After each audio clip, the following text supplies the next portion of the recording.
live in a jurisdiction where it's actually legal to do that. So believe it or not, in some areas it's not. Yeah, and then trying to get enough where to fit your needs. That's the hard part too, obviously too. But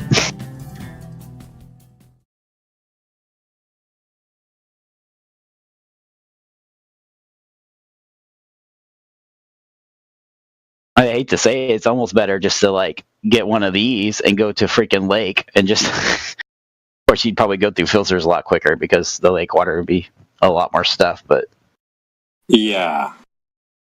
process of cleaning would still, yeah, it's not that simple, but I guarantee you the lake water would be fluoride free though. So, Well, assuming what they're dumping in back into the lake is not, yeah, I mean, you still want to get rid of all these other metals though too, because the lake water is going to have all those other metals and stuff too, though. So yeah,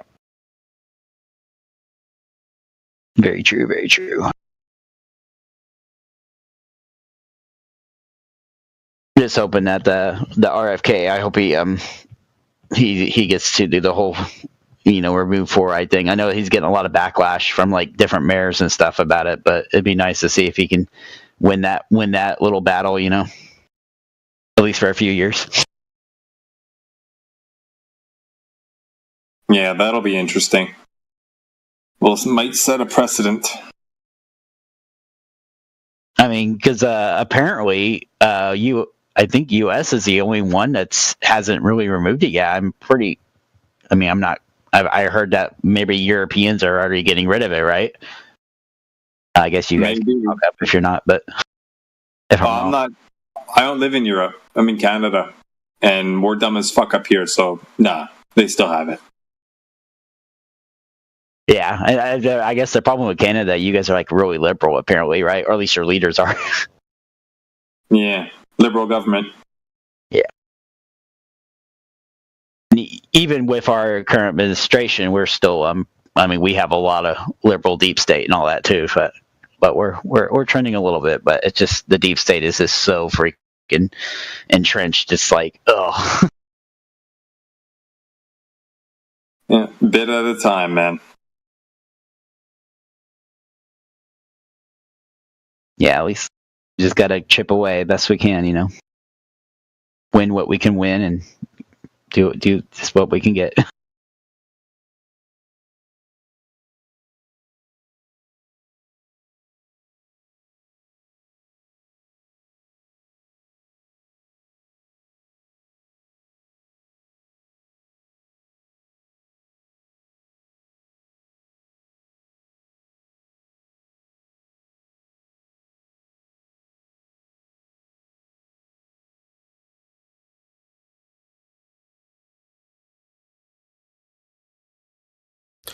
Bro, is anybody here?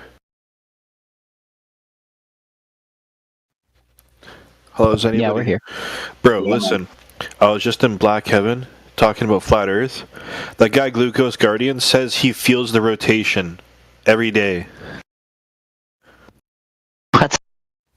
I'm not joking, dude. He says he feels that he's rotating. What's his proof or / explanation? I mean, other than the feels, does he have proof or? No, he just says he feels it.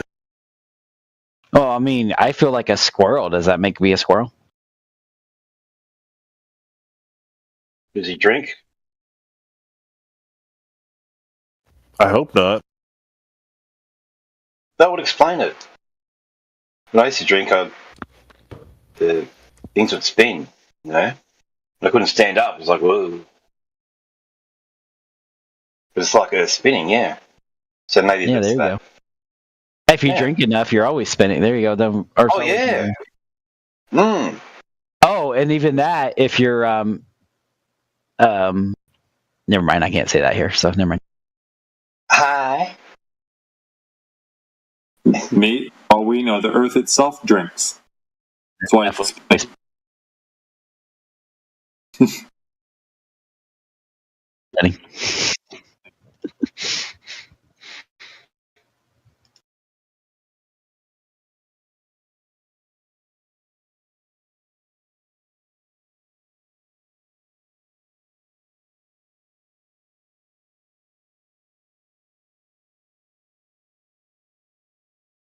guess if you're in the Air Force and you're drunk and you're just flying around doing barrel rolls, that would work, right? Too, right? Hello, Charlie. Hello. How Are we you doing? globe or flat? I'm a well-known glober. Okay. Big fan. Where's your proof? Huge fan of the globe. We've spoken before. Yeah, but you never proved it, so I'm looking for proof still.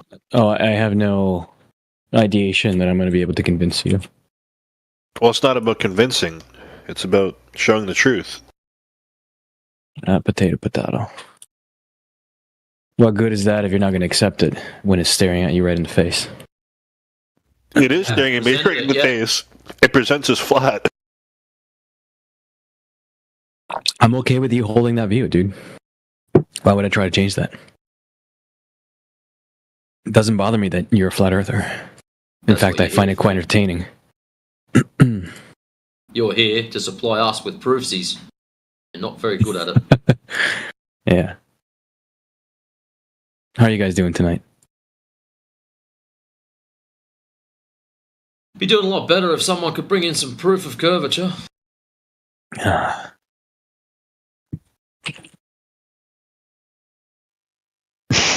Other than that, I, for one, am having a fantastic night. Why? You've got proof of curvature?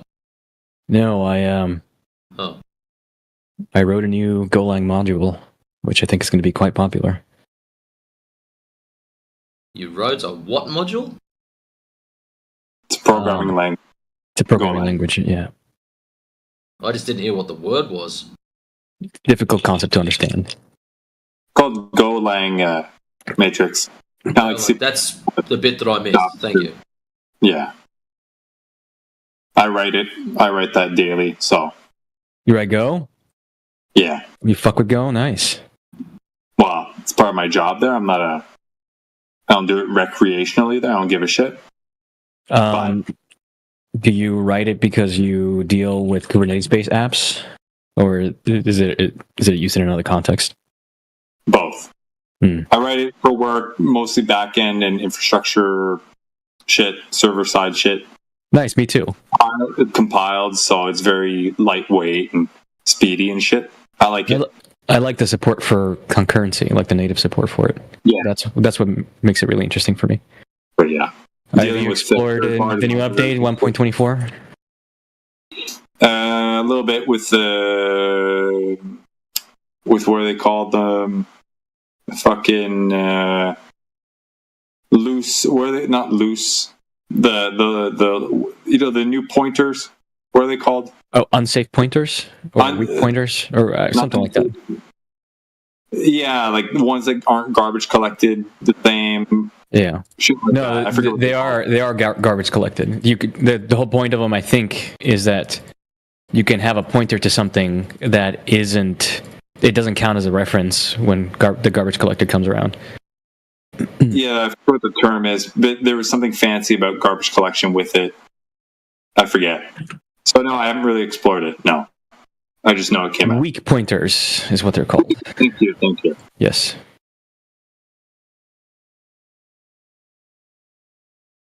I don't suppose you were at the GopherCon 2024, were you? No. Okay. Like I said, I don't do it recreationally. I do it because it works. I know. I don't do it recreationally either, to be fair. Oh. But I try to apply myself as much as I can. I try to get into work, and I feel like I do a good job of that. Yeah, that's good. That's good.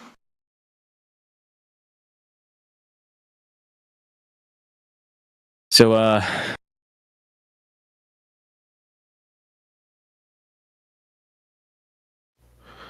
Hello, welcome to the channel.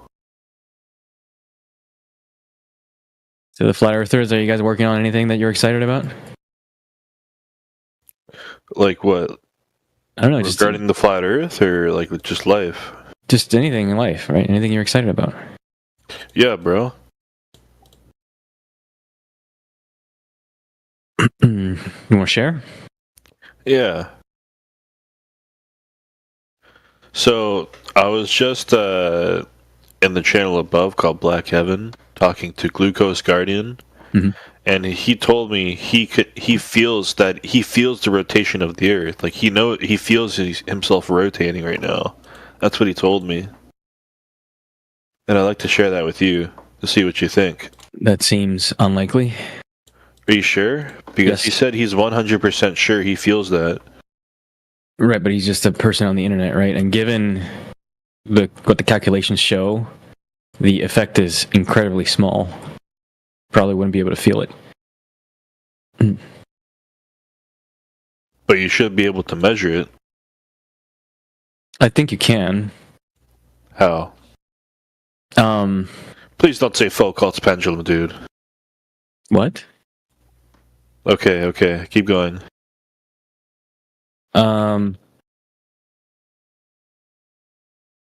So intuitively, I would think that things would weigh slightly less at the equator.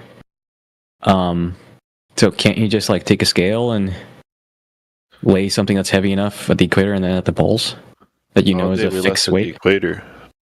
What's up? Why would they weigh less at the equator? Why would it weigh less at the equator? Yeah.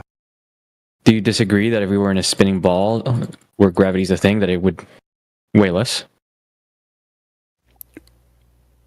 Well, on the surface of the ball, the gravity should be same everywhere on every point on the ball, except for where you're going up or lower on topography.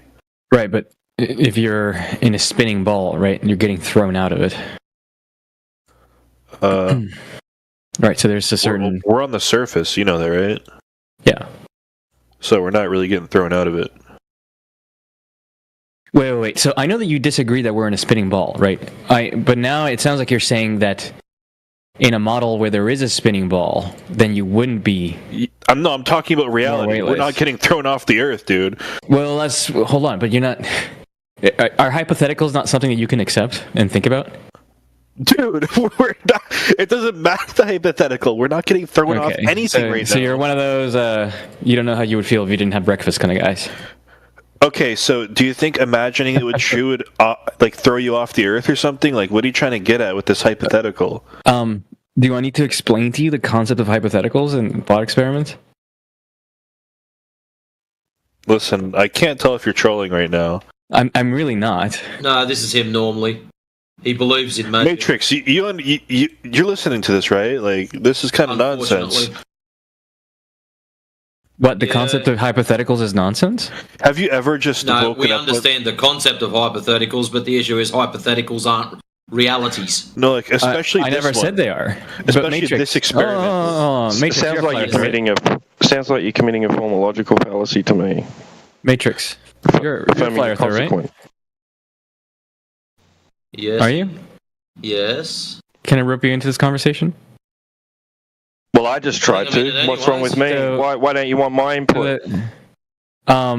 So I'm not saying we are in a spinning ball, but if we were in a spinning ball, would you So agree you're just that? going to ignore what I said? Well, I can't just address everybody in the room who jumps in at the chance, right? Well, I jumped in first. Oh, I'm sorry. I didn't hear you. I'm sorry. Okay, T-Dub. Well, yeah, I'll ask you I then. said you are committing a formal logical fallacy known as affirming the consequent. Okay. But by what? Bringing up a hypothetical? Well, it depends. So I can say, yeah, if everything worked exactly the way you need it to in order for you to get that result of weighing less at the equator, then yeah, hypothetically, yeah. But is that an evidence? No, I never said that it is. But okay, so at least you admit that that would happen in the hypothetical T-Dub, right? So maybe it's an interesting conversation to have as to why it is that you are able to admit that, but this other guy with Cyrillic characters isn't. Well, you'd need certain things to be true in the first instance. So you'd need your premises. That is what a hypothetical is. You assume certain things to be true that aren't necessarily true, and then you draw conclusions about the things that must be true if those things are true. Right, but what use is it? Because it reveals that you at least understand if X then Y. But if you don't understand the process of if X then Y, then deducing what x is meaningless and hopeless, right? And that's why I because pointed even if out you had the it's right, affirming the even if you consequence. have, hold on, but even if So you have even the right in a assumptions, hypothetical scenario, it's affirming the consequence. Hold on. Because even if you had the right x, in which in your case the Earth is flat, right? Then how could you possibly deduce the right y if you don't understand the process of if x then y? Does that make sense? Yeah, but even in your hypothetical scenario, it'd still be affirming the consequence. How so? Because if X, then Y. Y, therefore X. No, that's okay. So can you substitute values for the variables x and y? Because I don't see at all how this is affirming the consequent. If I am on a spinning ball with a radius of 3,959 miles, gravity exists, and it works exactly the way I think it does, and there's a centrifugal force, right, pushing me outwards at the same time, blah, blah, blah, blah, blah, all that stuff, right, all that good stuff, then I should weigh Y at the equator. That's x and that's y. I weigh Y at the equator, therefore all those other things are true. Yes. It's affirming the consequent formal logical fallacy. But I never said that x is true because of y. When did I say that x is true because of y? No, you're saying X. Yeah, well, yeah, if you do that. Yeah, but I'm not. You're accusing me of doing it, but I haven't. Well, then what's the point of it then? Again, to demonstrate that this guy with Cyrillic characters, please just tell me what to call you, Yapendos or whatever. He doesn't understand if x then y. It has nothing to do with this affirming the consequent. No, I know. He's not willing to admit if certain things are true, then we should weigh less at the equator. He's not able to admit that. Listen, I understand That's logical truth tables, okay? It's not. You don't need to educate me. I don't need to so educate you. I agree. So it's a modus ponens. I don't want to educate you. Yes. So it's a modus ponens then. If X then Y, X therefore Y. When have I said that X is true? Because he was asking you about what you consider to be proof that the Earth is No. And then I stopped the conversation. And then I asked him, if the Earth is a ball that's spinning and gravity is a thing, right? Then things should weigh less at the equator, and he won't even admit that. And I don't know why you're defending him because even you agree because there's that. more force. There's more force pushing out at the equator. Yeah. No, Okay. that's not it. No, you just got that wrong. What is it? What do you mean there's more force at the equator? What does that even mean? But we're all familiar with hypotheticals. I mean, like in the perfect world, blah blah blah. BW, you have demonstrated that you understand the hypothetical, but I don't think the other guy does. I just don't. And I don't know why you're pretending that he does. Well, then where's it going to lead to? Explain it to me then. Why at the equator would you have less weight? Because you are moving through more of an area if you're spinning at the equator than if you're spinning near the poles. Right? So therefore, the acceleration that you have, which contributes to force, is greater at the equator. Therefore, you feel less weight. I think it's something like a pound per 100 pounds, something like that. So we are relating this to reality now? It's not a hypothetical? No. Again, purely in the realm of hypotheticals. I'm not saying that this is reality, okay? Stop trying to tie it back to reality. It's not reality. This is just a thought experiment, all right? How does it reduce your downward acceleration at the equator exactly? Because that's a fact of what you would call your gravity, not rotation of the Earth. Yeah. So if you're standing in a merry-go-round, at the edge of a merry-go-round, right, you don't feel a force outwards or inwards towards the merry-go-round, right? Yeah. But if someone were to spin the merry-go-round, you would feel yourself getting thrown out of it, right?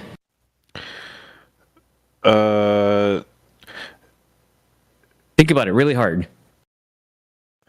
Well, yeah, I've been in a merry-go-round.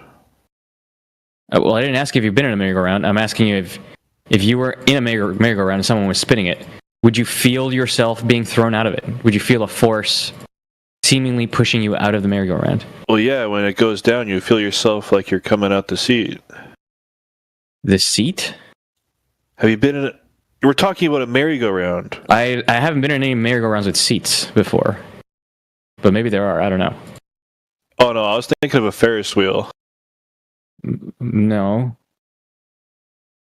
You never been in like a playground of Let like me look at it. playground? Here, let's show you this picture. Where are you here? I'll put it in chat. In chat. It's like a table that No, spins. I was thinking of a Ferris wheel. Fuck. There we go. Do you see Instead that of picture? vertically, it's laterally. Do you see that picture? Yes. Okay, I so know if what you're you're talking about. so if you're standing on the edge of those, and then when somebody starts spinning it, you feel like you're getting thrown out of it, right? Yes. Okay, it's the same. Okay, so it turns out that if you're standing in the center, you will feel less of that force for the same rotation than if you were on the outside of the merry-go-round. Yes, that's torque. Not torque. But if you were water there, you'd be getting thrown off and out. But- Water But do you see that you would feel a stay on greater things force like if you that. were on the outside than if you were on the inside? Yes. I wish it's the you same just effect hurry at the up and get equator to your than at the affirmative north- than at the consequent poles. fallacy. I mean, like, just we all know that's where it's going to lead to.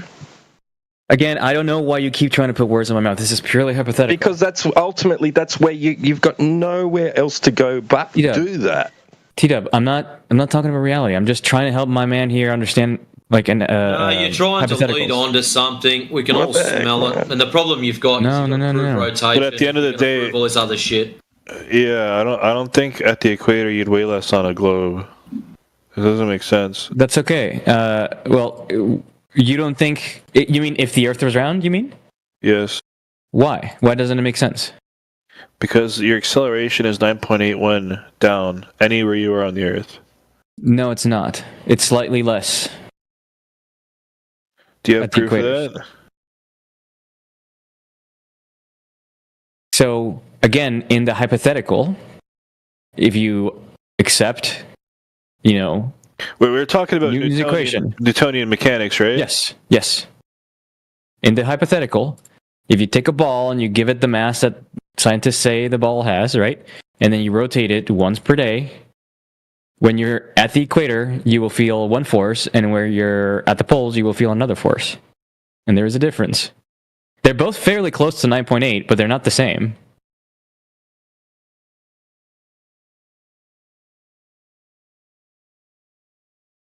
Do you want me to do the math for you? I can actually do the math on this if you want. Or, it's probably fairer to look it up and verify it ourselves. No, bro, I don't understand this. This doesn't make sense. Again, do you understand why...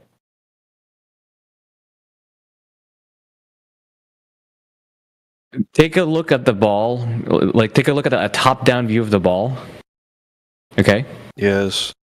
Or better yet, excellent. I thought of an excellent scenario. Take the merry-go-round, okay? Do you agree that if you're standing on the outside of the merry-go-round, you feel more of a force than if you're standing Yes, closer I to the already middle? answered Excellent. this 2 times. Excellent. I know. Hold on. Take the merry-go-round, make it the size of a city. Yeah? Dude, the Listen, concept listen, doesn't change for me. It's the same concept. I understand Listen, it. I'm working up to it. I'm in steps, please. Just humor me, please. Make the merry-go-round the size of a city. Same effect applies, obviously, right? Now, fold the merry-go-round into a hemisphere. The effect is the same. Okay. Yeah? Massive merry-go-round, but it's shaped like an upside-down bowl. The effect is the same. If you're standing at the edge, you feel more of a force than if you're standing closer and closer to the middle. Okay? Now make the bowl the size of the planet, quote-unquote. Same effect. Now you're just missing half of the bowl, right? You can just copy and paste it upside down. It's the same thing. It's a sphere. It's spinning. Hey, You feel that's more- what the NASA guy does. Copy paste. Yes. Does that make sense now? A little more, yeah, but I don't understand it still. Good. That's okay. But I mean, I hope you understand the concept of like, for the same rotational speed, the further out you're standing, you feel more of a force. Okay. Yeah, I'm pretty sure we Way get more and than later? understand that there's more centripetal force at the equator in this hypothetical scenario, of course. So Yeah, And the angular speed of, say, the top of the ball that's not spinning as fast. No, the angular speed is the same.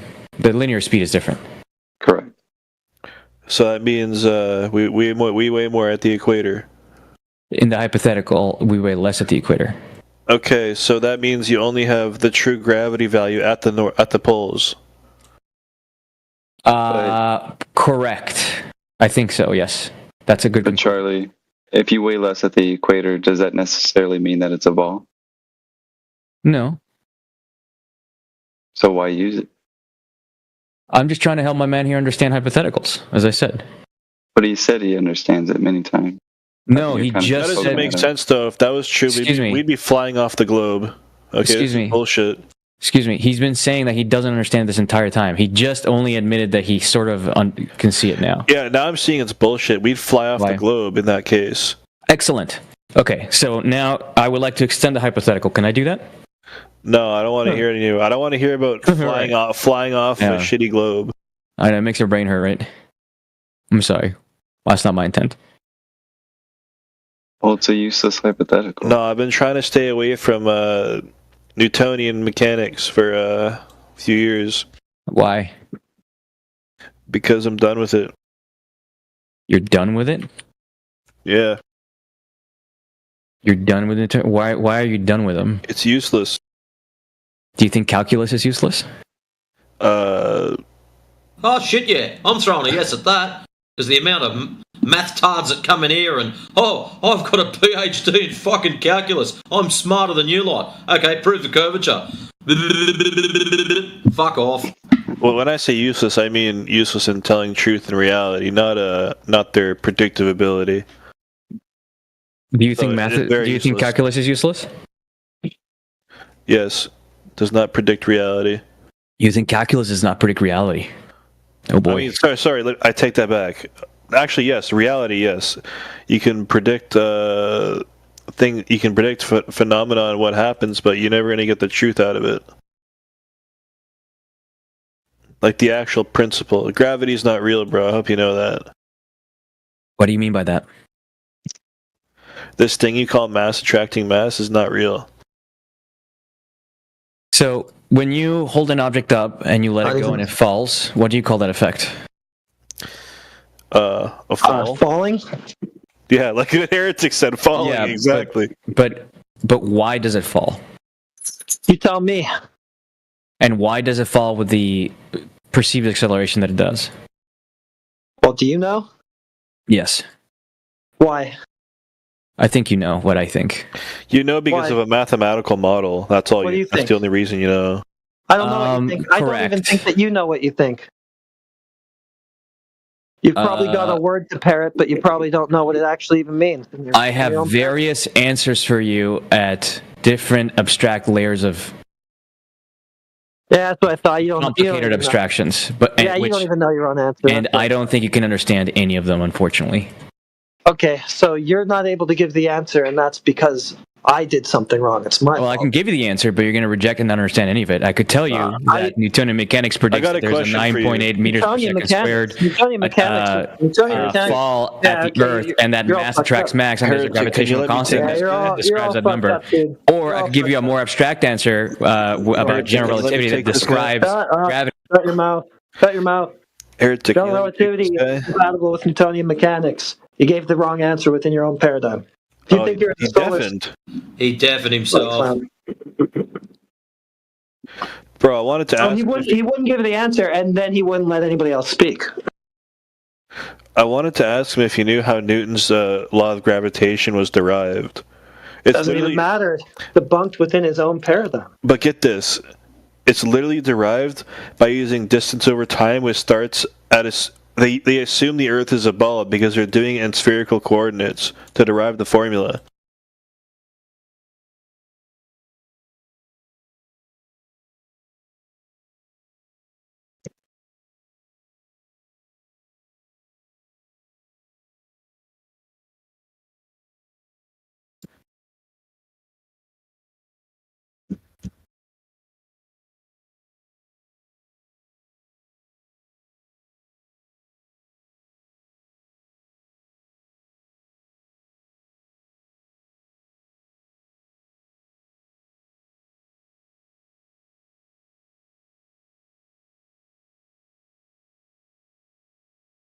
That's all we got for entertainment here?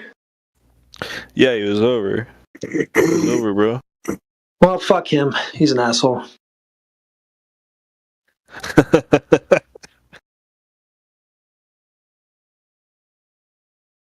You know, he's got a. That's what they say black holes look like in his profile picture. Black holes. Yeah. That's Einstein. Yeah. Why the fuck was he talking about Newton?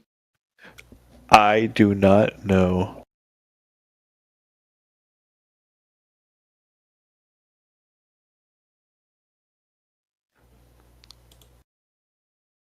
So it's just like I predicted. He doesn't know his answer.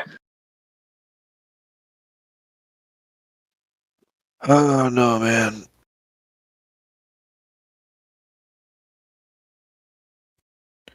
They derived Newton's law of gravitation from Kepler's law, which literally requires these bodies to be in orbit.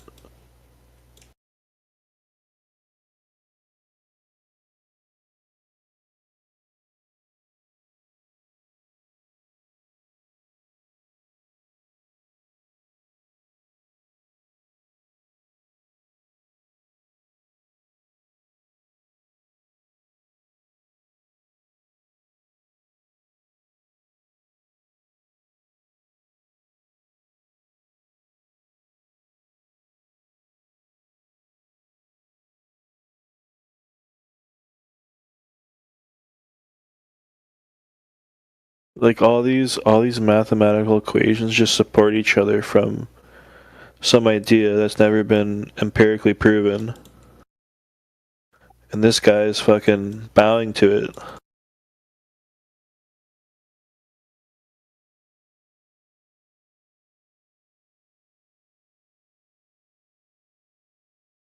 He must be having a lot of fun listening to silence on Deafin. Dude, I really wanted to ask him if he knew how Newton's law was derived, because I was going to destroy him. Well, as soon as he said Newton's law, he already screwed himself. I know.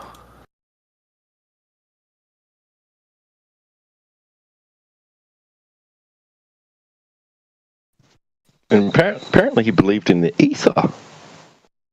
What, he's talked about the ether before? Newton. Newton apparently believed in ether. Oh, I thought that was Tesla.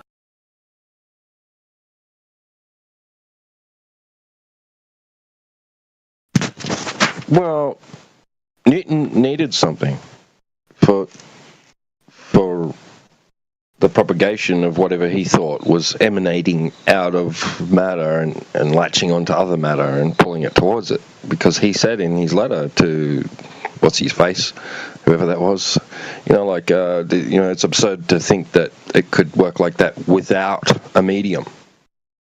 But there has to be some sort of something like operating in that manner, or if through a vacuum. He's like, no way, no, doesn't work like that.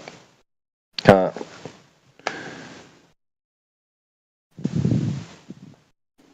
So I guess he had to think if it worked like that, there has to be ether, there has to be a medium, and outer space can't be a vacuum. Which he should have gathered that from gas, the behavior of gas anyway, if he thought about it, but I don't know, whatever. When that fool started motor mouthing through me, he defined Newtonian gravity.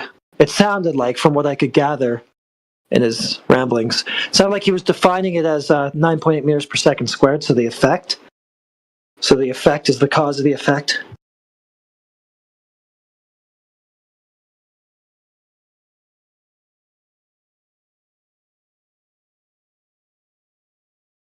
I don't know, he blurted out a bunch of nonsense all at once, but that's what I got from it.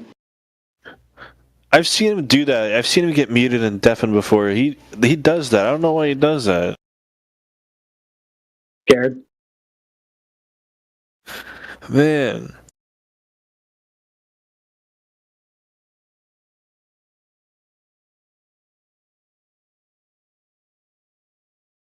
Shutting down the conversation because he doesn't have an answer.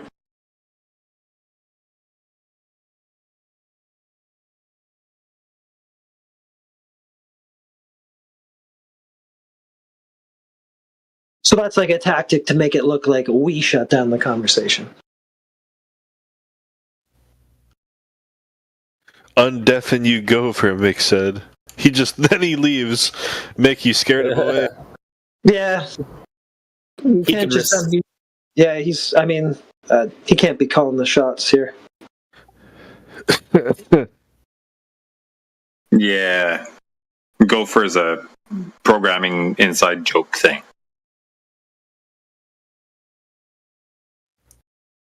Yeah, he's not going to get his way sticking his fingers in his ears. He can just not hear anything then if that's his choice. Not going to cave into your fucking demands. No, of course. Hi, baby. Are there any Globers in here now? That one was looking fun, but on principle, just couldn't unmute him. Here's a different Isaac Newton quote that I don't often hear. You sometimes speak of gravity as essential inherent to matter. Pray do not ascribe that notion to me, for the cause of gravity is what I do not pretend to know, and therefore would take more time to consider of it.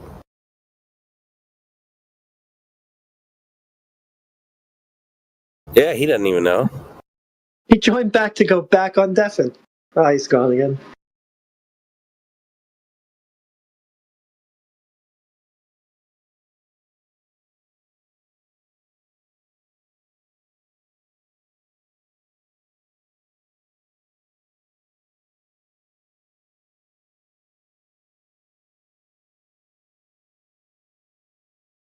Baby, come back.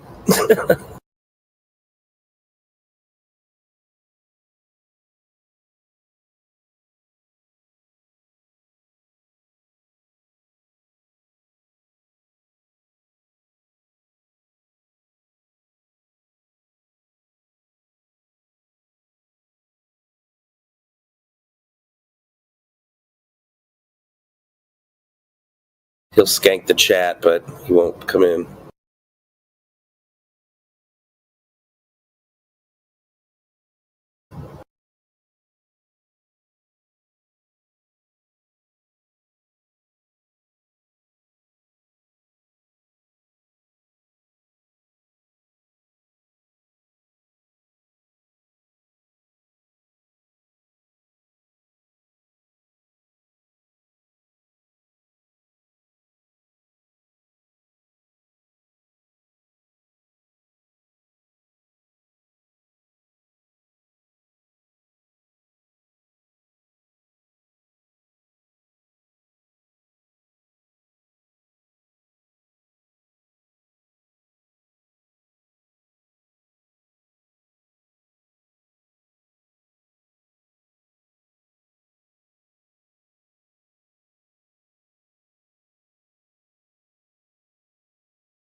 All right.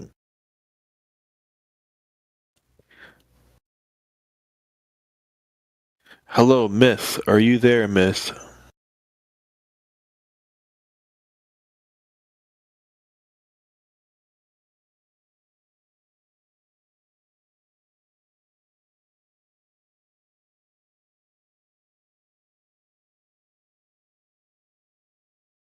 Hello, GMN.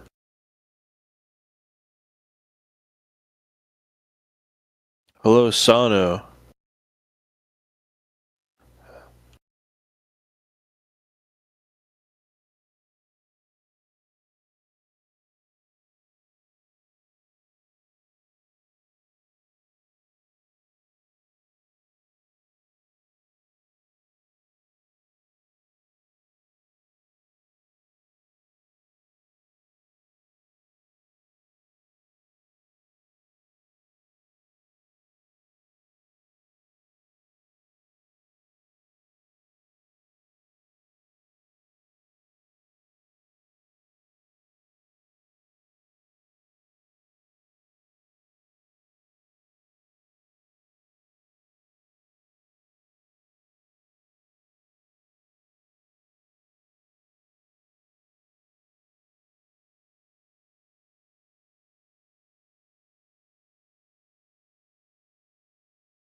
This numpty's not even in the room and he's still having a sook.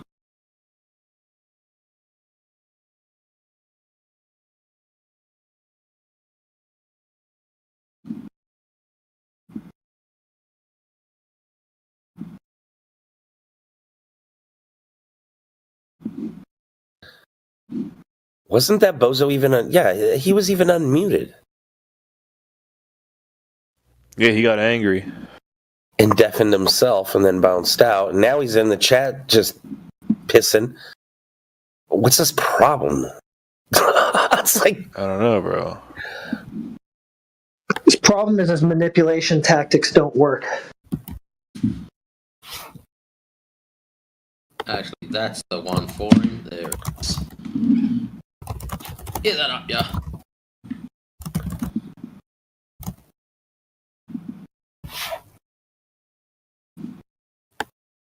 Is that the guy that was just here talking about getting slung out from the merry-go-round? Is that what you're talking about? yeah. Yeah, that's the one. Like, what the... how can somebody say you're going to get flung out from a merry-go-round and not freaking at the same time think, you know, I wonder if the water's going to do that. You know? Like, nobody has a freaking brain. Well, Just like, okay. it'll all stick there All right. because of the other thing. Okay, paraplegic. Let's say you took one drop of water and put it on the outer edge of a merry-go-round. Now you spin that merry-go-round one revolution per 24 hours. Is that water droplet going to fling off anywhere? Really? Seriously, though. It's probably going to fucking evaporate. Exactly. It's not going to fling off. So the thought, even just saying it, kind of sounds dumb. And if you think about it, I'm not saying you sound dumb. I'm just saying, like, if you really think about it. Oh, he's dumb. Oh, Charlie, he's a dumb fuck. Yeah, he said he knew the cause of things falling, and then he said 9.8 meters per second squared. The effect caused the And how's effect. this? Don't It overtalk started me, off- dumb fuck. What's refraction? It is the effect of electromagnetic radiation False. acting on charges. False. That's false. Acting on And light. the charges moving. Light is not and, electromagnetic, you dumb fuck. oh boy. Yeah, oh boy. Photons are neither electric nor magnetic, dumbass. All right, boy. Yeah, boy. Huey, got I your love boy you, man. Right here, dumb fuck. What is refraction? I want you to post the definition. with citation I tried to right give you the answer, but fucking you're now. interrupting me. Right now. You know, I've been reliably informed that's a very childish thing to do. Right now. I want the citation, heretic. I want the tried to- citation. Shut your fucking mouth. Do you want an answer? I Why are want you the asking me a question if you don't want me to answer? Citation. Don't overtalk me. It's not going to work. I don't fixed have my a citation concussion for you. levels. It's not going to fucking work. You glue sniffing fungus muncher. I want the citation with your mouth fucking shut. You I don't have a dumbass. citation. Citation. Right now in the text. I don't have it. I don't have a And citation you're a for glue you sniffer. Fuck off. because I don't have a citation. You don't know what light is. Electromagnetic. You're a dumb fuck. All right, boy. Is that Yeah, your official boy. retort? I told you I got your boy right here, dumb fuck. Is that your retort? Light isn't My electromagnetic retort. because you're a Yeah, dumb fuck? electromagnetic. You're just mindlessly parroting Come fucking on, Weekly man. and Discovery Why don't we have like an Channel. Shut actual your interesting fucking mouth. conversation? Come Shut your on. fucking mouth. You're Come just on. mindlessly Why are you a coward? mindlessly parroting Wiki and Discovery Channel. Yeah, you better go on deafen, you dumb fuck. What a clown you are. Hey, Eraser. He came in here pushing other flat earthers around before. Hey, I caught it Eraser. on like 6-hour delay. Eraser. Yeah. Is there an edge to Earth if it's flat? I'm just asking. Suck off. It's a Now, simple like I was question. saying, Just Charlie. answer it. Nah, Not too hard for Charlie, you. shut the fuck up. Charlie, This guy's a clown. citation, please. Did you not hear me before? Citation. Citate. This fucking clown doesn't even know what a citation is. Sir, this is a Wendy's. Citation. Buy sir Wendy's. Look, right now in text. This is a Wendy's, sir. Listen to your dumbass. He doesn't know what a citation is, heretic. This fucking clown. Where's the edge? No chance he does. Heretic, can you do me a favor? We got a white knight, dumb fuck. Thank you. Charlie. That guy, yeah, got him. Citation, please. Huey, did you not hear me? What? Not here. You know, I know an excellent ENT that could do a great job cleaning out your ears. Charlie. Bro. If that's the problem. We want a citation for refraction. That'd be Snell's Law, you dumb fuck. And a brief description of what it is right now. Shut your mouth and do it that right now. That I can give you, right? Shut your mouth and do it right now. I feel like those are contradictory statements. Shut your mouth and do it right now. Bro, are you asking me to answer a question or not? I'm confused. He's asking for a citation. I don't have a citation. I don't know how many times I've said that now. Well, then you don't know what. And then he asked me for a simple explanation of what refraction is, and that I have an answer for. Explanations are worthless. I know you're not intellectually curious. From the village idiot down on the corner. Explanation is worthless. I want citation support. I know you think explanations are worthless. Dumb fuckery, sucker. That is absolutely clear to me. Sucker. Citation, please. Again, I don't know how many times you need me to say this. I don't have a citation for you. Citation. There hasn't been 0 times. Now we're going to go through it step by step. Citation, please. Class, how many times have I said I don't have a citation for him? Refraction, right? Fucking now, glue sniffer. Or your ass is gone. Now what? You pretender clown fraud of a fuckwit. Do you want an answer or not? I'm so confused right now. I don't want the answer. You're giving me contradictory statements. Glue sniffer. Just put him on mute. He's fucking done. Wasting my time. You should have heard his hypothetical dude with me like 20 minutes ago, dude. Yeah, he's a dumb fuck. Bye. Go back to your cake decorating forums. They'll probably laugh you out of there. Okay. Are you done? Okay.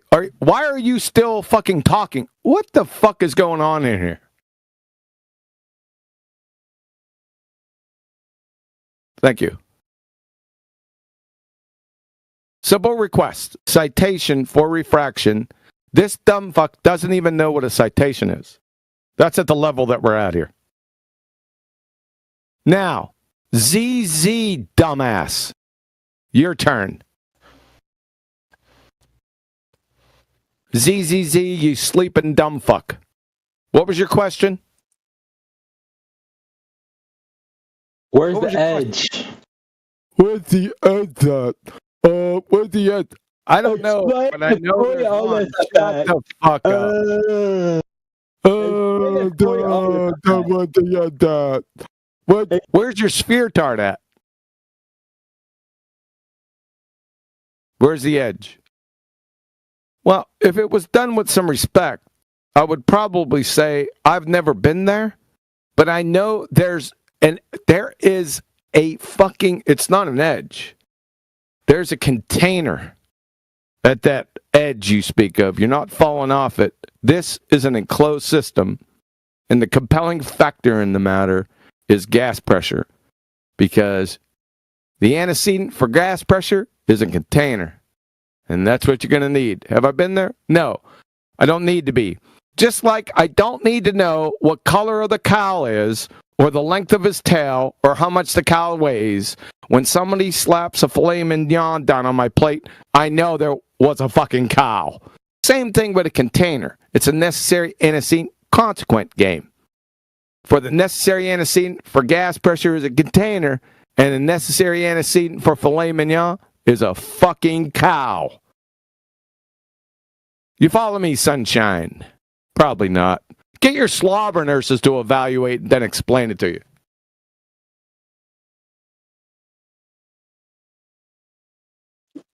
Okay, I'll play slobber nurse. If gas can't escape it, you can't fall out of it. Exactly. You can slap your head all you want, because ignorance is bliss, you dumb fuck. Why am I even speaking to you, retard? I don't know. Boredom, I guess.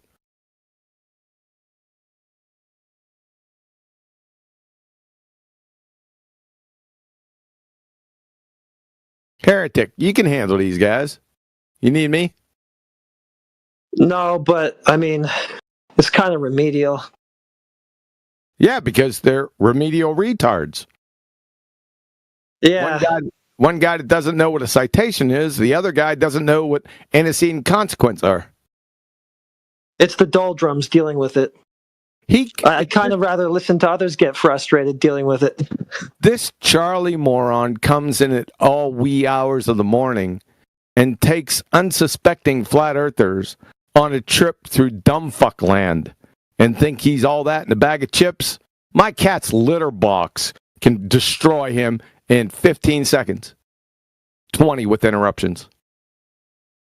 That's how dumbfuck this guy is. Yeah, he's admitted to not even knowing the stuff that he claims. Well, he doesn't know what a citation is. I mean, what the fuck? He hasn't graduated high school yet. My word. Doesn't have one. So how did he find out what it is? He was in here telling everybody what it is, but he doesn't have a citation. Yep. So he just made it up, I guess? And then he said light is electromagnetic when photons are neither electric nor magnetic. He's a fucking moron. He listens to Wiki and Discovery Channel and just parrots the headlines without evaluating anything. No discernment, no due diligence, nothing. Just mindlessly parrots it and then laughs. It's electromagnetic. How can something be electromagnetic and have no electric or magnetic properties whatsoever? You stopped him at the first point that he stuck his foot in his mouth, but the very next thing he said was really stupid, too. Electromagnetism acting on a charge is refraction?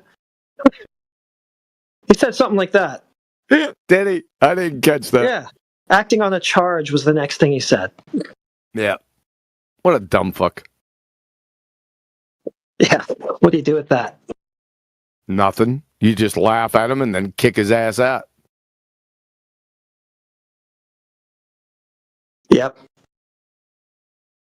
Acting on a chart. Have you ever heard that for the law of refraction? Have you ever heard anything? No.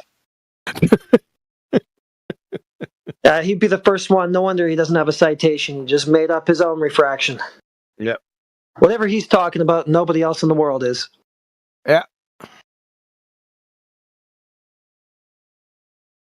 Then he's going to sit there on Deafen, thinking that's going to get him unmuted. He's going to sit in a VC hearing nothing. For what reason? Just give him a piece of colored tape. It'll keep him busy for hours. Yeah. Did you listen in on that? Because I just finished it, and Indio was in there. Was he? No, At the end, I don't know if he was there the whole time, but I just saw him go up to the stage, and I guarantee you he was about to destroy that Grayson guy, which he was doing a horrible job anyways. Wouldn't take much. I just set it up at the beginning, but I think it's about to go off the air because it's near the 12-hour mark. So I'm playing with fire here because, it's just going to piss me off anyway, probably. It's going to be amateur night. Both of them, Taylor and Grayson, is a stone cold pretender clown retard. He's worse. He's worse than Charlie. He's worse than him.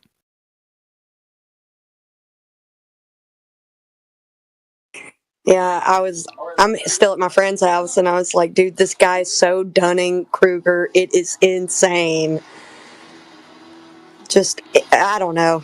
Did Taylor deal with him or no? There was a point where I was like, okay, Taylor.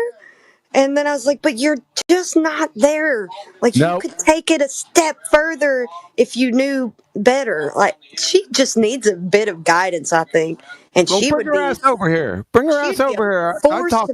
I've talked to her briefly, like one time for like 5 minutes.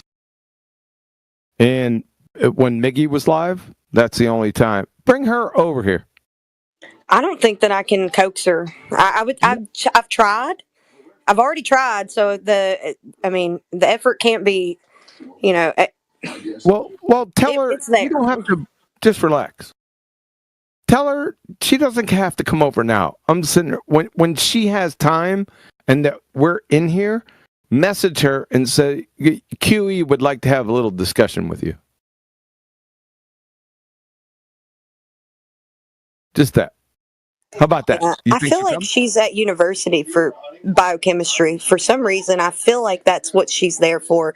I know she's at university right now actively.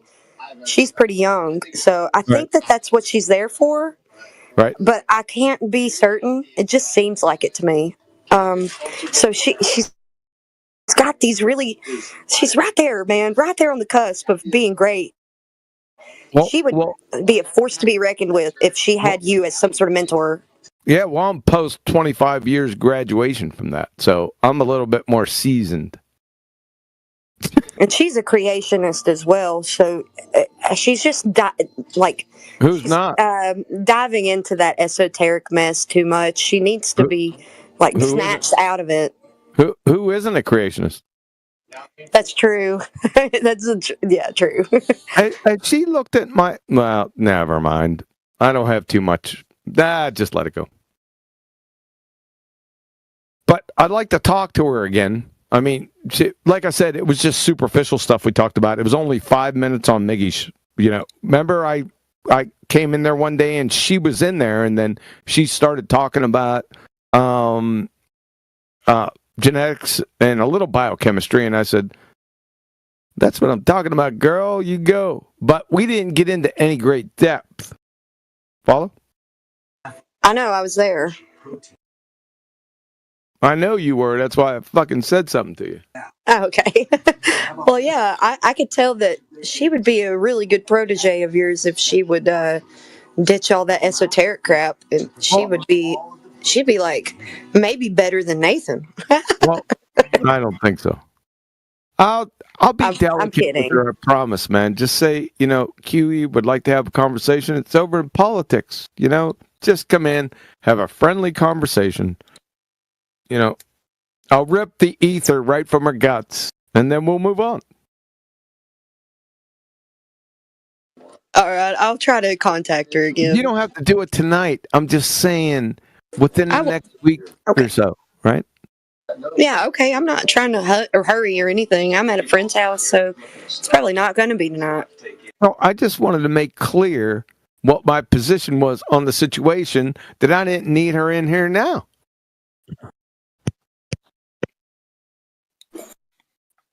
Matrix, you still here? Yep.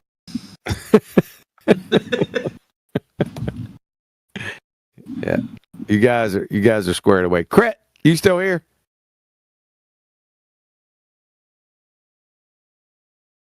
Crit. Hello, QE. He's like never here, but always here. Who we got now? I was going to ask QE. If I may quickly, QE, who is the lady you were speaking about? Taylor. She's over in the Land of Misfit Toys, although she's not a she's not a misfit toy. Okay. Because the way you were describing the conversation, I thought you were talking about Dr. Juicebox. Because I remember there was one. You guys remember that name? She was in here at one point, and you were talking about her. Talked about biochemistry or some tangent, some related field or whatever with her. I thought that's who you were talking about. I can't remember that. I've had so many conversations. Really sweet. Yeah, it's sweet the other voice. There. The other girl with the high voice is Dr. Jukebox, and she works at a some kind of a place where she takes a bunch of genetic. Oh yeah, she's No, she works with stuff. blood. Works. This is something else. Yeah, but other crap in there. She was talking to QE about all kinds of stuff, right? Yeah, because she's some kind of lab. I don't know. She's actually pretty sharp too. She's sharp too, and she's a flat earther. So I don't think she's super into that ether. Yeah, she's really cool. I like Dr. Juicebox. Yeah, she got a really sweet voice, frizzy hair in her photo. Cutie. I can't remember the I think conversation. she's a ginger. Yeah. I've had so many conversations with people for the past, ever since 2008. You talk to me about these people. I don't know. I can't remember. She works in a lab, I think mainly with blood. Yes, I remember the blood conversation, yes.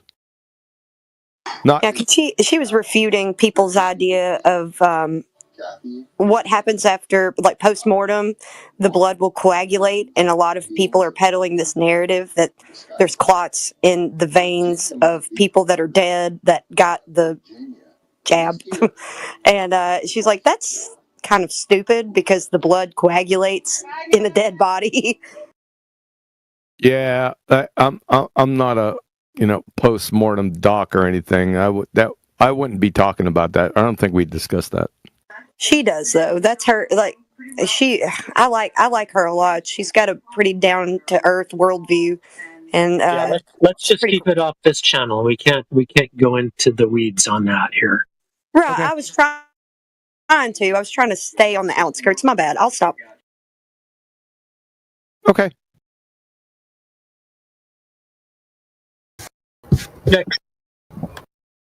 Next.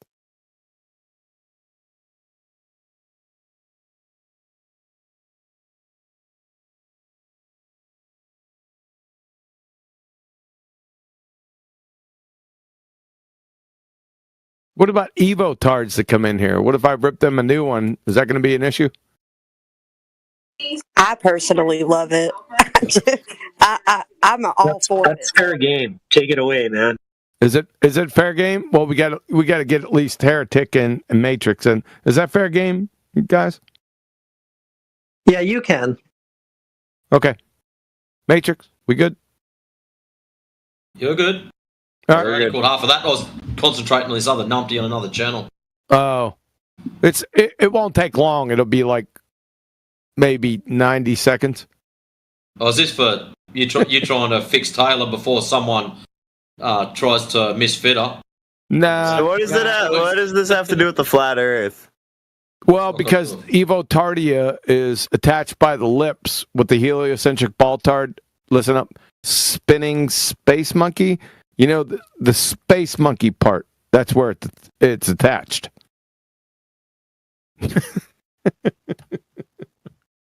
What did I just hear? Hey, I gotta give it to you. Well said.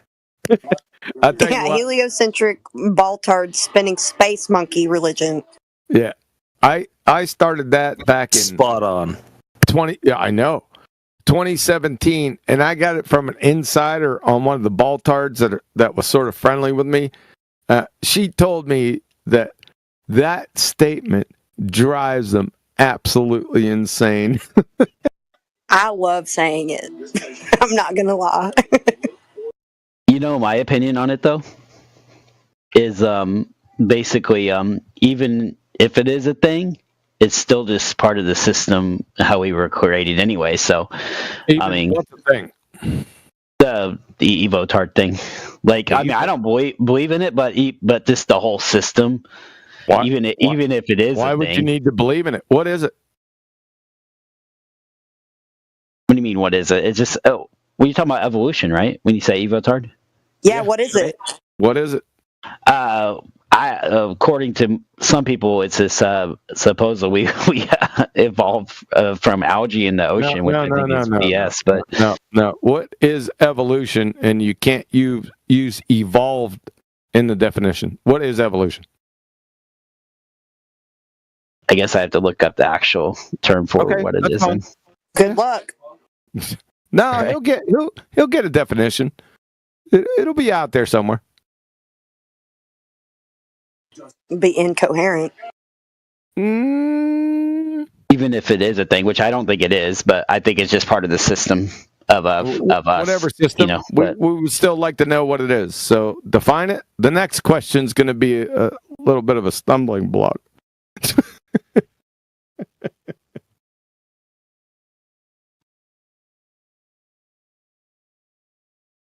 You'll see what I mean here in a few seconds. So I guess this is just from Wikipedia. I'll post it too, but I'll read it for now. I guess evolution is a change of heritable characteristics of biological populations over successive generations. It occurs when evolutionary processes such as animal selection and genetic drift act on genetic variation, resulting in certain characteristics becoming more or less common within a population over successful generations. The process of evolution has given rise. Yeah, that's basically it. Stop. That's fine. I can accept that definition. Of course, that definition would be like prima facie, well, duh, to a moron in a coma at the beginning of time observing 2 generations of families of squirrels. But I'll accept it. Here's the next question. What is the scientific theory of evolution? Right. Let's see if we can find anything. I'll search. Probably not, because I don't think I've ever seen that, but I'll see. I'll see what comes up. Well, you can't have any viable hypothesis or hypotheses. Flatsy, fucking relax. Okay. Relax there, girl. Settle down. I'm all over it, man. There's a theory of evolution, but I don't think that's... Well, if they say it's the theory of evolution, then you'd figure it's the scientific theory of evolution, right? Charles Darwin, maybe? Yeah, it just doesn't say scientific, but it does say theory, so does that count or no? There's nothing in the Charles Darwin book that is a scientific theory, but go ahead.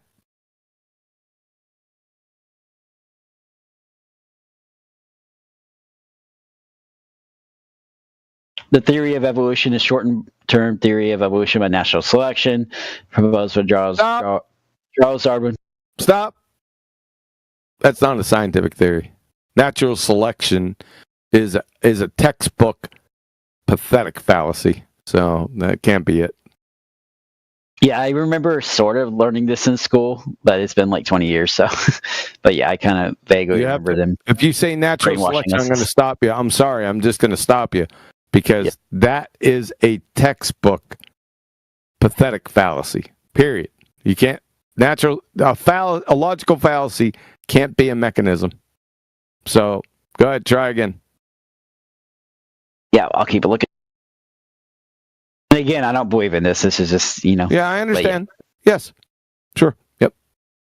I've had multiple arguments with my mom, and she's just, and I'm like, and she thinks the same thing. She's just like, it's just the system is how the system works, even if it happens to be true. And I tell her it's like, well, there's no way it can be because this animal, and stuff like that. But anyway. No, there's no animals. We need the scientific theory of evolution. Do you want to hear Perplexity AI's response? That's fine. Go ahead. Can you print it so I can see it? Okay. Yeah. Hang on.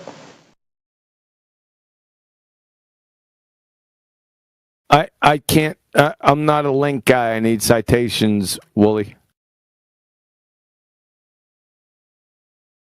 Yeah. Just saying it. I can find anything, but I'm just second having trouble, like you said. Thought I would. So. Yeah, just get the citation. You could post. Okay. Here's one. The scientific theory of evolution is comprehensive. Wow. Okay. Well, that builds a lot of confidence. It's a well-supported explanation of how biological... Well, why don't you get to it?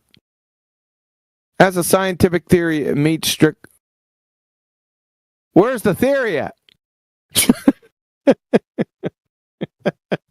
This is from AI, right? It's telling me about the theory, but I don't see the theory. Can you type in the prompt, because it said, repeated observations and experiments. Ask it to reiterate what observations and experiments. Maybe it'll cite itself? I don't know. There's not any experiments. That's the problem. Evolution Isn't there theory. 2 types of evolution? No. Macro and micro? No. Macro and micro. No. Adjectives in front of the word that's undefined or scientific theory undefined is non sequitur. I need the theory. Yeah, that makes sense. Yeah. Holy shit! I'm getting old. I know flat Earth is real. I've never heard that ever in my life. I know it is because I've been to the edge and I've seen it.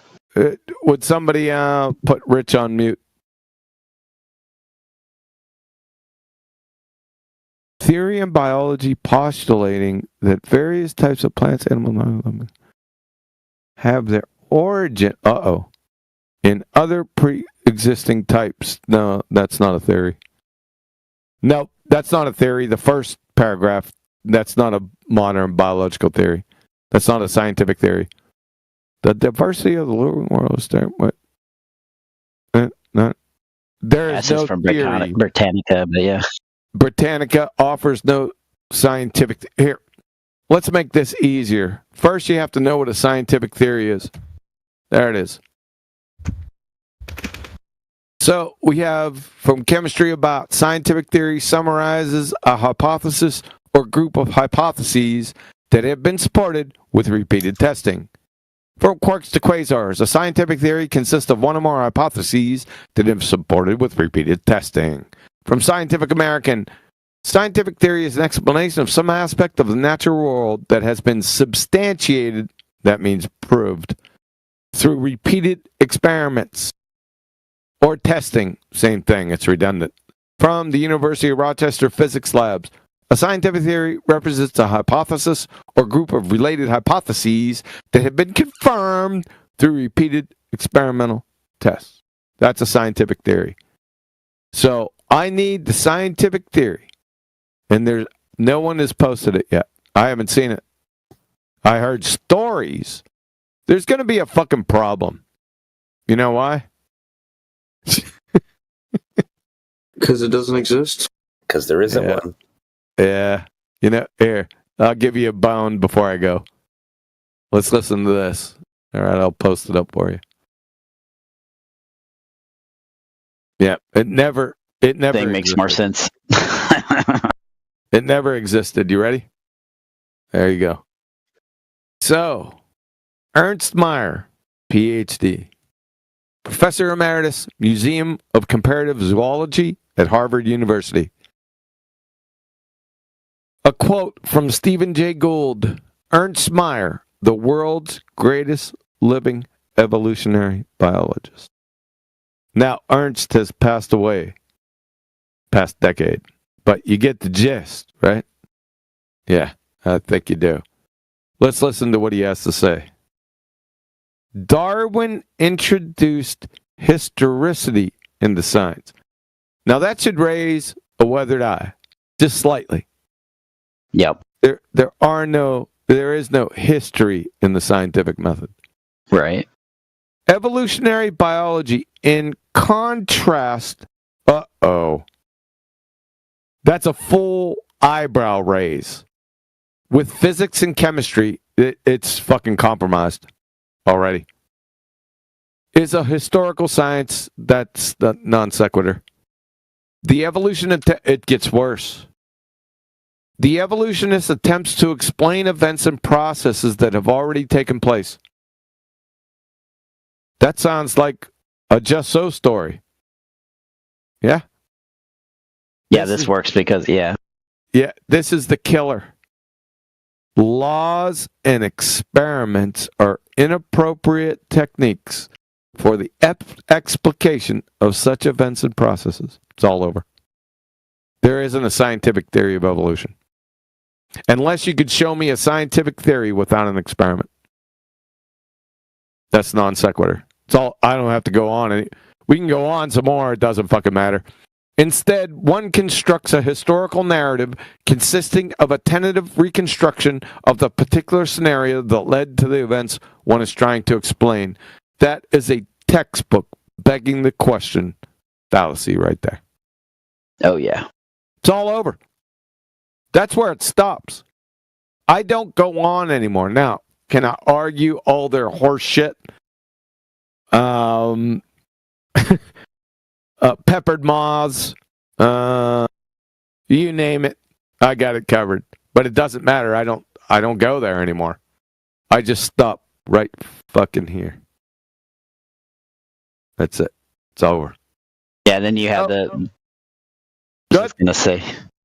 Second. I was just gonna say, you have the ones that go against it with the whole puffin thing. Like, seriously? Puffin magic dragons. The puffin penguin thing that went extinct or whatever. I could. It was like Alec. It was a big red flag for evolution. Peppered moths, antibiotic resistance. They're fucking glue sniffers. So it doesn't matter anyway. I just stop it right here. I want the scientific theory of evolution right fucking now. If not, then I'm going to go clean my bathroom. Because you've got nothing. Absolutely nothing. So, the most validated scientific theory in the history of science. I've been told that so many times. If I had a dime for every time somebody told me that, I'd be a millionaire. We have the most validated scientific theory in the history of science. And there's no experiments, according to Ernst Mayr. And he's exactly correct. Not one experiment. Not a single one. Welcome to Shangri-La.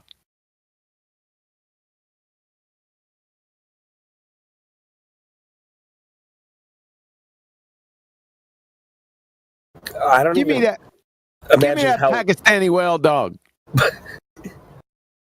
Give me that son bitch. I'll rip its friggin' entrails right through its throat. I can't imagine how an experiment could even be even exist for such a thing. It doesn't. So then, okay. So someone could say, well, then it's much like a law. Then it's not. Evolution is a law. What? No. I know. I know. I think you know what I mean, right? I'm like just clinging. I'm just clinging with the tips of my fingers. Here. Wait a second. To have a thought. Evolution. I'm sorry. Just like we don't live long enough to even try to test it too. That's part of the problem, even if we wanted to. You said evolution is a law, but Ernst Mayr, the greatest living evolutionary biologist, said laws and experiments are inappropriate techniques. Can't be a law.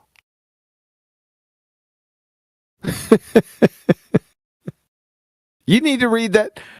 Go ahead and read that citation. Take it all in. Take it in. Like, take it, make it part of you, right? It's all over. I'll be back in 2 minutes.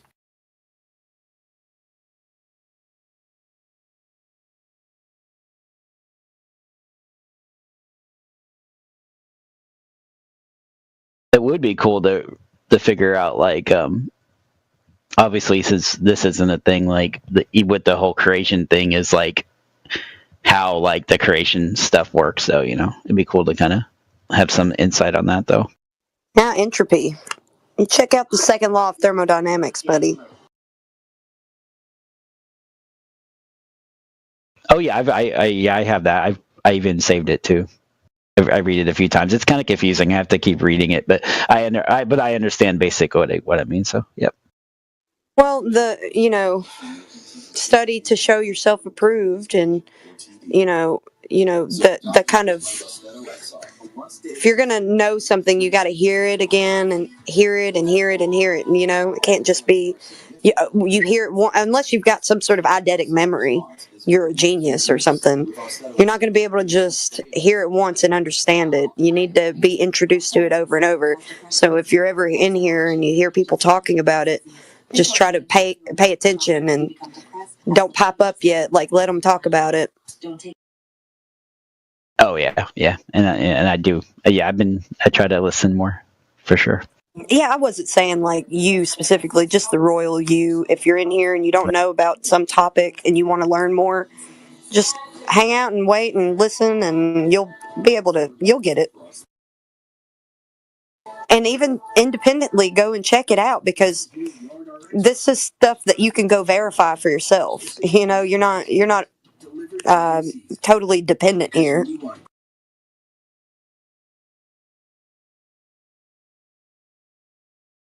I vetted QE kind of in a stalkerish manner, to be honest with you. I'm sure he's a bit creeped out, but you see, it is what it is.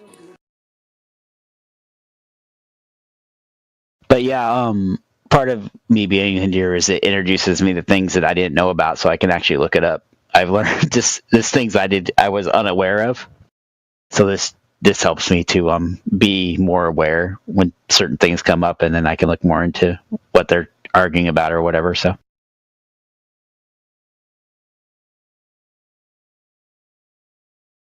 I went back into forums that QE was debating evolution with evotards,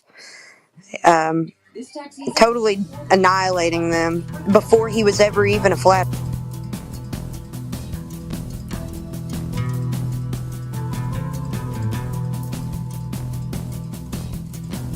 Earth is flat.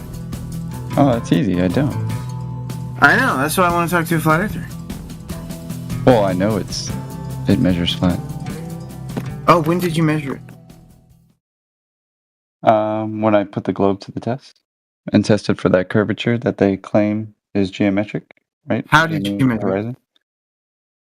Well, I specifically just tested the horizon. How did you measure it? At the beach. That's where you measured it, not how you measured it.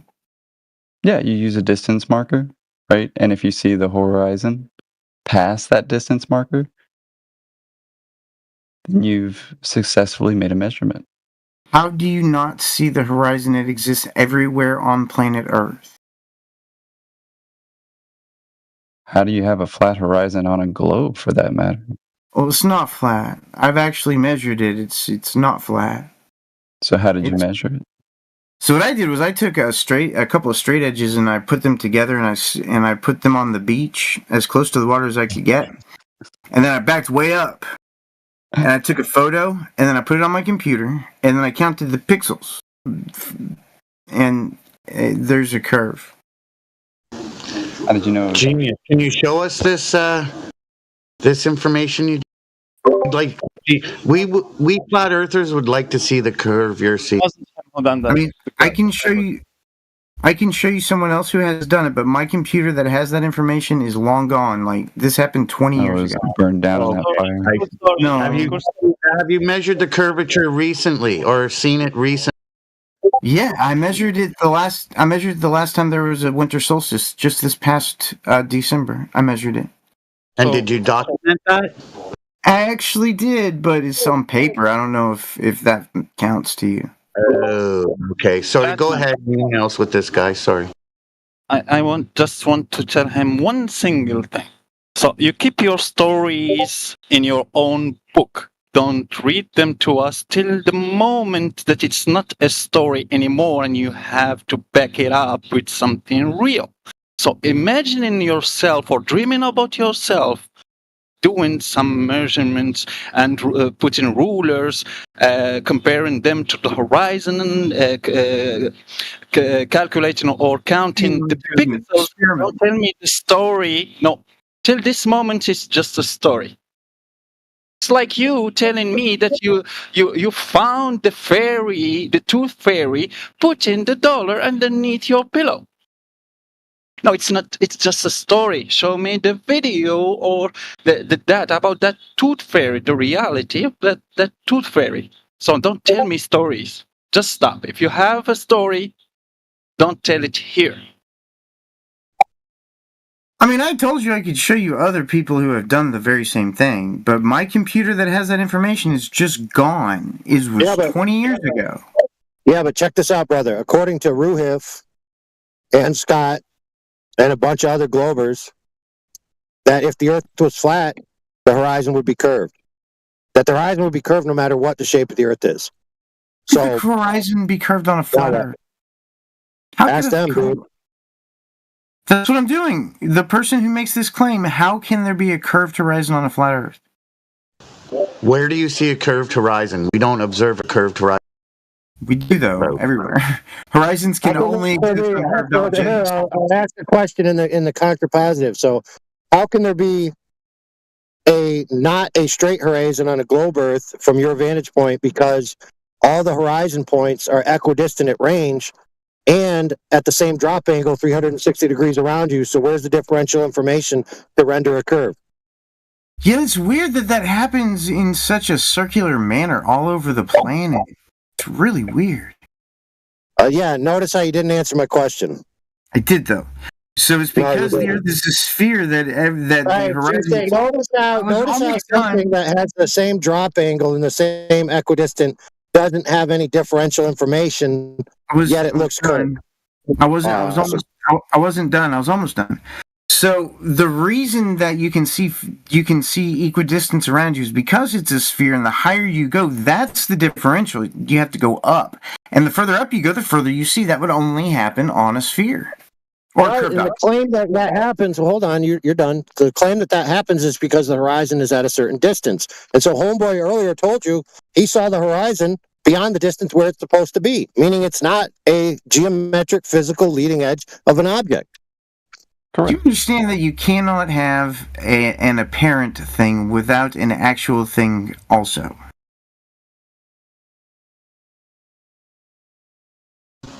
Yeah, you need to stop talking shit out your mouth. Look in the live stream. That's how the horizon would appear if you were on a sphere. The left side. But we experience the right side when we rise in elevation. So just stop as you go up. Hey, did the middle of my sentence interrupt the beginning of yours? You need to stop your diarrhea of the mouth. You need to be intellectually genuine here and not spurt bullshit. Bring us evidence, please. So we do see the one on the left, actually. The higher you go, the lower the horizon gets. It does not stay at eye level. So we do see the one that would demonstrate the globe. So that's weird, right? Oh, you see that non-CGI image like in real life? Interesting, because I don't experience that. I jump out of airplanes for your information. And I never see the horizon dropping like that. So have you ever seen? Incorrect. You are incorrect, sir. Have you ever seen the artificial horizon? What do you think? No, I've never seen it. Nope. In the plane, the little artificial horizon. No, I've never seen it, but I just jump out of them. I've never seen a cockpit of a plane ever. Never seen one. So look, I want to show you something. Can you click on something that I put in chat? Or I might even just be able to put the image. You need terms to post in the chat. If you've got it, you can post whatever you'd like to prove your side. You see the little yellow things? Post whatever you'd like to prove what you're spurting, your diarrhea of the mouth. So you see the little yellow things in the image? Those are the wings of the plane. And the horizon's below them. So the horizon drops as you get up. I've never seen one of these before. I've never seen one. Wow, cool. So this shows that the horizon drops as you go higher? Here's a thing that will make you think about the shit that you just said. When you are at high altitude on a plane or any or a mountain, the top of a mountain, anything, when you do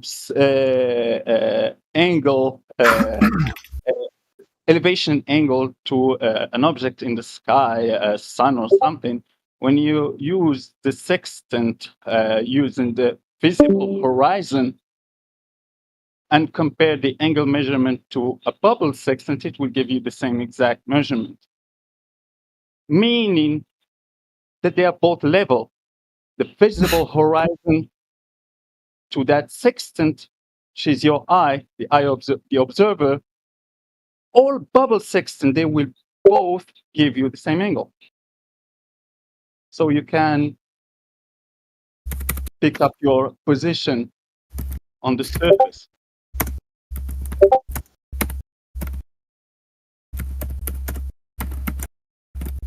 Okay, I mean, that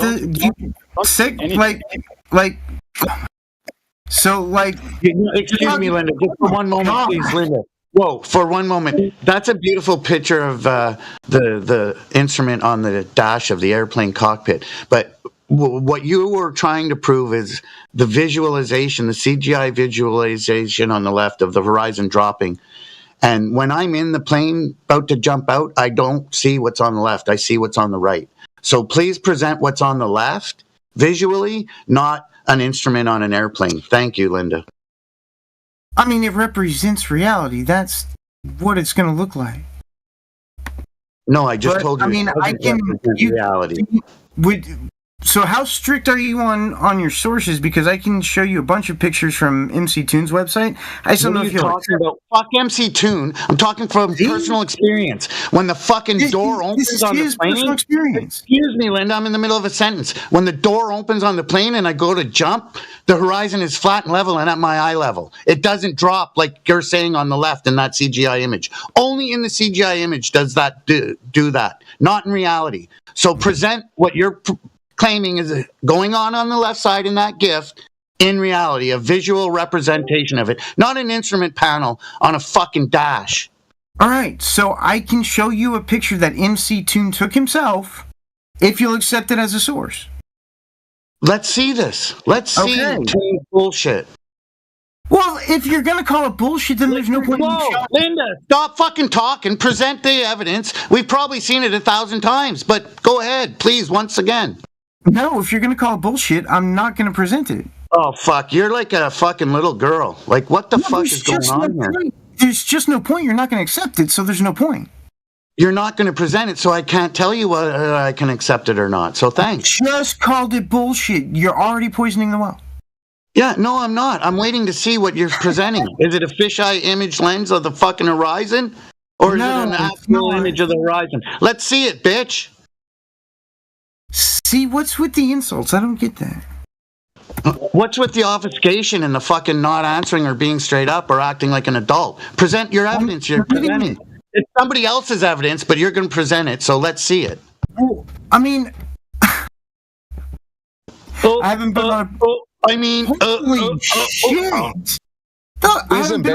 He's embarrassed to let us know that he's a tiny earther. Oh my god. MC Toon Moon below horizon. Wow, you people are strange. Your screams to God are noted.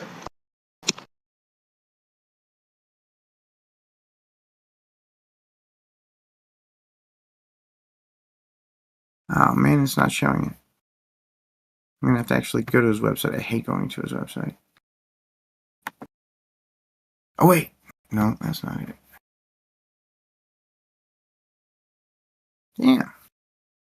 All right, I'll go to his website.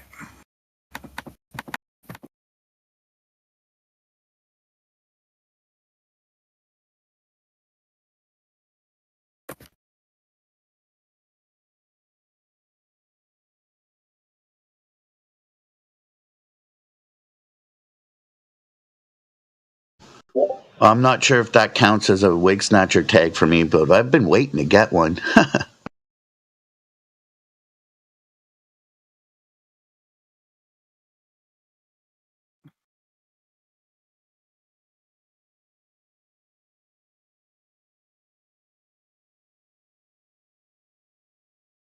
His search engines.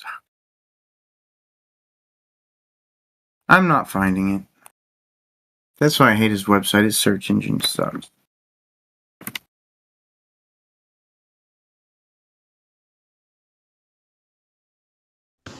Listen, Donald, I didn't want to try to upset you there or, like, you know, make you feel uncomfortable. Just asking you to present what you have to present. I don't care where it comes from.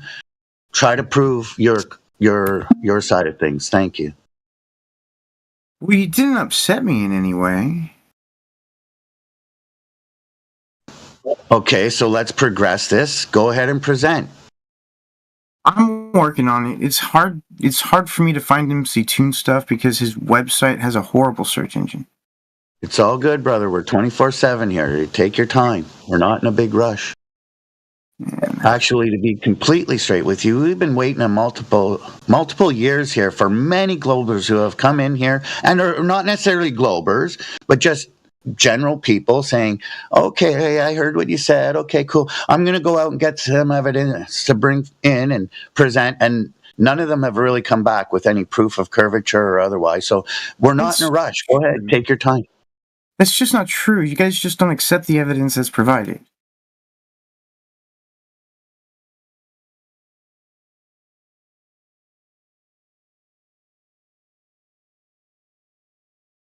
I mean, there's been mountains of evidence produced, including like actual photos of, but you guys just say it's fake. I don't understand that.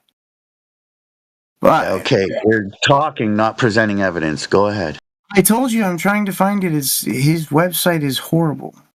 Okay, I agree. It is horrible. I've never been there, but I agree. His website is a horrible website.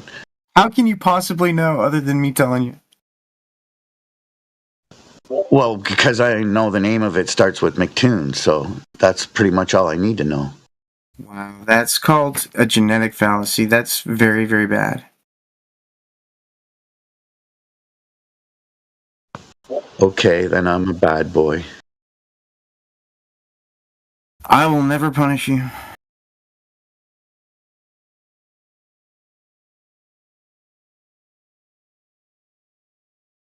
Oh, good lord. If your evidence is based on this one image, that's kind of sad. You should have more than one thing to present. No, it's cool. Just keep looking on McToon's great website. I found it. It's not based on only this one image, but I found it. I can't wait. I'm on the edge of my seat. Okay, give me 5 seconds. There you go. The moon is below eye level, and the moon is above the horizon. Therefore, the horizon is below eye level. But, I mean, it's not only based on this one image. I'm just telling you, the horizon does not rise to eye level in any way at all. Every time you go above the ground, the horizon is dropping away from you always. Mm-hmm. Okay, shut her down, boys. We got the proof. Thanks, Donald. I mean, you asked for a picture of the horizon dropping below eye level. I gave it to you. It's right there. I mean, those are clouds. It's not there. No, it's not there. I can take my phone or my device, like the device that he is using, and literally it's an application on a phone or. So you call him a liar. You just call him a liar. See, this is why I didn't want to go get the evidence, because it was a pain in the ass, and you're just going to call it bullshit. This is no. Take a breath. Don't start screaming and yelling like a little girl. Take a breath. Look, that's not curved horizon. Let me explain something. Those tools use a gyroscope and an accelerometer that you can you yourself configure by putting the phone on the floor, or if you want to that level to be tilted, you can put it on an inclined surface and set the gyroscope and the accelerometer to 0 in that tilted surface. So every time you tilt your phone, it will show you, or your device, it will show you that it is level. So you will just try to find that correct tilt to show the 0 on the screen. That means that the device is level, while it's not in reality. If you put a spirit level on it, you will find that it is completely tilted, because you set your device to do that. So no, there is no spirit level in that video or series of photos where the McToon could set a level to see that the device is being level.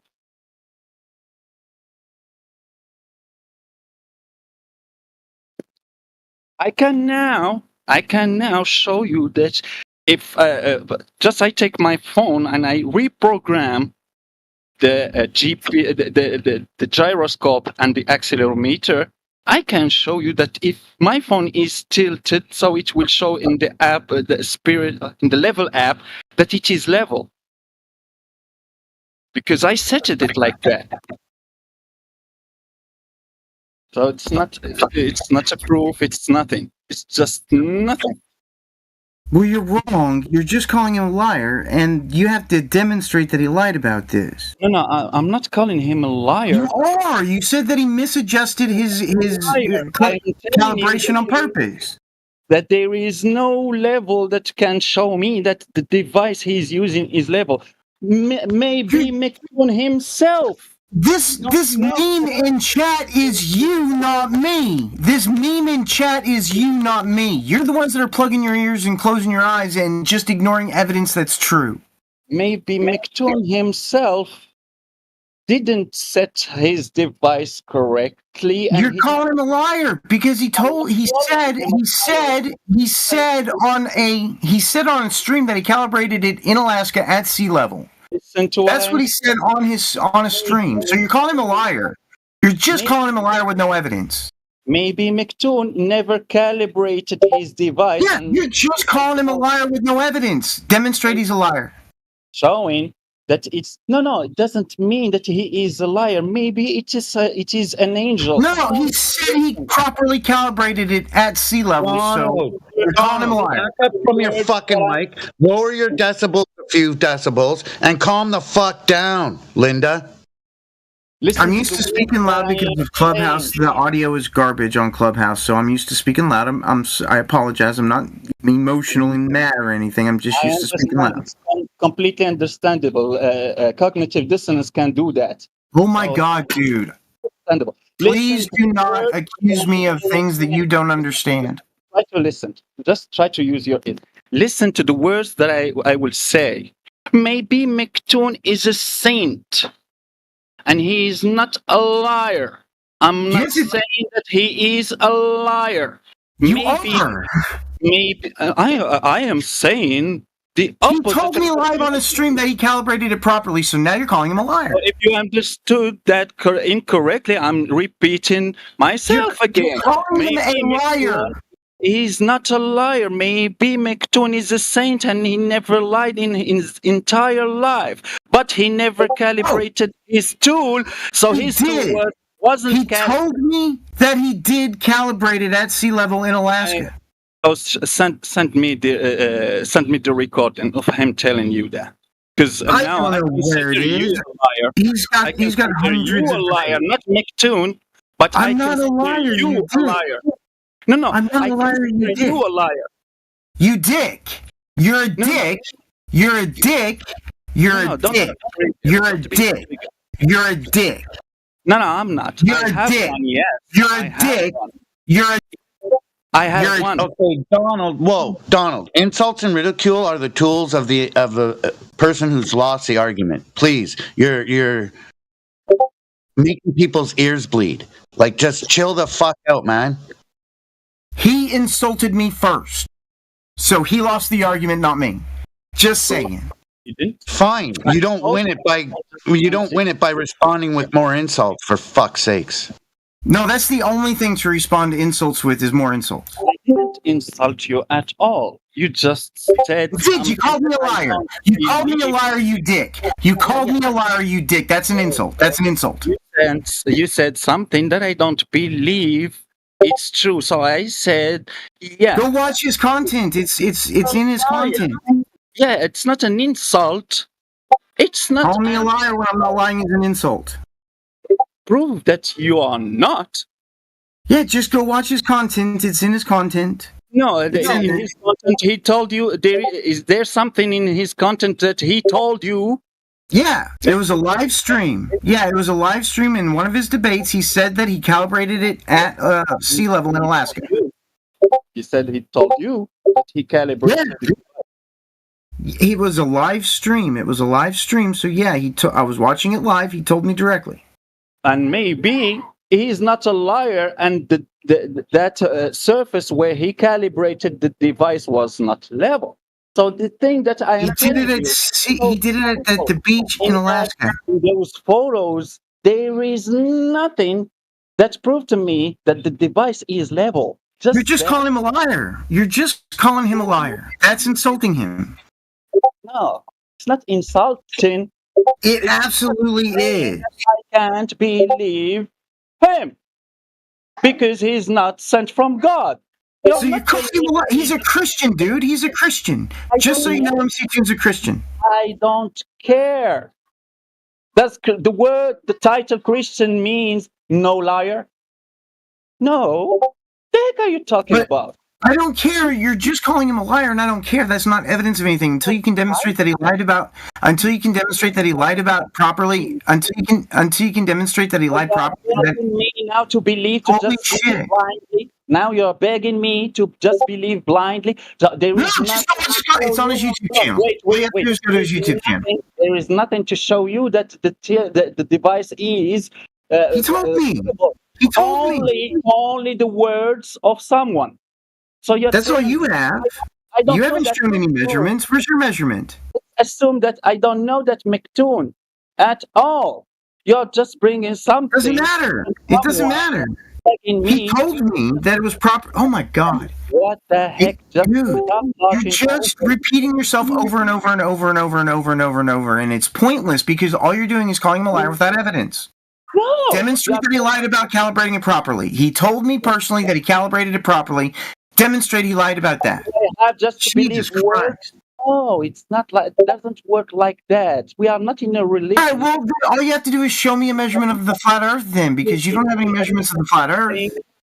If you believe, have you seen the non-curving horizon? Sorry to interrupt there. Have you seen the non-curving horizon, Donald? No, I guess you haven't. Sorry. Horizons? Yeah, that would be direct evidence of we're not on a sphere, on a spinning water ball in space. Sorry, go ahead. Horizons can only exist on curved objects. Okay, gotcha. No other object can have a horizon. Any other object is going to have an edge. Okay. Not a horizon. Like, look at a cup. Like, if you take a cup and you look at it, if you were an ant walking on the cup, which surface would have the horizon? It'd be the curved surface, not the bottom. It'd be the round side. So it'd be a curved horizon, right? It'd be the edge of a sphere. Spheres don't have edges. Spheres don't have edges. Wow. That's true. That is very true. The whole thing. You just said they have horizons and edges and curves and. No, I never said edges. I said horizons. Curved objects have horizons. Does it have a geometric flat object would have an edge. Flat objects have edges. If you say so. Yeah, all flat objects have edges. What's the definition curved of objects edge? have horizon. Yeah, all curved objects to delay sexual gratification. Do we see the horizon curving? No, we do not see the horizon curving. Therefore, no curve. We do though. And only curved objects can have horizons. You can't have a horizon on any other object except for a curved horizon, please, without a fisheye lens. Thank you. All horizons are curved. Horizons can only exist on a curved object. I said show us one. Geometry. No. What I want you to do, draw for me. I know that Flatloyd can do that shit just easily like a kid. But I want you to draw for me an infinite plane.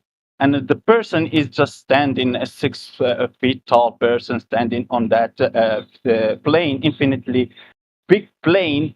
And he's looking in front of him, just level. His eyes are leveled. So his line of sight will be a straight, level line. Can you draw that? Yeah, just put parallel lines together. Go ahead. Just put parallel lines together. That's all you have to do. Just go ahead. Try to draw for me an infinitely big plane, nothing in the distance, just the infinite big plane, and it's perfectly flat, and the person is looking in front of him, like he's looking at the beach. So, please. I mean... Go ahead. It's simple. It's just a kid game. My 4-year-old son can do that shit. Take a ruler, cut the page in half. That will be horizon.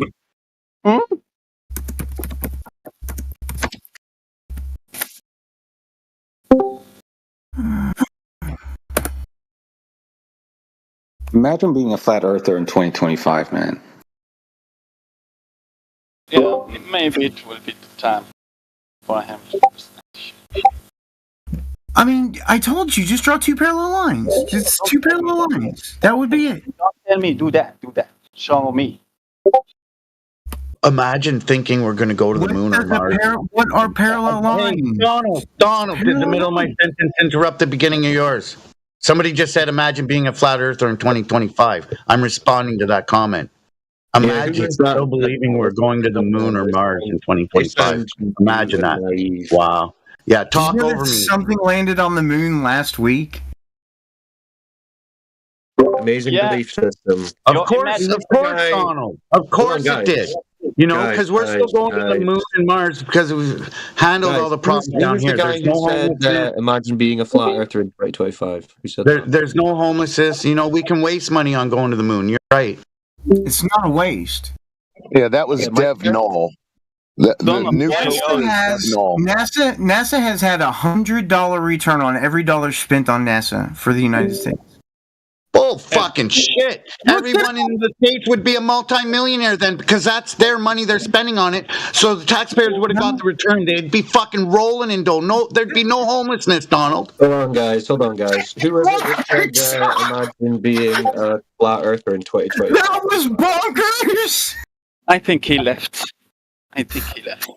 Oh my god, that was bonkers. That's not how it works. Donald, focus on that simple drawing. I won't use multiple lines. It won't take you ages. So just a matter of seconds. Just focus on that shit.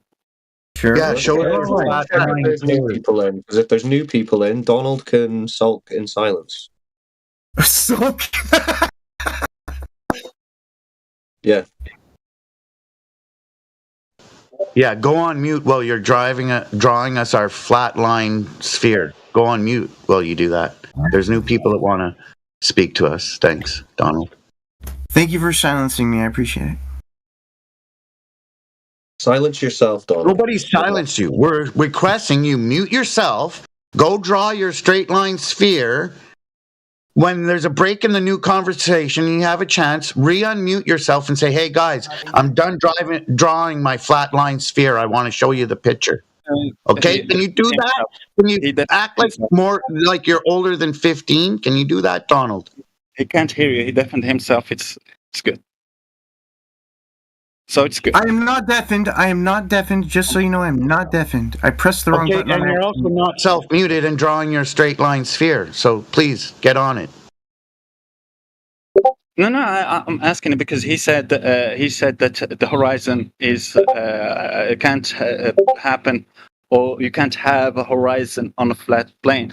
I asked him to draw me someone just himself looking at something in distance on a flat plane. So how he will draw that? It's so easy.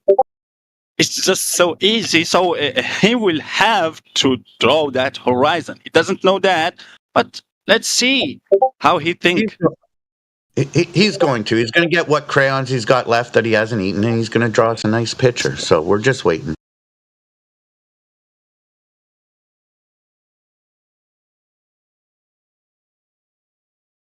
Oh, hi. Yes, welcome to the room. Oh, you can hear me? I wouldn't have welcomed you to the room. Can you loud and clear, dude? Yes, go ahead, loud and clear. Okay. So I understand you measure the Earth with Polaris, huh? Oh, shit. Nobody said that, sir. Okay. Polaris is used for navigation. Oh, I heard it was how you measure the Earth flat. Okay, go ahead. With angle to Polaris. We measure angles to Polaris. Yeah, the angle part. Yeah. You need an angle to make an angle. You need like straight Well, line. then you get latitude, huh? Yeah. That's how you get latitude, huh? No. You don't get latitude from Polaris?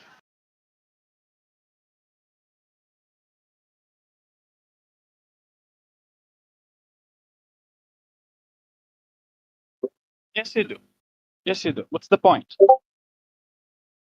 Well, you're all a bit quiet. I can't hear you all.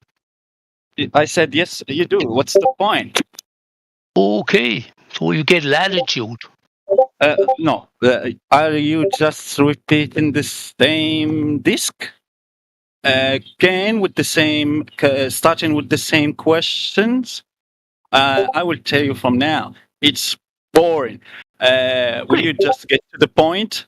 Or because I already know the disc, the song. So just get to the point. Okay. I'm just looking at my volume because I can't hear you very well. So I was wondering, if you...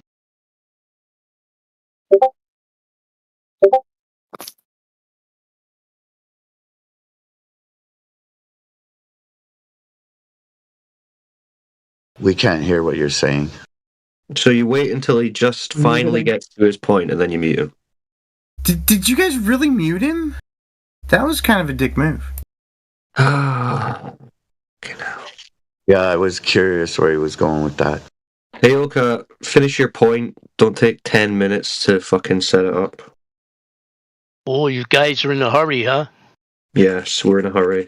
Hurry up. I was just fixing my microphone because I couldn't hear you properly. Okay, it's great. That's it's all. Coming in great. We got a ton of Globers in the line. Please make your point. Oh, it sounded pretty quiet to me. You must have had yourself We got another Glober who's self-muted it, drawing us a straight line sphere or an edge on a flat surface. So please, like I said, we got Globers in the queue. You might not be aware of it, but we are. Please proceed. Okay, he sounded a bit drunk to me. But anyway, you got... That's how most of them sound. Definitely not drunk. You get latitude from Polaris, right? Just go with your point, dude. Okay, so what happens when you can't see Polaris? How do you get latitude? You use another known star. Oh, which star do you use? There is multiple known stars. I don't know their names, but there is a chart with multiple known stars in the sky. Sounds like something you could just Google. Is there a point to your question? Well, I thought that latitude was, the central was concentric to the North Pole.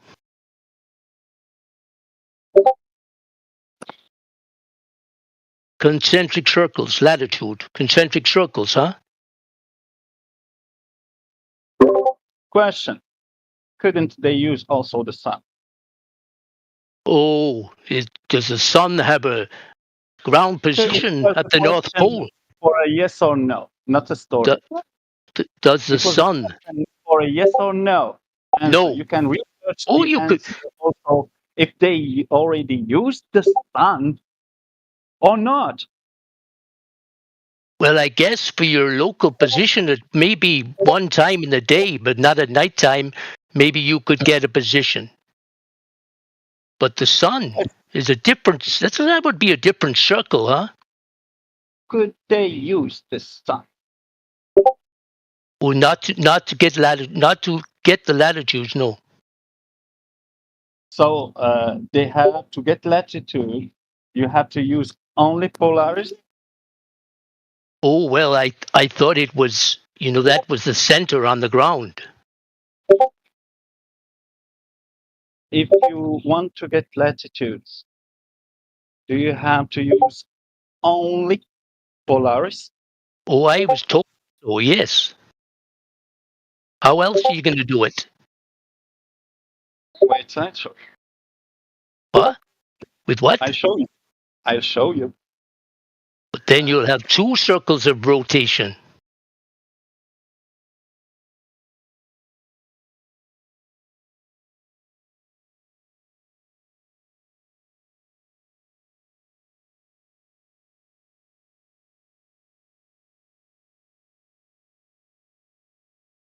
So what's your ultimate point at the end of these questions? Have you got a point? Oh, I just wondered how you extend your flat Earth. Oh, we don't extend a flat Earth. The Earth is just flat. We don't do anything to it.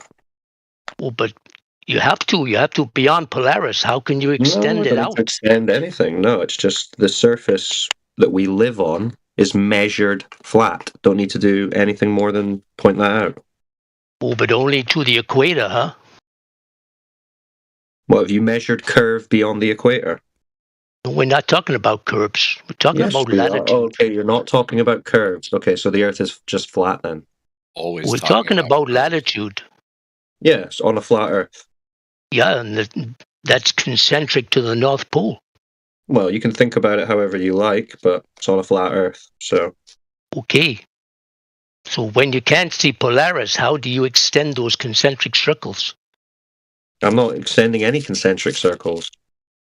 I'm on a flat Earth. I don't need to. Well, you're going to need some more latitudes beyond that. No. Don't need to do any of that. You don't? No, don't need to do any of that. I thought you had a measurement. No. Why would I need to do any of that? Well, because you got to have a bit more of the Earth than just the equator. No. Well, more of it to do what? To know that it's flat. No, we already know that it's flat. Well, you know where Australia is, huh? In the south somewhere. Well, you know where Africa. What is that? South Africa. Well, what's that got to do with anything, dude? Are you arguing that the Earth is a ball? How do you get the latitudes for those countries from centered from the North Pole? No, I don't need to. I don't need to. We just need to know that the Earth is flat and not a ball. Oh, but you would have to have that, surely. No. We just have to know that there's no curvature, which there isn't. You don't know. Hey, Yoka. Bro, telling me you don't know. Yoka. We're not the ones making the maps. Why don't you tell me how they are the ones getting the distances to, let's say, Australia, celestially? I thought you said everything was from flat Earth measurements already. It is. That's why they keep continuing to do that, to get the measurement to Australia. So why don't you tell me how they do that? Okay, so that's what I'm investigating, how you measured that with the flat Earth. We didn't measure that. The people who made the maps did, and they used the flat Earth to do so. Oh, so how did they do that? Elevation angles. I just sent you. To where? Elevation angles to where? To the stars, do you hear me? You can use Polaris, and I just sent you, because you said that you can't use the sun. I just sent you that we use Polaris or the sun already. But you can only... Oh, yeah? But the sun doesn't have a ground position. Same as Polaris. So that's a different circle. The sun does have GPS. Yeah, it has not at the North Pole. You didn't read any shit. You want to talk. You want to use your mind. You don't want to process any information. So the sun has its own GP. Its position above the ground. Different than the GP of Polaris. So you can use the path of the sun that is already known. So you can have the elevation angle to the sun using its GP. And you can... You have two circles of rotation then, huh? You have two circles of rotation, the sun and Polaris. Yeah. What's your point? Around one single point. Oh, no. Around one single point. That's 2 points. No, why 2 points? The sun is rotating around another center different than the center where Polaris is rotating around. Oh, but I thought you got the latitude from Polaris. Yeah, just one circle and a bigger circle having the same exact center. Well, you measured it too, huh? The single thing that would differ, it's just the radius of the center, the circle, the path of the Polaris, or the small circle around its own center, and the sun. But that is the center. But that is the center, huh? No, don't tell me that. Do you the North Pole. The North Pole is the center of everything. Holy fuck. Tell me. Do you understand? You guys, this is totally incoherent between the both of you motherfuckers. So both of you shut the fuck up unless you want to make a claim and prove it. Let me check with this Kane guy, because Kane's mouthing off in the text chat. Kane, are you there? Big brain Kane?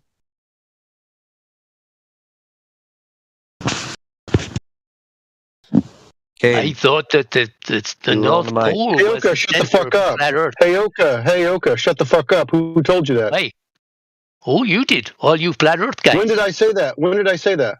Well, maybe not you personally right now, but So that's this is what a happens. stereotype fallacy. Hey, motherfucker. Why are you going to stereotype me?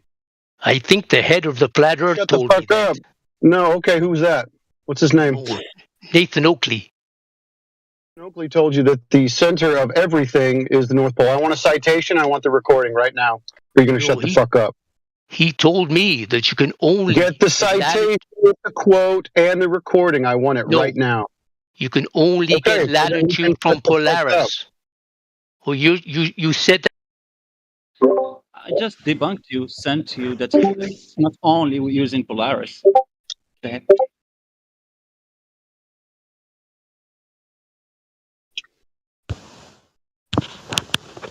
Okay, so if Kane's not going to unmute, Donald's ready to present his drawing of the edge that he did with his crayon. Yeah, we asked you to mute, Mr. Donald. We didn't tell you to mute and shut up forever. If you were paying attention and listening, I said when there was a break in the conversation, you could unmute yourself and present your evidence. Go ahead there, Linda. So this is my measurement of the curvature of the Earth right here. That's not a measurement, dude. Yeah, it is. Do you know what a measurement is? Yeah.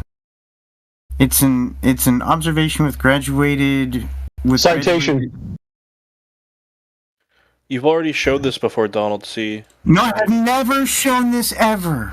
Yes, Are you kidding me? Citation for measurement. You actually have once, and I was there to witness it. So please don't lie. Maybe I did. I thought I had never seen it before. Yeah, that's evidence that was stolen from your home when your house got burglarized. Well, no, this is my repeat measurement. So I wrote it down. You had to repeat it because somebody stole your proof of curvature, right? Somebody stole everything that I owned, you dick. Okay, Linda, relax. It was quite traumatic, by the way. It was a traumatic experience being burgled. Take a fucking breath. Who's Brenda? I don't know who you're talking about. Microphone again.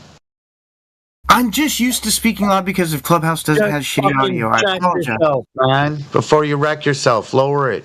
Lower your decibels. Calm down. Back up. You really Focus need on the information. Yeah, I showed it to you. Do you want me to show it to you again? Donald, what exactly is that observation you're showing? How does it exactly work? What is it exactly measuring? Can you explain it? So it's not an observation, it's a measurement. Of what exactly? Of curvature. Yeah, but how are you measuring this curvature? What did you exactly measure? An angle to the sun from a vertical. From a vertical? Yeah, from a vertical. I used a quadrant. You mean from a horizontal? No, I didn't use a horizontal. How do you measure the angle to the sun from a vertical? With a plumb bob?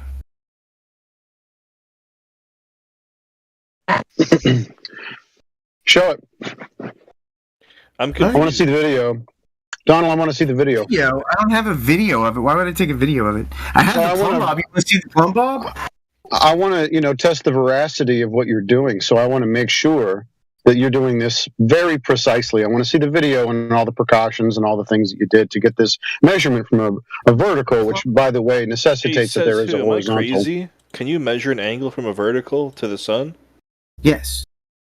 Yeah, they can do it. That's the plumb bob. I don't have a video of me doing it because I'm not a dick. So only dicks record what they're doing, so they make sure that everybody sees that they're doing things accurately? So you don't like to be accurate. Dicks are accurate in your mind? Stupid asshole? I don't have to record myself doing something to demonstrate. I want to see how you did it. So I took my little plumb bob here, and I want to see how you did it. Otherwise, yeah. I'm working on. Give me 5 seconds, okay? No, I want the measurement that you took. Retake it and show us the video. I'm not gonna redo it a third time. All right, then you're gonna be muted. So I took my plumb bob and I attached it to this right here. So this is a compass, and I got an angle from the compass. And why would you use the plumb bob for that? I'm confused as to what exactly does using the vertical wouldn't you use a horizontal to measure the angle to the sun? Well, the vertical is tied to the horizontal. What he's going to try and beg the question for is that, right? yeah, he's going to beg the question that this plumb bob somehow is calibrated to the center of a presupposed sphere, which he doesn't have any measurements for. So, and see how the psychos on the camera are like wagging their head. Look at this But guy. the thing is, He's plumb bob is certifiable. always vertical to the horizontal, like because that's just how a plumb bob works on the Earth. Honestly, Donald, I thought you'd be better looking, but I mean, you're even uglier than I thought, bro. I thought Donald C was like a teenager dude by his voice. I know. So what we would need is, number one, the calibration of the plumb bob to the center of the presupposed spherical Earth. However, he's going to do that. And then secondly, we kind of need gravity, you know.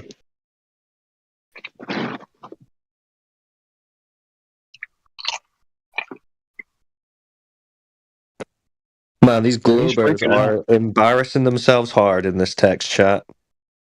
Who we got? Kane, still embarrassing himself. Jesse's joined the text channel party, crying in text, not joining the voice. Kane saying he's not going to play our game. The game of you having no globe evidence. Kane, you are playing our game as you type away in vain in the text channel, providing literally no argument for the globe. Kane, do it. Try one argument for the globe. Just try it. Jesse, he's just crying in the text chat. He's not even... No, you know what? Actually, I'm gonna give you the argument for gravity having to exist, and we can discuss that. Okay. Well, firstly, could you define gravity? What is that? So gravity is either like we can define it as like in the way that Einstein did. So it's curvature in space-time, or otherwise we can also define it as the what's it called?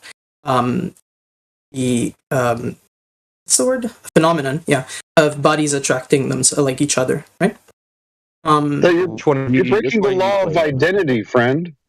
Which one are you claiming? The law of identity. I'm explaining either what gravity causes. Or, you can't just say it's two different I'm really things. not. Like, okay, that's already funny. So, I was gonna say so. Let's use the definition of a force. Okay, that he's not going to respond to anything, is he? Between bodies. No, because I already did. So I was going to say let's use the definition of a force that acts. No, Kane, you cannot say a force because you just said Einstein, where it's not a force. So you can't now say it's either way. It's Kane, Einstein didn't say it was a force. I know yeah, it doesn't change what it is. Yeah, he just described what causes Einstein. So are you using Einstein's gravity or not? Yeah, no. We're when we use the definition that Newton gave, we're still using. Right. So now you're going with Newton. So you're going with Newton, not Einstein. No. I'm going with both. I'm just telling you that it's easier to show that it exists by defining it as a force. No, they're not the same thing. No, yes, they are. They quite literally are. Newton's theory is just less accurate, as in it doesn't explain what causes not. So under Einstein, but that's fine. Look, it's good. I was gonna say that I don't like being overtalked, so maybe if you let me make my point out. He said no, yes, they are. No, yes, they are. So did Einstein gravity was a force? So I was gonna say. So okay, so you don't know what gravity is. Continue. That's how you know what gravity is. I was then I already don't understand. But that's fine. Yeah. So we don't even need to assume that the Earth is a globe. We don't need to assume that the Earth is like that the Earth moves around the sun. We can assume that the sun, we can assume that we live on a stationary Earth. Okay, we can assume that the Earth is a flat plane. It doesn't matter. We still would have. You still would need for gravity to exist, and the reason is when so we're not assuming. Yes. Okay, so we're not assuming a curve. We're not assuming motion of the Earth. We don't need to assume any of this. Yeah. Okay, so we're not assuming it for this to be there. So then how do you get to a ball? Yeah, no, it doesn't matter. What I'm saying is that gravity has to exist, which is what I specified at the beginning. I'm giving you an argument for gravity. On a flat surface. Okay, so we'll say gravity exists on a flat surface. I'm giving you an argument for gravity because you guys refuse the existence of gravity. No, but what we need is your argument for a globe. Okay, so we can assume gravity... Yeah, and Okay, I know you're just gonna spaz out through everything I say. Okay, so we can assume gravity and not assume a globe. So we've got gravity on a flat, motionless Earth. Okay, then what? No, the globe follows from gravity, because if gravity exists, then No, it doesn't. if we had a Wait, flat wait, wait. Earth, it would like The globe first of follows all, from what, Earth exactly? wouldn't be able to be a flat plane if gravity exists, because if it was a flat plane, it would collapse on itself. Nah, So see, that's it you cannot be assuming the that. globe. See, that's you assuming No, the it globe. has to and be. Yeah, no, gravity. no, we're It not has assuming to the be. globe. That's an assumption. No, Yeah, no, that's no. an Once assumption. you have gravity, you need to have. Okay, so without assuming curvature, tell me how No, the we're not assuming any phenomena of curvature. you. Okay, so then when we're talking about a phenomena for gravity, To prove that gravity let's needs say to we're exist, we don't dropping need to assume something. curvature, but curvature is a consequence Oh, of so gravity. you're So because assuming gravity has curvature. to exist, then the Earth has to be a globe. So you are assuming curvature. No, I'm not. I You literally are. just explained to you how I'm not You just assuming. explained how you are assuming it. You're saying, I'm well, not assuming curvature it. has to I exist told for you again. gravity, and we know gravity exists, therefore curvature That's exists. That's no. That's not what I retarded. said. I said that for gravity to be there doesn't need to be a curvature. But What do you mean by gravity, then? the moment you have gravity, then you need to have a globe. It's an implication of gravity existing. Right, but you haven't proven gravity as you've defined it. You haven't even defined gravity. If Earth was flat with gravity, then it would collapse on So itself. where does a ball Earth come into any of this? I know. I told you it's a consequence of demonstrating So it's an gravity exists. assumption. So you're not actually No, it's demonstrating not an any assumption. flow. Are you like? Do you really not understand the difference between? Yeah, you haven't shown us any curvature. Assumption? Like You one haven't comes shown us first any and the other comes curvature. after. You haven't shown us any curvature that or any doesn't. motion See, of Earth. again, that doesn't matter. So I'm telling you. Did anybody you can just demonstrate- hear me said No, it does without matter, gravity King. the It does flat Earth matter, would collapse King. on You're itself? gonna have Are to you tell us. kidding me? You're gonna have to tell us how you go from dropping a rock to the Earth being curved and in motion. How do you get to that? Okay, so we can make very simple observations. So first of all, there has been. So you guys are all familiar with the final experiment, like, right? Do you agree that they did go to Antarctica and observe the 24-hour sun? Yes or no? Irrelevant. You're talking about No, it is gravity relevant because and it's the observation that I'm going to start from. No, your observation of the sun is not your observation of quote unquote gravity, bending and warping space-time, mass attraction, whichever one you want to go with.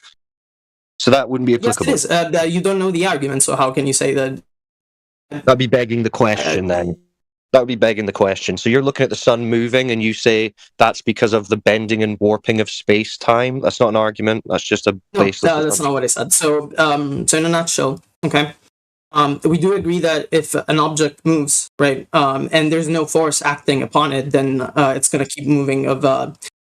Sorry, my English is not my English is not my first language, so I might be getting confused with the words. But it moves of a straight. What's it called? Uniform straight movement, something like that. Is that true? Like, do we agree on that? Irrelevant. Just present your argument. No, it is relevant. It is very relevant to what I'm saying. You cannot just say irrelevant and then. No, your argument should be independent of what I think. If my thought is required for your argument, then you don't have an argument. No, the thought has to be there. Like, we need to agree on the premises. If we don't agree on the premises, then I cannot make the argument. Is it demonstrable? Do we agree on the premise that if an object moves and there's no force acting upon it, then it will keep moving straight, right? Do we agree with that? Like, do you agree with that? In a straight line, it will keep moving in a straight line, right? Can you show that? Can you show it? It's Newton's first law of physics. It's a concept. So it's just imagined. It's not imagined. It's not just a concept. Okay, so show us. What object did you see doing this? That's funny. So if you take say an object, right, like, and you let it go on like on a surface that has very little friction, it will keep moving for a long time. The reason why it stops is only because there's that little friction, but it will keep moving as long as the object that you're moving it on has very little friction. So, you can observe that, like, the moment you diminish the moment you have the least amount of force on an object as possible, it will keep moving, right? So it's very obvious that that's the case. So demonstrate it. Show us your demonstration. I just did.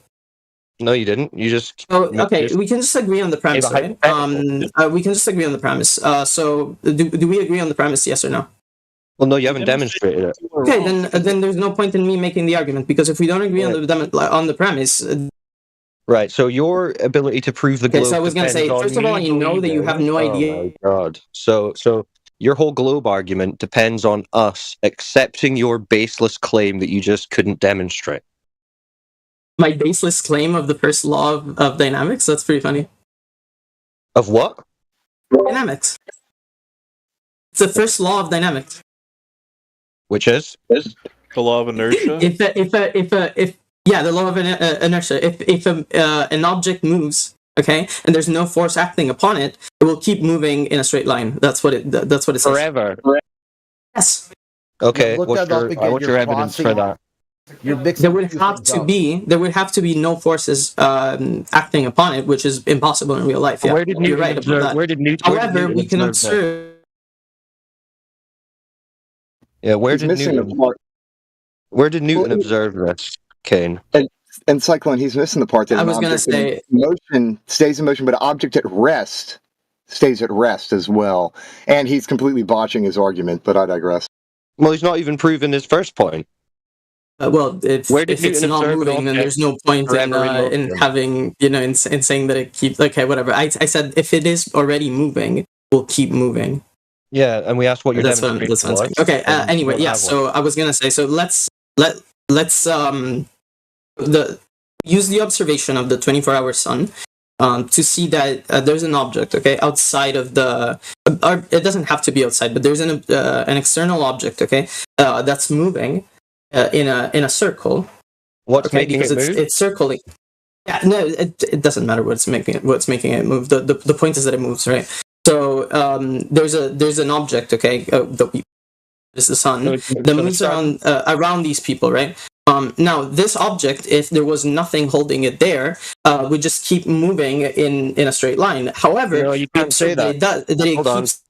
You can't say that because you've just said you don't know what makes it move. So you can't say it will do this if this is here or that's not there. You don't know how it's moving. Yeah, it doesn't matter. What I'm saying is that if there is nothing holding it there, if there's Okay, well, if you say that doesn't matter, then we dismiss your claim that something else would happen if something else was changed, because you don't know that. so you dismiss the first law of dynamics. That's pretty funny. That's you completely dismiss the law of inertia, which means that your model. No, okay, I'm just pointing out that you're making. No, I'm just pointing out that you've just made a number of claims that you provided literally zero evidence for. You're just rambling. Half of his claims were geocentrist. A sun Yeah, okay, moving. so the sun goes around us, yeah. So he's a geocentrist as well. Yeah, no, it's it doesn't matter. Like what I'm saying is that I'm telling you because that's the point. Like the thing is, we don't need to make any more like any assumption, okay, to show that so gravity we don't needs make to an exist. assumption. No, if we're not making any assumption, then all we've got there is observing the sun moving above the observably flat, motionless Earth. That's all you've got. So what I'm saying is that there has to be gravity because if there was no force holding the sun there, it would just keep going in a straight line, right? So now you don't know what's holding the sun there. Again, he's claiming that the sun is the one moving. Hold on, Kane. You just said you don't know what's holding the sun there. There has to be a force because we observed there's no like object that's keeping it there. So you don't know that it is gravity. No. What do you mean? Yes, there's a force. No, we call that force gravity, and then we can see that there's like we have to come to the conclusion that there has to be a force that acts between like. Kane, that would be the bending and warping of space-time in your paradigm, wouldn't it? Yes, which is the cause for gravity, which is the the cause for the. Okay, so for you to evidence that, you're going to need to start by showing us this space-time and how you bend it. You start with that? That is so funny. No, you don't need to, but because you can just observe and describe the phenomenon. Right? All right, you can observe it. Okay, where do you observe space-time and it bending? You observe space-time bending, for example, in situations like when we're going to space. funny enough. But there's a little experiment that they did in the past where like they put two very precise atomic clocks on two different airplanes. They made them go around the Earth in different directions, and then when they plug them back. Right, that's not space time though, is it? Yeah, I need space time. Where's your space time? That's a fabric, right? So space-time would be like we observed that it has to be space-time and not just space and time, because time is affected by the movement, right? Like it's affected by space. So we've got. So far, you've just affirmed the consequent in everything that you've said. Listen, excuse me. You're just affirming the consequent in everything that you say. So you got to stop that. Yeah, you're really just you're going crazy here. So the space-time fabric, is that real or conceptual? No, you asked me to show you that it exists. I showed you that it has to be space-time and not just space and time. Yeah, he's asking you to get him a sample of space-time, paint it red, put it in a box, and give it to him. That's so funny. Where's Sure, the space-time? Okay. I know. I'm not going to get off of that. Hey, bro, I'm not going to get off of this. Can you show me a piece of flat Earth? Hey, listen, dumb motherfucker. We're going to get us a sample, of space-time. Until you do that, we're not just going to affirm the consequent with you. So get us a sample. That's the next step. Okay, would you give me a sample of time? All right. Nobody here claims time. Nobody's claiming time is physical. Nobody here's claiming how space your is point physical. is. What do you mean? So this is why I asked you, Kane. Is the space-time fabric that your argument is hinging on, is this conceptual or physical, real? Which is it? Okay, one, my argument is not hinging on space-time. Yes, it is. Yes, it is, because your entire argument is quote-unquote gravity, and gravity, in your paradigm, is the bending and warping of space-time. So yes, this is your entire argument. It's taken us a while to get here, to pin you down, but this is your argument. So again, is this space-time fabric that you're appealing to conceptual or physical? Simple question. So I'd like not to get interrupted when I'm answering the question. Well, could you just answer the question? Is it conceptual or physical? I am answering I'm answering the question. Just give me a second and I'll answer it. It's just one word. Let's say it is conceptual. Okay? Now the thing is, what space-time is. Listen, what space-time is a theory, right? So it's a way that we describe how reality works. Now we observe that time and space are connected and they work together. Not real. So we call them space-time. Like they're one. Okay, so we get it. So it's not real. It's just a concept. Okay. So this is why you're getting confused. See, we're not interested in theoretical concepts. We're looking for empirical evidence, that which exists in the physical and natural world. So your curvature of a concept, we're not interested in. If you've got curvature of the surface of the Earth, then we're interested.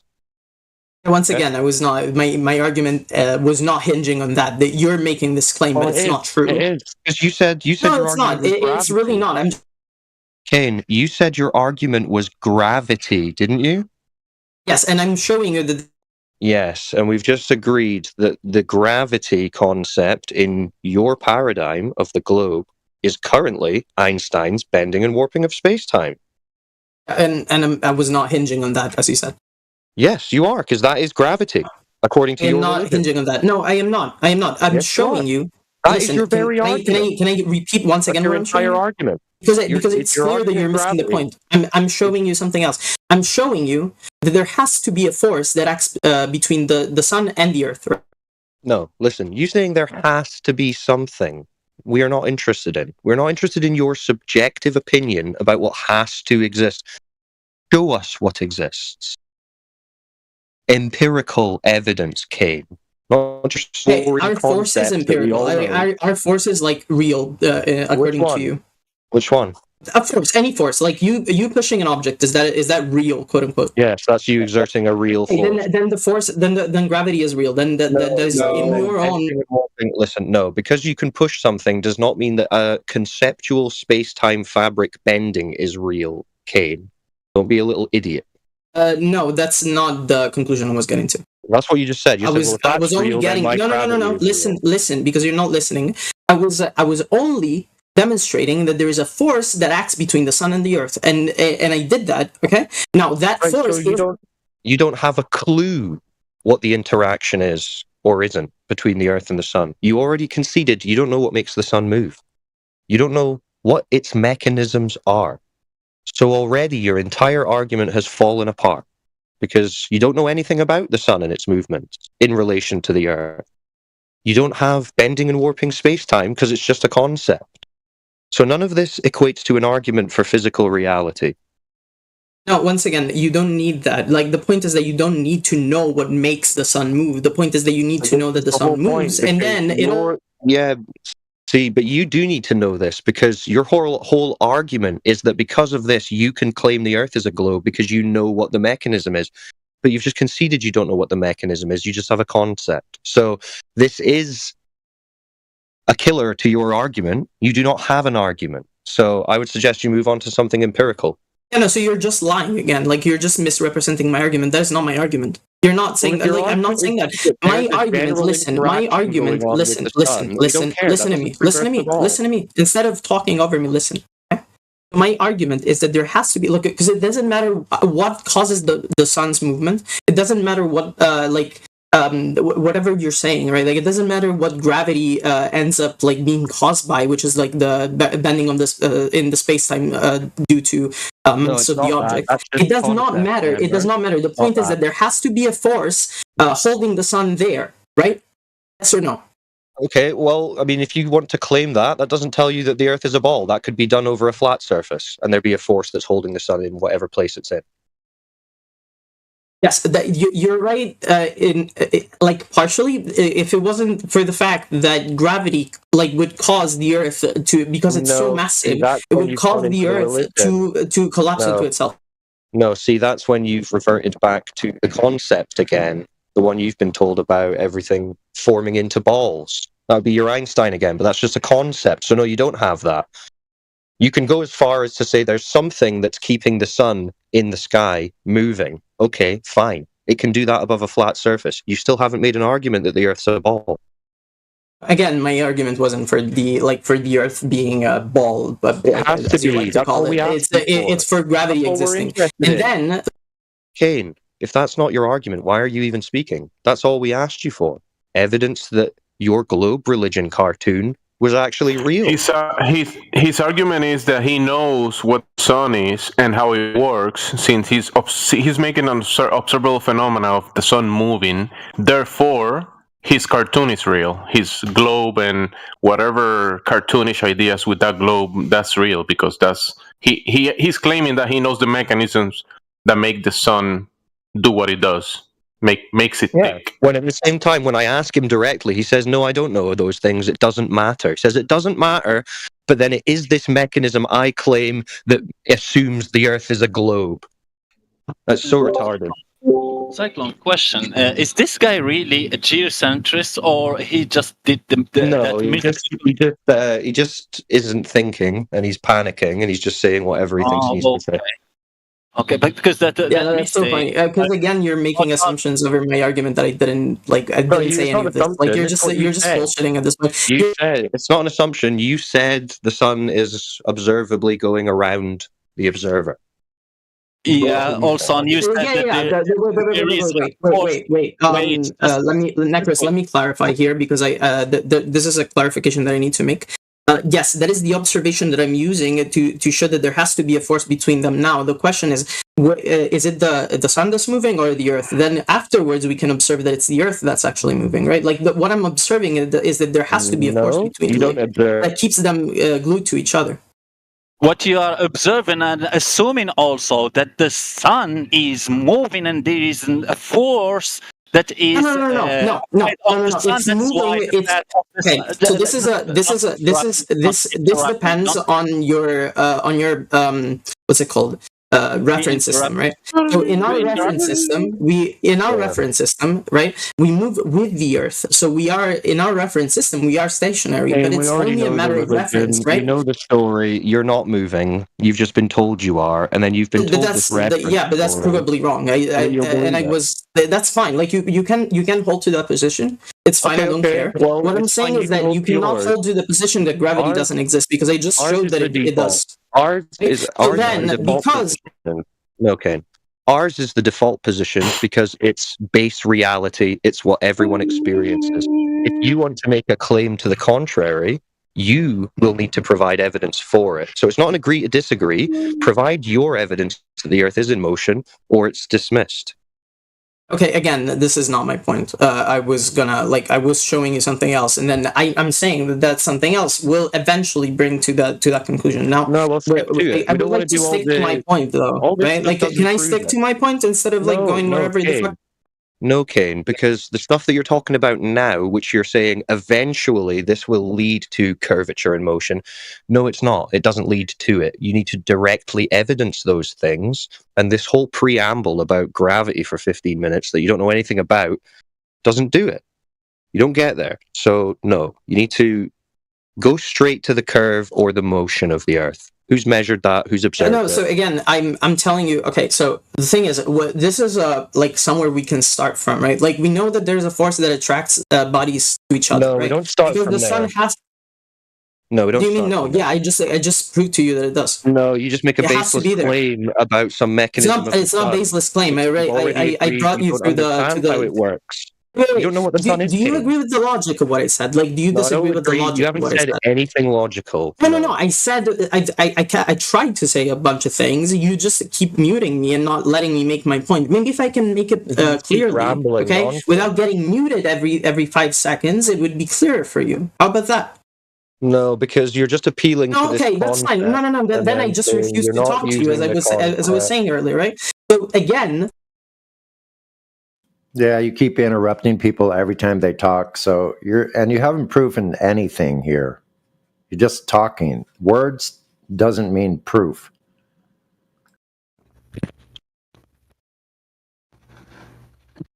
Yeah, to say the sun has to be doing this and it has to be this mechanism, which means the Earth has to be a ball, is not a fucking argument. You're just looking at the sun moving and then saying Earth's a ball.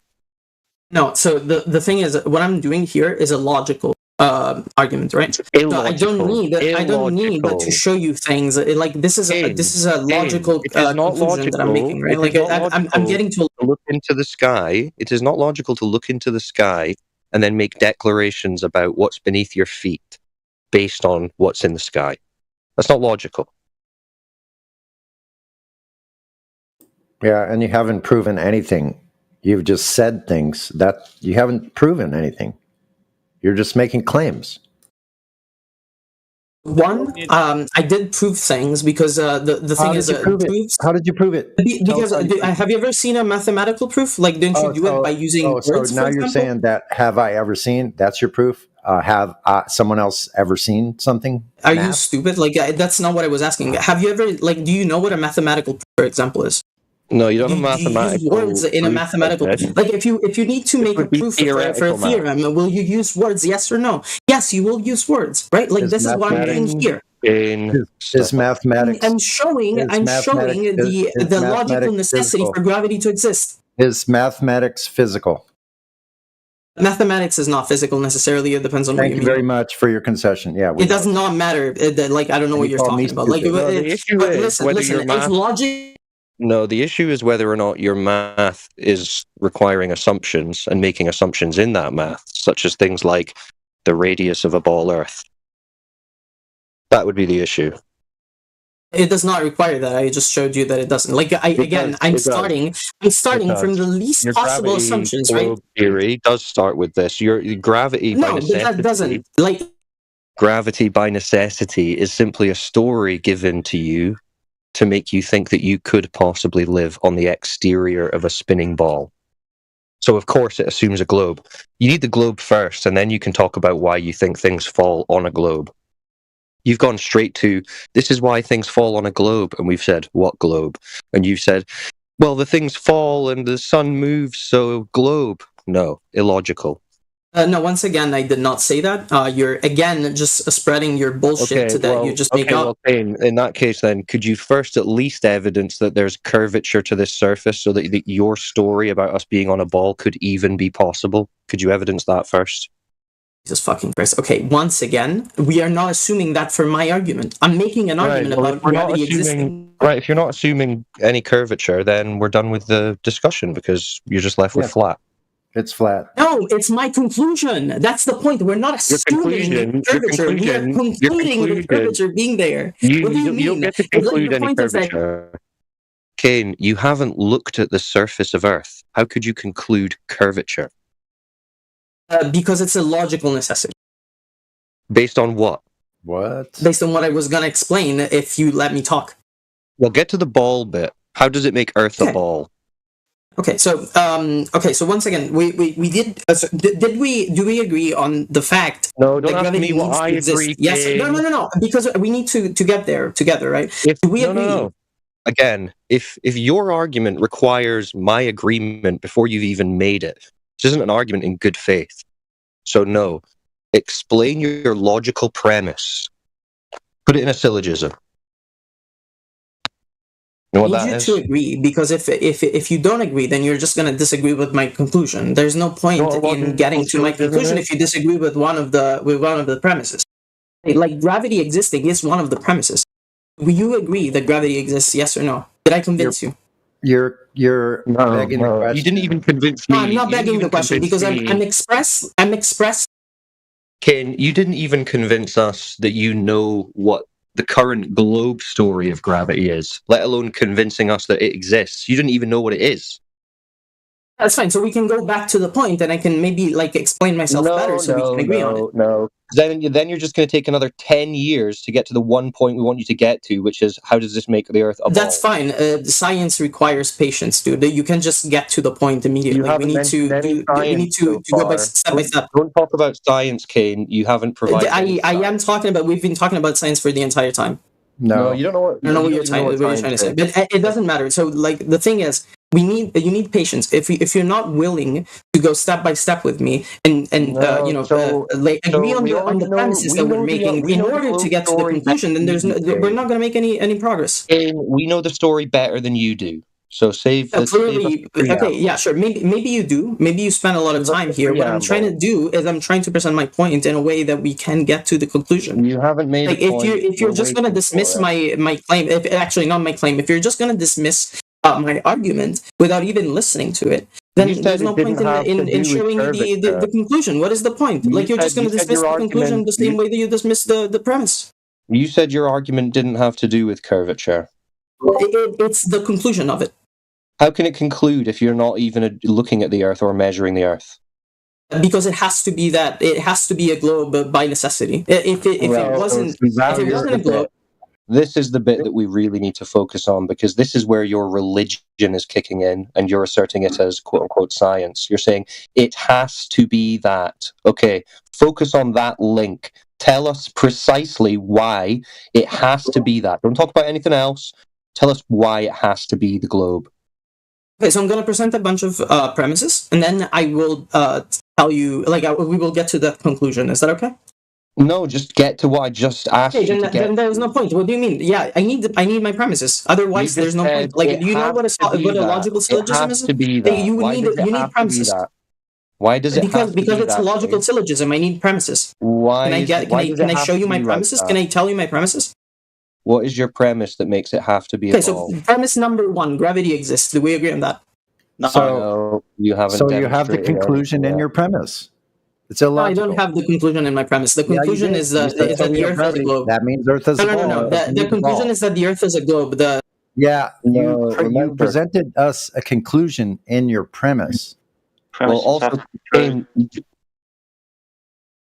premises have to do. So if gravity exists, no, it has to be true first. Yeah, and you already conceded that your gravity bending, warping space-time is a concept, so no. A concept maybe exists, but in physical reality, once again, so Very easy So realities. one, the force. Okay, there is a force acting between bodies. That is one of the premises, right? Okay, so this is and what it does not listen. It does not require the premise of the Earth being a globe. And I showed you earlier that it doesn't even require the premise of the Earth spinning around the sun. Something going on, and the Earth is not a globe yet. Carry on. Next step. Okay, so one, there's a force that acts between bodies that's like based on mass. Is that do we agree on that? We agree that that's your belief. We agree that's your Then belief. I'm gonna show you again why there has to be. No. Just move on. We understand that you believe that, and then based on that, then what? No, I don't. No, I need to show you why that premise is. Right. So you don't know. You can't get past. You just have a belief. Fine. I know. I'm trying to show you why I think I know, and not that I just believe. You've just been told it. That's why you think you. No. That's not true. I showed you. I gave you a syllogism earlier for it being having to be the case. No, you didn't give us any syllogism. No, what that's was your not true. You're lying. You're quite literally lying. Can I? I'll give you the syllogism once again, just in case you didn't understand it. So let's start from the law of inertia, right? If a body is moving and there's no force acting upon it, it will keep moving in a straight line. Do we agree on that? No, you couldn't demonstrate that. Didn't demonstrate. Okay, I don't think I need to demonstrate the laws of physics. Yes, it's your imagination, a concept, not law of physics. You've never. Can we agree that this is can we agree that this is general knowledge, and I shouldn't need to give you a demonstration for the law of inertia? You're just restating imaginary concepts again and again. You're getting once again, it's not an imaginary concept. It's a law that we use to describe phenomena. If it's not imaginary, you'd have been able to give us a demonstration, but you can't. So. Okay, do we agree that in order for any of the physics on the flat Earth, you need the principle of inertia? Do we agree on that? No one agrees with you. Everything. Oh, you don't agree with that? Okay, so let's say so in a flat Earth, right? Nah. Who else have we got? Because this one's very bricked.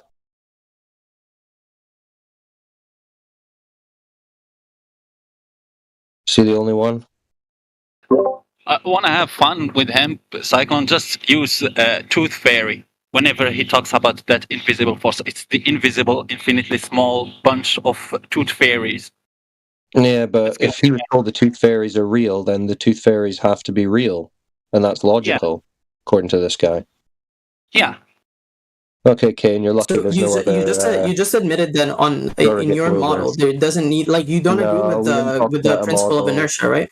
No one spoke about a model, Kane. We're just pointing out that no. Okay, you don't agree with the principle of inertia, right? So he's saying that he got $5 under the pillow, therefore the tooth fairy is real, and three toes you don't agree with the concept of inertia, with the principle of inertia. So you mean what you mean by that is that you believe that there can be an object, okay, that is not moving, and then out of nowhere, without any force acting upon it, it can start moving. That is what you believe. Maybe age after 2 million years, for example. After 2 million years. Without any force acting upon it. Who knows? Can you tell me that object will not curve? Hold on. Listen, this guy, Kane, you don't even know what you believe, so don't try and start telling us what you think we believe. You've got no idea. Are you going to get to how you think the Earth's a ball anytime today? Again, I'm not telling you what you believe. I'm telling you what the conclusion of you dismissing the law of inertia is. You believe you said that you don't believe that the law of. No, your lack of understanding of anything doesn't have an impact on our thoughts. Don't worry. So just speak for yourself, Kane. Don't worry about what other people think and believe. This is what's got you into this mess in the first place. Focus on your own ability to understand things. I have my ability to understand things, and I have it. I think that my beliefs are very coherent. I think that yours are not. Well, you've got. Do you believe? Oh, can we let him fucking finish the sentence? Jesus. It's very coherent that you are going to look at the sun and claim bending and warping space-time concepts. Therefore, the Earth must be a giant spinning ball. Very coherent, Kane. Again, you're not letting me guide That you is your through it step argument. by step. That's your argument, as best as you But my framed it. argument, like, yeah, okay, but your argument would be, oh yeah, like I pooped, therefore the Earth is flat. Like, what the fuck is? No, our argument is that the Earth is observed, measured, and practically used as a flat surface. Do you disagree with that? I disagree to an extent. Yes. The point is that. Okay. Which one do you disagree with? That it's observed flat, measured flat, or practically used as flat? I was gonna stick to the argument. No, you just stick to the questions that I'm asking you. So, which one? You said you disagree partly. So you agree with some of it, but you don't agree with all of it. So which one don't you agree with? That it's observed flat, measured flat, or used as flat?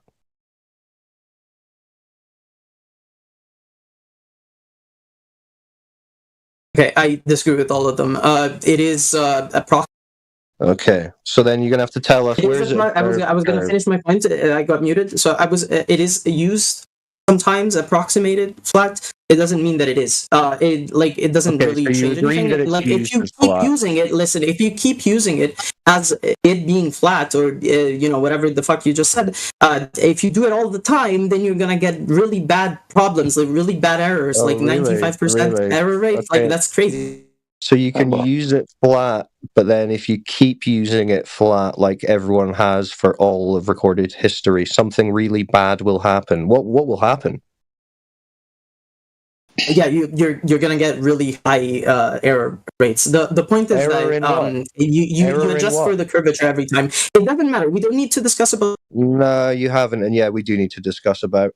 So you did say that it is used practically as flat, but then you skipped to your imagination where you said if you keep using it, something bad would happen. That's nonsense. So it's used flat. What about observed flat? Are you saying it's not observed flat?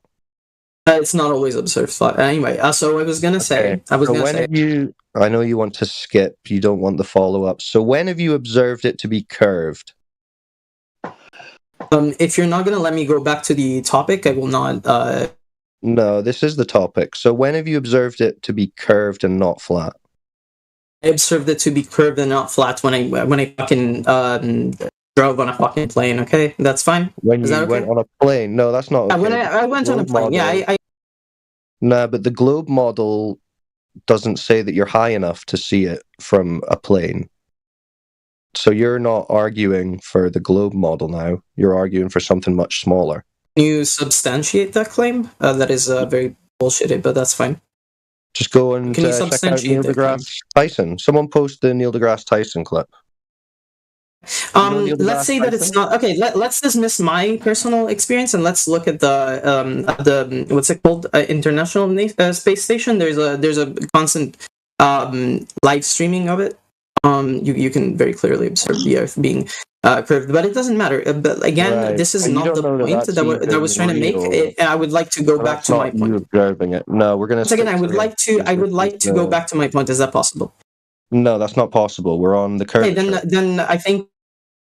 Okay, if you need to run away, that's fine. You can do so. But you've just said that you think the Earth is observed curved, which, even according to your globe religion, it's not. They say that's not the case. So you're going to need to evidence that and disprove Neil deGrasse Tyson and the spaceman.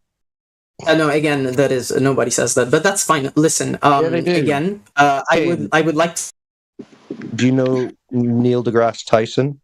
You know who he is? No, Neil deGrasse Tyson. It doesn't matter. That is completely unrelated. He says that you can't see curvature from 120,000 feet.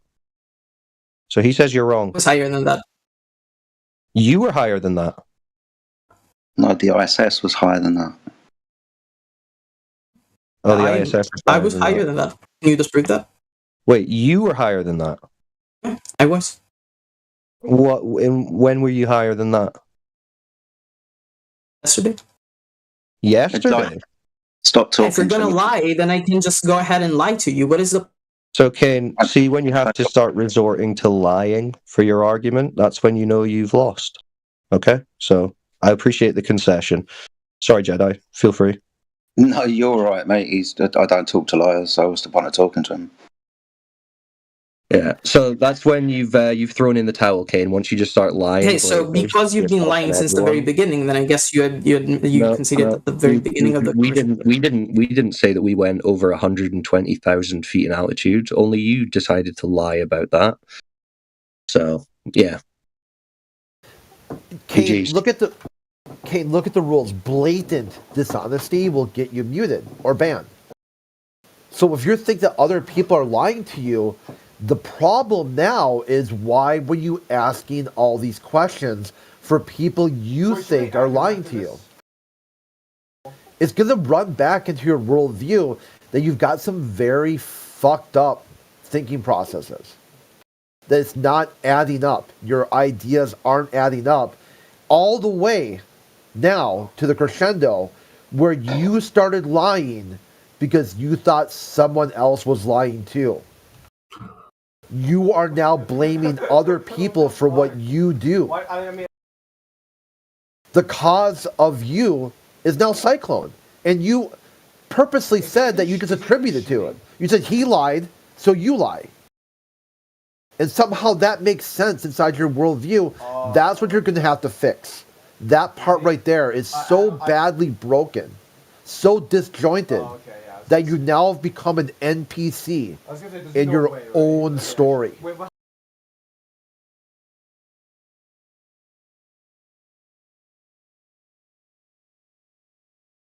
He's got nothing to say to that, dude. Well, I think he's going to stay muted till he retracts the claim that he went up to space yesterday. Yeah, he needs to apologize for lying to himself and others, and then he can be unmuted.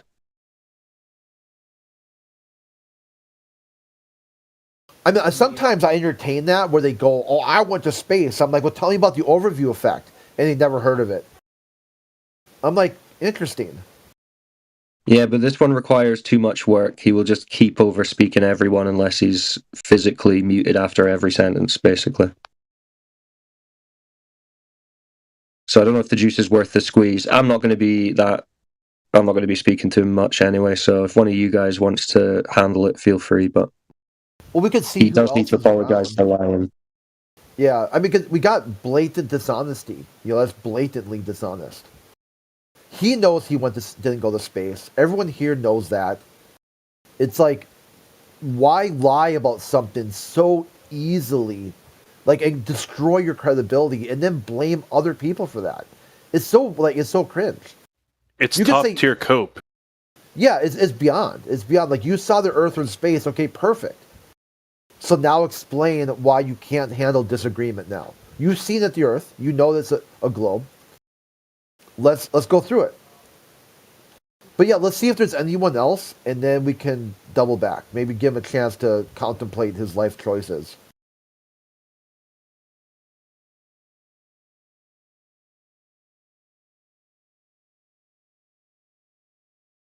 Who do we got here? We got Ethergrass at the bottom there. So what makes you come to the Flat Earth channel today? Why are you a globalist? How dare you? I know. them fine words.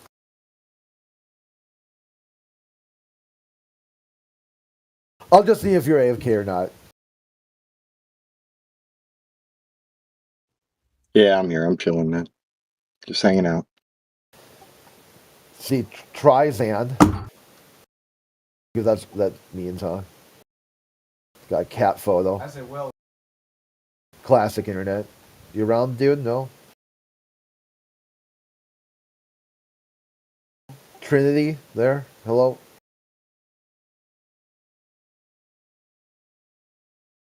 What's up? Okay, what brings you to the channel today?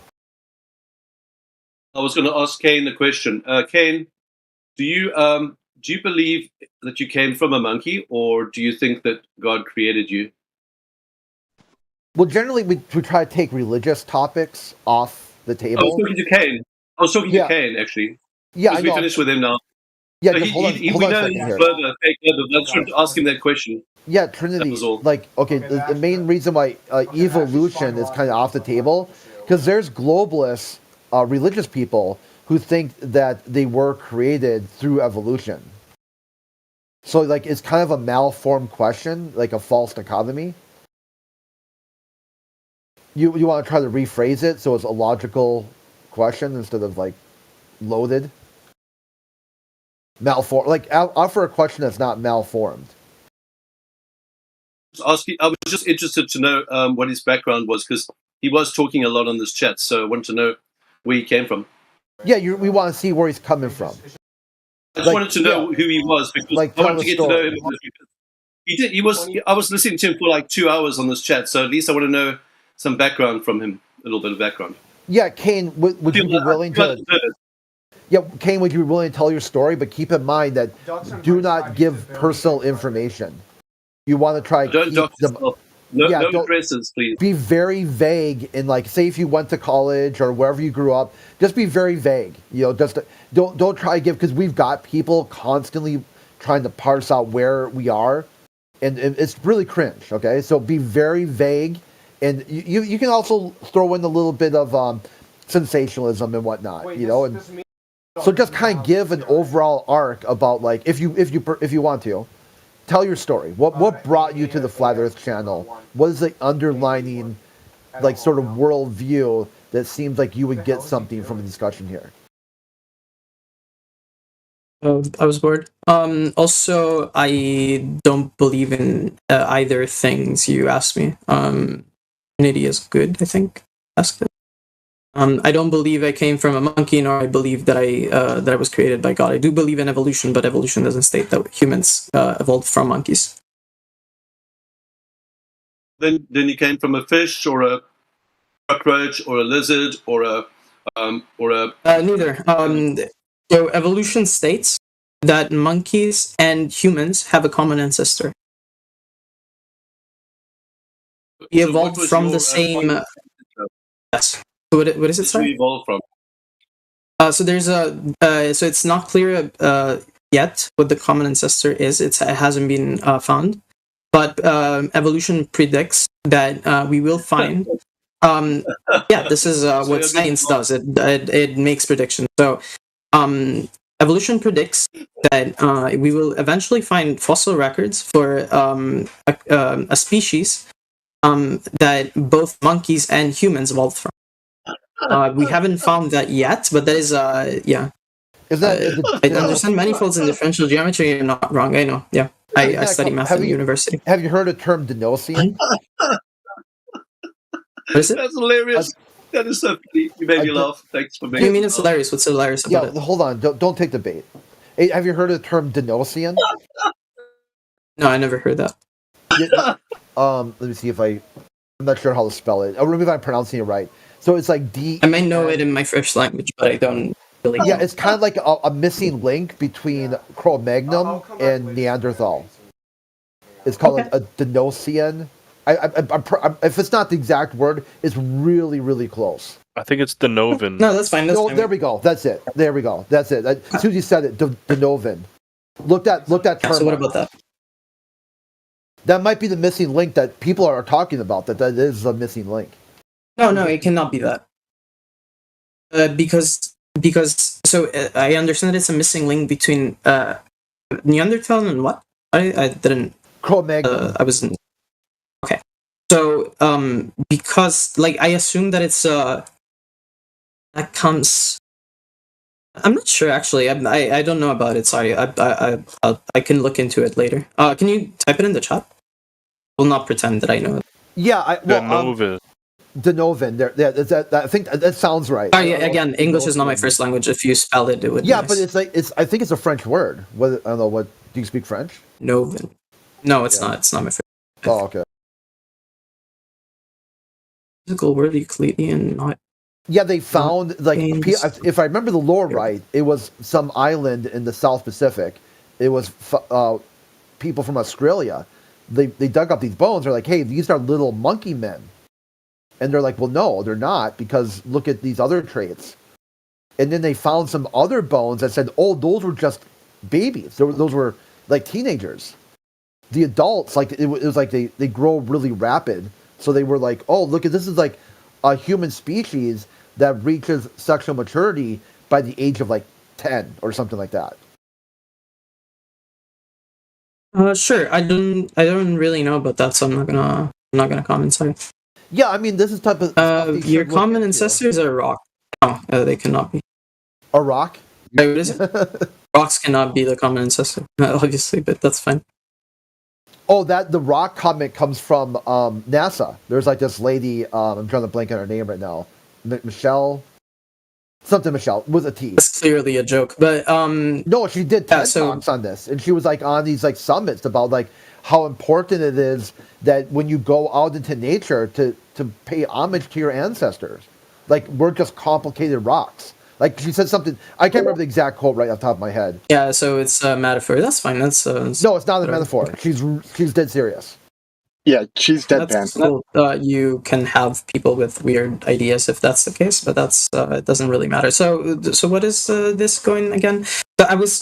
Do you mind if we go back to the topic of, like, that we were talking about earlier? Well, I think for the most part, people are curious about where you're coming from and where you're going. Do you mind sharing more information about that without being too personal or self-identifying?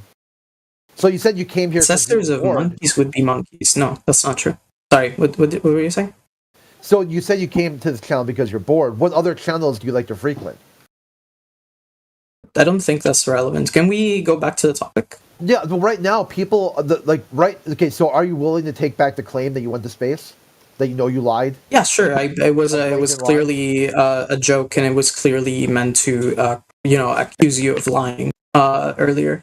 So someone, I think, so I was talking to the guy with the dog profile picture, and he said that he does not believe that that the principle of inertia exists.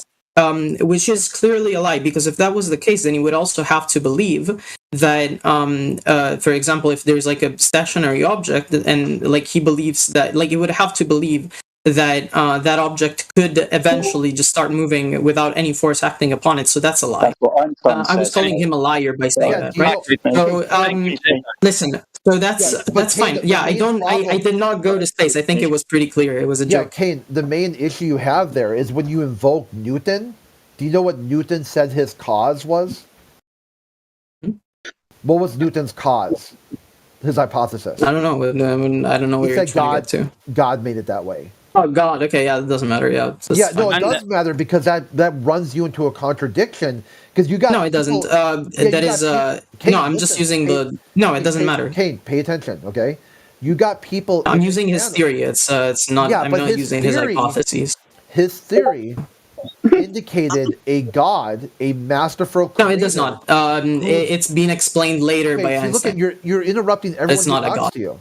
Yes, it is. He said a god did it. And this sure. He did say that. Let's say that he did say that. It doesn't matter, because it's been rectified later by Einstein. It doesn't really matter. If you don't have to hold to everything he said. Yeah, Kane, you gotta pay attention. He said if you. I'm paying attention. You're just saying bullshit, but that's fine. Yeah. No, it's not bullshit. He wrote, his life's work was dissecting the Bible, and wrote something like 1 million pages. It doesn't matter. Again, it does not. It's not a. This is called. It's completely unrelated. It does not matter at all. Newton and not using all of Newton. You're picking parts that you think. That's not true. I'm just using his laws. Yeah, it does not mean anything. Like, what the fuck is that? Like, so listen. So when you use, for example, like observations by any physicist, then you also hold to the globe. Is that what you're saying? No, I'm listening. You're just saying bullshit. Yeah, that was the case. When you use any amount of science, when you use any evidence that's scientific, you also need to hold to the globe. Kane, pump the brakes. That's not what I'm saying. I'm saying flat earthers will not invoke Newton, because Newton invoked a higher power, a supernatural being that he said was God of the Bible. And this could not be denied. Okay, but clearly that law has to be there. Like, it has to exist. This is also why people, it does not matter. Other people say that Newton was batshit crazy and that he drank mercury and he had some mental issues from having mental poisoning.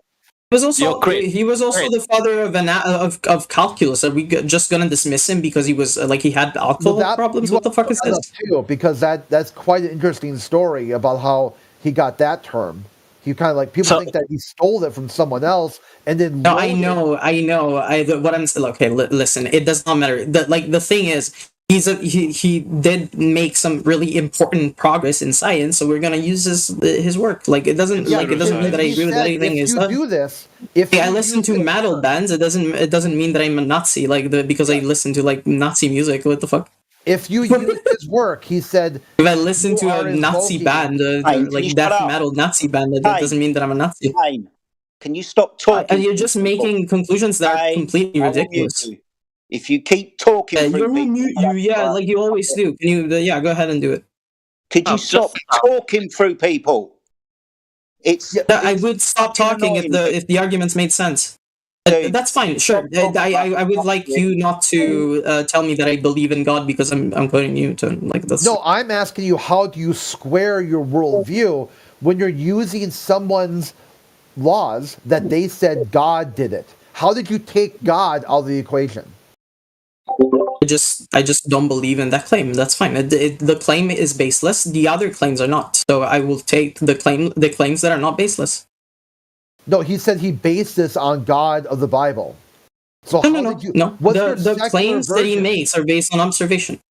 Observations of God. The God, like he did, he used the scientific method to show that like the laws that he was talking about exist and blah blah blah, and they work that way. However, he did not use the scientific method to say it was God. That is the God of the gap. So I will not take that part of his hypothesis. I will use everything else because it's a theory and it's very coherent. Kane, Newton used God of the Bible, not God of the gaps. The Heavenly Father. God of the gaps is a fallacy. It's not an actual God. That's what you're doing. You're fallacious thinking that somehow. No, I'm not being fallacious here. Where it won't go anywhere. So let me ask you a single question. Let me ask you a single question.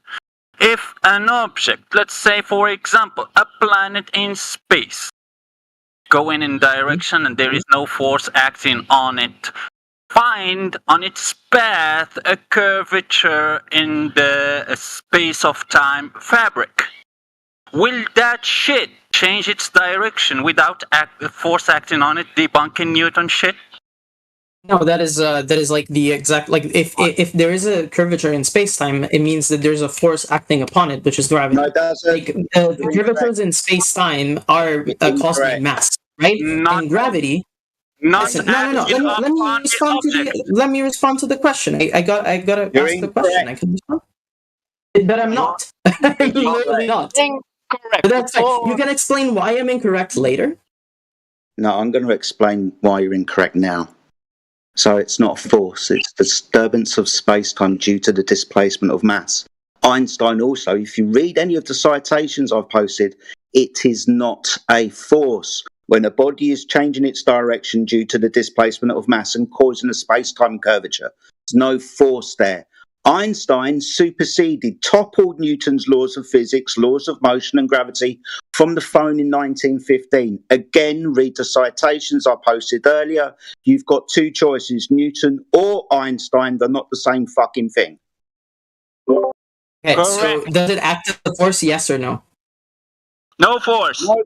No force. Does it act as a force is the question. Does it act as a force? Yes, it does. What do you mean it doesn't? Yes, it does. No. No. Okay, can you explain what the difference is?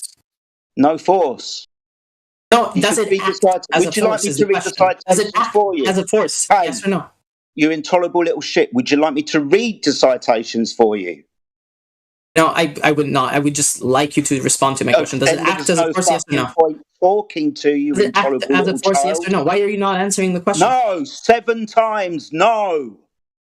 7 times. It doesn't act as a force. So what is the difference between a force and so what is the difference between the way that the distortion in space-time acts and the way a force acts? Acting upon it, my friend. No energy is acting upon it. No, is that your it's the curvature of space-time.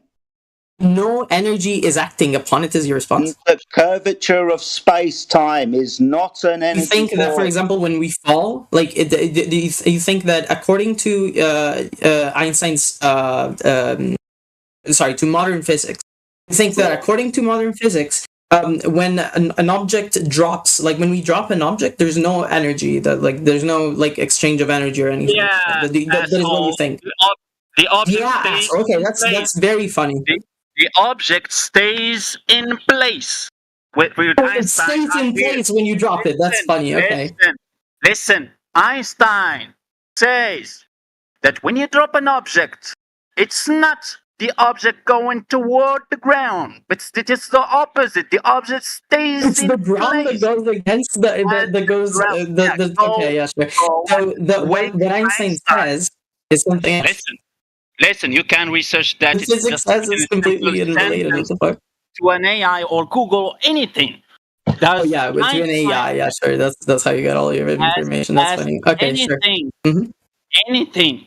Newton says that the object is accelerating toward the ground, but no. For Einstein, It's the ground that's accelerating towards the object. The ground is going toward the object, following its path on that space-time. So fucking funny, dude. That you're actually insane. That's fine. That's fine. Okay. I You can be insane. You're entitled to being stupid. That's totally fine. Citation for that. Like, don't worry. Yeah. Don't worry. You have some belief. You will just say, nah. This guy Kane is honestly a bit sickening. He's just spouting his globe religion and then saying, "You're stupid. I don't have to listen to you. I'm going to talk over you," etc.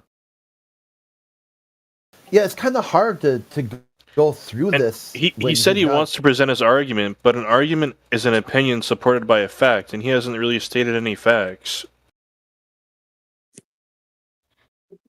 What's also too when someone's telling him like what the current rhetoric is, and he's just saying "nah." It's like how what do you do with that? You know, where do you go with that when it's like whatever you say, whatever a flat earther says, he's just going to say "nah" to, even if you give him the exact information presented in his own ideas.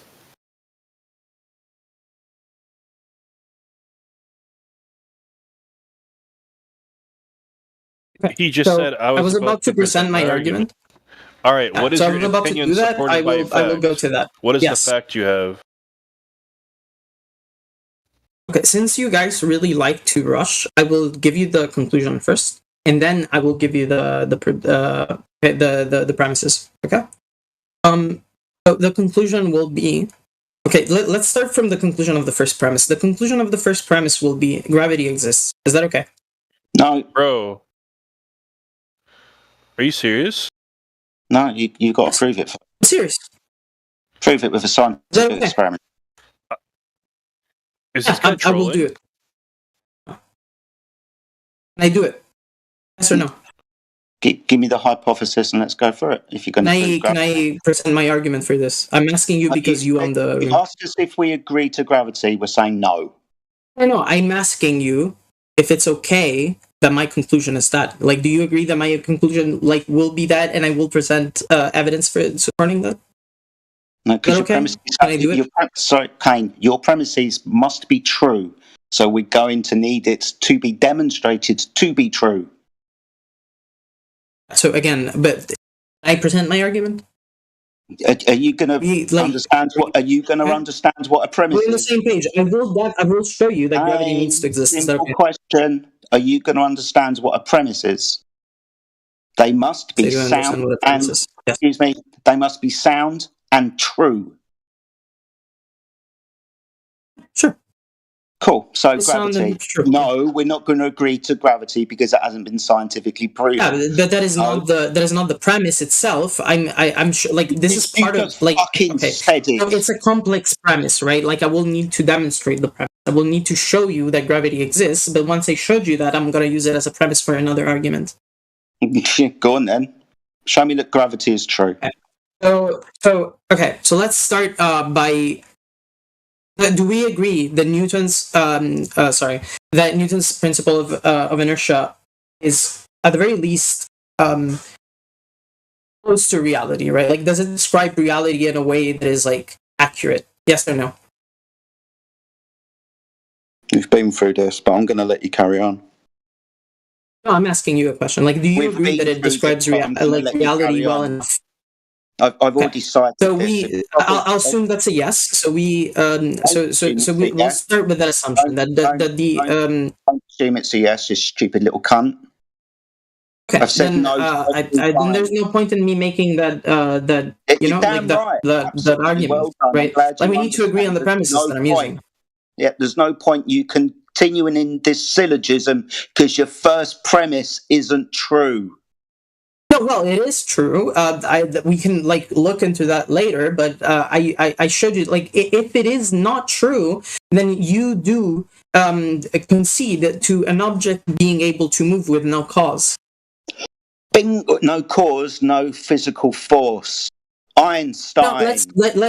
Let's call it cause. Like, there's no cause at all. Like, there's nothing that causes that object to move. It will still move. Do you agree to that?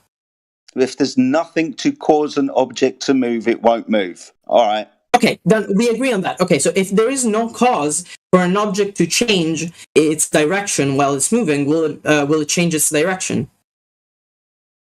If there's no cause for it to change direction, then of course. Okay, then it will keep going in its direction. If there's no cause for an object to stop moving, it will keep moving. Do we agree on that? Yeah, go on. Get to the point now. Okay. So we agree to all these things, right? And now I was gonna use as a proof. No, actually not proof. As an observation, the footage of the 24-hour sun in Antarctica. Okay, because that is a very nice the thing that we can all look at. It's on YouTube for free. Okay, so we can see that in that footage, the sun is like sticking to the Earth, right? It's moving, but it's also sticking to the Earth, like rotating around it. Okay. What? Sorry. Hold on. What do you mean by sticking? Like, it's not going away. It's not just like moving away, like and it's right. like it doesn't just go away and disappear. Yeah, you don't need to use the word sticking. We can see the sun above the horizon for 24 hours. It is. Kane, it's visible in that video. Kane, I'm willing to have a conversation with you. I'm not willing for you to continue talking through me. Do you understand? So we see the sun above the horizon for 24 hours, up to 90 days, twice a year in 2 different locations. Okay? So the sun does not like just go away. We agree on that. And it rotates around the Earth. What do you mean? That's the observation, right? Like, the observation from our perspective is that we see the sun rotate around the Earth. We agree with that, right? Like, we're not assuming that the we're not assuming heliocentrism. We're not assuming anything. Okay, we're only using our observation. Okay. So we observe the sun rotate. Okay? So it's moving, but it's also not just going away. It's not just like moving in a straight line and disappearing, right? Yeah, it is circling around the observer. So now there has to be, right, a cause for the sun not just like disappearing and moving in a straight line, right? What are you talking about? Yeah, sun goes there around. There has to be a cause. There has to be something that keeps the sun from going away. Okay. So now, what causes bodies to stick to each other? Let's not assume that it's. Let's not assume let's not assume Einstein's theory. Let's not assume relativity. We're just going to use a basic thing. So, for an object to move, the usual cause for it, is a force, right? So the most likely thing for the sun to stick to the Earth is a force. Correct? Sorry, what's the sun? The sun is an object that we observe. It doesn't matter what it is. Okay. We observe that it sticks to the Earth. Sorry, Kane. There's an object that moves and it sticks to the Earth. Oh my God, this person is intolerable. Trying to have a conversation with you, dude. So so I understand what you're saying, the sun moves and there needs to be a cause for it moving. Okay. No, there needs to be a cause for it not going away. Because we observe that it's already moving. If there's no cause... Okay, this is fucking stupid now. Right, because we agreed that if there's no cause for the sun changing its direction, it will keep moving in a straight line. We agreed on that, right? Kane, sorry. I understand English isn't your first language. Maybe you're not choosing your words carefully enough. That's why I'm struggling to follow the crap that you're saying. Okay, I can explain it in other words. Okay. we agreed that if an object is moving and there's no cause, like there's nothing that changes its yeah. Kane, I'm still fucking talking, and you just I decided. thought you were done. Sorry. You dickheads, dude. Seriously, can you not? You don't need to attack me like that. You can just. Why are you because I thought you were done and now you insulted me, but that's fine. You can keep going. You're being a fucking intolerant little git. Stop it. Yeah, that's I could just say that you are as well, but that's fine. You can keep going. I'm trying to have a conversation with you. Nobody else is. I'm trying that too, and you just insulted me for no reason. But I'm you can keep asking going. you something. Can you choose your words a little bit carefully, please? Don't use the word stick. Okay, let's not use the word stick. Let's.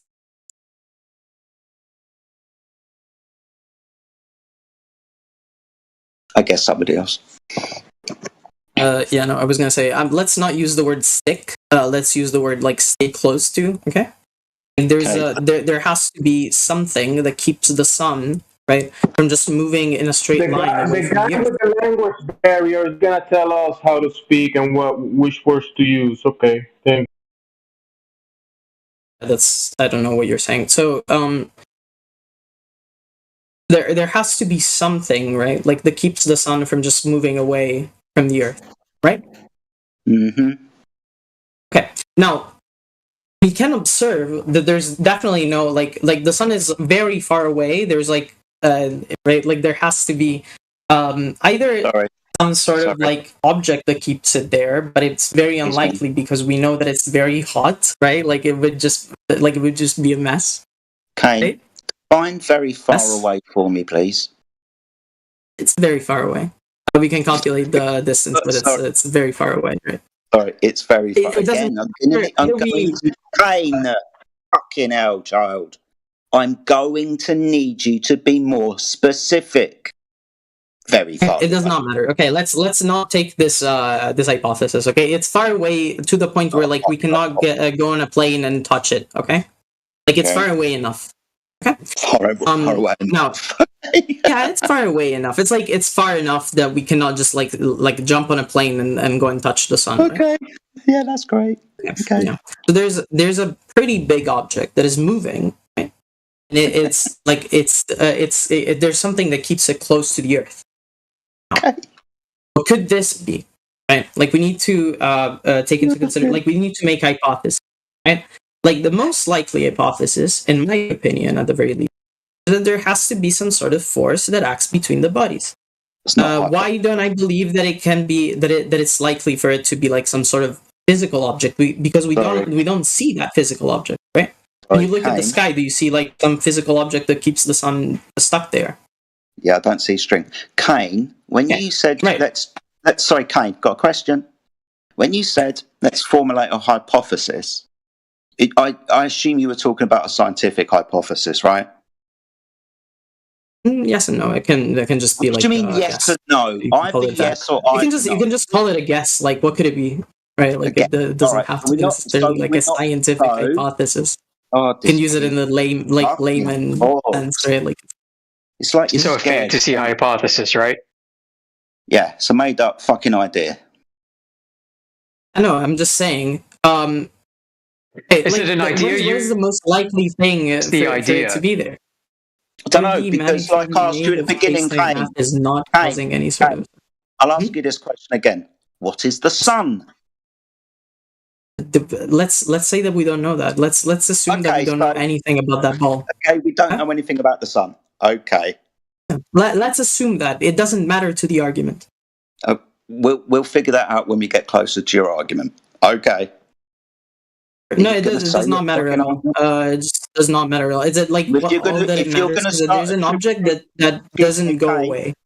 Kane, if you're going to start attributing causes to things in the sky that you don't know what they are, we're going to have a problem. Well, no, that's just basic observations. Like if you see someone with a bag in their hand, don't you assume that the cause for why they have that bag is because they bought something? Oh my God! Like that is a very reasonable thing to say, right? Like it's not. We're not just assuming things, and like we're not just things like they're completely baseless. A handbag. Because we can't observe it directly. A handbag, that's a terrestrial object. I can go up to handbags. I can fucking make handbags. Same logic. Kane, I can make handbags. It's the same logic. It's no logic here, mate. It's the same logic. No, it isn't, because I can make handbags. I can kick handbags. What does that have to do with the logic of it? Kane, please don't interrupt me. Well, I just don't understand where your argument is coming from. Like, Well, there's if no. you would What are you talking about? Like, you can make the bag, then the logic applies, but then you cannot make the sun. Therefore, the logic doesn't apply. What the fuck is that? He's Fundy muting Jedi. This guy's a troll. Ditch him. I know. It's physical and tangible, the handbag. The sun isn't tangible, though, is it? Well, no, it is. We can observe that, but that's just let's assume that it isn't. Let's say that it's not. Okay, it doesn't matter. How did you observe it's tangible, Kane? We can observe it. It doesn't matter. So, how? No, answer the question. How did you determine it's tangible, Kane? Okay. You're not gonna accept my evidence. No, you said it is tangible that we can observe. How did you observe I its also said that you're not gonna accept my evidence for that. But it doesn't matter. I'm not going to hand wave dismiss everything, and I'm not going to hand wave accept anything either. How did you determine by observation it's tangible?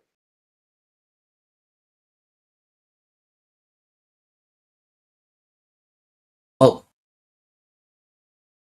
doesn't matter. There's an object in the sky that produces light. What do you mean? Like, what is more likely? It being more likely? Nonsense. Stop the nonsense. Just respond to a simple question. Deck. Fucking. You speak like that. Seriously. I mean. Go ahead. Have a conversation, dude. Just don't talk through people. What the fuck? He's asked you a question. It's the same fucking question I've asked you. Yeah, and it's trying to derail the conversation. So I would like to keep the conversation there. Not because we're talking. No, I would just like to keep the conversation there. Excuse me, Kane. Like it's Kane. Kane. It's the subject of your fucking premise, the sun and what it does. We're asking you, what is it? And you said it doesn't matter. We've asked you, is it let's say okay, you're right. It does matter. Okay, that I believe that it's an object in the sky that has a mass, right? Like it had, like at the very least, it needs to have a mass. What's mass? Like, do you agree that the sun? What? What's mass? It's the amount of matter that it's composed of. No, that's incorrect. Okay, then what is it? You can just say it's incorrect. It is correct. It isn't. Would you like me to provide citation to demonstrate that your assessment of I would just like you to explain what mass is if it's not that. It's not. I don't need citation. Just give me a definition. Excuse me. It's not my fucking claim. You're claiming what mass is. Okay, then what is mass? You asked me a question and now you're saying that it's wrong. Like then my reply is wrong. But what is it then? Keep talking through me. Keep talking through me. Now, first, understand first means there's probably going to be a second or third, so shut the fuck up. First, it's not my claim. 2, your definition of mass is incorrect. 3, I'm going to provide you with citation to demonstrate that it's incorrect. I'm going to post Can you just give me the definition? I don't need your citation. I will just believe you, based like whatever you say. If it sounds more correct, we'll just accept it. Okay, no problem. Nature does not offer us any concept of the amount of matter. History has struck down every proposal to define such a term. Even if we could count the amount of atoms or by any other counting method try to evaluate the amount of matter, that number would not equal mass. Edwin Taylor, John Wheeler, Space-Time Physics, page 248, published in 1992. Would you like me to continue? No, I would like to ask you a follow-up question. Do you believe in density? There's no point talking to you, is there? Somebody else can. No. It's a follow-up question. Please answer the question. Do you believe that density is a thing?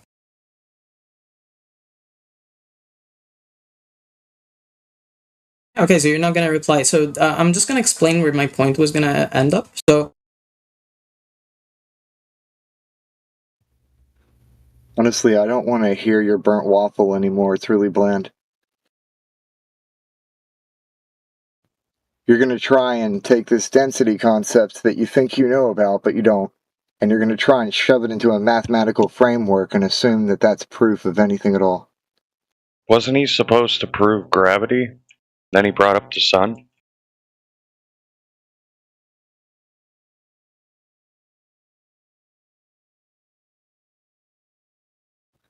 You don't have a point, Kane, and now you're going to resort to chat skanking. You understand that you're trying to make math that you don't comprehend. Yeah, so, can't understand. so, well, the reason why I brought up the sun.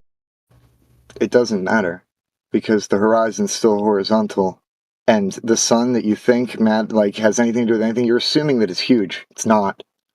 You don't have to make that assumption, and there's no way for you to prove that.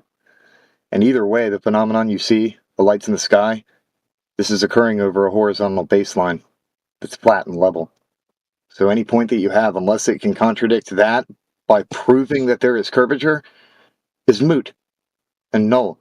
And you should stay on mute. We agree that the existence of gravity is catastrophic to the flat Earth. No. Not at all. No. Go ahead, Jedi. So you just don't have any scientific hypothesis or test to prove it. All you've given us is out-of-date rhetoric that the formulator, Newton, didn't want anything to do with. He didn't believe in that, and I quote, instantaneous magic at a distance. The word instantaneous is fucking key here because Einstein has time within it. So, no, we're not going to believe in something that hasn't scientifically been validated to be true. Damn right we're not.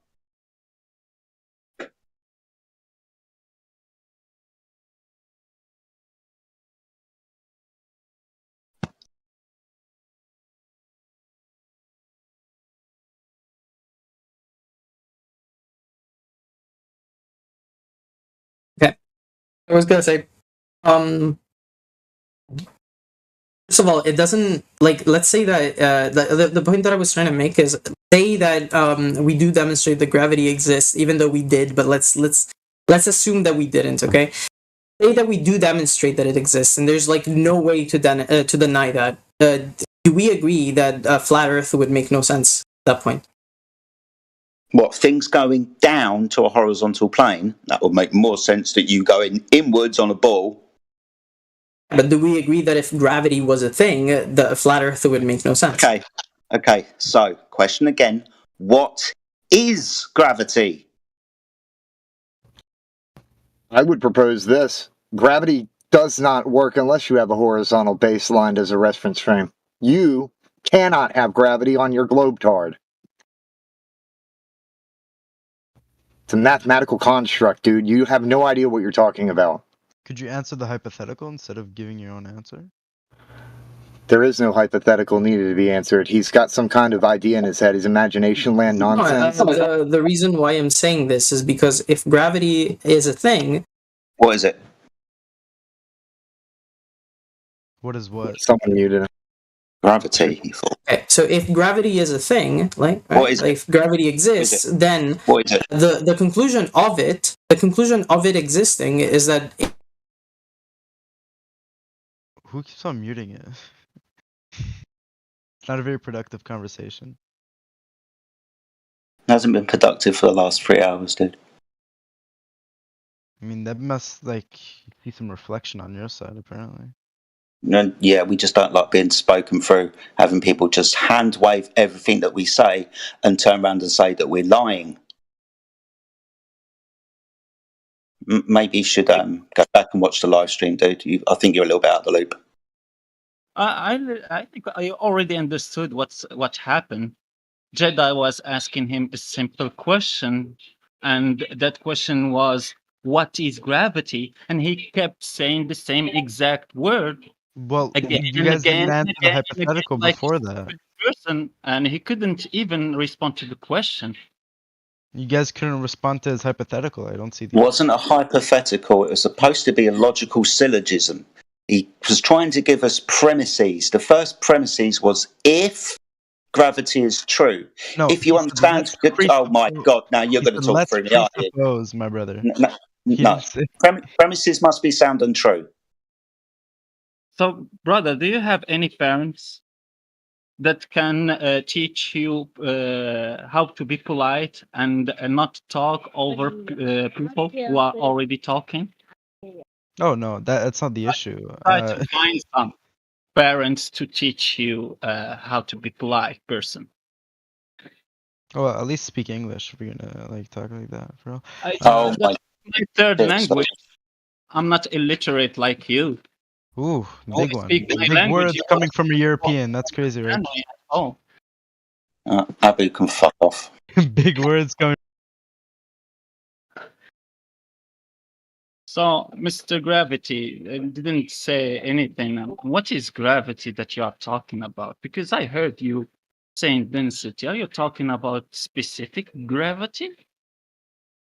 And saying that we deny that?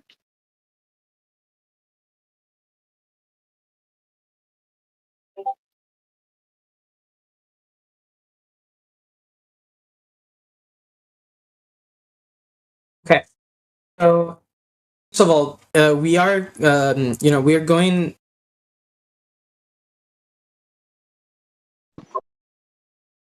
Okay, I guess we don't have this conversation then. Whoever muted's responsible for the next one. I can't fucking deal with this shit today.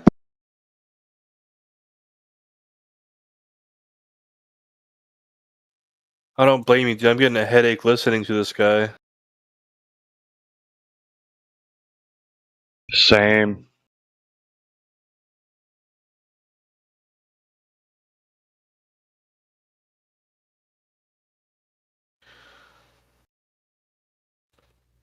It's constant, dude. You have to accept gravity as the premise, dude. That's all he says over and over.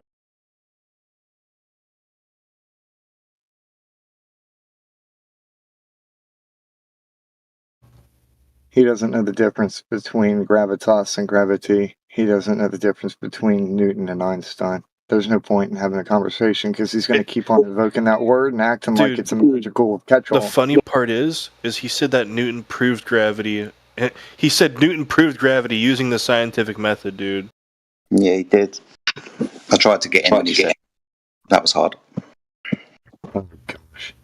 Yeah, I heard you try. And I wanted you to get in.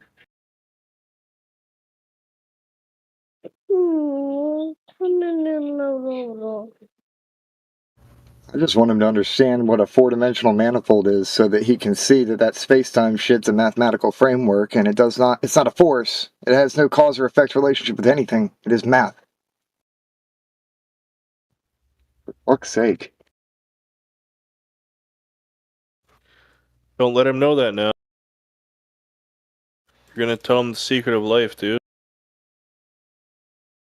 We've been trying to tell him just that for the past couple of hours, and he won't listen. It's like something that simple he can't understand.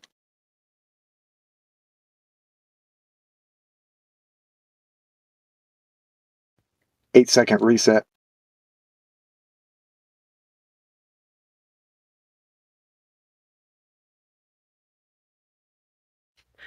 I wonder why people are that stubborn, dude.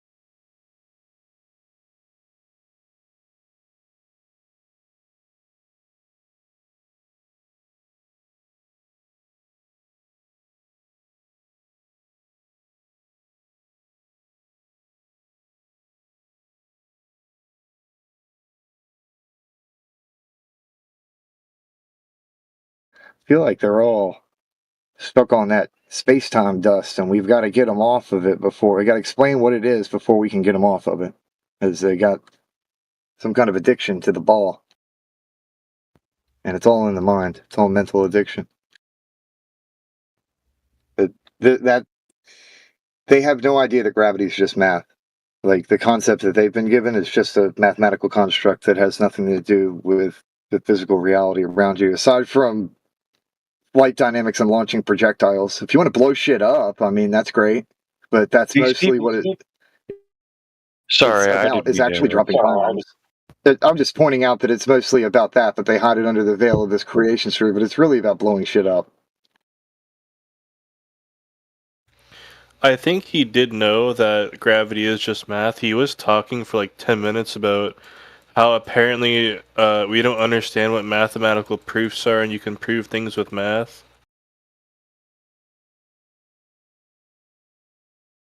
You can make very accurate guesstimations with it, but the final outcome, like say you estimate you're going to launch some shit way over yonder.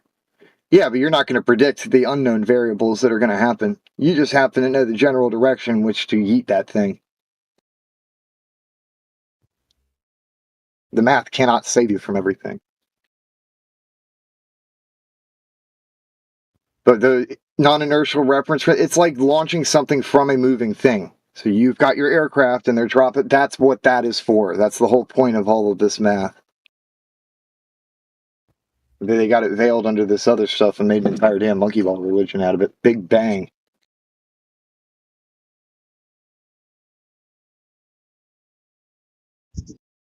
These people, they don't have any concept of admitting when they're wrong. It's just unbelievable.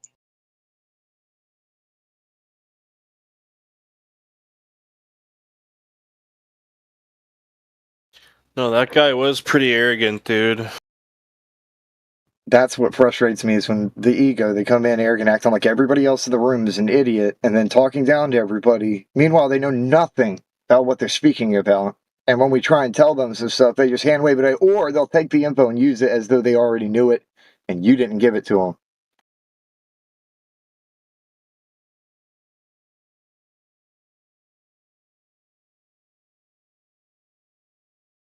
Just exhausting.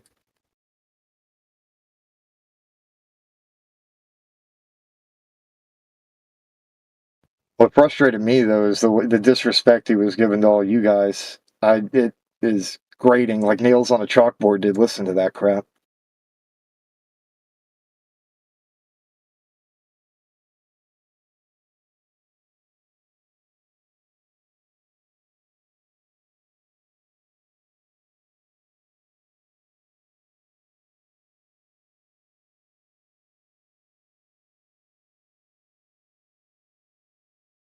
It's like the tone of their voice says it all. They don't even have to speak. You just know what they're trying to insinuate towards all of us.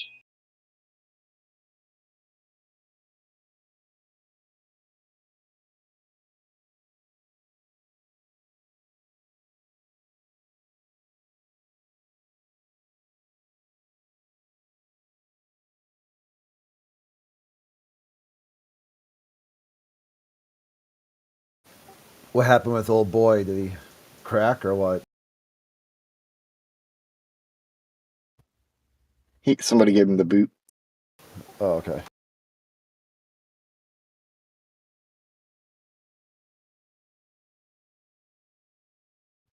Got a real bad case of all flat earthers wrong.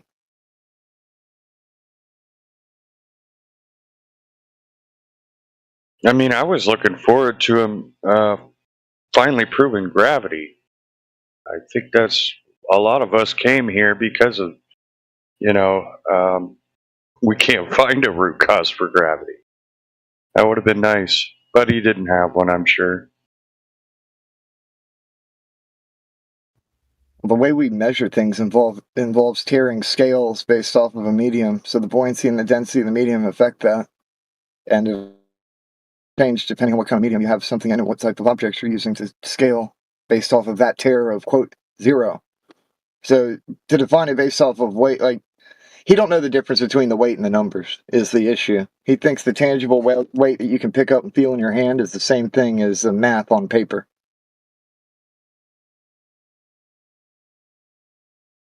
And it's all in his head. And he's going to live in that too, unless he lets it go. Hey, bro, live in the simulation. Well, Matre is not my master. His whole worldview was based on, I'm bored, so I'm going to go into this flat Earth channel and just keep saying, globe proves gravity and gravity proves the globe. I just keep repeating it over and over and over again. That's a fair summary. Holy crap, we just wasted all that time on that.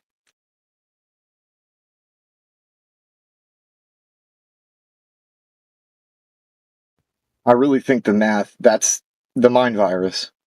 They've put this idea of math, because they don't even know the actual math. It's the lore of a mystical equation that knows all. Then they just invoke gravity on repeat forever and act like it is both cause and effect.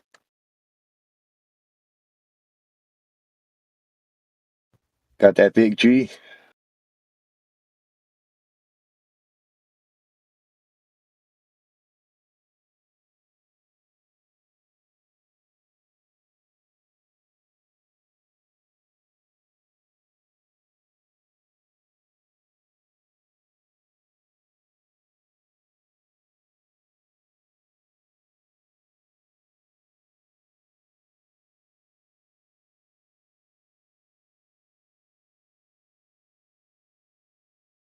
It is interesting when they mix them up, big G and little g, and they'll keep going back and forth. They don't know the difference, and in a way, to their heliocentric lore, it's kind of blasphemy for all heliolators. They really should get their doctrine right. This is the Yeah, I equation. love that. Can we just assume gravity's real for my scientific experiment here to prove you're flat Earth? It's like, what? This is the equation I was talking about, and if you have an object that is in motion and then you launch an object from that, this is what you use in order to calculate all of that crap. That's why I was saying that it has to do with military shit. And this also works for everything except for light speed, or just under it, apparently. So, there's your relativity mathematics when you start imagining that you are at light speed. Got that reefer ass frame, because you gotta be high as an F to believe in it.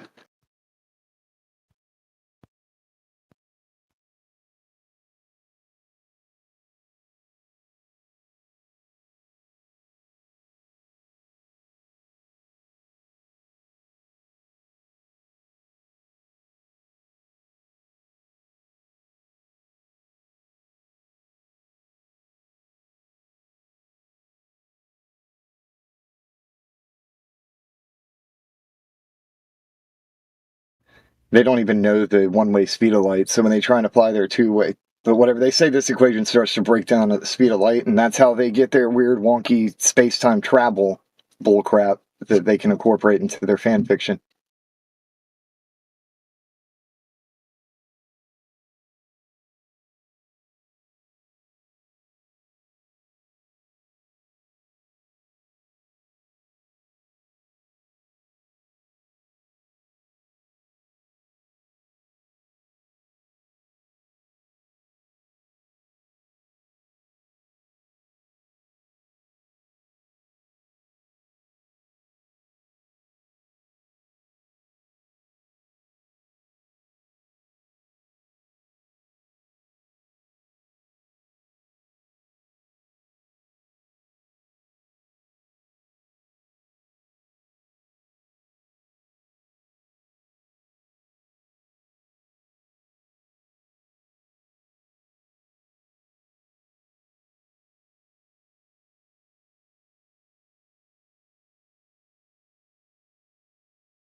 Hello, is Crit there?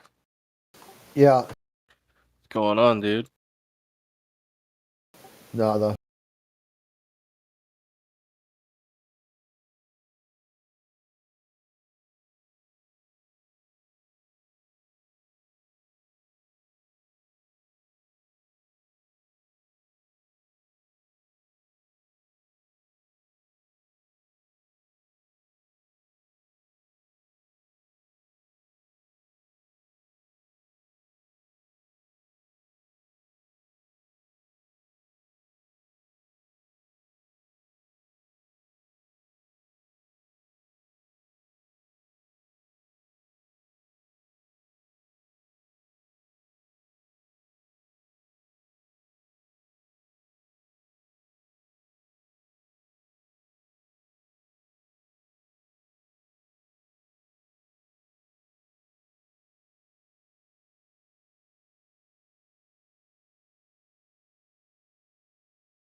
earther. So that was pretty fun because I confirmed that he was already talking about all the pseudosciences like astrophysics and paleontology and all that, and evolutionary biology and whatever that is, and he's still laughing.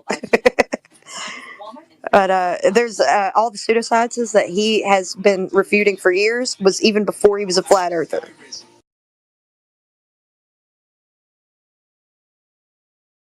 Nice.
Out because he's like, well, I caught Eli lying because 3 people said he lied, and I'm like, dude, you're gonna go out 3 people say you're lied, and we have facts that say space it doesn't exist, and he just like refuses to like see that logical fallacy, you know?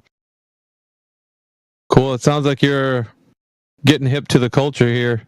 Are you new to the group, Wally? Yeah, I'm new. I've been pretty much flat Earth for about 5 years or so. Well, I mean, I get flat Earth for about a year, and then kind of got introduced to everything, including flat Earth, like 5 years ago. But yeah, probably about a year ago is when I finally realized it, and then I finally started seeing all the more of the facts of stuff, the laws and stuff like that too. So just recently, you know, but yeah, there's like a colorful range of like where people fall within the scope of this topic. You can go from the very esoteric to like the very empiric. So it just depends on where you fall on. But there's always a way to kind of balance it out. You just have to know what you're talking about. Once you start talking about things you don't know anything about and you don't like tell anybody, that's a signal that you're leaning more towards the super esoteric. Things like that there's an ice wall surrounding the whole entire Earth, something you can't verify, or the AE map is the very map of the Earth, which you can't verify, or that the moon has the map of the Earth, which you can't verify. So there's a lot of things, right? Versus where you can say, these are my speculations, this is what I think could be happening, because, that's different. When you always lead with that and make people know what position you stand on, then they don't assume that you're making it sound like you know that what you're talking about is true. You get what I mean? It's really important. Yeah, I get you. That's why I'm trying to just try to get more facts in my head so I can sort of understand it better and all that. So yeah. Cool, man. Yeah, welcome to the group. There's a lot of different characters here, so I've been away for a while, so I haven't met you, but I'm one of them. And then you got QE, and you got AI Overlord, Indio, Jedi. You got quite a few in here. Crit, CB. There's a couple of others. T-Dub. Sorry if Matrix, if I don't mention your name. Mick.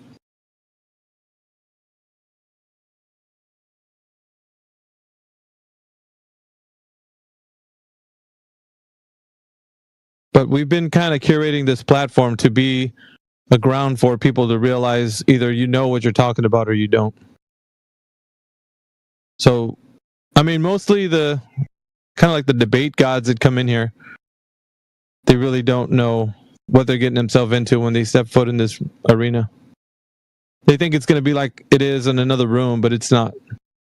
You'd have about 30 or 40 people in here and only like 2 or 3 people talking, where the other channels you'd have like everybody talking. Everybody's mic is unmuted. Everybody Yappuccino? Yeah, there's big facts. Miggy. Miss you, dude. Yeah, I know, man. I was Hey man, you had the chat. busy. You had the chat sweating last night. They're like, "Where is he? Somebody reach out to him." Wellness What's check. I'm going like, on? "He's fine, dude. He's just working, bro. He's cooking, Yeah. man." Yeah, dude. I got shit. I got real life stuff. I got moving, and I got there's a bunch of stuff, dude. I just got caught bro, up. I feel you. Hey, life. Life. Be lifing. Nothing wrong with that, man. I've been busy too. So who are we talking to? Tom the Milkman or Le Connoisseur or who's up? Hello. I just came to hang out. Hey, Tom the Tom. What's going on, Milkman. man? What's going on? I'm just playing some Chivalry. Thought I'd hang out. Yeah, we're talking to people in here about the conversation, whether or not they know that the Earth is a globe. Because I think that individuals that come in here, they really think they know that the Earth is a globe, and they chuckle because they wonder why we don't already think that it's a globe as well. Yeah. But, yeah, I well, get it. the way I see it is like people can just have their own ideas. It's fine, right? Ideas are great, but they don't carry the weight of knowledge. So if you know something, that's different than you saying I think something is whatever. I know the Earth is In flat. reality, we all think we know. No. There's We all think we know. No, there's people that know, and there's people that they think they know. There's a big difference. And the reason why there's a big difference is one can be followed by evidence and facts and things that could be looked into and verified. Whereas the other side, you can't verify. I can clearly draw a distinction between the two. I could prove it to you, like right now, right here. And you can firsthand understand that what we're saying is people know and people don't know. So either you know or you don't know. It's not you think you know. I disagree, and I'll probably just leave it there. Yeah, but this isn't an agree to disagree genre. It's either you're right or you're wrong. That's the genre we're in this group. You're right or you're wrong. Agree to disagree is like when you say, I like pineapple pizza. Well, I disagree. I like pepperoni. So that's agree to disagree. This, you're right or you're wrong. What you're talking about is interpretation of facts. Nope, wrong. This is actually, you can verify the facts or you cannot verify. Somebody says that they're facts. People say that the Earth is a globe. Those are not facts. If you say they're facts, then they need to be backed up by empirical evidence. You ever hear the expression thinking outside the box? Yeah. So the way I see it is like we're all thinking inside a box, right? Imagine, say, we live in the third dimension. The way I'm thinking of it is there's a fourth dimension. And if you were a being that lived in the fourth dimension, you'd probably be laughing at this conversation because your understanding would just be so much deeper. So I think it's really good to understand how much we don't understand. Okay, that didn't make any sense. So, like, if you say that, it was like plain English, Yeah, plain English is great. Plain English is great, but the interpretation of what you think a perception from the fourth dimension is, that's incoherent gibberish. It wasn't in a literal way. It was using it as an example to maybe make you think that there might be higher levels that we just don't comprehend. I don't need to think that. The only thing I can perceive is what my senses can tell me from my perception of reality and everybody else's. So if I tell you that, the clouds are made up of vanilla ice cream, that's my idea or what I think that the clouds are made of. But reality, one second, I'm still not done. But when you get to the cloud area where the clouds are, and you verify that they're not actually ice cream, what you do is you actually examine the fact that I said that ice cream is what clouds are made of are facts. When you go and verify them, then you realize that's not what they're made of. So you can actually test and verify in the physical and natural world in which you and I live in right now, and realize that what you claim were facts are not true, empirically. You kind of just reinforced my original point. I don't know if you realize that. Yeah, no, I've been reinforcing my point, not yours. But see, the thing is, the problem is that you and everybody else on this earth want to seem to think that because there's this grander knowledge that we can't obtain, therefore we can't really know what's going on.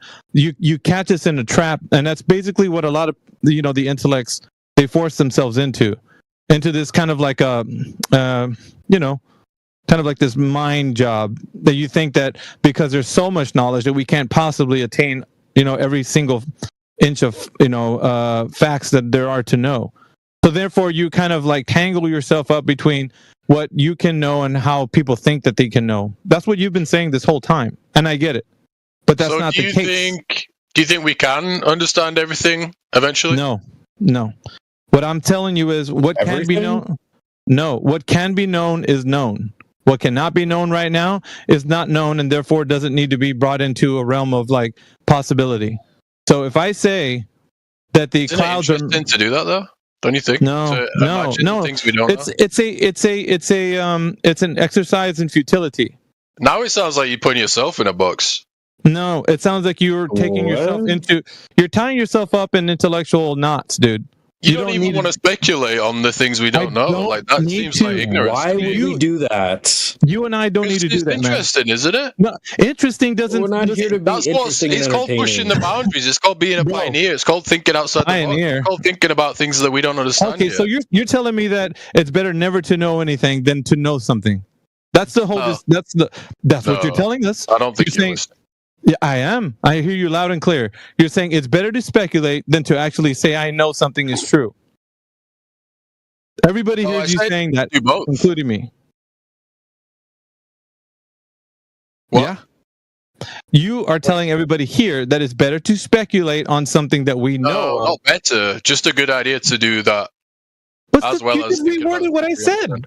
You just reworded what I said to make it sound like what you're saying is better. It's the same shit. You just repackaged it. I'm just repeating myself. I haven't reworded anything you've said. You repackaged what I said into what you said. If anything, like that goes back to what I said earlier about you reinforcing my original comment. I think the fact that you just thought I was saying what you were saying is because you were saying what I was saying. No, I'm not saying what you're saying. But you want to. I am making the distinction between what you're saying and what I'm saying. For whatever reason, I'm drawing a line in the sand between what you're saying and what I'm saying. I thought we were going to let. I'm not agreeing with you. I'm not agreeing with you at all. See, that's what I was doing for you earlier. I was at least being polite. Well, we're not here to do that, dude. You think polite wins the day? No.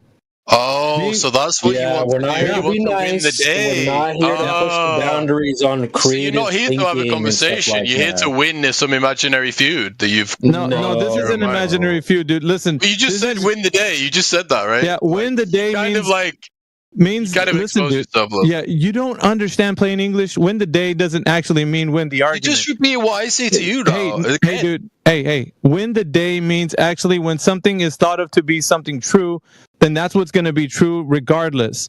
So that means that. Why did you say win the day? Why can't you just let me finish talking? Why do you have to interrupt in the middle of my sentence? You just said we're not here to do that. I realize now. Okay. You said we're not here to be polite. If you keep interrupting, you're never going to let me finish my thought.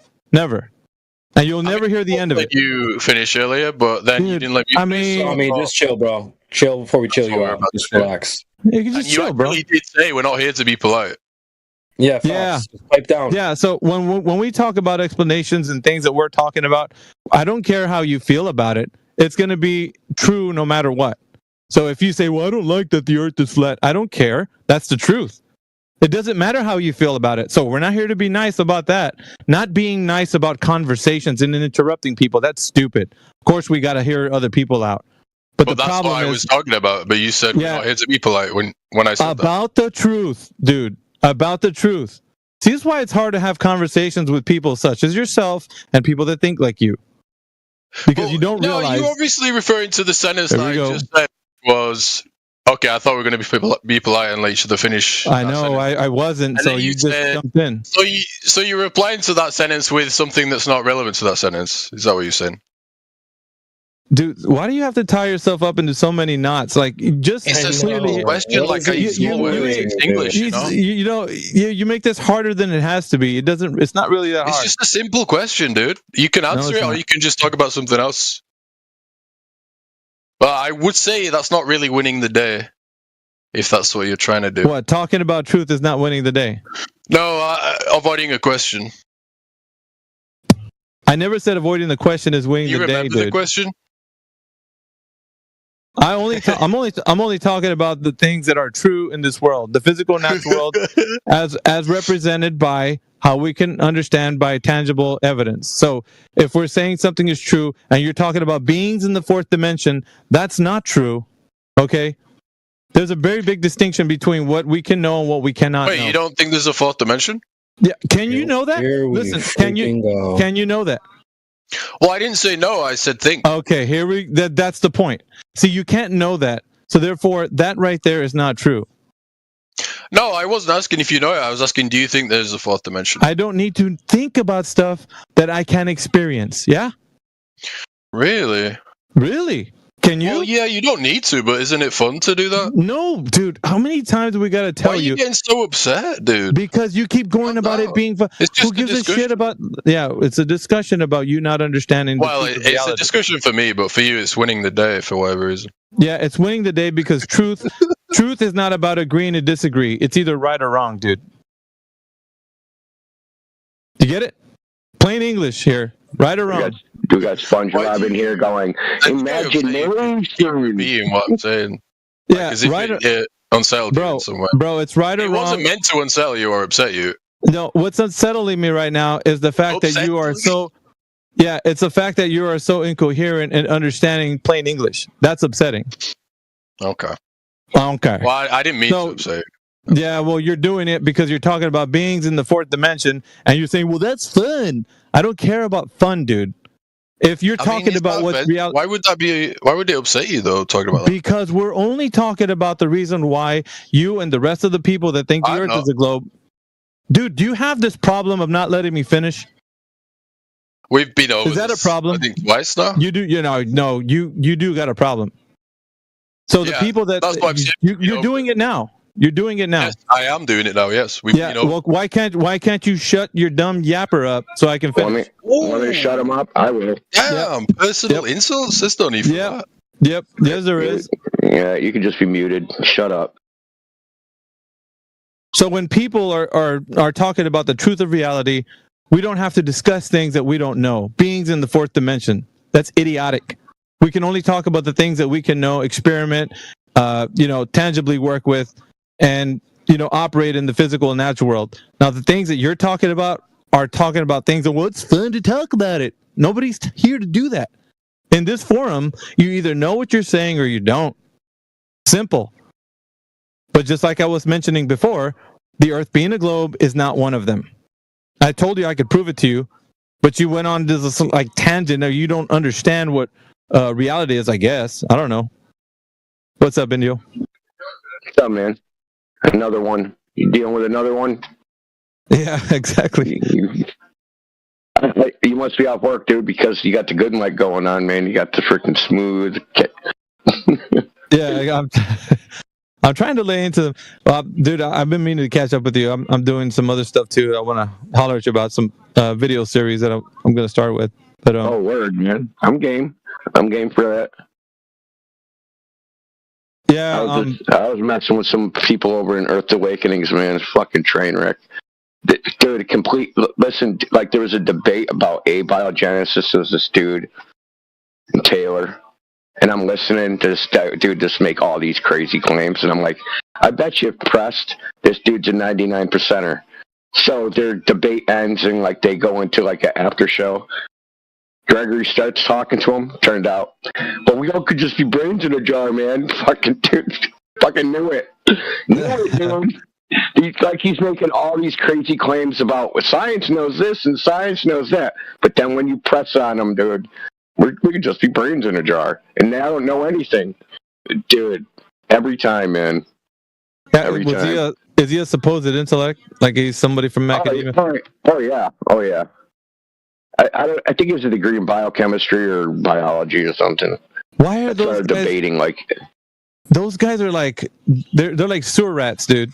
Like they always tend to sound like they know what they're talking about, and when you get down to the minutia of like, because I know you know a little bit of what people represent themselves in academia, and they start to like go off on tangents, and then they get real incoherent, and you're just like, dude, you don't even make any sense. Like, I mean, some of the stuff they say, it's not even anything that mainstream narratives like support. They just make up their own shit, dude. Like it's that bad.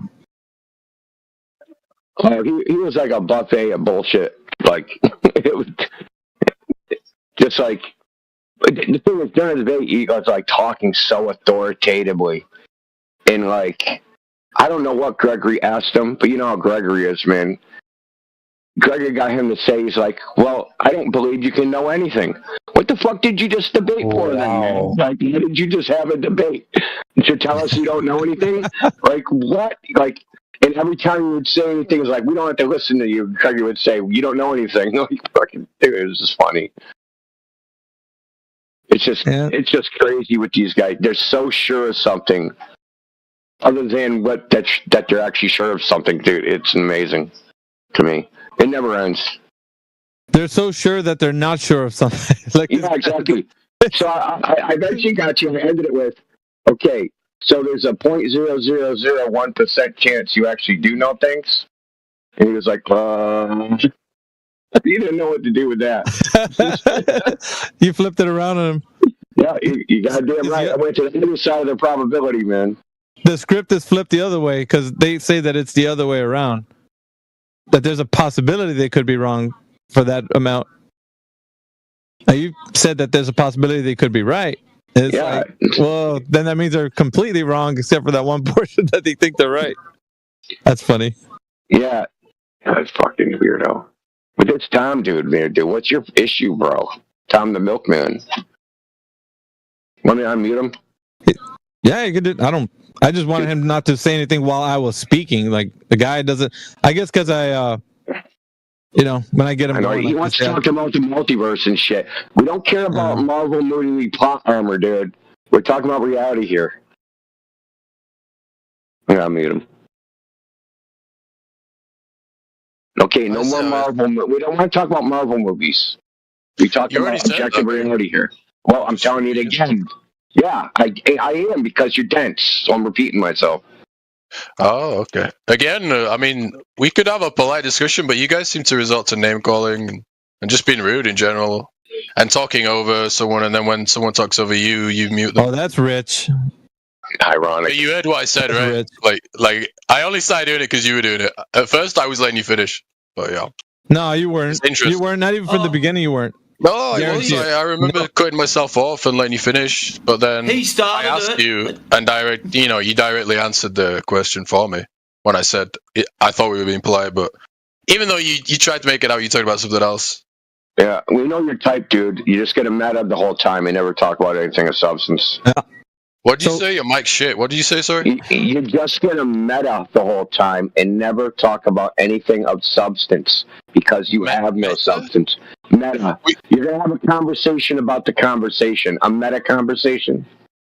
Oh, okay. You're talking about feelings. You're talking about the forum. You're talking about everything else but the what topic. Did you say about feelings? Well, you did what he did. You did. You talk about feelings. You said like, well, you guys are only being rude and not here to have a polite discussion. You were talking about feelings. You were upset. So like, I'm upset because you keep interrupting me. That's what I told you. So seems like you're a bit tense. Are you a bit fragile? Like, oh, dude, who gives a shit, dude? Okay, so go back to going back to the topic, right? I already told you that people cannot know things that they possibly cannot know, like the beings in the fourth dimension, which you mentioned, which you obviously know now. You were incorrect. Yeah. So it's clear that you weren't listening to what I said. Yeah, it's clear that you never brought up anything that was tangible. that you could understand in the physical and natural world. So if we're going to go back to that, and we're going to give you the opportunity to tell us how you know the Earth is a globe, what would you present to us in the way of tangible evidence? This platform has lost all credibility. Why would I then talk about anything I wanted to talk about? You asked me the question when I came in. Right back to I meta. answered the question, but you didn't like the answer. Right back to the meta, dude. That's what we said you were going to do. This platform's a joke. You just silenced Oh, you're a joke, dude. More meta. You're a joke, man. Whinge, bloody whinge. Answer the question or go away, child. Think about it. You think that you know the Earth's a globe, and now you're caught with egg on your face, and you can't explain how you know. That's the truth, isn't it? Did you leave? But I don't like this platform. He's still here, but he's not answering. Why, How do dude? you know the Earth's a globe? You guys are mean. How do you know the Earth's a globe? This platform sucks. How do you know the Earth's a globe? You hurt my feelings. Yeah, we can do it about 5 or 6 more times, but I think the audience... Here we go. He's like that guy that doesn't make a point is when you silence my ability to dismantle it. Uh-huh. No, we're gonna talk about that. It's hilarious. Yeah, that's hilarious. Yeah. Well, it would be funny if it wasn't so tragic that you guys He's like a woman, dude. I swear. It's tragic. So when you finish complaining, I'm actually beginning to feel sorry for you guys. Hey, do you think you're the only one that's ever done this, troll? Really? What did you say? Do you really think you're the only one that's done this, troll? The meta troll? I came in, honestly, I didn't come in to troll. I came in for a conversation. I thought. Yeah, the conversation is, do you know if you the Earth asked is me a a globe? question, and then I answered it, and then it no, just you kind didn't of like answer this one. derailed. I think a lot of people assume You didn't answer this one. I You believe didn't in answer this globe one. Yeah, I theory know or that. whatever, or even Well, flat. can you present? But I never really commented on it because. Hey! How do you know the Earth's a globe? Are we interrupting each other again? How do you know the Earth's a globe? Answer. How do you know it's a globe? Well, I can't answer if I keep getting muted. It's interesting. How are you answering now if you're not muted, you dumbass?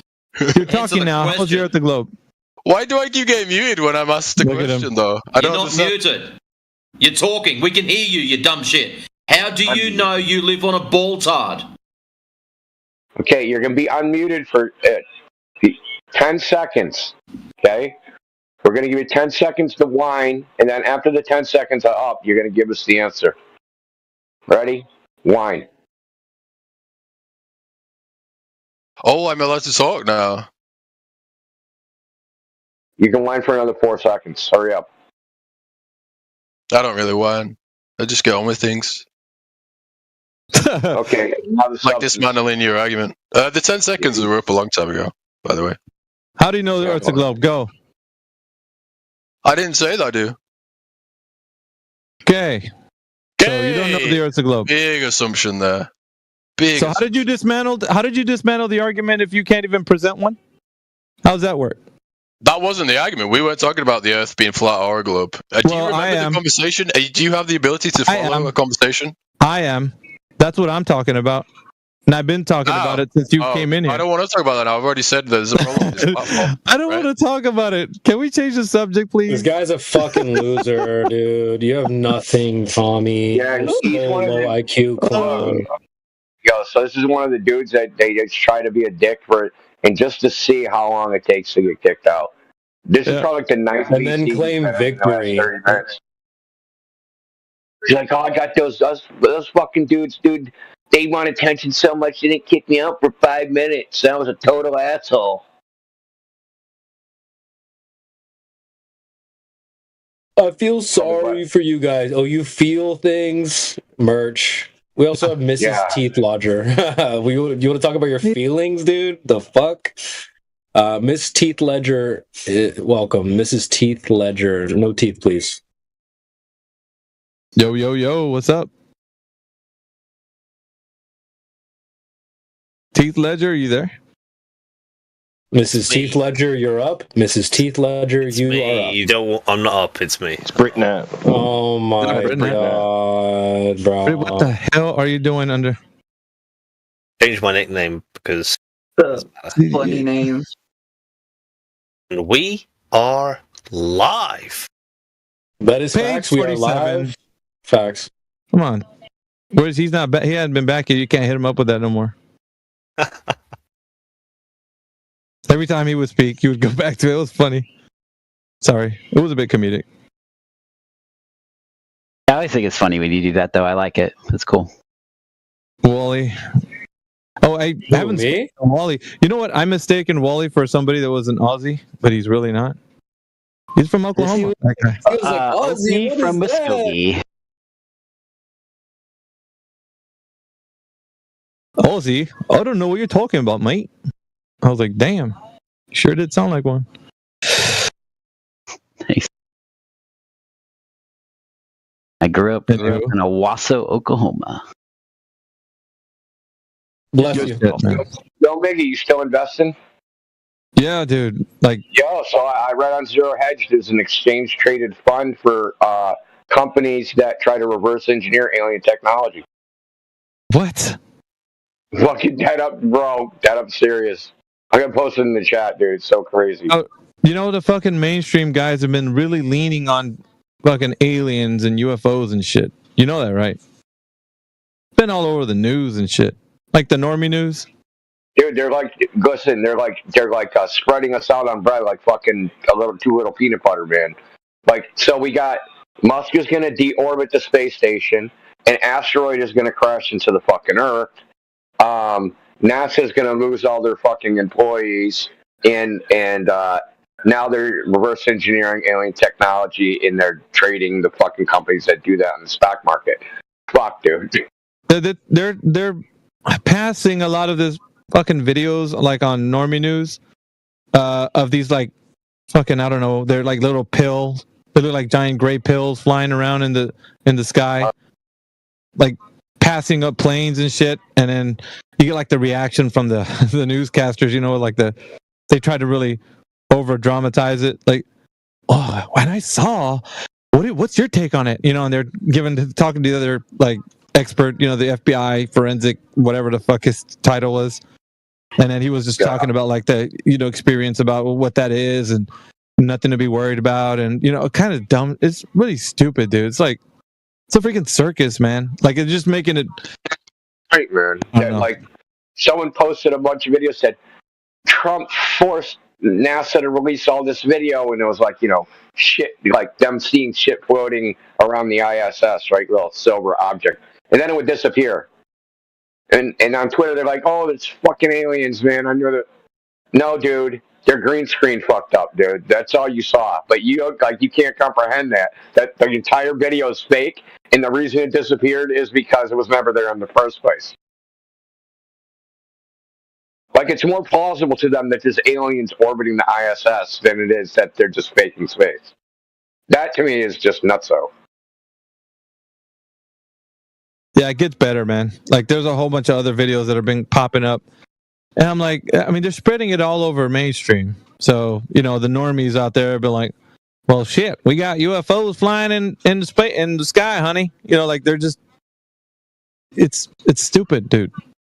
But it's coming from all angles, man. That was my point. It's like coming from every direction.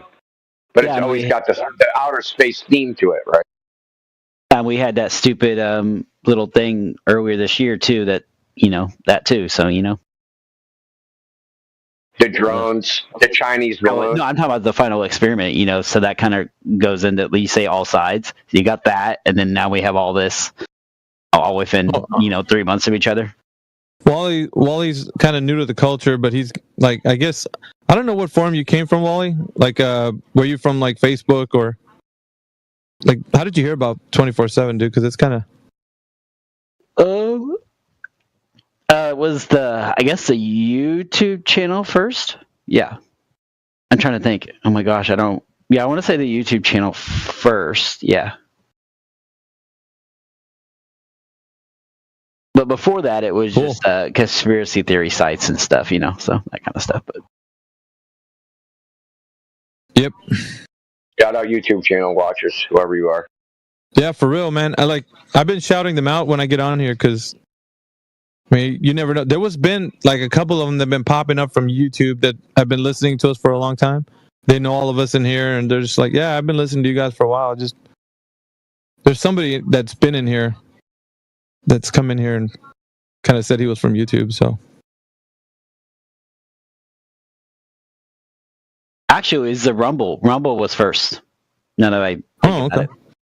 I was searching on Rumble and I came across it because I've been trying to get off of YouTube because I notice they censor a lot of crap and all that. So yeah, they do that. And Rumble's a little bit less censored. It seems a little bit. Oh, Rumble's great, man. You can see anything on that. It's been getting a lot more popularized too. So,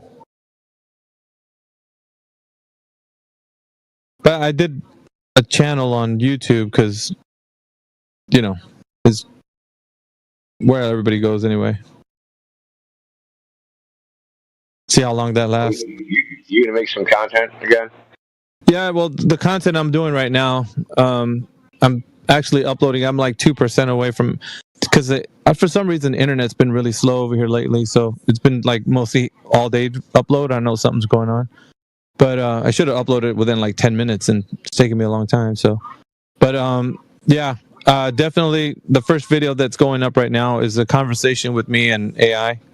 It was ChatGPT actually, but I translated it over because I cloned my voice in a like an AI clone deal, and I had it like typed out to the conversation I had with the AI, and the way the questions I was asking it, and it's just like a 20-minute or 26-minute like back and forth.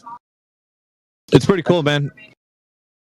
You already post this, or is this a brand new channel? No, well, it's under my name, Alpha Veritas. So you can find my name at Alpha Veritas on YouTube, just like it is on here. Rumble too, or is it just YouTube? YouTube for now, because there's a lot of people on there. Let me see. I can probably I'll drop a snippet of. I did a short, but that's the first one that I'm posting for now, and then. It doesn't have any of the content between me and the AI back and forth, but the video that I'm uploading right now does. Hold on, let me get the link.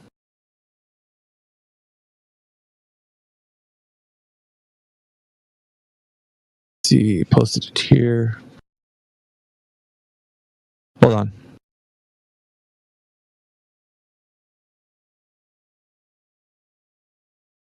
It's got a likeness of me talking, like I got a really cool thumbnail that I had made up, and it's a likeness of me looking at an AI. It's pretty cool.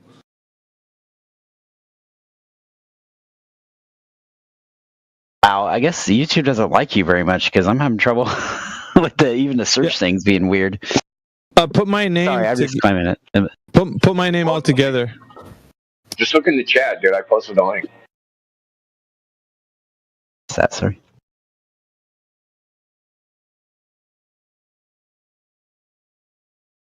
That's the link to my channel.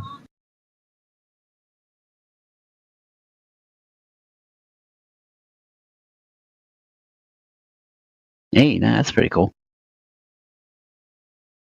I don't have any content, but I'm about to upload a video. It's like I said, it's the conversation. It's real clean audio too.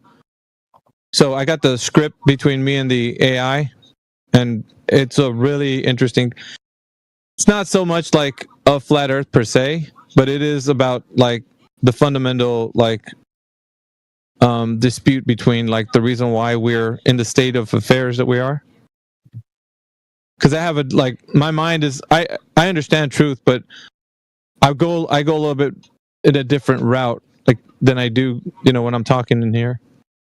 Because I know what to ask the AI, and how it responds to me is really interesting.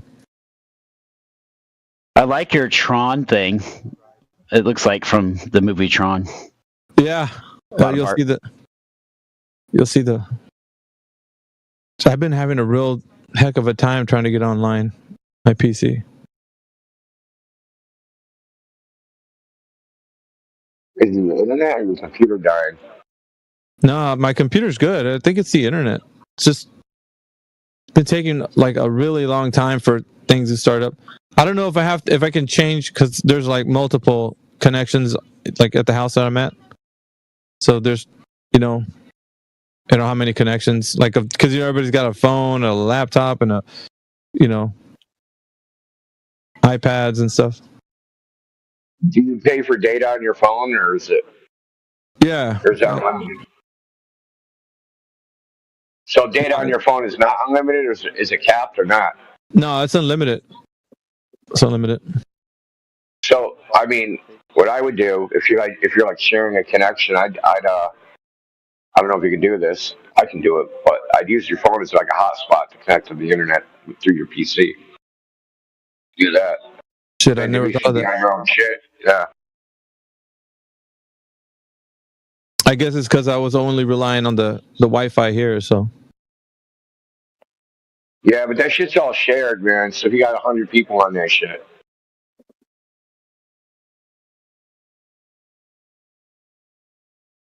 But if you like turn the hotspot on your phone and then connect to that Wi-Fi, then at least you just be going out your phone's internet. All right, the thing says 99% upload, so I think it's about to tick over to 100%, and then it'll be viewed. The video, actually, it's kind of cool that I'm talking to you now about it, because I've been waiting for it to upload all day. Oh my god. How long is it? It's like 26 minutes, I think. It should have been done within like 5 to 10 minutes at the most.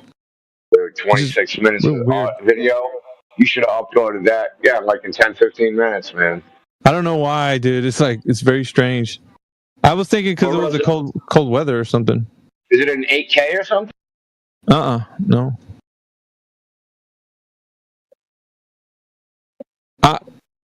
I don't know. Is there something to do with like bottlenecking or throttling or anything like that? Like, what kind of internet you got? You got cable internet or? Well, it's high speed, but. Yeah, but does it come through the cable company? Does it come through the phone company? Does it come like? No, it's cable. It's cable company. Yeah, that can be affected by cold. Really? Cable internet it can be affected by cold. Yeah. Because it's gotten to like below temperatures over here, sub-zero. Yeah, it can. What part of the country you live in, Alpha? I'm in Iowa. Oh yeah, so yeah, you got it worse. That snowstorm hit you guys worse than us for sure. Is it cable lines? They're not underground, right? They run on poles. Think so. Yeah, probably. Like the cable from the cable company comes off the pole to the house. Probably got a box inside of the house somewhere. So yeah, it can. The cold can affect it. What, the transmission? Like, yeah, it'll affect the speed. Yeah. I never knew that. It has to be real cold. Thing says it's pending. Visibility is pending. So dumb, dude.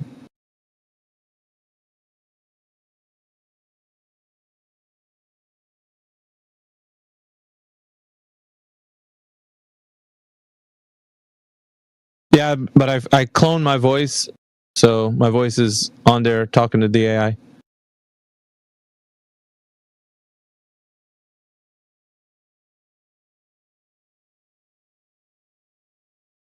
Wait, is that picture? Does that look like you though, the guy, or is that just a? Yeah, it's like nice. Oh, is it showing up for you? No, I'm just going off the shorts for now. The short picture thing. Oh, yeah. It's the same one that's going to be in the thumbnail for the video.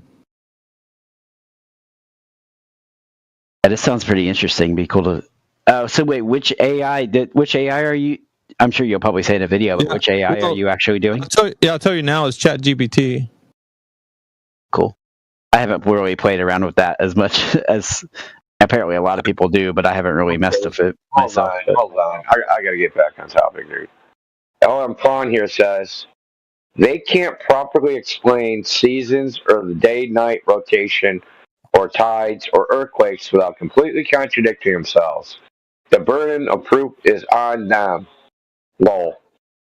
Oh, are you quoting me? That's so nice. Yeah, it's horseshit. Oh, really? All of it. Can you do what I just said? What does it mean to properly explain something? Let's first define that. so I can meet your high standard. Explain how the seasons and days. No, it says you said properly explain. What is that? Just explain it. Explain it. Yeah. In what way? Just explain it. Just how does it happen? Oh, what the causal mechanism is? Yeah, tell me how the seasons work. How would I figure that out? What the causal mechanism is? I never asked you to figure it out a specific way. I just said explain it. No, I'm saying how would anybody, not just me, anybody figure out the causal mechanism? You can easily do it, like with a gold model. No, the burden. Oh, how did they do it? How did they do it with the gold model? The burden of proof isn't on me. You explain it. How did they do it with the gold model? The burden of proof isn't on me. You explain it. Yeah, no, you said they can easily do it with the gold model. How did they do it? What are you asking me? He's telling you that there's an impossible task that you're asking him, and you're acting like you don't need any burden of proof. You're saying the burden of proof doesn't need to be on my shoulders; it needs to be on your shoulders. Well, you don't understand that you can't even explain it, even from your vantage point, from your idea of already saying it can be done easily. Really, he's asking you to provide it. If it's so easy, then why can't you do it? I can do it, but okay. I don't think so. I don't think so.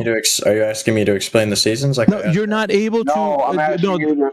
The causal mechanism is what he's asking for, not the explanation of what like how they say the Earth's going, around the sun, yearly. That's not.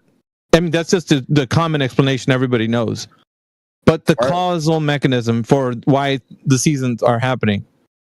Are we? How do you? We still? Why are we talking about the causal mechanism? Because that's what you're saying is what's causing the seasons. You're asking him. I said that. Didn't you just ask him what's causing the seasons? Yeah. That's the causal mechanism. What's causing them? Yeah. Okay. What's causing this? Like how? What happens? Like how? Explain this. First, you have to define what seasons. What do you mean by seasons? Meteorological or astronomical? Let's start there. The meteorological seasons or the astronomical seasons? Which ones are you talking about? Meteorological. Okay, the change in temperature? Yeah, explain, like winter... Changes in temperature are determined by how long a day length is and what your local geography is. So, San Francisco, for instance, as an example, in the summer, it's colder than in the winter. Huh? Yeah, in San Francisco, in the summer, it's colder than the winter. You have proof? Yeah, the weather. Okay, can you cite that for me in side chat? Okay.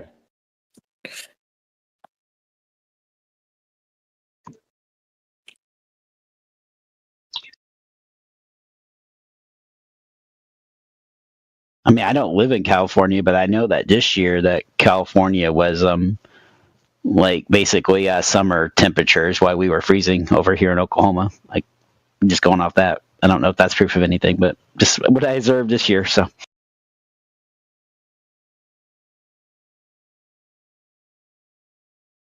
I never really looked into it after noticing that. But yeah, also India, that's not true at all. March through May experiences about high of 63, July high of 71, November high of 63. Like you just made up a fucking lie to me. Yeah, just read what I just posted. It's from the San Francisco Chronicle. San Francisco experiences cooler summers compared to inland areas due to the upwelling phenomena of the Pacific Ocean, where deep cold water rises to the surface near the coast. That's not what you said to me. You said to me earlier that San Francisco has colder summers and warmer winters. Yeah. This is not what you're saying. Okay, are you taking...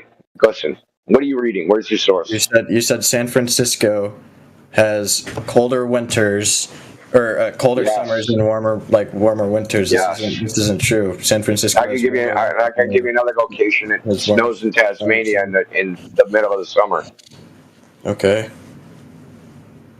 And what? In Tasmania, in the middle of the summer, it's equivalent latitude of Detroit.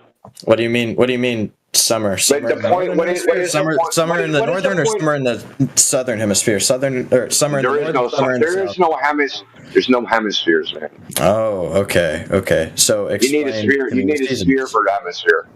Explain to me the seasons then. I don't know what you mean by seasons. I did Explain to me explain the to you. meteorological seasons. I Like, did how does it work? explain to you. What did I say? didn't. What did I say? You didn't explain to me anything. I said day length and local geography. Okay, fantastic. Now explain to me the day-night cycle, and see how that contradicts your season shit.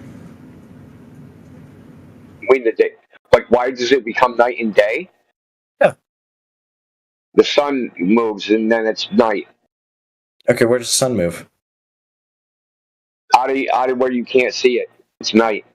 Where does it? Well, obviously, this isn't some sort of fucking like, oh my god, the sun's. I can't see the sun, so it must be gone. Like, where does it go? Well, that's what we call night, right? When you can't see the sun, we call that night.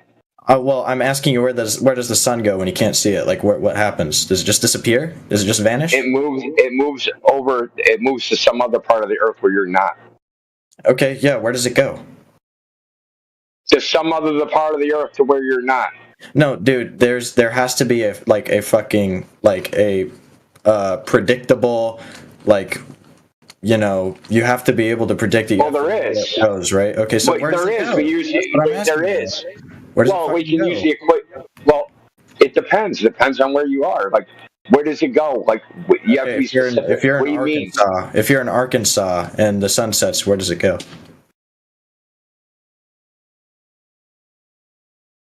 Depends on the time of year. Dude, there's a lot of factors. It depends on the time of year. It's winter. Where does it go? I'm in Arkansas. Where does it go? I don't know direction it sets in winter. Okay, so you can't give me an answer. This is ridiculous. Okay, can you give me an answer? Listen, I'll ask you. Yeah. And what you're going to do is, so check this out, Prawn. I'm going to say, where's the sun go? You're going to go on frickin' time and date or sun calc, and you're going to look up where the sun goes from Oklahoma. And you're not going to realize that prediction isn't based on a globe. That's the funny part, but you think it is. You're assuming something that I'm not going to do at all. Okay, how do we know where the sun is at all? How does anybody know where the sun is at all? How do we know the day length? How do we know the sunrise time? How do we know when it's so? Why are you talking over me? How do we know the day length, solar, noon, sunrise, sunset, where the sun is? How do we know any of that? You can look at it in the sky. It's there. You said make predictions. How do we know where it is? How do we make the prediction? Yeah, you can see it.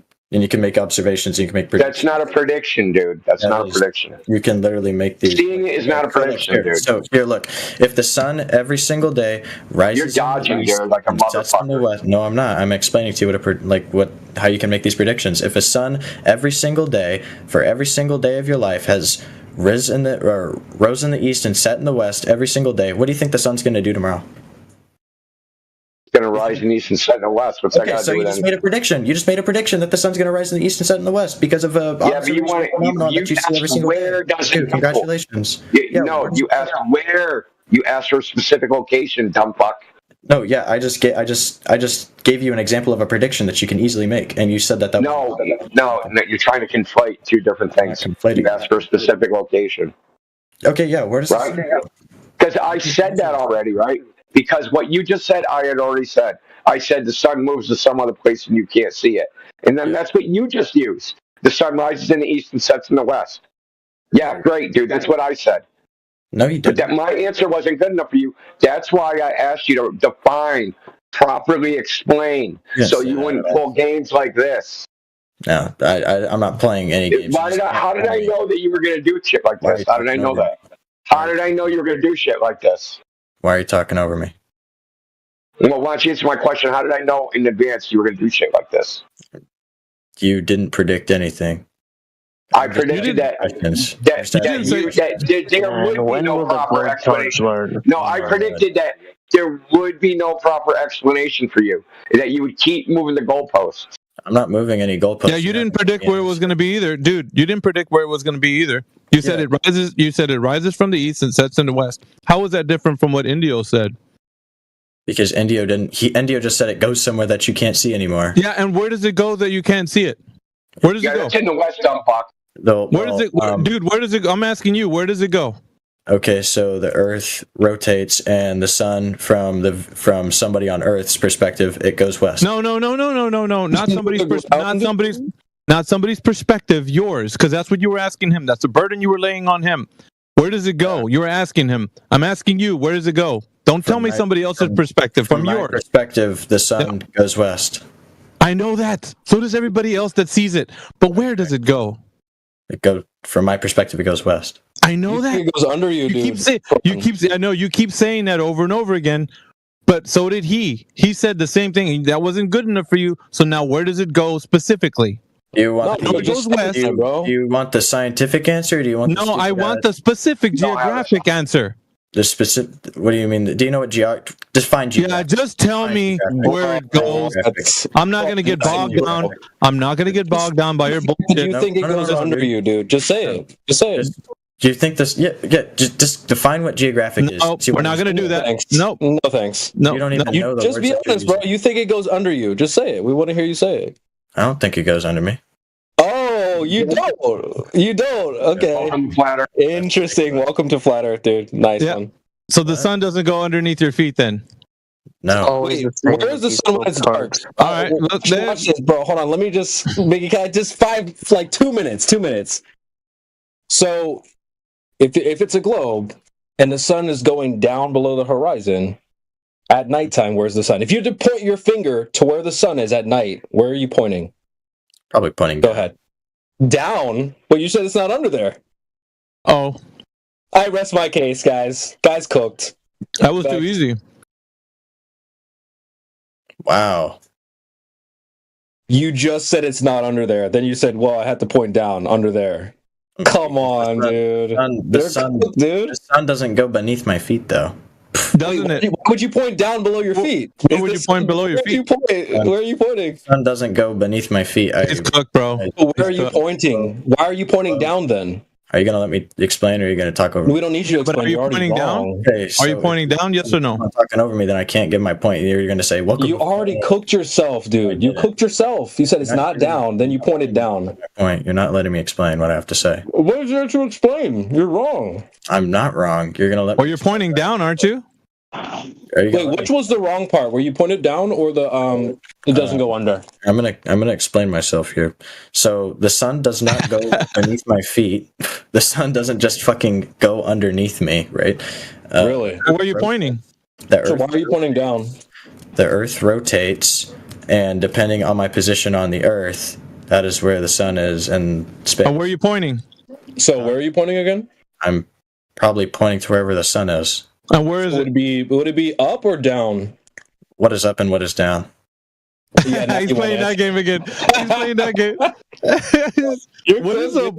What is up? What is down? I don't know what that is. I don't know what up or down. Just 2 seconds ago, you said you point down. Come on, dude. Listen, I don't know why you're trying to tap dance around this. No, like what is up and what is down? The Earth is a globe. The sun is going down below you. Period. At night, it's not above you. It's below you. The sun goes down. The sunset, right? So now you're scared to say it's down there. Come on, dude. You know what it is. Again, what is up and what is down in space? Oh my god, bruh! You're not come on, dude. You guys can't explain this shit. You're not in space, dude. We are. You literally appealed to some metaphysical category and telling us we can't explain it. Yeah, you can't explain that. Oh, he's a fried turkey. Dude, TB. Listen, outer space is a metaphysical thing, and you appeal to it, and you're saying we can't explain it. Bro, he's so cooked. You guys just talk over me and LLM, you're so freaking cooked, bro. Cooked yourself. When in doubt, meta. Every time, meta. Every time. He says that he said the sun's not underneath his feet, yet he points down to the sun where it is. Underneath your feet. And then he doesn't know. And then he doesn't know what down and up is at the end of it, because he's cooked, bro. I asked you to define what up and down was. We don't need to do that. I think it's toward the ground and away from the ground. It's simple, dude. You know what it is. Like if you were at your family dinner right now and they said get up from the table, you wouldn't be like define up. That'd be funny as hell, bro. I'd love to hear that conversation. Dude, your dad will whoop your ass. Well, again, like I said, what is up and what is down in space? I'm not talking. There he goes. Dinner table. I'm not talking about the fucking. We're not talking about. You are. No, I'm not. How did you get to space? We're on Earth. Because he was talking about. No, Indio, because we're talking about the Earth and the Sun. We're gonna have to talk about space if you want to talk about the shit. Oh, we do? Yeah. Why?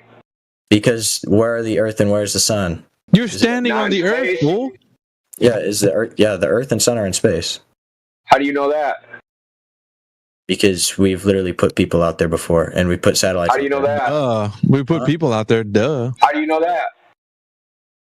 What do you mean? How do I know that NASA? How do you know that? Because NASA put They said, satellites they out in said space. so? No, they said they did, but how do you know that's true? Why would they lie? Yeah, were you there? Why would they lie? Why would they lie? Why would they lie about that? Okay, that's not an answer. Well, no, it is kind Your of an answer, because credulity. why would they No, lie your about that? credulity is not an explanation of how you know that. No, CB's laughing in the background, bro. Why would they lie about that? Why would NASA lie about that? About sending people out? Who cares, dude? What cares? What reason do they have to lie? So all things are true unless you know why they lied about them. Is that your logic? No, that's not what I said at all. Well, that's the conclusion. If your investigation of how do I know that is, I can't think of why they lied, and it must be true. Yeah, that is the conclusion. That's your logic, dude. No, it's not. You're using a straw man against me. Why would No, not that's lie? no. It's not a straw man. It is. It's a test of logic. Okay, it's creating an analogy and then testing the logic of the analogy. Why did they lie to Truman in the Truman Show? Why did they lie to him? Oh my fucking god! I know you're not comparing real life to the Truman Show. What you're saying is comparable to the Truman Show because the only reason you know about it is because of a screen. Do you know what the Truman Show was about? Do you know what the Truman Show was about? I know. Yeah, it was a fictional. It was a. It wasn't about fictional NASA lying to us. Okay, it was a fictional thing that you saw on a screen. So is the Earth and Sun in space. It's a fictional thing you saw on the screen. No, it's not. Big facts. How do you know that? How do I know that it's something that's not fictional? Because you can literally go to Florida. You can literally see rockets launch from the Kennedy Space Station all the time for free. Like you can just see it. Nice. You don't just have to watch it on your screen. Yeah, great. You can see a rocket launch. Yeah, and Now, if to say the rocket went 200 miles, would you be able to tell the difference between that and going to space? If probably not with the naked eye, no. But you could bring a telescope. Okay, so you can't bring a telescope. You can bring a telescope. Okay, so say we have a short range, medium range, long range rocket to space. We launch all four of them. Can we tell which one went to space and which one didn't? Yeah, if you use a telescope. No, you can't. Yeah, you can. Okay. Rockets take you have no idea what you actually see at a rocket launch. The rocket takes a parabolic arc and goes out of sight.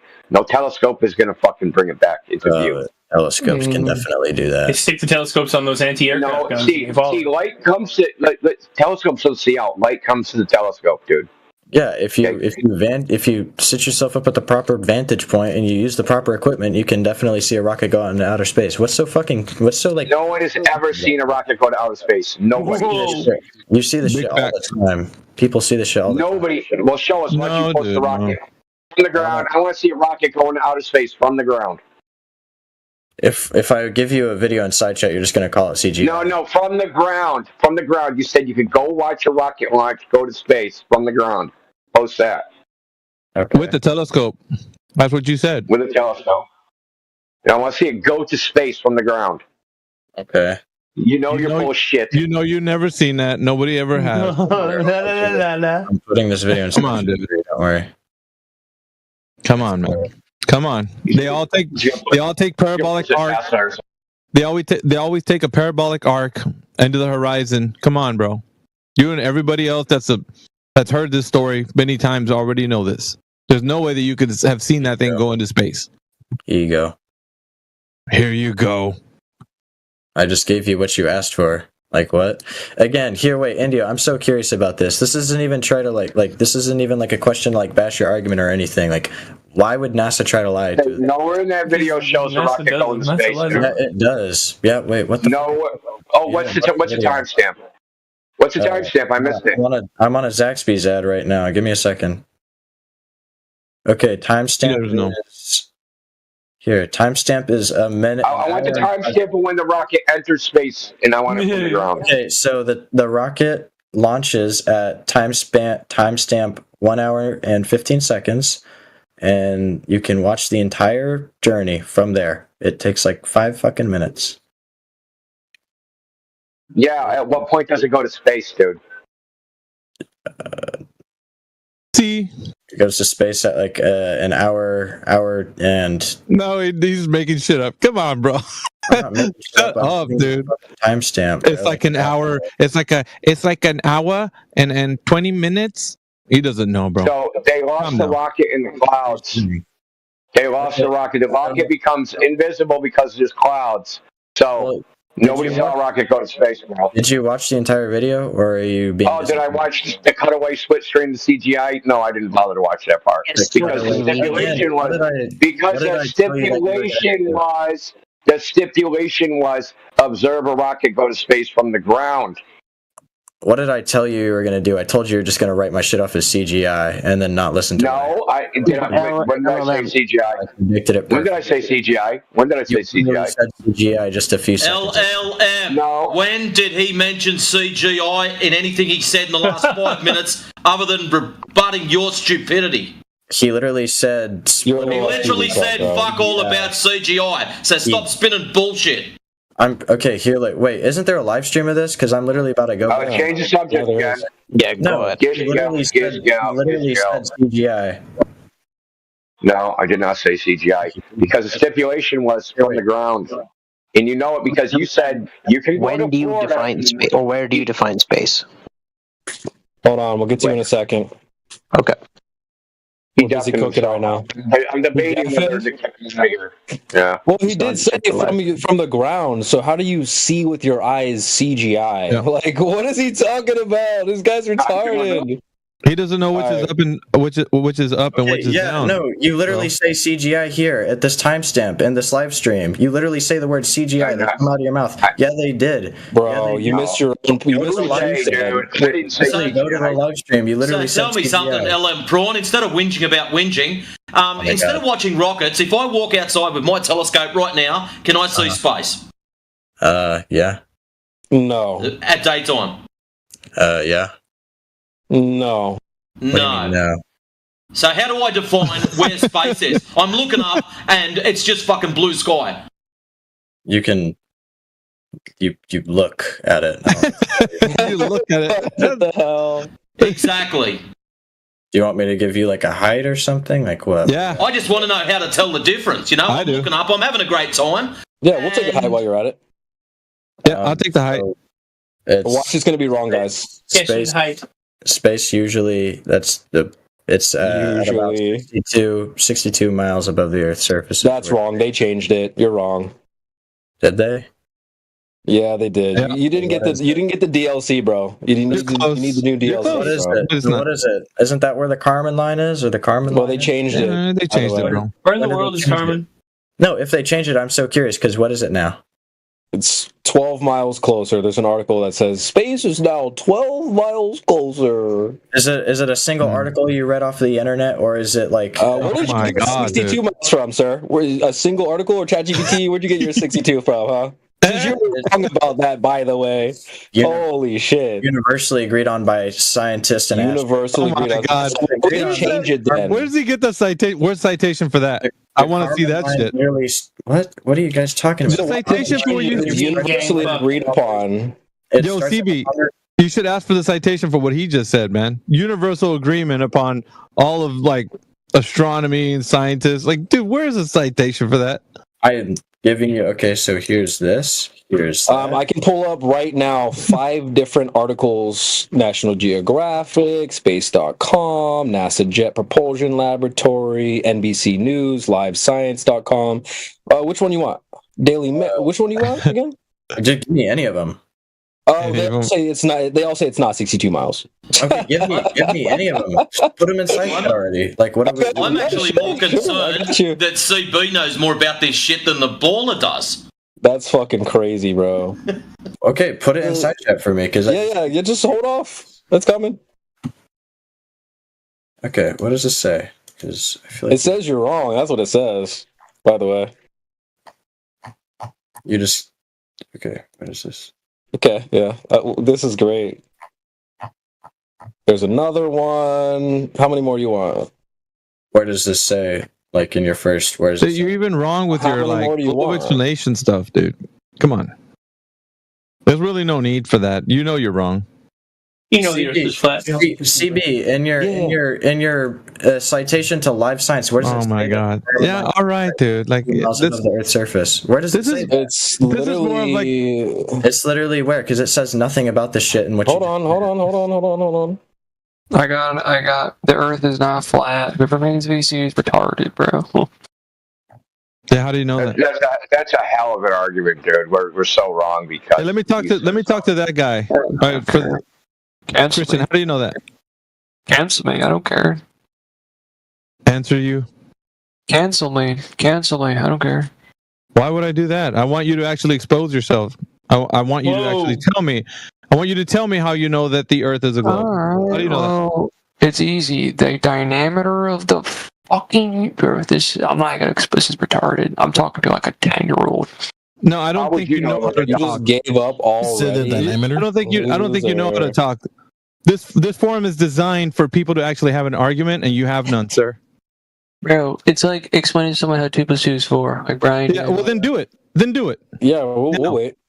CB. Well, just imagine you're in a room Hold full on, of guys. 4-year-olds. Fellas, 1 second. Fellas, I want to get this guy. Go ahead. Explain to us.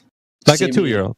Everything that you cited. Dude, shut your damn yapper, dude. I'm talking to this other guy. Just hold the L, dude. LLM. Your name's You're L still for a going to get reason. another L in just a moment. Just wait. Okay, one of the most obvious proofs, right, that comes from like modern day space exploration is satellites. Literally, satellites. Like, okay. They take countless images of the Earth from space, and what does it show? Can anyone answer that question? What does it show? Does it show it flat? Or does it show more of a round shape? So those images that they're showing you, that ones you say you're seeing from satellites, what do you compare them to in the real world when you're down here? What are you comparing those images to? Like a sphere shape? Yeah. What are you looking at in the real world when you go outside? When you see those images? I just told you, Goofy. The sphere, it's like a sphere. Yeah, I know it's like a sphere, dude. But how can you compare that to what you see outside? Because we're not outside the fucking. We're looking at the Earth in a different perspective. Retard. Okay, then how do you know it's that then, retard? Like, for example, when you're in the sphere, hypothetically speaking, if you're in the literal ball, like in the sphere, you look up. You're like in the sphere, you look up. It's not gonna look spherical in a way. Okay, so you're telling me you can't see it looking like a sphere from this point, right? From your vantage point. If you're outside. Okay, have you been there? See it? No, I saw photos of it. I saw photos. Okay, so you saw photos of it, but you've never been there. So how do you know it's actually what they're showing you? Bro, are you retarded? No. Is this like how do you know? No, how do you know? If you've never seen it that way, and the physical natural world doesn't display itself the way those images are showing you, how can you verify that's what it looks like, dude? We can verify through science and satellites. Really? That's bullshit. Because when I asked you to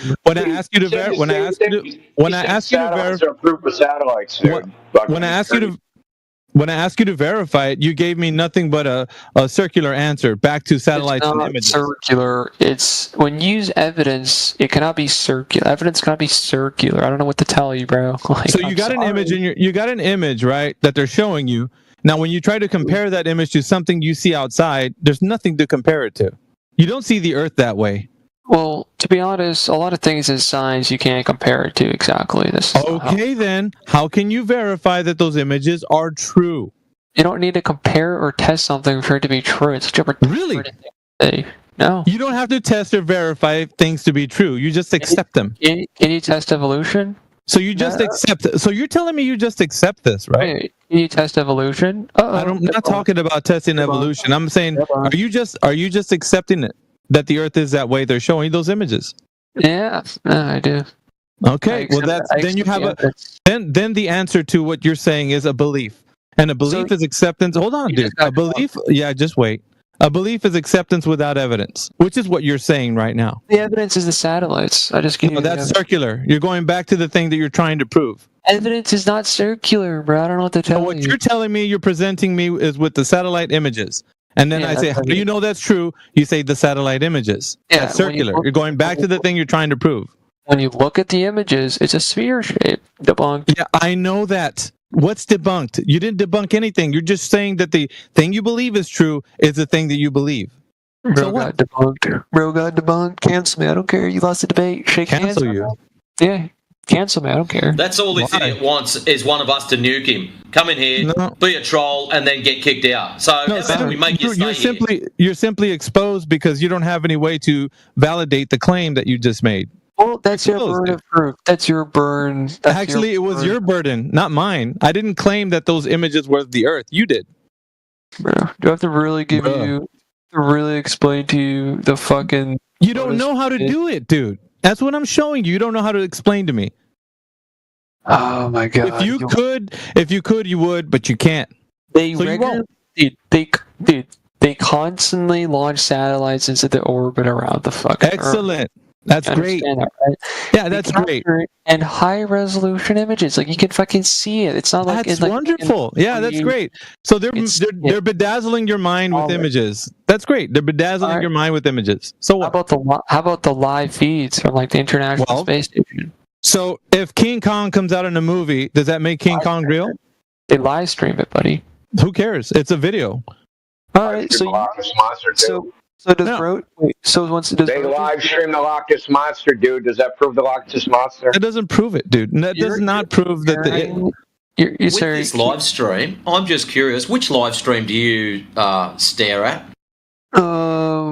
Spill a lot. Like he doesn't have an answer to that. One on YouTube. ISS. Let me answer. There's a lot of private space companies that stream it on YouTube. For example, SpaceX, Blue Origin, or Virgin Galactic. Yeah, I love that shit up. That was just straight making shit up. Blue Origin and SpaceX don't fucking live stream 24/7 on fucking YouTube. Dumb fuck, dude. How can you say that? Not every day, but there are streams. Dude, you came in here with a lot of bravado, and look at you, man. You're kind of like spiraling out of control. You don't know how to give us an explanation for anything, do you? Are you saying Blue Origin does not stream? Oh my god, dude! No, like you mentioned live stream from YouTube videos. Is Blue Origin having a live stream for YouTube videos? Yeah. Really? Go drag it up and put it in the text channel, will you? All right. There's a video of it. All right, then go do it. All right, look, ready? The reason I asked about your videos is because on the YouTube live stream ISS, and I've posted a clip up there. I just took one snapshot of it. Every time they show the bit where it shows the curve, there's these little stitch lines that appear in it. And also, someone else pointed out, whenever they show the curve, it's also offline. Dude, that wasn't a live stream. Dude, do I have to like really like? All right, that wasn't a live stream, and it wasn't even put out by Blue Origin. All right, bro, I'm streaming right now, Goofy. So you can click on it. All right, what is this? What is this? Oh my gosh! Oh my gosh, guys, it's hey, stupid! That says it's a month old. No, it's not.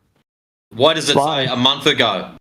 It says live because it's Watch Blue Origin launch new gen for the first time 1 month ago. Live is this right? Look at my stream. This is live now. I don't know what you're talking about, bro. So you must be on something else other than what you posted up. I don't know. It just says NASA. I'm on NASA, so it says live. He's on another one, not Blue Origin, which is what he said initially. But does that defeat my essence? Does that defeat the essence? Well, at least post up the one you It wasn't what you claimed it was. You said it was Blue Origin, Christian. Well, it doesn't matter. Does it refer? Yeah, does it not? Everything that you say in this forum, you're going to be held to account for, which is what you said. Doesn't debunk my argument. So it does because you presented apples and you're holding an orange. Are we going to? And not only that. Debate? Yeah, it's not only nobody's losing anything. The only thing you can't do right now is present your argument, which at the moment is circular because you're saying stare at my video. That's how you can prove that the Earth is a globe. staring at a video doesn't tell us how the Earth is what you think it is, because you have to test that it's actually that, which is here on the ground, which you can't do. No, you don't have to. Did you even notice that the video you posted that has a thumbnail, and then the video you showed the live stream of, that those curvatures, even though they're from the same place, are significantly different? Dude, that's called an appealing thumb to get more viewers. Like, oh wow, okay. Is that what it is? What a weak argument. Well, how do you know that that's not the real one? It's the other one that's fake. Oh my god. The mental contortions. So how do you know? So this is the thing. How do you know? This is close to what Alpha asked you. How do you verify the claim that this is a satellite picture of the Earth from space is actually true? Because we can click on NASA, like the official website. So you know it's true because you can click on NASA's official website. Yeah, it's not fake. That's how you know. And if you couldn't click on the, website, it wouldn't be true. Wait, Christian, I'd like to draw your attention to 47 past the hour in text chat. Low IQs. Wait, who would I rather trust? NASA or people on Discord? Christian? Nobody. Don't trust us. Don't trust them, dude. Oh, it's not fake, honest. Bro just got debunked in like 3 seconds. No, I'm going to help that. Just smack you across the floor. Christian, I'd like you to direct your attention to 47 past the hour in text chat. Now, I jumped onto your so-called YouTube NASA live stream. Now, I'd care for you to pay attention to the center bottom, and there's a little word there that says offline. This is not live footage. This is just a replay or some made-up shit. No, it's so it's not even online. No, it's being streamed on YouTube. This imagery is being streamed on YouTube live. But this isn't a live image from outer Christian. It's live. Every time. This isn't from a camera in outer space, dude. Yo, he's gonna go down in flames, y'all. That's what's going to happen here. I think I just debunked this guy, and this dude's only arguing. You didn't debunk anything. Ooh. You just got smacked for a 6, mate. You're out of the stadium. You don't even exist anymore. Oh, all right. Did you just concede that he lost it? Okay, but all right. No. You just got slapped. Oh, but you're running away though, because you can't declaring victory. And it's like it's another conversation now. Yeah. Go and have a spiral, mate. Go and sit down. Have a glass of water. Get your favourite teddy bear. You'll be right. Nice ad hominem, bro. Any more ad hominems? Yeah, I got plenty. What was the ad hominem? He just told me to get a glass of water and get a teddy bear. Dude. Yeah, that's not an ad hominem. Then you don't know what an ad hominem is. He's trying to be nice for you to comfort yourself with the globe, because that's what you're trying to do. That's a red herring fallacy. You're attacking my character, not the argument. Nice one, buddy. What does your character have to do with telling you to go get a drink of water and getting a teddy bear? Because number two, you don't. Oh my god! All right, dude. Yeah. You've pretty much had it. You had a good go, but it was not really worth anything. Nice argument. I just won. That's a win on me. All right. No one's ever tried that before. Bro's running away. So anyway, Christian, just so you know, next time you're looking at that same one that you posted up for us, the only time it is actually live is when the camera is pointing directly straight down. So that could be footage from any random aeroplane. Did I ask you to talk over me? No. Please go and watch it. So instead of making yourself look like a spastic, watch it and understand what's going on. You just Bro, just I told you we didn't have to cancel you, man. We could have just left you here, and you do your own canceling. You cancel yourself, bro. Dude, you literally are streaming this on YouTube, and I'm embarrassing you. This is embarrassing. I don't think it's what you think it is, man. You're embarrassing yourself.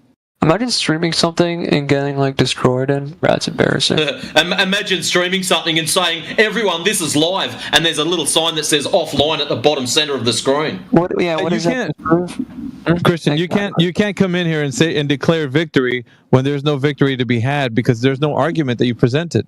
You didn't present an argument. No, you just believe that the Earth is a globe, just like everybody else. That's a non sequitur. It's just I'm right because I'm right. Dude, I obviously. That's what you're saying. That's what you're saying. Projecting, bro. Another fallacy in the book. Nice. Any more fallacies? Got it. Anyways, too easy, bro. These flat earthers, to tinfoil people like to refer them as. Okay. You look at you look at an image.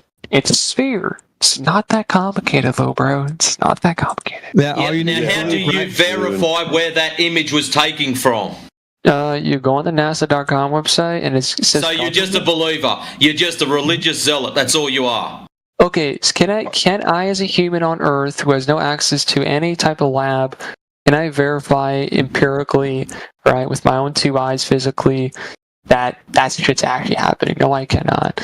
Right, so you are nothing more than a believer. All right, so we were watching this shit before you were out of nappies. Why do you think we don't think it's true? Why do we say it's not true? Why do we think it's not true? Tell us why we think it's not true. You're interrupting your friend. Why do we think that footage is not authentic? Your friend just made a bad argument. You don't want me to respond? Why? Answer it. I just won the debate again. Why do we think it's not authentic? Why do we say it's not authentic? Tell us. Can I answer your friend for 1 second? Because he's running away. You want to concede? I'm not running anywhere, dumbass. I'm sitting here waiting for your stupidity to come back. All right. You want me to respond? Let me answer. So this guy just told me, guys. He said you need to empirically, physically show up to whatever lab. Actually, I never said anything about empirically or physically. But you so thanks for straw manning. Now please try again. That's a win for me. I didn't even do anything. You fucking sold yourself, you numpty. You literally said yes. Like everybody. I literally never said any. I never mentioned the word empirical or physical. You don't need to. You said yes. Well, you said stop straw manning then. You're a liar. That's what you are now. You've proven yourself to be a liar. Then what did you agree to? The only thing I agreed to was your footage was false. It was offline. It stated that quite clearly in the bottom of the image.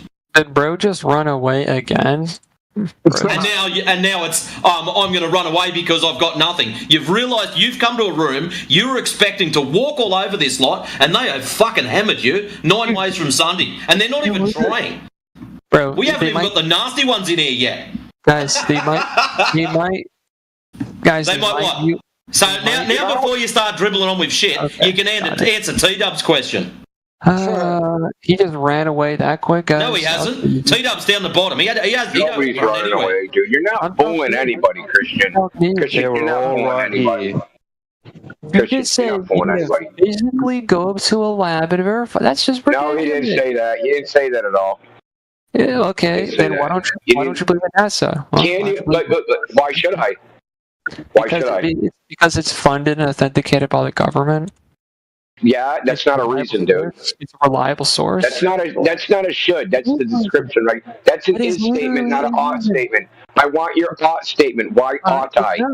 Okay, it's why ought I?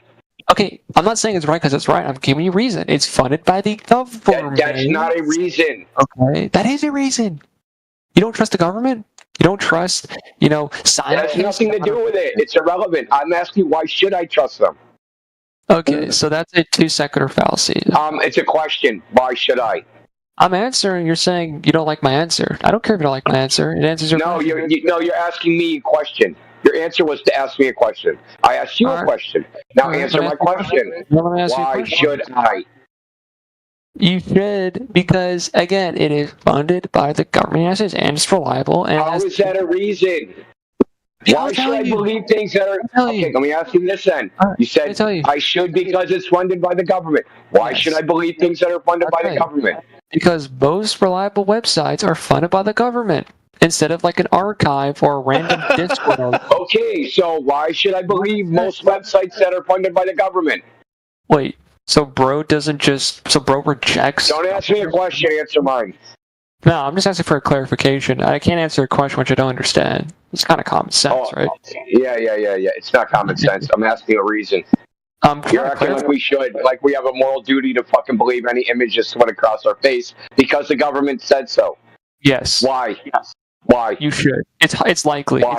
It's likely. It's based upon what? How did you calculate that probability? Yeah. I'll tell you. How did you calculate that probability, dude? I'll tell you. The probability is simple. Most science... I want the equation. Let me answer, sir. I want the equation. You just gave me another fucking number when you said most. I think bro just bullshit, dude. You're just stacking bullshit, dude. Are you scared? You're just stacking bullshit, dude. Did bro just ask me a question? Just want me to answer? I just won the debate again. It's just too easy. Yeah, dude, really simple. We can actually test that those images are authentic. You know that, right? And we can do it on Earth because they depict. I won. No, Christian, you settle down. You gotta settle down. Take your emotions out of it. So we can test those images. We can actually. No, it isn't. You don't know what that word means. Again, so we can. Yeah, I didn't attack your character. Whether you're emotional or not is not a character statement. Try again. Anyway, so we can test those images to see if they depict something that exists in reality, because they're claiming to be taking pictures of a place that I'm at. So I can go to the place I'm at and see if what reality is out there matches what's in the images. And if it don't, then I know the images aren't real. Okay, can you prove that? Can I prove that if they don't match the images, they're not real? Can you go to the lab? Like, have you ever went in space to verify if it's not real or not? No, you don't have to go to space. Because I'm on Earth, right? And it's taking a picture of a place I'm on Earth, like the Atlantic Ocean. No. So it's taking are they taking a picture? Are they taking a picture of the Atlantic Ocean? Is bro interrupt me because he knows he's gonna lose? Are they taking a picture of the Atlantic Ocean? You just said, can you go to space, clown boy? Are they taking a picture of the Atlantic Ocean? Bro, I'm trying to answer, but are they taking a picture of the Atlantic Ocean? Can I answer? Can I? Question mark? It's a yes or no question. That's a fallacy. That's a false equivocation fallacy. You're not answering. Yeah, but that's a fallacy. That's like saying is a yes or no question is a fallacy, clown, dude. Yeah, false equivocation. They're taking a photograph of the Earth. In that photograph, is the Atlantic Ocean in there? That's a false equivocation fallacy. No, it isn't, dude. It's two unlike things are mistakenly considered equal or similar. No. That's not my argument at all. Either you're a retard or I don't know what. The argument. That's just the essence of your argument, sir. It's a simple question. You're taking a picture of the Earth. In that image of the Earth, is the Atlantic Ocean part of that image? It's none of it. It's just I can't answer. There's no Atlantic Ocean in that image. It's not that there isn't. It's just that the way you're framing it doesn't make sense. It doesn't. It's not framing. I'm asking you a question, English, dude. You don't understand grammar and like English. Well, you can speak English and say 2 + 2 is 7. Well, see, the Atlantic Ocean's down the street, right? So if you're saying I'm on Earth and the Atlantic Ocean is down the street, and you're saying that's a picture of Earth and there's no Atlantic Ocean in it, then it's not a picture of where I'm at. It's a red herring fallacy. You're running away from your. No, it's not a red herring, dude. You're just spamming fallacies out, bro. Yeah, because you're very fallacious. That's why. No, okay. You're just being muted because your dishonesty level. I just won the debate. Like 1,000 points, dude. I won the debate. You got cooked, bro. No, you got cooked so bad. You don't even know. Total cult mode, dude.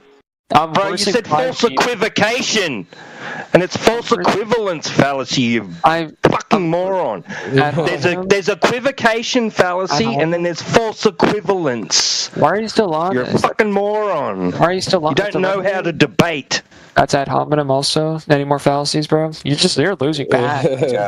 Not really, bro. You got absolutely roasted. Dude, this is the fucking lamest fake I've ever heard. Wait, you think I'm roasted? What do you think? Dude, shut up, bro. You got cooked, dude. Just relax. Nice argument, bro. Any more ad hominems? Anyways, I just wanted to... You're slow, you're low IQ, you're the dumbest one in here. Yes, we got more ad hominems. Oh, he recognizes he has no arguments against us round earthers. To stop him. Round. You can't even say spherical, and you're... Spherical? I said it. You just got disproven again. Another one? Okay, now we're just gonna... Debate's over, we're just gonna cook him now. We're just gonna fucking insult him, forget the rest. Yeah, I just silenced him. Thank you. Lowest IQ in the panel for sure. Let's move on. It's time to move on. Yep. What's up, Well, I mean, we won obviously because he said that's a picture of the Earth, and he said the Atlantic Ocean's not in it. And since I know the Atlantic Ocean's like right there, it can't be a picture of the Earth I'm on.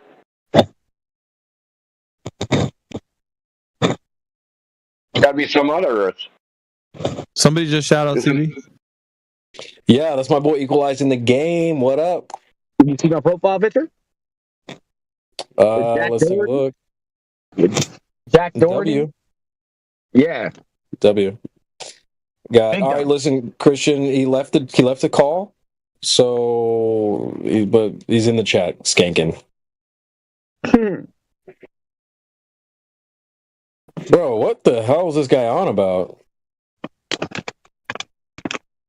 He's a debate bro. Or trying to be. He's a wannabe. Oh, no, really? Yeah, he's one of those scrubs that tries to be one of those guys who calls out fallacies and says that he won. And have you ever heard the way they do it, their style? Miggy, that's a fallacy, a false equivalation. Yeah, but fallacy. you didn't start with a good argument. He didn't even start with one. Yeah, but they don't because it's all gimmick. It's all gimmick structure. That's a red herring, sir. You try to win on technicalities versus the actual context of an argument. Dude, you actually know what one of the technicalities is, dude. He was just like spamming right off your fallacies. Actually, that's an ad hominem. And then he's speaking to an audience that's not even here. Bro just got cooked. Like, who's he speaking to, man? Like, oh man, dude! The debate bros, such an L, dude. They're scrubs, bro. Yeah. Telling you. Dude, they're not.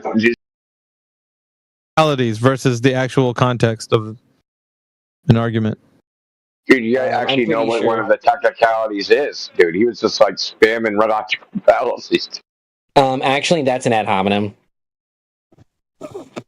And then he's speaking to an audience that's not even here. Bro just got cooked. Like, who's he speaking to, man? Like, oh man, dude! The debate bros, such an L, dude. They're scrubs, bro. Yeah. Telling you. Dude, they're not. Still, no matter how bad the debate bros are, they're not. They'll never be as bad as Gay 4-6, dude. Those guys, man. Gay 4-6? What the heck? That's what I call them. That's funny. That's pretty funny. It was good. Globe. A bunch of the Globers in here formed Globe 4-6, dude. It was like Peter, fucking that Evo guy.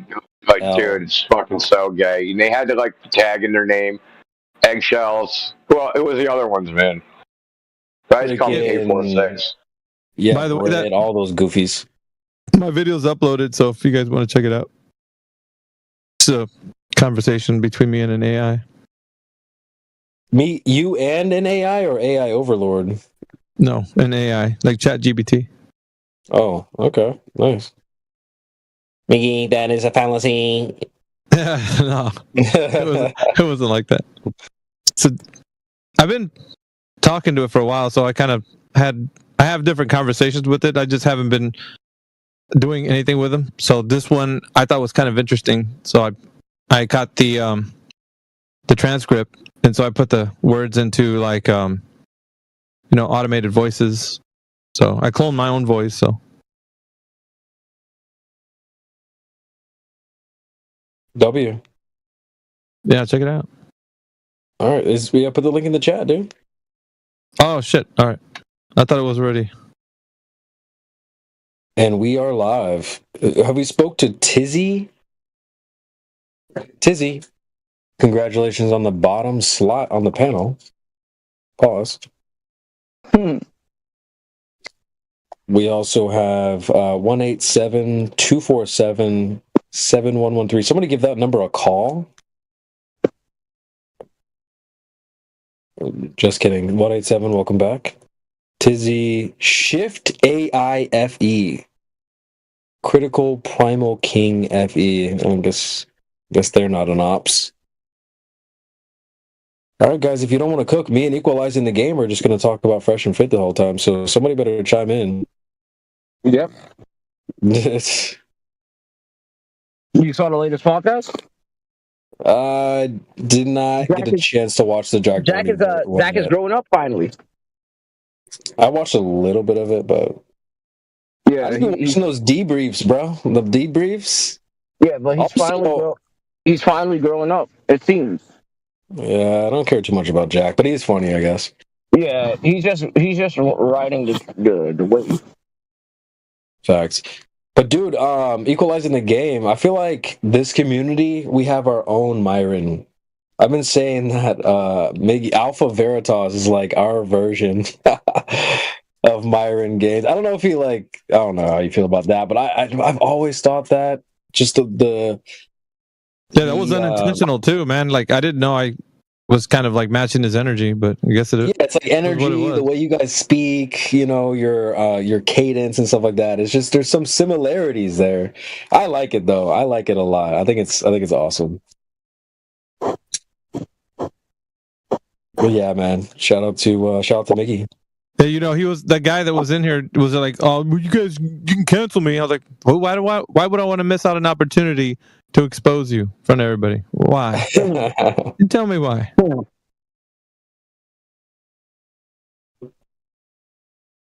Yeah, I just listened to that, man. That sounds pretty cool, dude. Did you hear it? Yeah, I mean, obviously, I want to come back in here, but I'm gonna listen to the rest of it, dude. It starts off pretty good, man. Can't wait to actually listen to the rest of it. Yeah, it's kind of one of those things where you want to like, when you're not doing anything, just pop that thing on. But I'm gonna have some more out there like that. It's got a good. I try to get with the editing, not too fancy with it, just kind of clean, and so you can watch the words and not really focus on like too many moving things on the screen. Yeah, dude, keep it clean, man. Fucking, I'm for that. But I'm a no frills kind of guy. You know what I mean? A what kind of guy? No frills.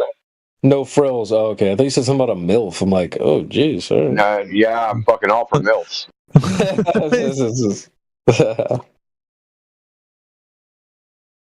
No frills. All right. Yeah, no frills. I don't need bells and whistles, man. I feel it. Yeah, I have some like really interesting conversations with AI lately. I'm like, damn, dude, I need to do something with this. I can't just like keep having these combos. Which one are you using? Yeah. Yeah, because right now you got Grok. Do you use that one? Yeah, Grok 3 came out. And you could download it off of like whatever Apple or Google. And then you got there's DeepSeek, which is that Chinese version. I heard that one was good. It is. It is good. It is really good. Yep. Like, should I cancel my Chat GPT? Like... No. Have a collection of all of them, bro. You want to? Okay.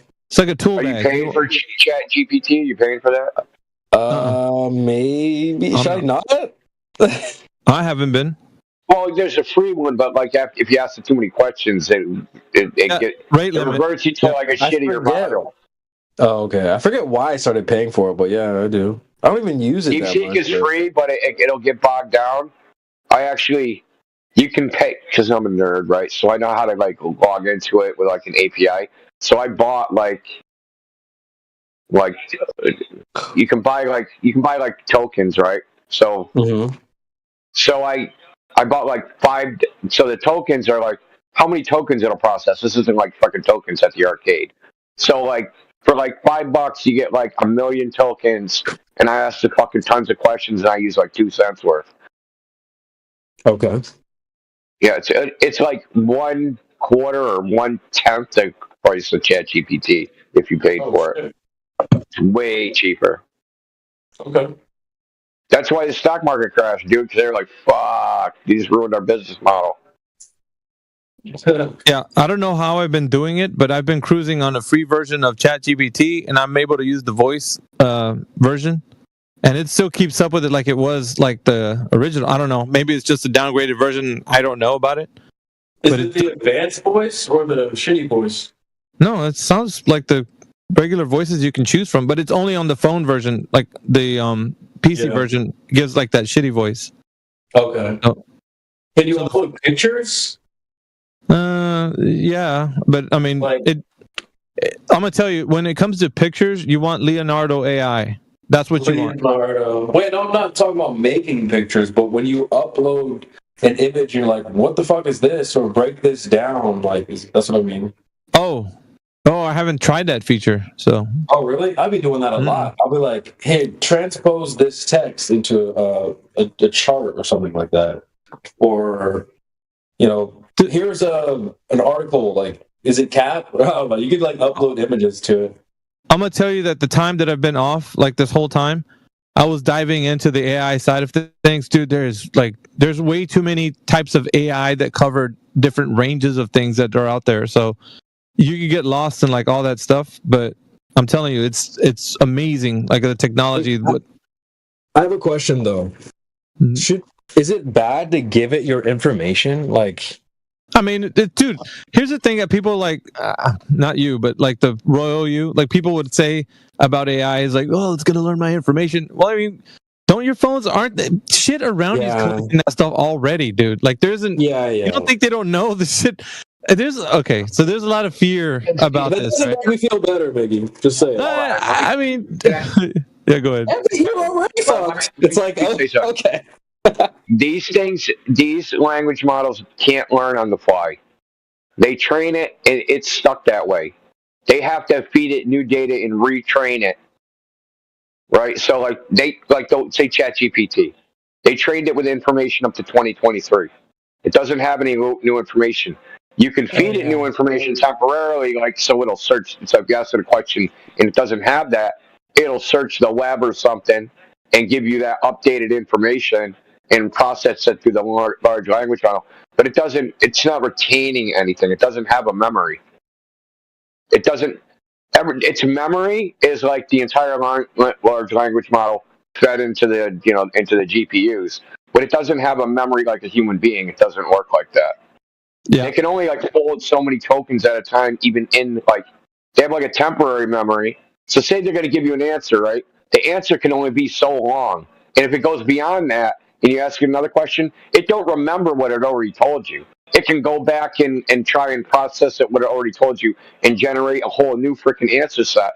But it doesn't. It's not like a memory of what happened before. Well, that shit's gone. Yeah, I was gonna say the ChatGPT that I've been using. I don't know. It's just I guess the regular version or whatever. But it does store memory in a short term, like a temporary memory, and then it can recall that. Like if I today, if I get on there right now and if I want to talk about a previous conversation we had. It will recall the memory that it could store temporarily. What it does is it rereads it. It doesn't remember it per se. It rereads okay, what was the conversation previously? It rereads it, and that will generate a new session. So each individual session, when you type into it, right, and you ask it a question, you got to think of that. That's one session, and if it doesn't get out all the shit that it has to, if you run out of tokens that it can have in any one particular session. That's it, dude. But it can go back on a new session and look at the old session and incorporate that into a further answer.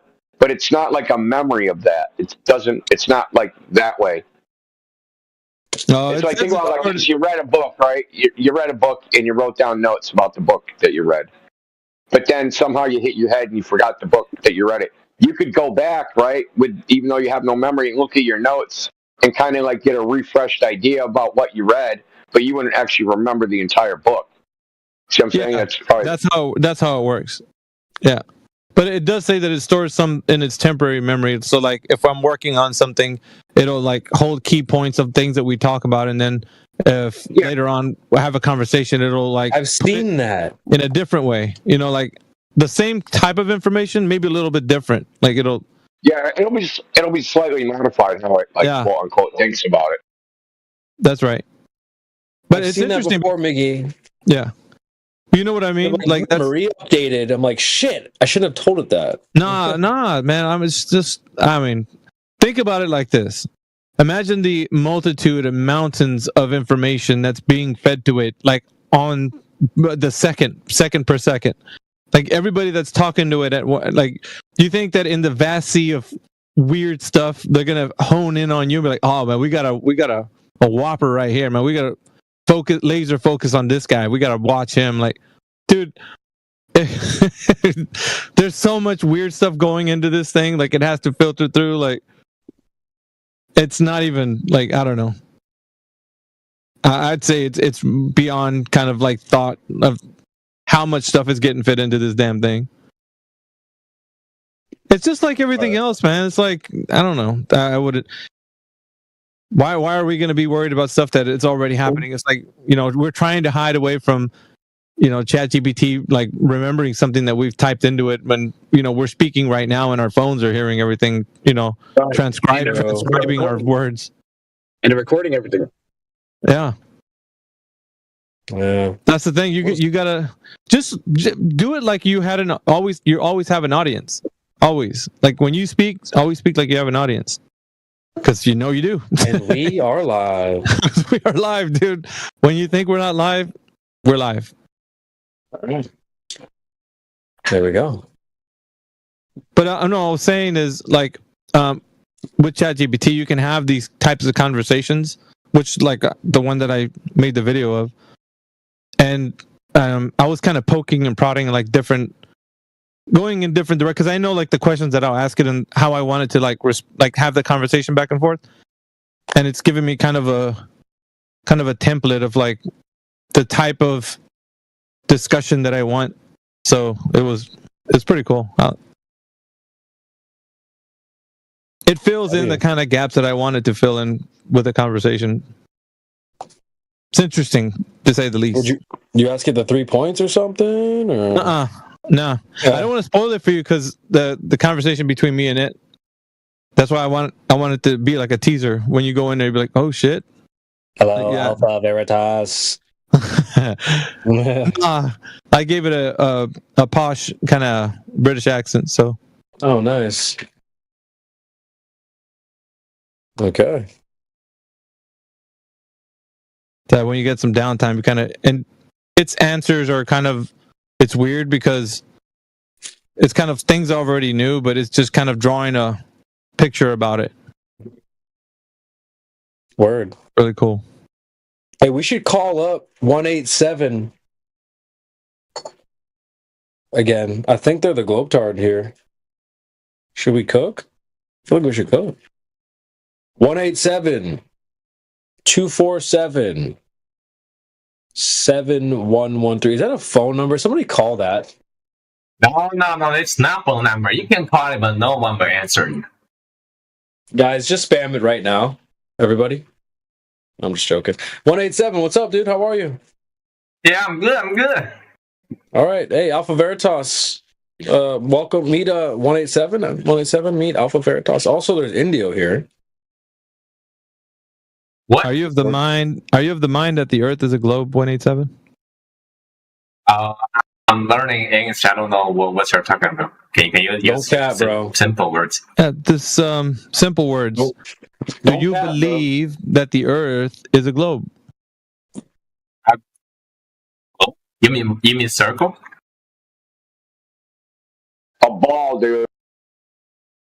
Did I say circle? By the way. You think the Earth is a giant water ball spinning through the universe at 1.5 Do you million understand the words that are coming out of my mouth?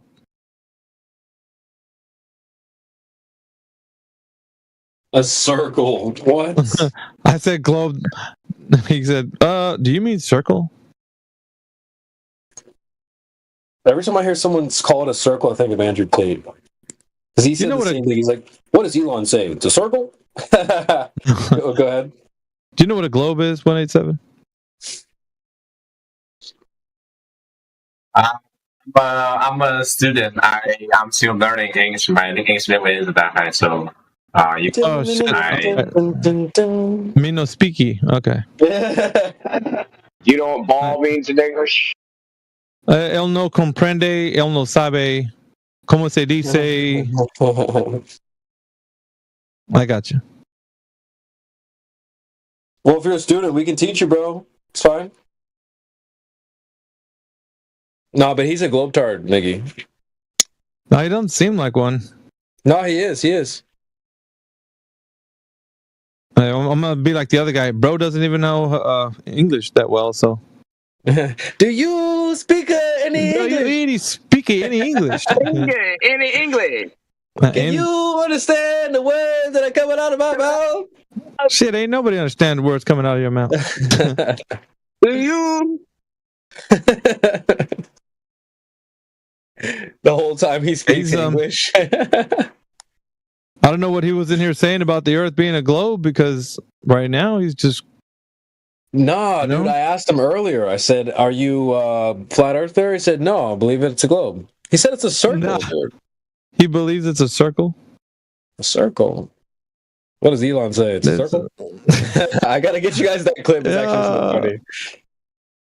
Because it's the clip where Andrew, he's like, the Earth is flat and space is fake. And Tristan's like, Andrew said that, yes. And then Tristan, his brother's like, nah, Elon wouldn't lie to me. And Tate goes, oh, what did Elon say? It's a circle? Fucking Tate, dude. I love that clip.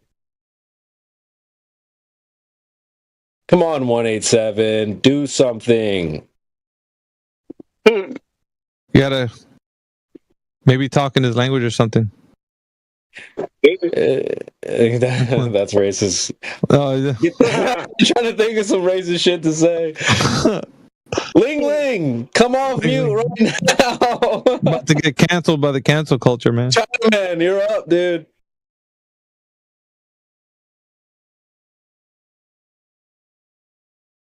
Here's the Tate clip. I'll put it in the chat right now.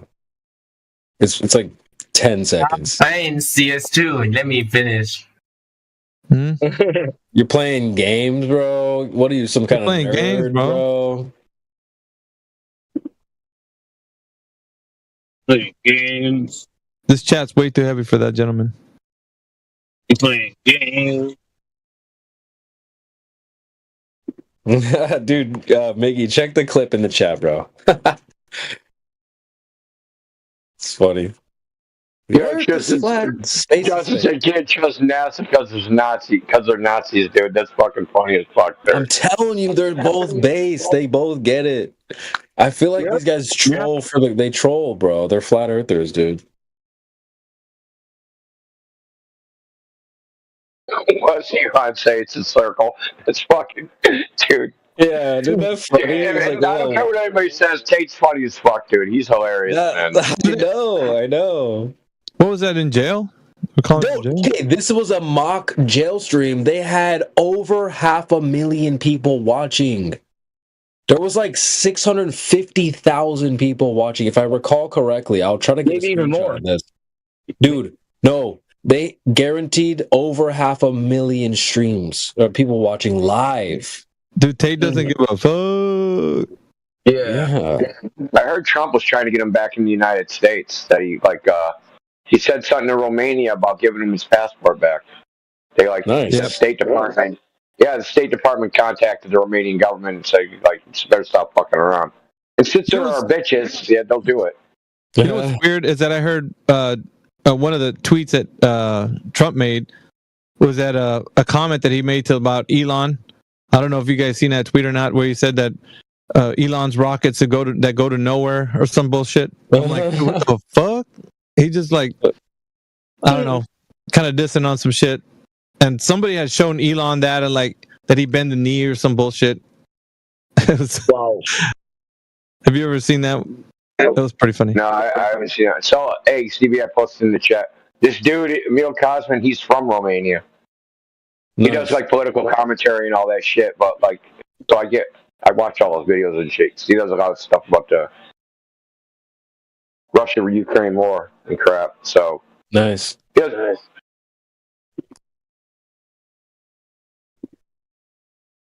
I'll check it out.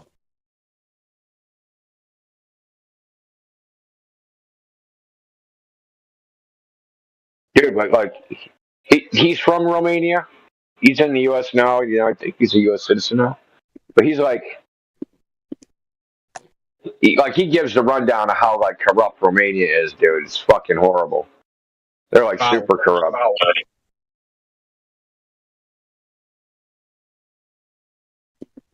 Is it it tastes like trying to run for, or is it Conor McGregor trying to run for office or some shit like that? I don't know. No, Tate was supposed to run for UK Prime Minister. Oh yeah. Damn. Nah, you don't. Dude, shit's so bad in the UK, he might fucking win, dude. Shit is horrible there. That would be dope. Man, they'd be trying to get at him, man, if he ever got to a position of power like that. Dude, they don't want that kind of change. They do not want that kind of change. Good, you know they canceled the election in Romania, right? What? So in Romania, they have election, they have rounds. They have 2 rounds. So they have like everybody that runs for president, and then like the top 3 that win, they move on to the next round. And then the guy that won the first round, he crushed the other 2, and he was like anti-NATO, anti-US, and they said he was pro-Russian, but he was just like, I just want to stop sending weapons to Ukraine. I don't like. So they made up a story that like his campaign was funded on TikTok by Russians, and the Supreme Court of Romania canceled his win. Just said, nope, we're doing it over. Yeah. Then it turns out after they did that, so check this out, that the opposition party, like the people that were running against him, did a secret TikTok campaign. Yep. To blame it on the fucking Russians and say the Russians did it when it was actually them, dude. Fucking dirty ass shit, dude. Russia, Russia, Russia. Yo, Trump's getting revenge, dude. That's the thing, dude. They did all that nasty shit to him because Ukraine fucked him over and shit. They participated in in the Russia Gate hoax shit. They were part of it. They weren't just like passive onlookers. They did shit and they were involved in it. And now he's like, yeah, I remember you guys. Yeah, Joe Biden fucking smoked crack all over Ukraine and didn't do nothing about it, dude. I'm gonna get you guys. Joe Biden. 187. What's sorry, up, dude? Hunter Biden. I mean, same thing, right? We also have Awk in the panel. Awkward. Who the fuck films himself smoking crack in rehab? Dude, like, what the fuck? Oh, the former sitting president's son, I guess. I don't know. This is a crazy clown world. Awk, welcome to the panel. Is this your first time, man? What you doing hanging around with flat earthers, Awk?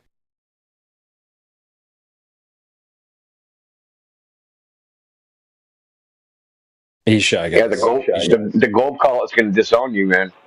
Yeah, they're not. If they see you in here. Hi, I'm just listening. Well, hey, listen, we're doing this whole no listening panel tonight, so welcome. Glad you could join us. Is this your first time, or you've been here before? I've already been there before, but I'm just listening. Nice, you've been here before. What kind of stuff was going down the last time you were here? You guys talk about outer space, we talk about gravity, curvature, rotation. All right, guys, he's shy. We still have 187. What he said he was finishing something? What are you finishing up? What are you working on? Yeah, how rude, Awk. We're having a active panel in here, and it's all right. It's all right. Just come back when you're ready, my friend.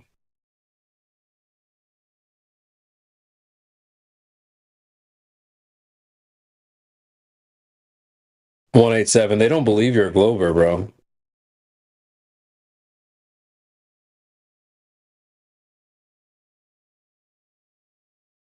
I mean, if you guys don't talk, then we're just gonna probably talk amongst each other until we're bored of that, and then there'll be silence, and then there'll be nothing to listen to. So you're better off just having a conversation. Come on, 187, you're up, dude. I don't think that juice is worth the squeeze, man. It's time to cook. We need to cook somebody. Lay calorie. Tizzy. So basically, if you're in here and you think the Earth is a globe, you can present some evidence of why you think it's a globe. That's pretty simple, right? It's an all call to everybody who believes. Calling all cars, calling all cars.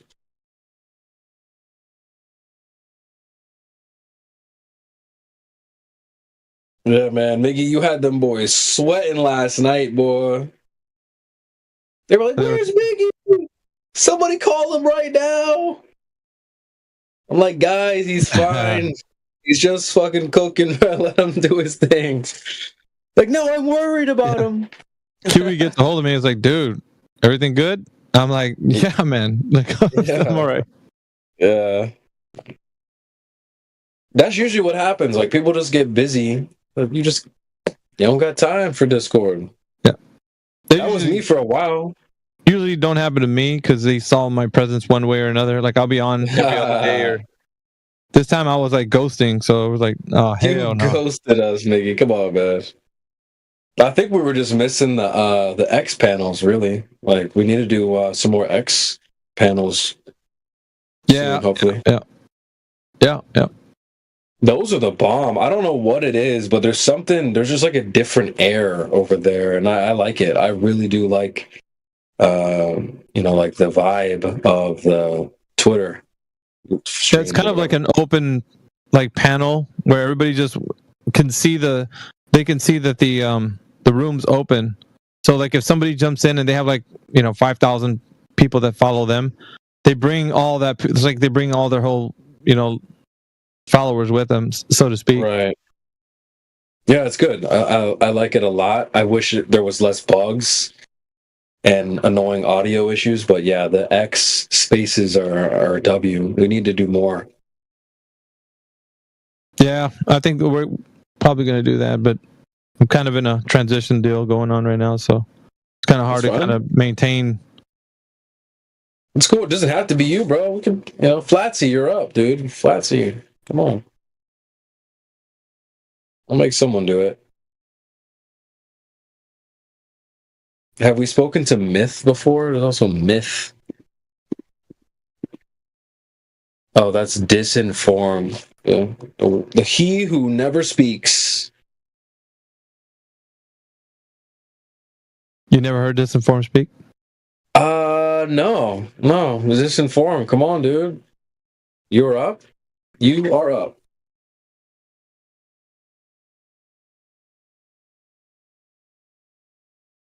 He's shy, guys. 1 second.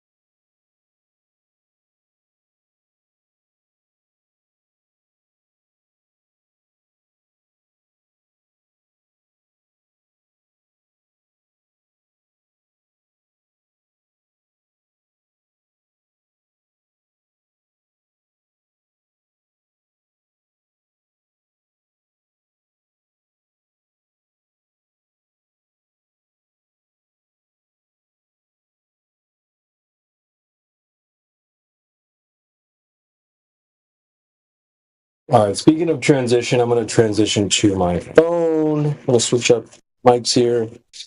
Give me just a second. We can lock in for a little bit longer. But yeah, 187, bro, when you're ready. I think it's time to cook, bro. But let me switch mics.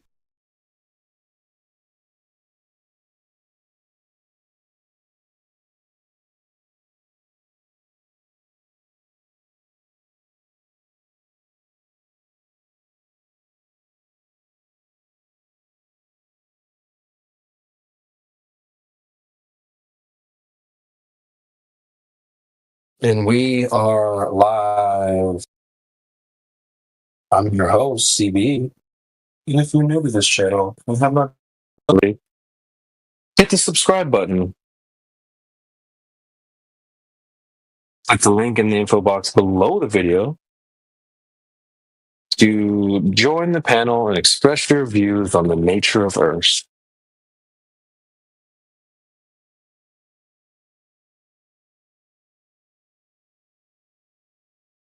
And we are joined by Tizzy, T-Dub, Quiet Noobs, Myth, Milk, Matrix, Mark. What's up, Matrix? Go ahead, dude. Every time.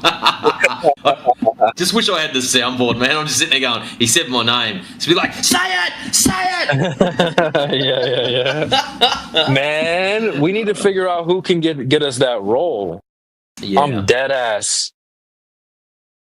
Yeah, I'm so serious. Some mod shopping? Yeah. Mod shopping. All the things that we're not allowed to do. Excuse me, moderator. No, bro, we need that. You know, the funny part is, I just got my recurring bill for Nitro just come through yesterday. Yep, of course. I'm over here paying for it too. And it's like, we got to sort this out.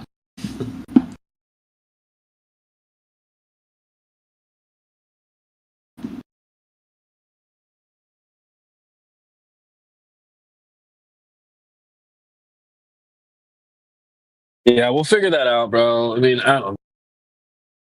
I mean, you could just go back to the old method, like the old days. It's a lot of work, though.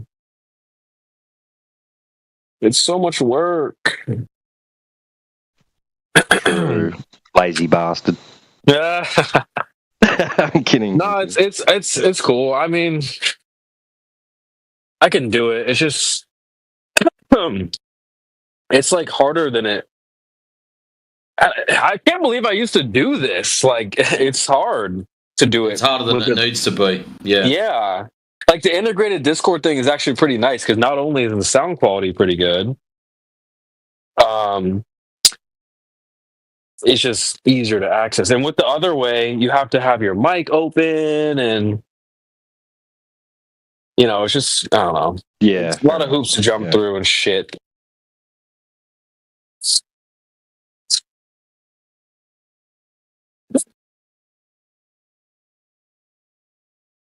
But, you know, when I sit down at home, I can do it. It's just not as easy. Lazy ass.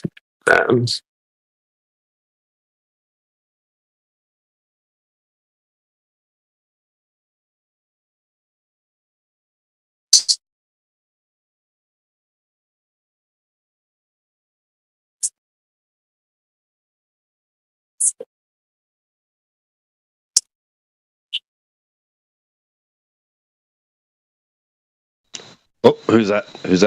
Who is it? Oh, it's Orc. Orc is back. Orc, you are up. Orc, we are live. Orc Ward. Awkward.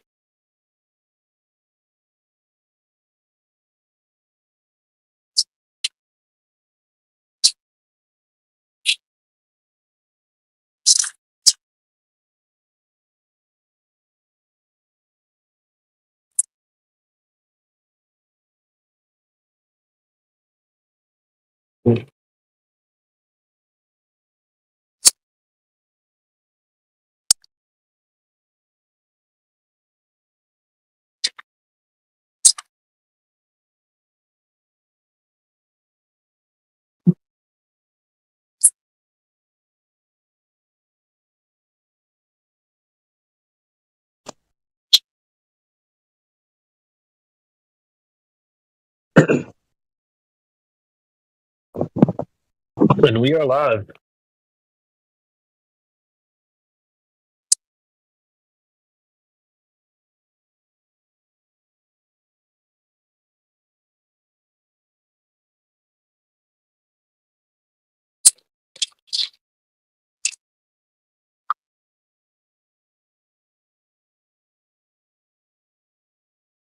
The earth is round. Don't you hate when they do that? They come into like, it's round, not flat. Oh, Mr. Frame. Earth is round. It's round. Earth is round, bro. Like, you're not even saying anything. That it's round, not flat. Oh, is it? It's not flat. Like, I have an issue with that because they don't even know what that means. Like, it's one thing if you have a good understanding of flat Earth, and then you're like, okay, I disagree with this, this, and this. But they're like, it's just not flat. Okay, how is flat how?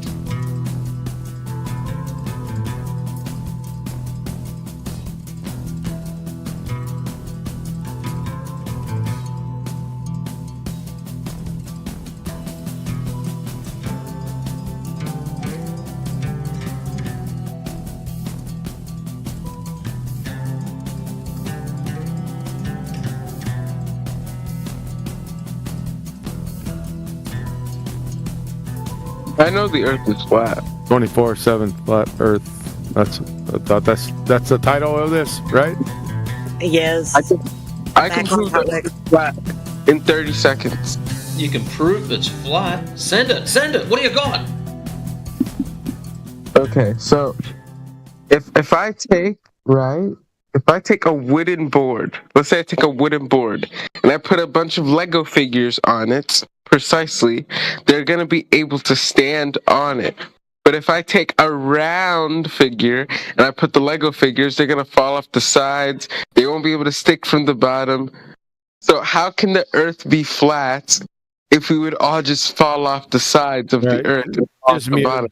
What? That was worth it, wasn't it? Like, I don't understand. You should teach that in prep. I don't understand how this is ways. Are you a prep teacher? Oh, you know, I don't think you're supposed to eat the Lego pieces. Yeah, with lettuce. No, but doesn't that prove it, right? Yeah, it sure does. Yeah, we're Oh, we convinced, proved buddy. something, all right. Don't you worry. I'm adding it to my website right now. It's called gravity. It's called gravity. I'm joking. Hey, QE.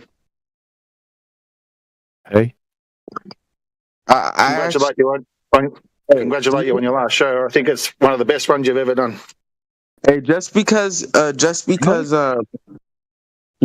you win a debate doesn't mean you're right. Shut up. It's no debate. I was debating someone. Shut up. Yo, Why is it? Shut up. No, you shut up. You don't. Why is it the best? Shut up. Why? Why is it the best show? No, I said it was one of the best shows.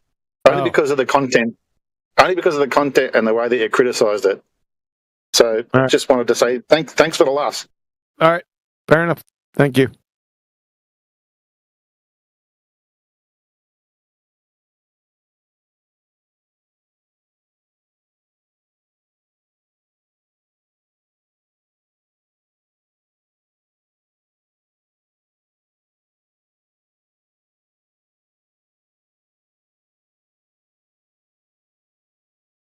And the fact that Adam wasn't wasted probably helped. Not till the end, anyway. He was rambling, dude. He took the scenic route home when you told him to take us home. Oh boy.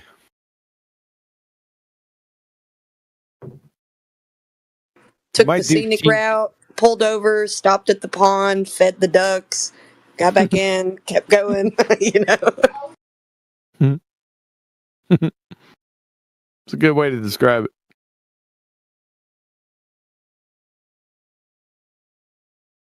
I think we'll go with the T jump for Saturday. We've been saying T jump for too long. People don't know what we're talking about, so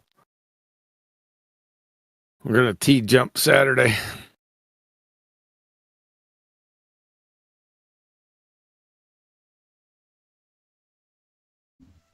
Well, what is it? You gotta wait. You'll have to wait till Saturday to see. It's impossible to encapsulate in language.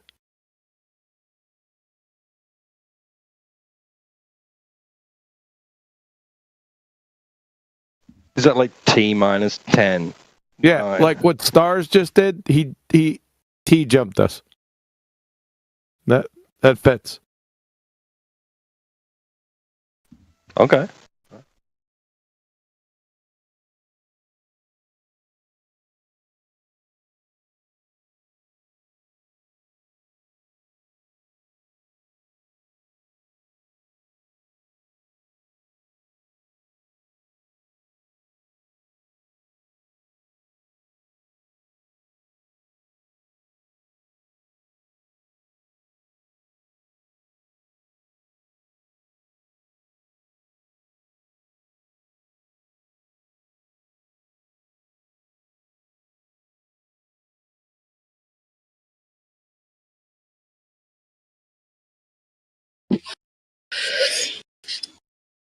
I have a demonstration I can debunk gravity.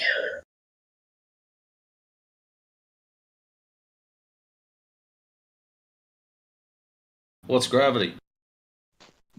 Yeah, which gravity are you talking about? Mass attracting mass. Einstein already railed that one about 110 years ago. Just pull my freaking finger.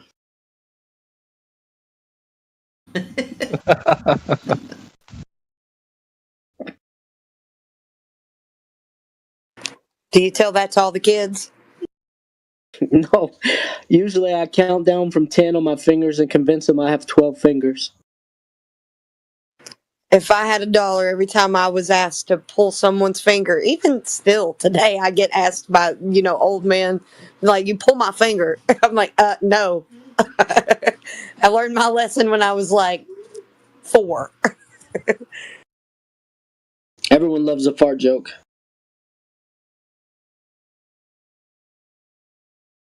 Gravity. There's a lot of gas in your anus.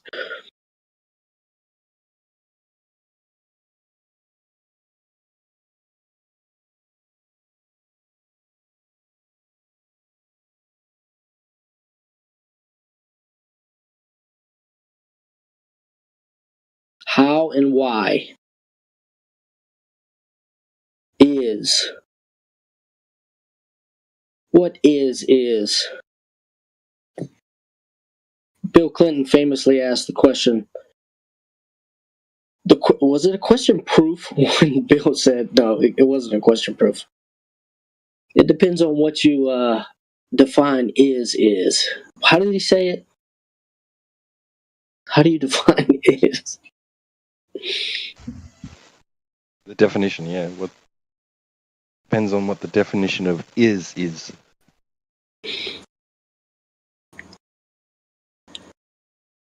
When he said it, he's got this smirk on his face, like he's fucking holding back the laughter now. I heard a good one, guys. You guys might appreciate this if I could tell the story well enough. I heard a guy claim he had science because he could plant a seed in the shade or the sunlight, and he thought how much sunlight he either denied or allowed the plant would be science. The growth would be science. And then it was mentioned, I think that's quantitative, and how the seed growth, like I would say seed growth is more of a law of nature than science. I don't know. I thought that was interesting. Seed growth. He thought he had science. Like he was planting a seed, and that sounds more like a law of the universe to me than anything else. Entropy for sure. Seed's got to die.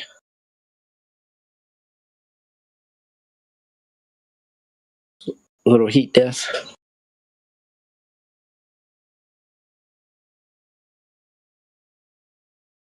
Not science, though, right?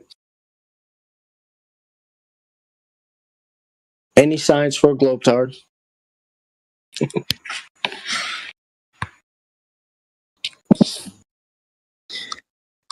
In Isaiah chapter 40, verse 3, there's a verse in there talking about John the Baptist. It says, there's a voice crying in the wilderness, prepare ye the way for Yahweh. And then in Mark and in Matthew 3, it says that was the ministry of John the Baptist. Prepare ye the way for the Lord, Yahweh. He was saying Jesus is Yahweh. That's cool. In that verse, you're talking about the easy English translation, says that that he will make the rough ground flat.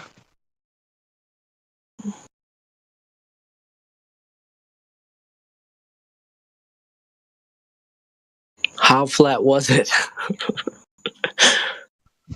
I know, because it talks about, the hills shall be lowered and the valleys shall rise. And it talks about being leveled out, flat.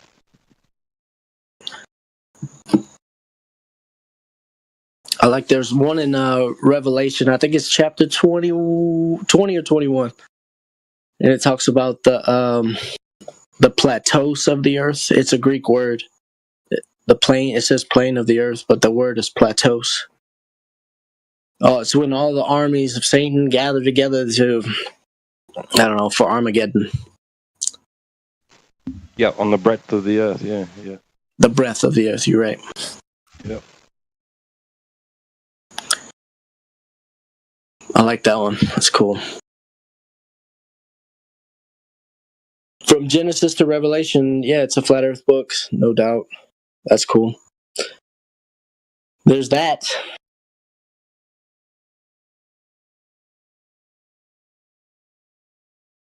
Same thing with the Quran, man. The Quran's full with, Allah lays the earth out like a carpet.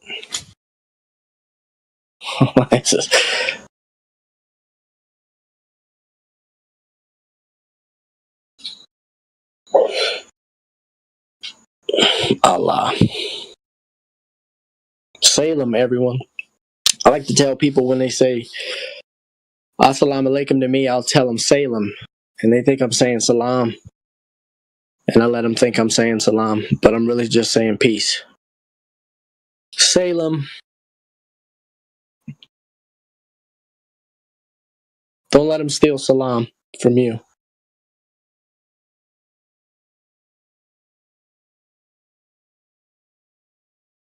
What's with the American hate, T-Dub? I'm sensing some pepper when you say that shit, man. Don't talk about our cheese. No, man.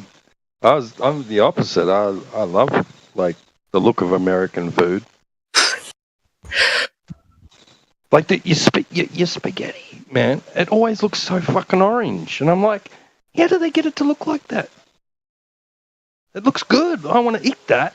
I look at my fucking spaghetti bolognese and go, it looks like the cat just vomited it up. Let me give you some advice, dude. This is not medical advice. However, use canola oil. No. Don't do that. No, it's rapeseed oil. Yeah. I actually did look it up one day, and I learned a little trick about cook your spaghetti, then heat some tomato soup up, and then when your spaghetti's cooked, chuck it in there and cook it the rest of the way inside your soup, and let the soup evaporate down a bit, and so it's got a thickness about it, and then serve it with serve it up or whatever with your cheese or your meat or whatever, and it actually does give it kind of that orangey effect, like. Yeah, but I think it's a lot to do with the cheese or something too. I don't know. You guys just I don't know. Maybe it's like the additives and stuff inside your foods over there, like Classy was saying. I don't know, man. It just looks appetizing. Like, why don't you try some chitlins? You know what I ate tonight, dude? Cabbage. I ate cabbage with some ham and rice, brown rice. It was good. The best food I've ever eaten to this date was in Las Vegas, in Bacchanal, in Caesar's Palace. You didn't eat any crab? Oh, yeah. And it also had the worst food I've ever tasted in Jamaica, Queens. What was that? What'd you eat? Entrails? Nobody knows. We couldn't work it out. Did you eat tongue? Well, if you like chitlins, those are the large intestines of pigs. No, I'm good. Thanks. Oh, man.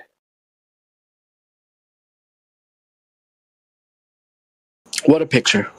But they're a delicacy in the South of America.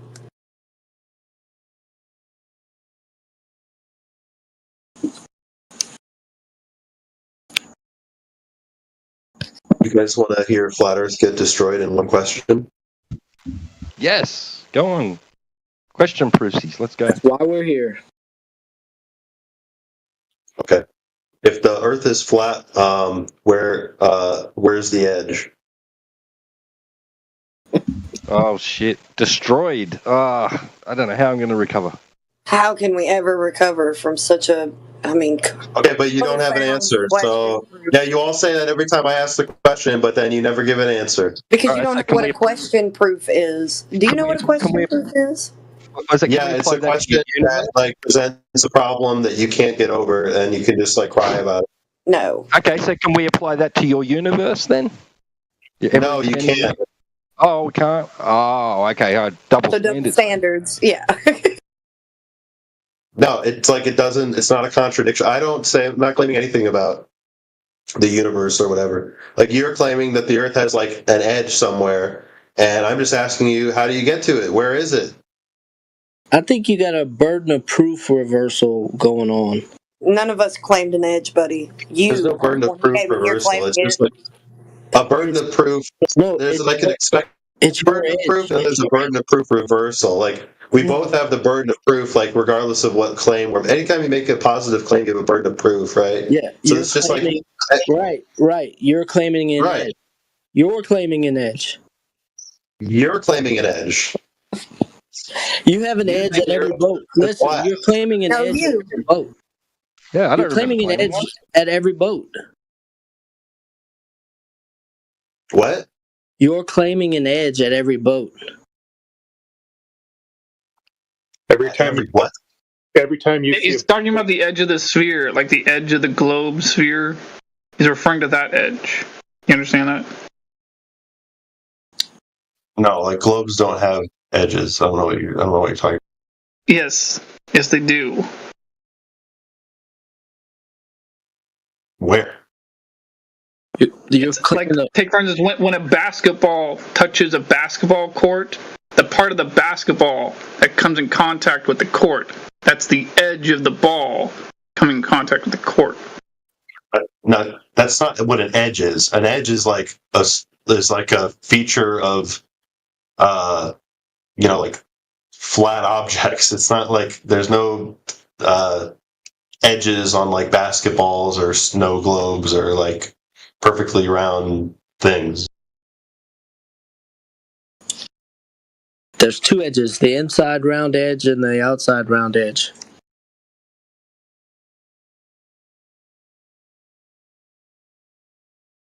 When you see a boat going over the horizon, disappearing from bottom up on your globe, it's disappearing over the physical Earth curve, the physical edge of your view. Just the edge of your globe.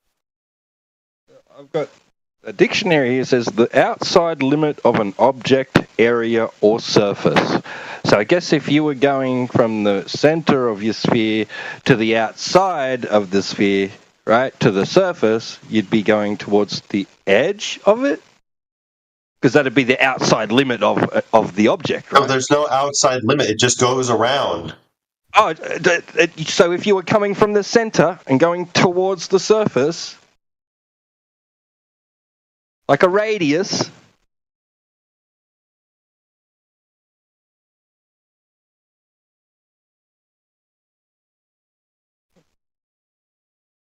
it's all edge. Your sphere is all edge. Gotcha, the surface of it. Gotcha. Holy fuck. So you learned something new today. Congratulations.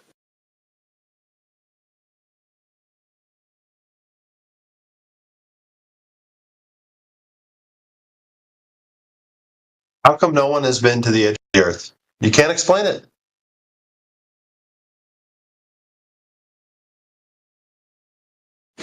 You're gonna be okay. This is just coping. We really so on about this. This is a simple question. How do you get to the edge of the? Why has no one discovered the edge of the Earth? Thousands and thousands, millions of miles have been traveled. People flying, sailing. Why the necessity? Driving. How come we have not found the edge of the Earth? Why are you so triggered? Why can't you answer this simple question? Okay, we're not triggered. We really don't give a fuck. I don't think the people not yelling are the triggered ones. Right, so You're the one that's come in here with some assumption of an edge. That's why you're looking for it. So fuck off outside and go and look for it. Have a nice day.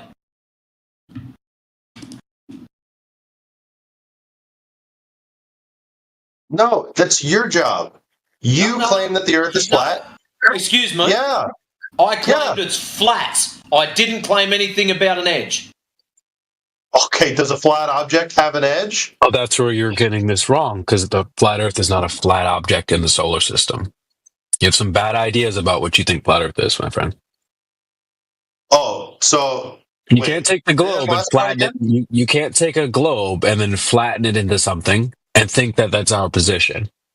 That is your position. That is not our position. What's your position? How is that not your position? What are you claiming then? Yeah, see? Yeah, there we go. Asking some better questions than about some stupid edge that you came up with. All right, well, what's the answer? It's the same answer as where the edge is of your universe. What is it? Well, you tell me. I'm asking questions here. What are you claiming? The surface of the Earth is flat. Nothing to do with the shape. It's not technically not even a claim. It's an observation. So what shape is the Earth then? We don't know. Unknown. What shape is the universe? Okay. What shape is the universe?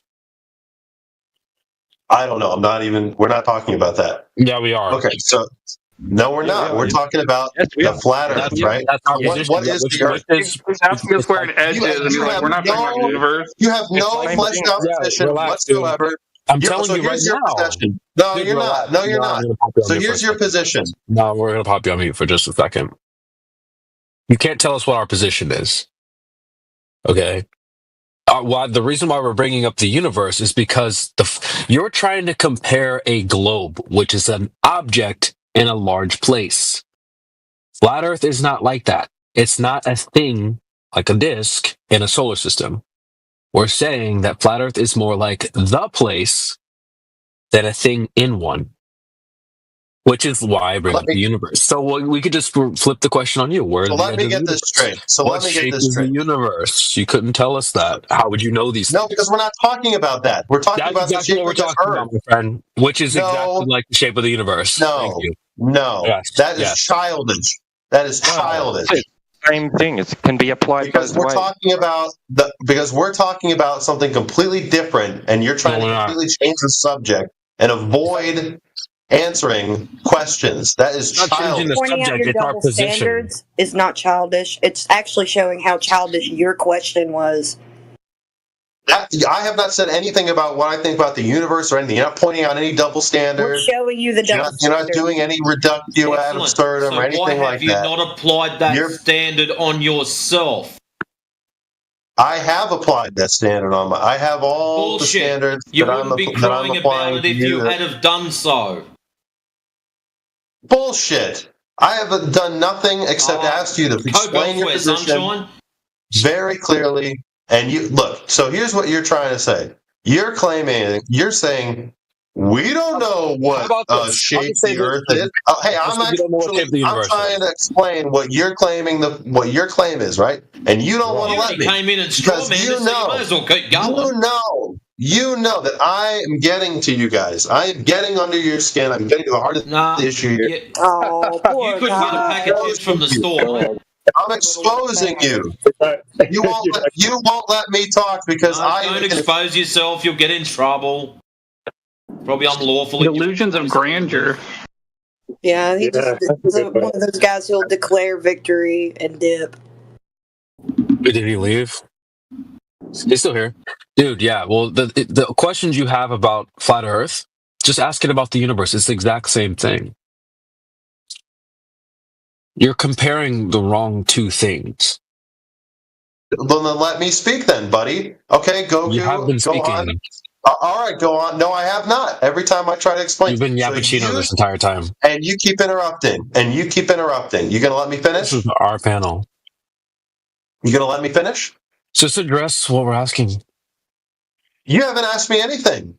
Yeah, what shapes the universe? So you're changing the subject. That is the subject. No, Flat Earth is I the was universe. asking you a question. I put you in the hot seat, and you said, "Oh no, don't put me in the hot seat. I'm going to ask where."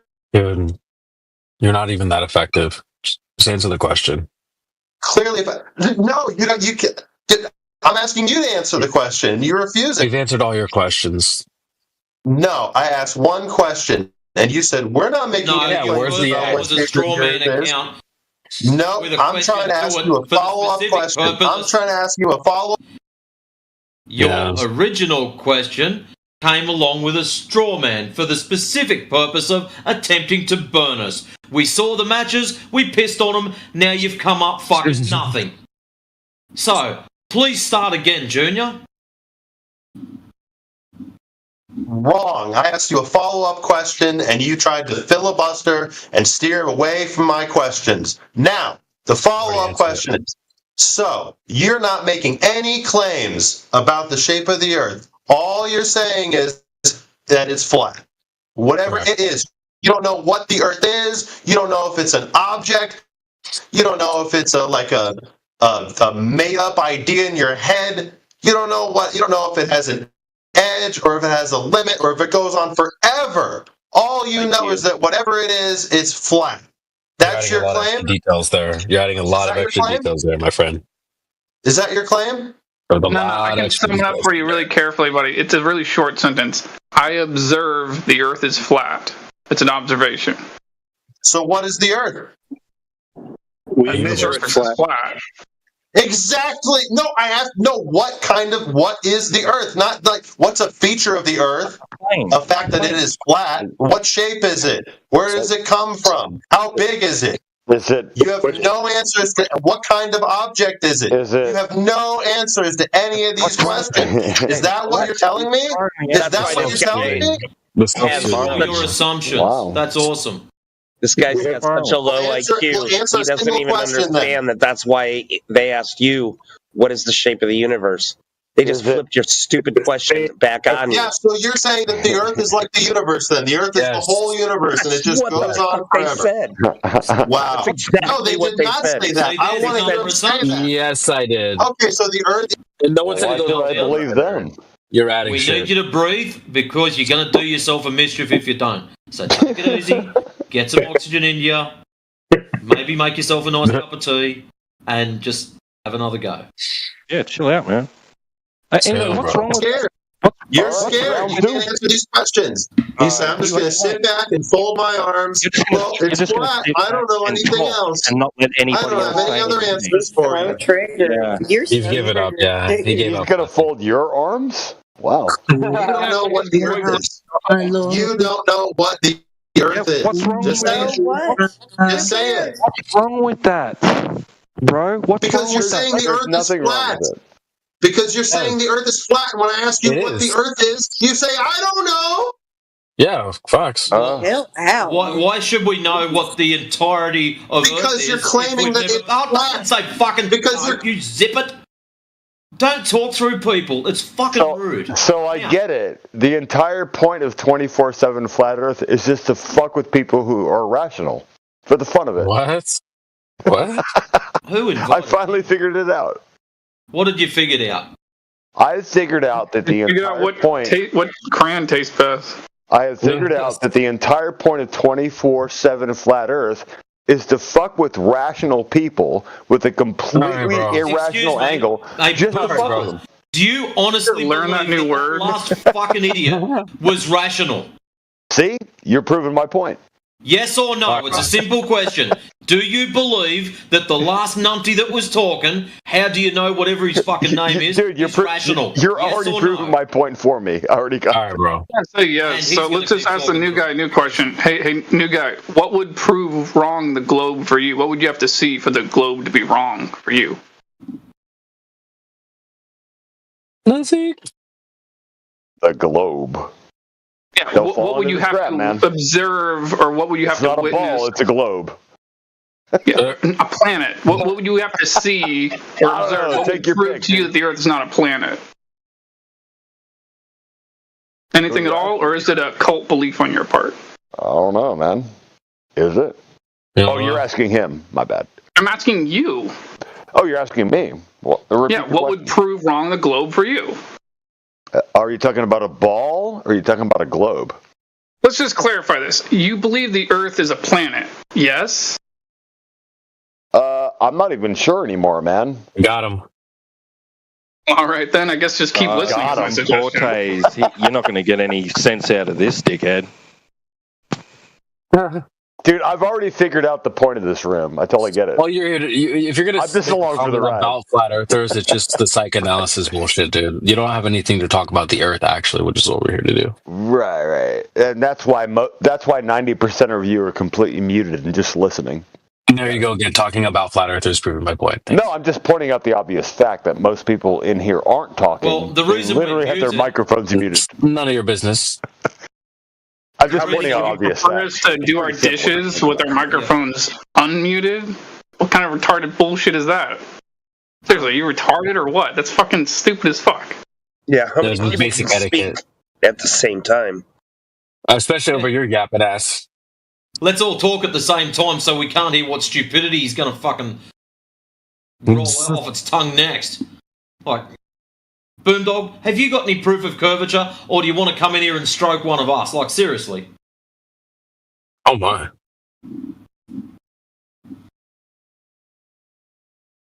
I think it's worth pointing out, I asked him a very simple question. What would prove wrong in the globe for him? And he was like, nothing. Like, it's an immovable belief on your part, buddy. Don't you have the self-reflection to realize that? Let's all mute our microphones at the same time and see what There you go again, talking about flat earthers. You don't have to talk to the room, bro. You could just talk to whoever's the people who are actually talking, yeah.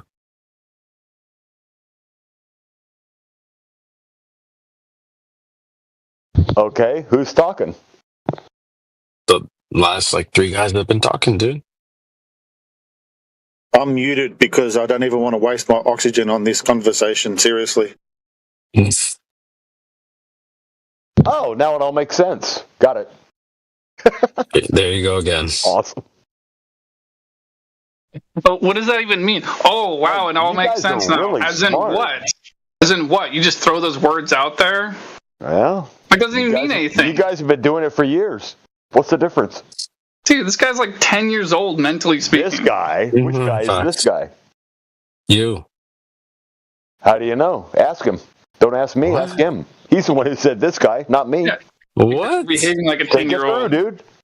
Dude, are you lit right now, bro? Time to fix that problem. Go away, child. Seriously, guys, I'm losing IQ here, and I ain't got money to spare. I'm fucking nuking myself just listen to this shit. And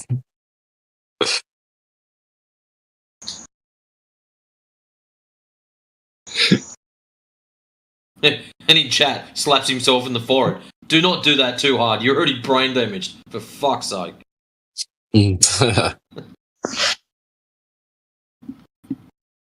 Damn, man. Is that last guy still here? I hope not. He left?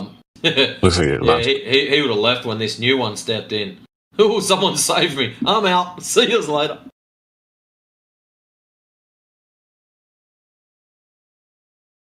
That guy who was asking about the edge, he had some serious issues going on in his head. Yeah. Thanks, bro. Yeah, he sounded like someone who, I've met people like this before, are genuinely terrified of the subject of the Earth being flat. The funny thing is, the rare instances where you meet someone that can accept the fact that the Earth is flat, but nonetheless they're terrified of it. They're out there. Yeah, he was in panic mode.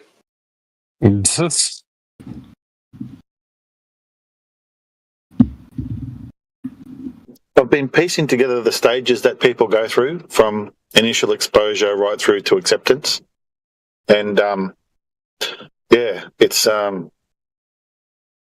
it's quite a ride that some people take. Why is it some of them seem to go through all of it within a very short period, and others take years before it clicks? What do you think are the factors in this? Well, the factors, sometimes it's got to do with education. When someone's been exposed to a higher level of education, the cognitive period is longer, but the acceptance is quicker.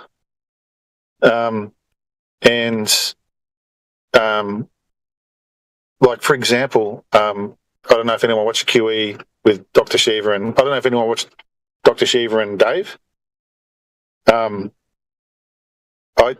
was watching that, and I was thinking that that Dr. Shiva's already got through the cognitive stage, and he's just in the pre-acceptance stage, and he's not far off. It's very weird, the stages that people go through. Some people just see it and instantaneously know. They don't have to fight with their own mind. And other people just are engaged in this fight in their own mind, and that's the defensive part, and that's what that guy sounded like. And you can tell because it's usually they get stuck on the silliest question like, where's the edge?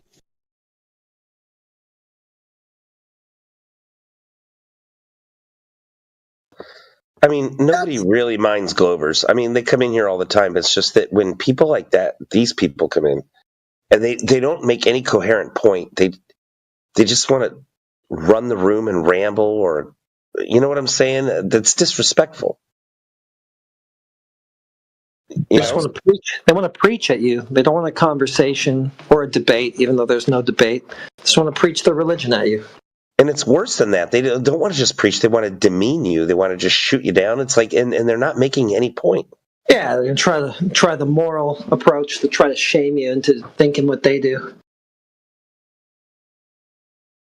I just find it interesting, messenger thing. You know, you hear people say that don't shoot the messenger. It's like they're coming here to shoot the messenger. It's like, hey, buddy, we're not the ones that lied to you about the globe to begin with. Yeah, Jodo, I just find it interesting how some of them seem to switch into attack mode. It's like, oh, someone's told me something that I don't or shouldn't believe in, and they just have to come in and attack people, and others just sort of shrug their shoulders and go, meh, fuck it. And that's it. Like, it's such a contrast between the two of them. I'd love to know what causes it, you know? Like, hey, here's an orange, eat this on the way out and you'll feel right. Or maybe it's in like the movie The Matrix. We've got to hand them cookies on the way through. By the time you're finished eating this cookie, you'll be right as rain. Matrix. We got this show in the United States called Sanford and Son. It's an old show. It's got Red Fox in it, and he's got a son. He's always calling his son a big dummy. Well, the problem that I don't know, bro, it sounds like the answer you're looking for is what's on the nose is that they have a spiritual problem. You big dummy. That's how Fred would talk. Fred would talk like that. You got a spiritual problem, you big dummy. That's why they deny a measurement. Well, why else would you deny a measurement? Yeah, Glover kind of remind me of the sheriff's son from the movie Smokey and the Bandit. Kind of dumb like that. Yes. Which of us denies your measurements? What measurements you got to deny? That's what I'm asking. Well, I'm asking you. We got the flat Earth globe measurement. We cannot deny something that does not exist. If you do not have measurements, we cannot deny those. No, you don't have the measurements of the globe, so we got nothing to deny. Oh, hey, it's the guy who got his fucking Earth curve measurement stolen. How you doing, buddy? Yeah, you don't even have the measurements to deny it. You got them stolen, remember? Yeah. Hey, heretic. He said he got it back, actually, and what he showed was him measuring the stars. And what, sorry? What he showed was him measuring the sun, dude, not the fucking ground. Yeah, wait, like a ruler or something stupid like that. Or guys, a protractor. Is it real, Donald from Clubhouse? You got a spiritual problem, you big dummy. So, well, I'm a big fan of you, bro. Like, I used to use Clubhouse like to listen to your the atheist room. Like, I was in like Accent Atheist like server. I'm a big fan of you, Donald. Nice to see you on Discord. Wow. Thanks. So why are you a fan of Donald? I mean, I like what he says. He makes the room interesting and spirals and good for listeners. Out and starts shouting and stuff. And it's funny. Yeah, I kind of like that too. It's hilarious. He's a good comedian. And also his ideas were really good. He's pretty funny, yeah. Funny, but also logical and all these things. So. Well, definitely not logical, but hilarious, yes. That's kind of funny you'd ask to go on stage. I always listen from the listening panel. I never went up, but I used to listen to Donald. You are always welcome in my room. Thank you very much. I appreciate it deeply. Yeah. Oh, they're bonding.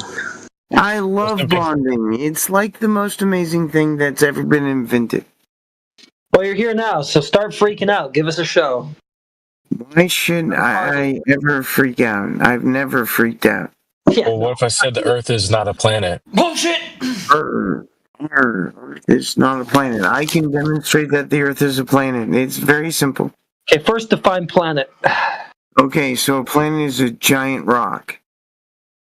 Is that what Jupiter is? A giant rock? There are lots of them around my place. I think you fucked up. Try again. Planets that are gas planets, giant gas. Are you speechless or is your shit just fucked up? What's going on? Your mic, bro. This is as good as it gets. So there are other planets that are not made of rock. You can't do that. They're made of other things. But a planet is definitely a rock. Well, try to define it then. Since I mean, it's not a giant rock. planet. Define rock. Define rock. Yeah, so you defined it. You defined it as a giant rock, and then you said there are planets besides the definition of planet that aren't that, the definition of planet. Our planet is definitely a rock. Other definitions equal. No, I didn't ask you our planet. Just define the term. Think our planet is the only definition of a planet?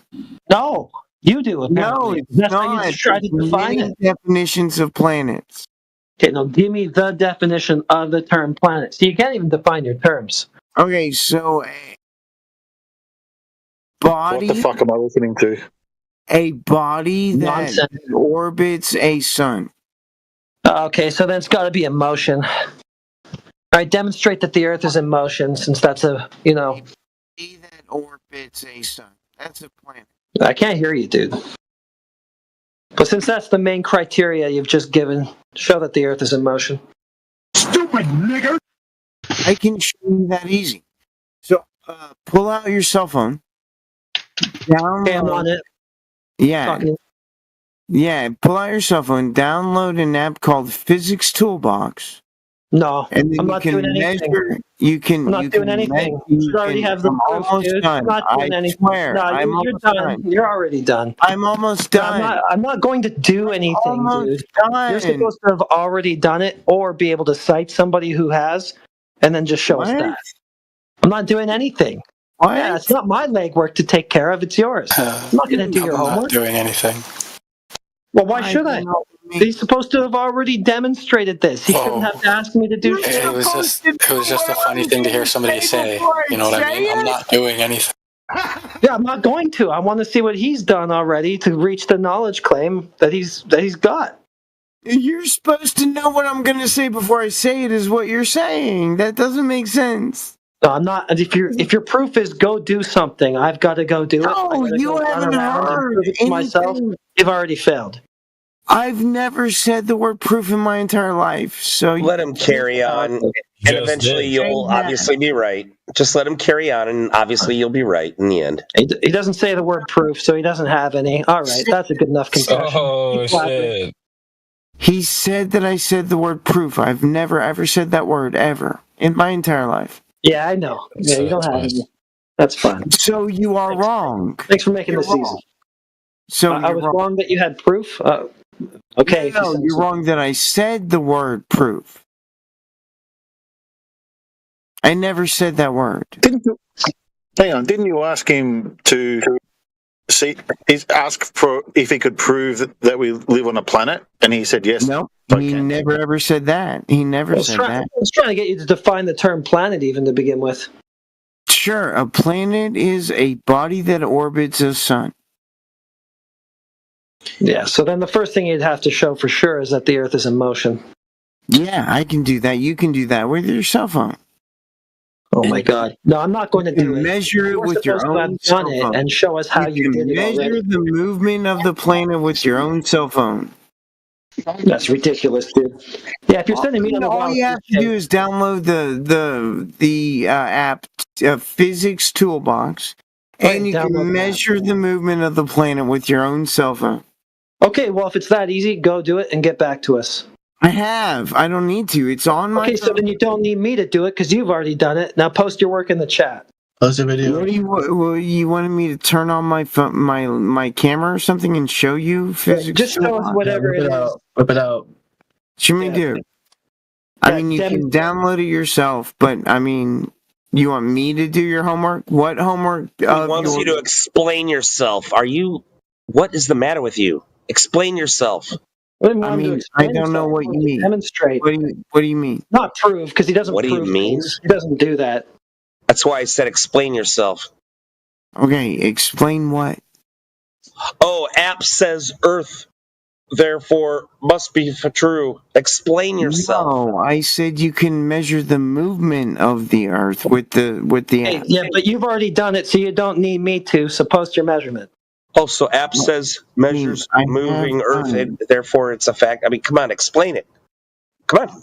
Beyond that, how do you explain anything? Just post your measurement. How should I explain the movement of the Earth can be measured with your cell phone? Exactly. Do it.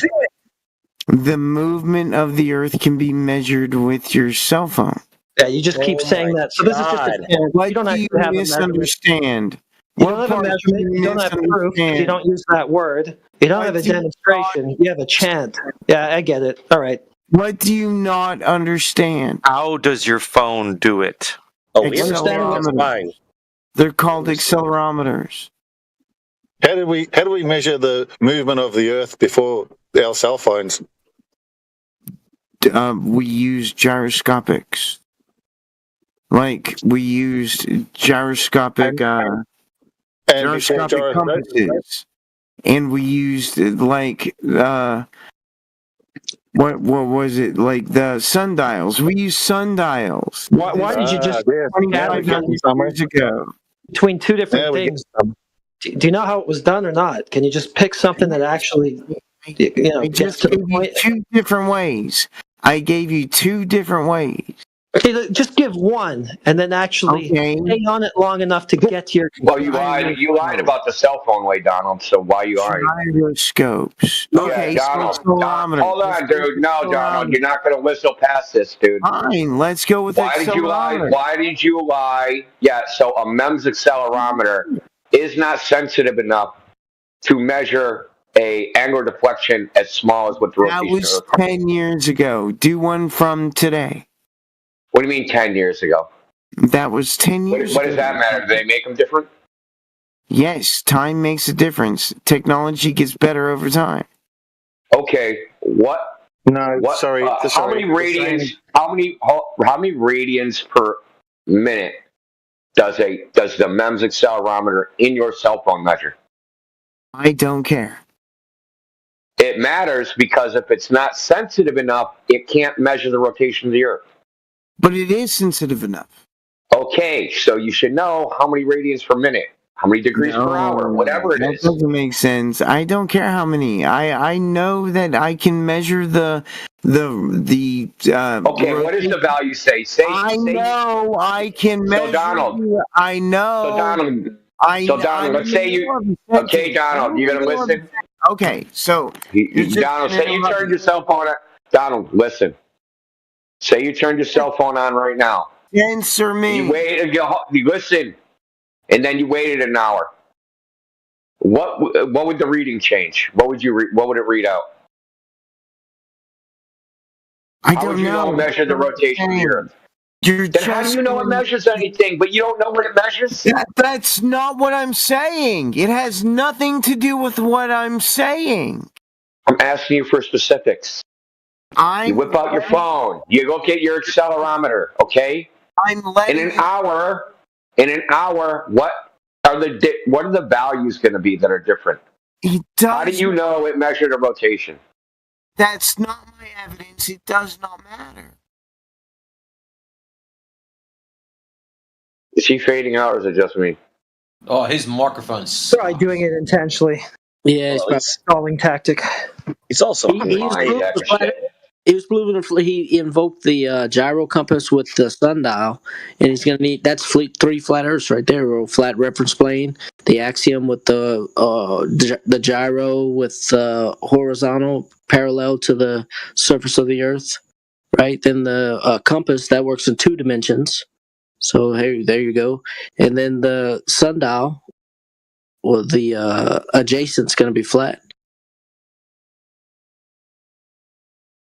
The surface is going to be level to eye level, parallel with eye level. Surface level and eye level will be 2 flat planes. So why is he in here teaching flat Earth? Well, he's trying to establish motion right now because that was his main criteria for Earth being a planet. First of all, it's got to move 100%. It's supposed to be going around a star. Yeah, his orbit. See, you look at the sun moving with the sundial using flat Earth angle measurements, and then you could just Google, just fucking type in Google. Can you measure the rotation of the Earth with a cell phone? You can't, Donald. You just lied. Yeah, no, that's why he's telling me to do it instead of just showing me the time he did it.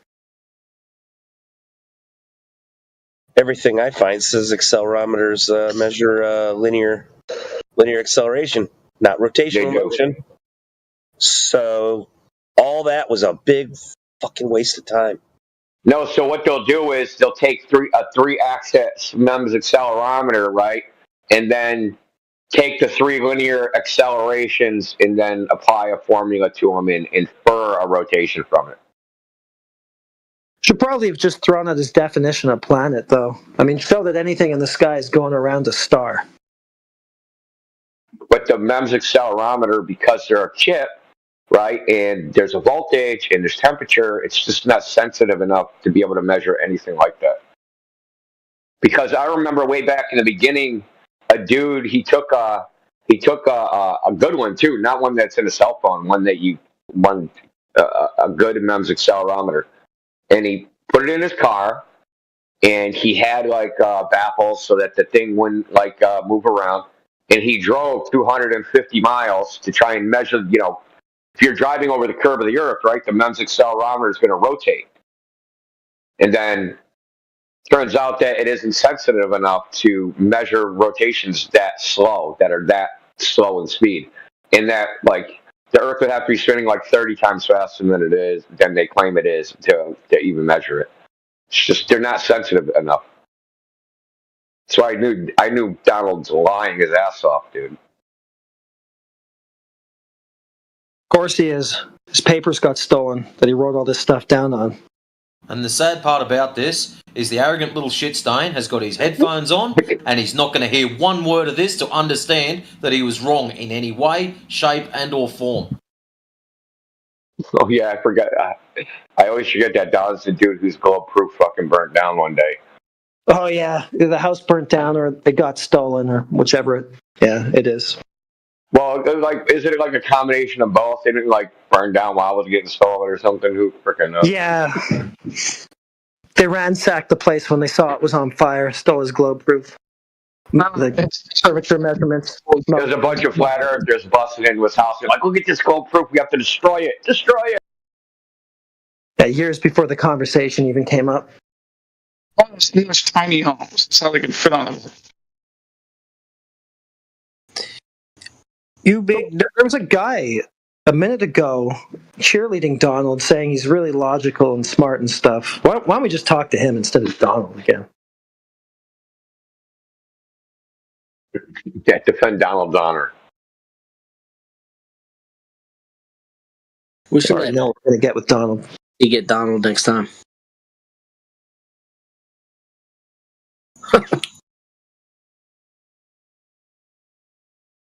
Other guy, do you want to speak up? Sea levels in the house. Begging to scrape the bottom of the barrel. I feel like I'm shucking oysters.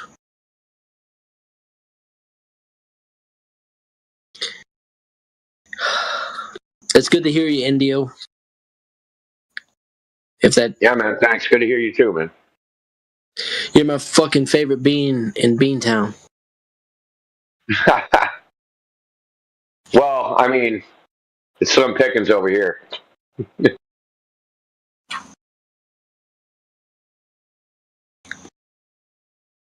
Why, you in Boston? No, man, I'm in Houston. I was born a poor black child on the banks of the Mississippi River. I'm a Mississippi Delta man. Isn't that from The Jerk? Yeah. Yeah, I was born a poor black child. That was that was awesome. It was a documentary of my life.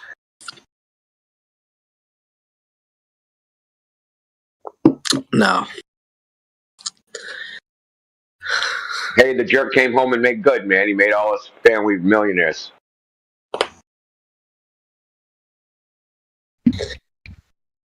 That show's something happening to My Special Purpose.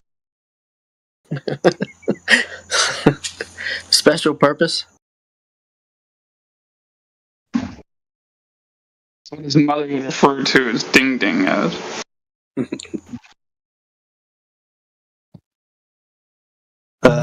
How do you know that? A super troll? Looks like he's muted. Judging by PFP, I'd say.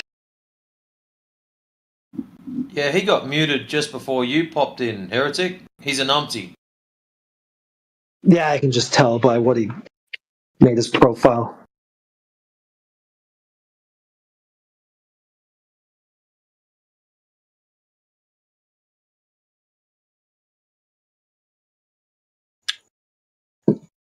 Well, fuck it. I want to see for myself.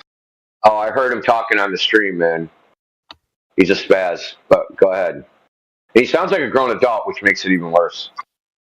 Who are you calling spaz, buddy? You spaz. I heard you spazzing on the live stream. Exactly. Oh, but you're spazzing about me spazzing? Well, what are you spazzing about? No, I'm not spazzing about you spazzing. I'm talking calmly. Now you're spazzing about me saying you're spazzing. You're calling me a spaz, so you must be spazzing. Wow. What are you spazzing about on the live stream, though? You went to straight retard, dude. Yeah. That's all you have is insults. You're afraid of the truth. What truth is that? No, I want it. What truth is that? What is the earth? What kind of object is the earth? Not an object. What's your evidence of an object? Exactly. Ask you any question. Ask any question. What do you think? You tell me. We don't have an object claim, do you? Exactly. All they have is mutes. No, I don't have an object claim. No, you want to talk over. So if you're going to ask a question, dumb fuck. If you're going to ask a question, you have to let us answer, right? You didn't answer. Yeah, because you didn't let us, because you kept talking just like you did just now. You said you tell me. Just like you're doing right now. You're doing the same thing. No, that's not what happened. You muting me right now. This is you muting me right now, dude. This is you muting me by talking over me. This is you muting me. Then why are you talking over me? If you're talking over me, am I being muted? Yes or no? You're talking over me. You asked me a question. You didn't let anybody answer. No, I'm exposing your lies. It's a loaded question, dude. I asked you a question. How can that be a lie, dumb fuck? I asked you a question first. What was the question? No, you asked a question, then made a statement. I asked a question about your statement. Okay. Oh, so you responded to a question with a question? No. You asked a question and then made a statement after your question, and then I asked a question about your statement, and that's when you proceeded to talk over everybody. No, that's not what happened. I'm exposed. Those are the lies that I'm talking about. You make this is recorded on YouTube, right? Every little interaction. How do you know that? Oh my God. What was his question? Let's get him. Can we just get him to ask again? Okay, let's try. What's the question? Where's the edge of the earth? Oh my God, that wasn't even the question, was it? Exactly. All you do is kvetch. All you do is freak out every time you get a question. Dude, we don't speak Yiddish, bro. Obviously, India, that's me. Yeah, I'm going to shut him up for a sec. That wasn't the question he asked, was it? No, it was not. Yeah. No, it wasn't an object. He said, "What type of object the Earth is?" Yes, exactly. Huh. Yeah. Okay. There's going to be no progress made here. This guy's all over the place. Nut job. Do you want to keep toying with him? I mean, I unleashed him on you. No, it ain't gonna go anywhere. All right. There's no upside to this. It's never. You think like he's just gonna calm down and start acting normal? No, it ain't gonna happen. No. He's like a retarded ferret on cocaine. You just let him out of the cage. He's just gonna. Damn, bro. Dude, his cage is literally made of cocaine. Instead of like the paper shavings, it's just like fucking cocaine everywhere. And then he gets out of his cage and uses it freaking.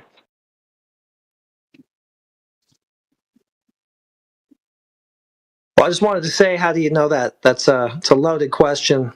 You're assuming I got an object claim of the Earth. Fascist tactics, dude. That's crazy, dude. This dude is a total wimp. What's the assumption? What's the assumption? That I claim that the Earth is an object of some kind. No, that's not an assumption that you claim. Asking a question is not an assumption of your claim. You can simply say, I don't know. That's the whole point, is you don't have any answers. Or you could just say what I just said. I don't have an object claim about it, dude. We don't think there's another way of answering it. That's the point of the question, is it exposes you. Yeah, so we don't think the Earth is an object with an edge, and it's not necessary for the Earth to be an object with an edge. Oh, so you think the Earth is an edgeless object? No, it's not an object. Oh, so the Earth is not even an object. So what is the Earth? The universe. What is the Earth? The universe, dude. The Earth is the universe. Okay, so the Earth is the universe. Okay. Oh, it's hard to wrap your head around that. Where's the edge of the universe, dude? Where's the edge of the universe?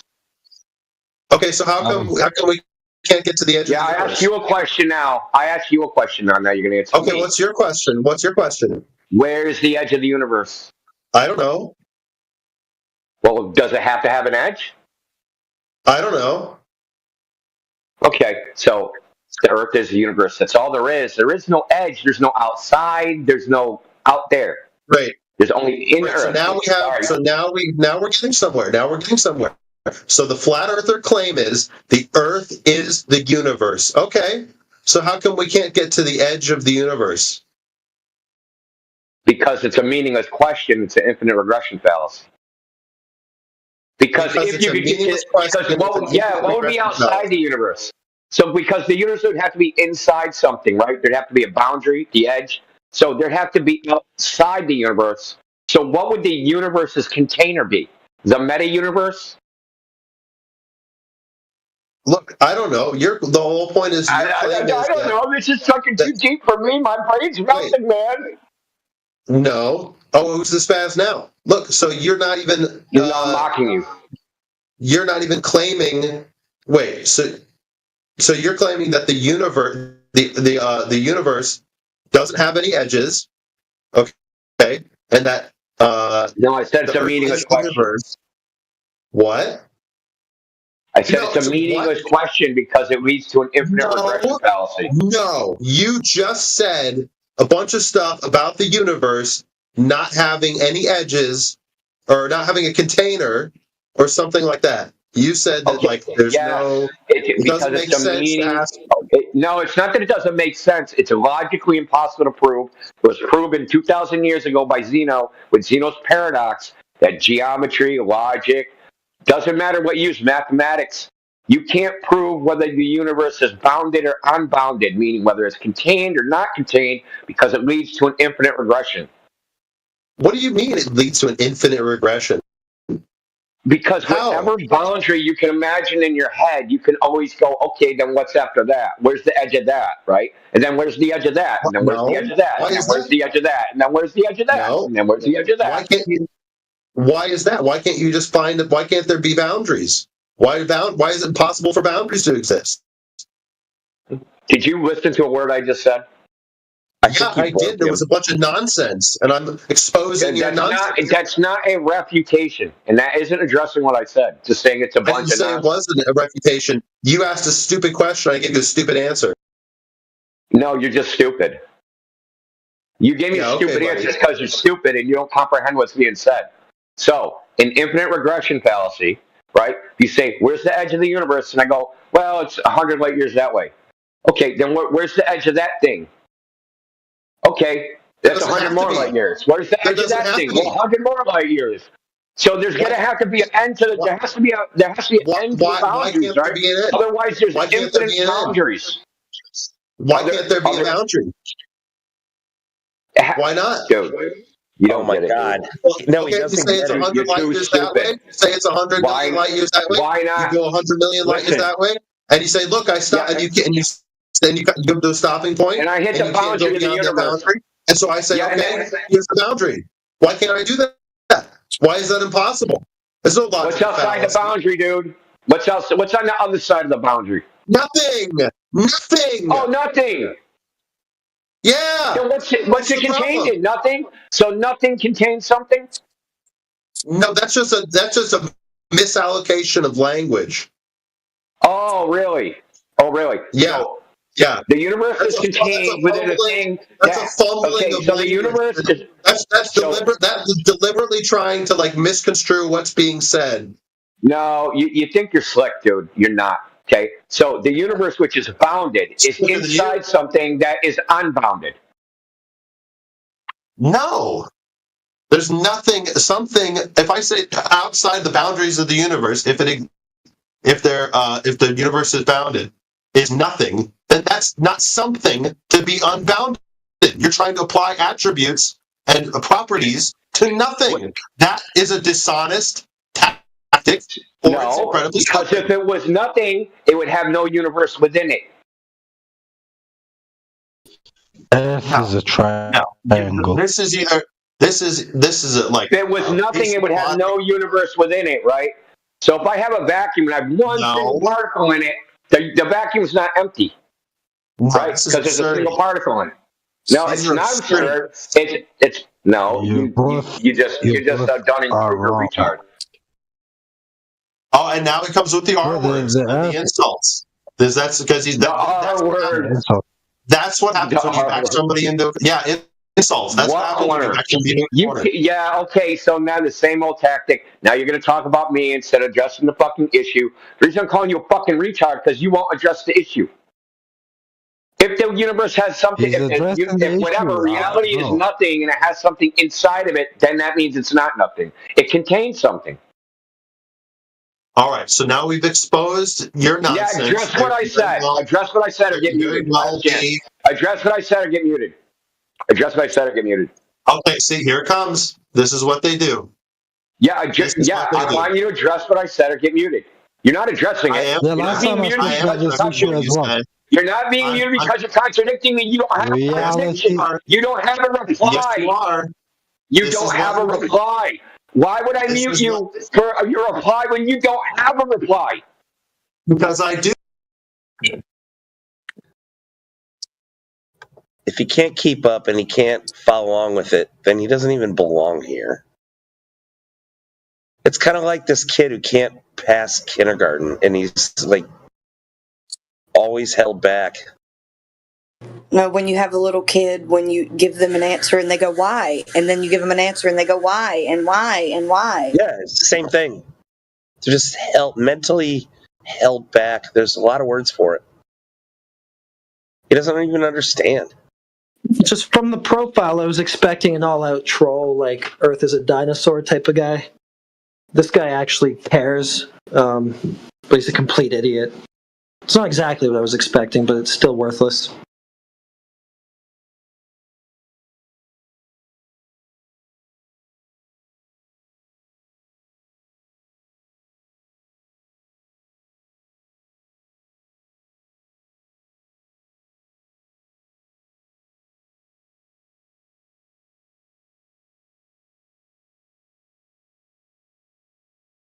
Doesn't have any valid answer to anything, so just going to drown you out by talking over you, even though he's not the one with the mute button. Pretty stupid tactic. Exposed and debunked again, he says. Why don't you type in the chat what you exposed and what you debunked and how? He can't. He doesn't even understand what he's talking about. What was exposed? I'm thinking that's a projection. He's been exposed and he's been debunked. And so someone made a claim that you debunked with what? Drowning them out with non sequiturs, bullshit that nobody asked anything about? No, I'm sure he's claiming the mute button is a weapon against him. He's got delusions of grandeur.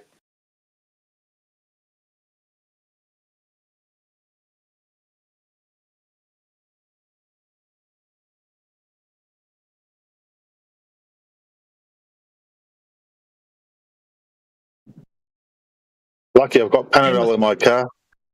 Came with a loaded question and wouldn't just admit it. Yeah, it's a loaded question. Yeah, nobody made an object claim, but I guess probably you.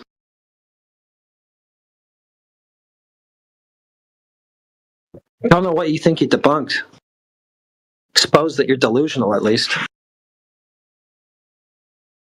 What's hilarious, if you rewind and listen to his audio of actually answering the question, what is the shape of the universe? Oh, I don't know. Oh, well, where's the boundary? Oh, I don't know. You see all in the same shit that he's trying to get you to say, he can't even answer. And he's arguing against... Oh, it's so bad. Yeah, if that's his criteria, shouldn't he have those answers from his paradigm? I mean, it's nonsense anyway. It's not a real test of whether something's flat or not.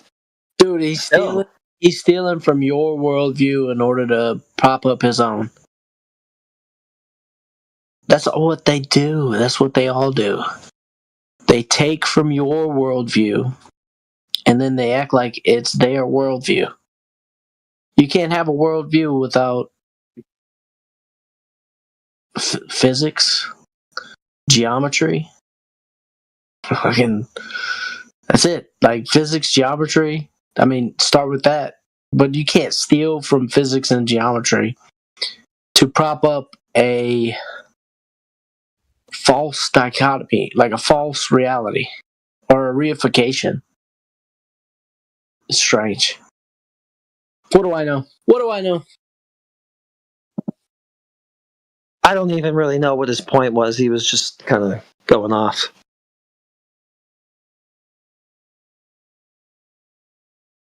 He's a flat earther. In denial.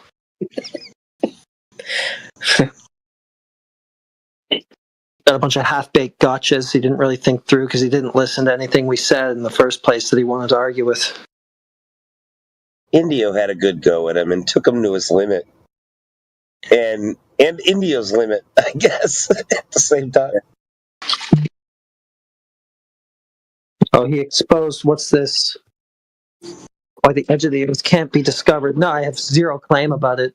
I didn't claim it can't be discovered. Didn't claim it can. Didn't claim an edge. Didn't make any sort of claim to that whatsoever. Keep beating on that straw man, dummy. Yeah, Indio gave it the old MIT try. One for the Gipper. Why are you beating on a straw man? If this is such an easy takedown, why don't you actually try to take down something anybody here said, dummy?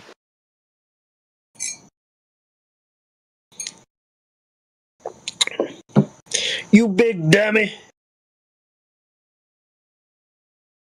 You didn't expose shit other than you have no situational awareness. You don't know who you're talking to or what they think or have to say about anything.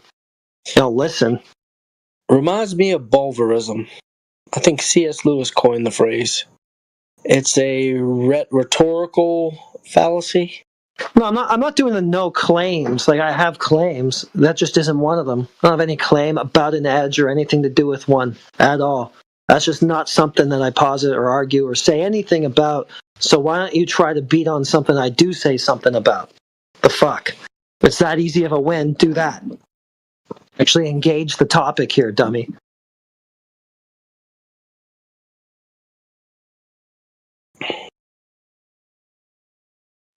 I'd make the claim that water is flat and horizontal at rest over its surface. That's a claim I would make. So no, it's not that I have no claims. It's just that you're going after things that aren't my claims or anybody's claims.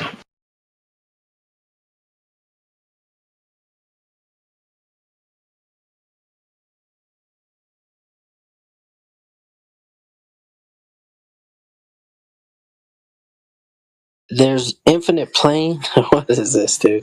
That's a malformed position. Like if anybody had that position, fact-based living, then it would be that's a stupid thing to say. Infinite plane hypothesis. Fact-based living says, so I take it you guys like the infinite plane hypothesis. Yeah. I see it claimed all the time. He doesn't get what no claim means. I mean, it doesn't mean that I'm not claiming an edge, therefore I am claiming some sort of infinite expanse. I'm not making a claim one way or the other. So that and the word hypothesis, what is that? What does that mean? It's a big word. Yeah, it's like they actually, the ballers maintain that there is a claim, and they know a radius, and they know the diameter, they know all that shit, but then you try to measure it in reality. Yeah, I know. That's why they have to deflect to claims nobody actually made. Instead of just talking about their claim that they actually have, that they're trying to distract from. Why do you have to divert from your claim if it's so solid? If you got this in the bag and it's so obvious that you're correct and it's true what you have to say, why don't we just focus on that? And we just focus on your arguments for that, your evidence for that, instead of something that nobody claimed. The fuck? Yeah, it's so far over the last hour or two. We got, get a cell phone, download an app. There you go, you can measure it. It's like, what? That's all we've gotten as a claim so far. That's going in Matrix's rap song, if he's still here. Did y'all hear? Dude, did y'all hear that earlier? He went off. I didn't hear it. Well, I'm going to try holding this guy to task here. But clearly you do have a claim of a globe, right? Oh, clearly you weren't listening. Your buddy Indio did claim that the Earth has no boundaries. I don't give a fuck. I'm not him. I'll talk to him about it later. You do have the claim that you're trying to deflect from, right? The globe? Is that your claim? No, I'm talking about what this guy claimed about the Earth. Oh, so you're pulling the old no claim, huh? The old no claim card. That's what you're pulling? No, I'm discussing. So you do have a claim of a globe. I am just going to mute you if you don't respond to what I say. I'm not going to try to be charitable with you. You've already shown yourself to be an ass clown, so I'm just going to hold you to task. You don't have a claim of a globe, or you do? He's playing the mute game. Watch him. He's going to mute again right now. Yeah. So why are you deflecting so hard from the claim we obviously know you have that the Earth is a globe? It's a solid claim, right? You should be able to just talk about that. I'll make you a deal. I won't touch the mute button if the next thing that comes out of your mouth is whatever evidence you have for your claim of a globe. You're a liar. Oh, watch. Go ahead. Try it.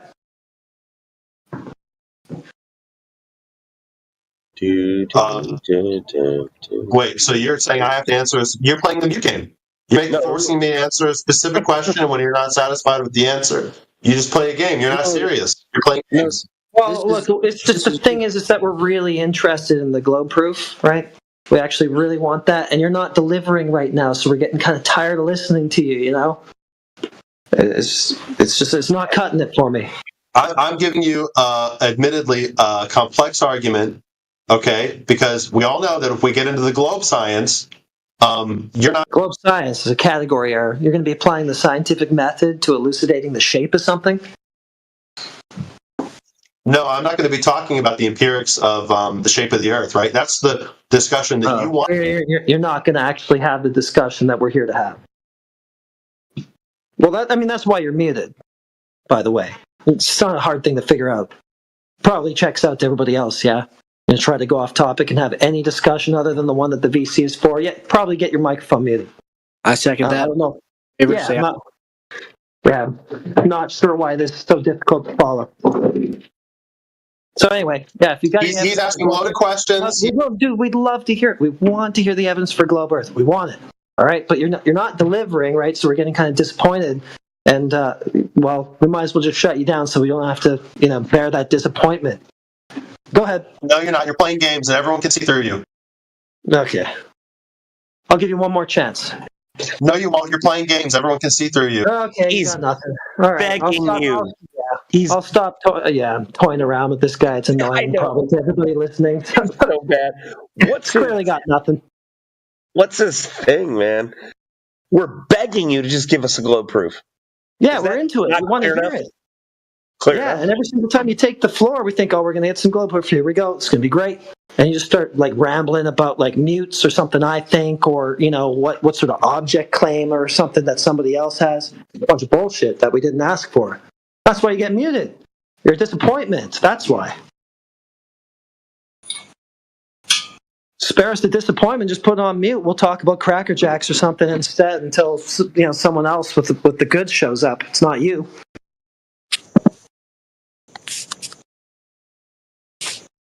All this guy's got is the cheeseburger without the meat and cheese. Where's the beef? That's what we're all asking. Where's the beef? He somehow thinks that if we can't answer a question that we're not claiming, that somehow our actual claim can't be true. It's really weird.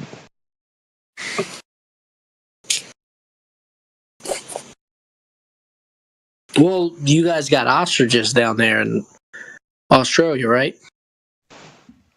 No, emus. Emus, you dickhead. That's Africa. Well, we got them in Africa. Never mind. I guess it doesn't apply. Because they bury their head in the sand, right? No, they don't actually. Holy shit. Well, colloquially, maybe. Yeah, they actually don't. Okay, tell me more. Actually, the reason for that wives' tale is because people are afraid to get close to ostriches because they'll kick the shit out of you. They'll fucking kill you. And what they do is they see them picking at the ground and they assume their head is in the ground when they're really not. This is so easy. Watch, look. I was wrong. Oh, shit. It's that easy, yeah. Nothing happened. And you can Google it. Do ostriches put their head, bury it in the ground? It's like the answer, no. Damn, it was like I'm better for knowing that and facing it, and now I'm going to go into the world and I'm going to share that truth. Holy shit, this happened in less than a minute, too. It's not that bad being wrong. It's not. We dicked with this guy for over a couple hours. I keep getting calls. Every time I try to say something, it's getting cut off. Oh, well, carry on. What's the guy who just spoke's name? I'm trying to catch it. Oh, damn it, I was too slow. I wanted to say it's not the edge of the world. I mean, end of the world. The guy who just spoke, like the Glober? I see what you did there. You, bro, you. What's your name? Oh, Heretic. Heretic, that's right, bro. Good on you, man. He's like, I know some of you guys don't believe in great white sharks, okay? I know this. But when Heretic smells blood, he's like a great white shark. Who doesn't believe in great white sharks? Okay, I wish I was funny. Sorry, I wish I was funny. Well, I mean, I feel like it's an unfair comparison. It's not really like that majestic or anything as like a great white shark. These guys are just complete dumbasses. Like, it doesn't take much to see through them. No, you're just quick-witted, Heretic, and it shows. Yeah. Well, thanks. I'll take it. Forget about it, huh?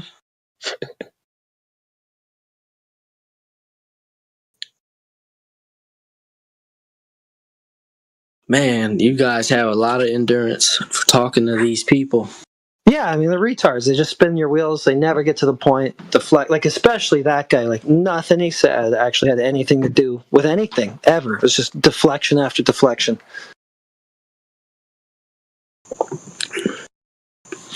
That was funny. You jumped on the the motion of the Earth first. If I could remember his claim, because there's another way I would have went, but I can't remember what he was claiming. But as a consequence of his claim, you jumped right on motion of the Earth, and I didn't even think about that. Well, because he says it's a planet. He defined a planet as something that goes around a star. Well, it's got to be moving at the very least, right? If it ain't moving, it doesn't fit your criteria or definition of planet, so it ain't that. Exactly, heretic. I mean, there's so many ways you can go, but yeah. Prove that the Earth is moving. That was good. Prove that the Earth was moving. If the Earth was moving, well, I mean, the globe. Let's get more specific. They claim there's an axial rotation, right? They claim there's an axial rotation. So, if I'm standing on the surface, right, nothing in the sky should appear to travel in a straight line. Well, I mean, I think if I'm taking that angle with him, though, I shouldn't even be asking about axial rotation because he said moving around a star. I should be going straight to orbit, actually. It should show that it's actually moving around some other thing.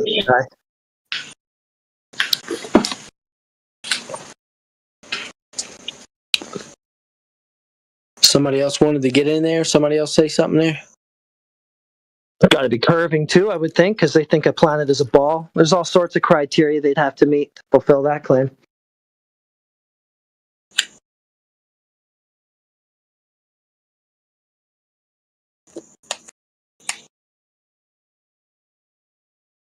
Heretic, where is your accent from, man? Can't disclose. You fucking Canadian. Just kidding. God bless Canada. No, I'm Mexican.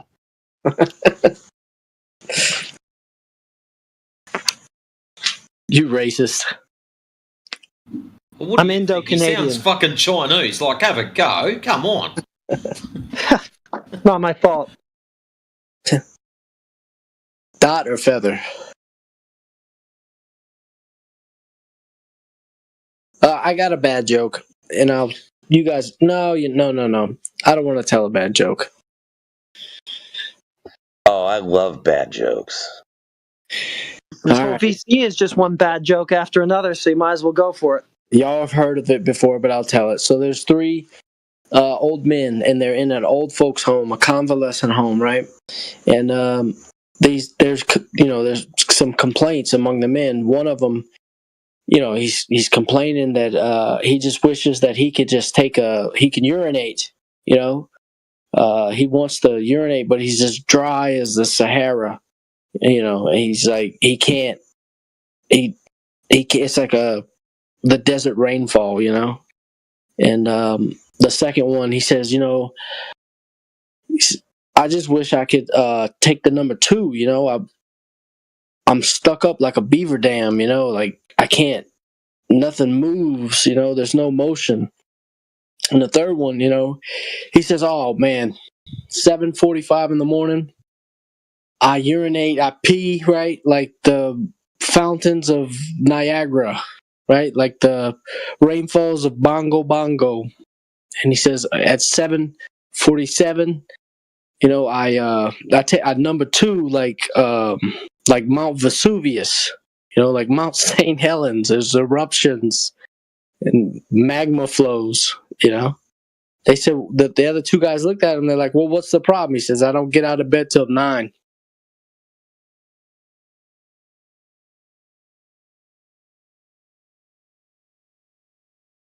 These are the jokes. Sorry, man. It's not that the joke wasn't funny. It's that I was multitasking and I missed most of it. I'm sorry. These are the jokes, people.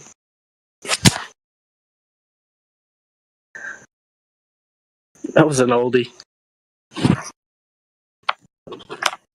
And there's probably a bunch of people laughing behind the muted mic right now, too, so I think you're good.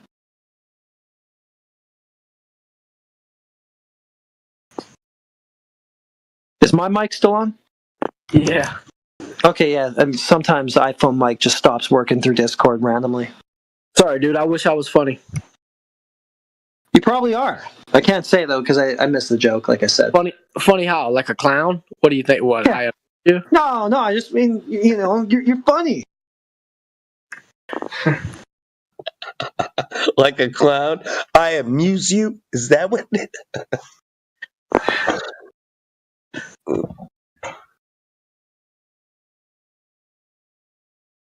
What movie was that? Damn it! Goodfellas.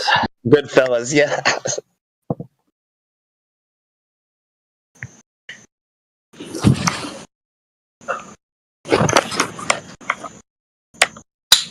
It's a classic.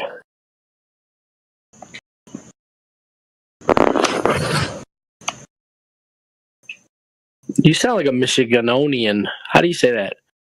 Michigan? Maybe you're from me? Or Oblivion. Oh no, you heretic.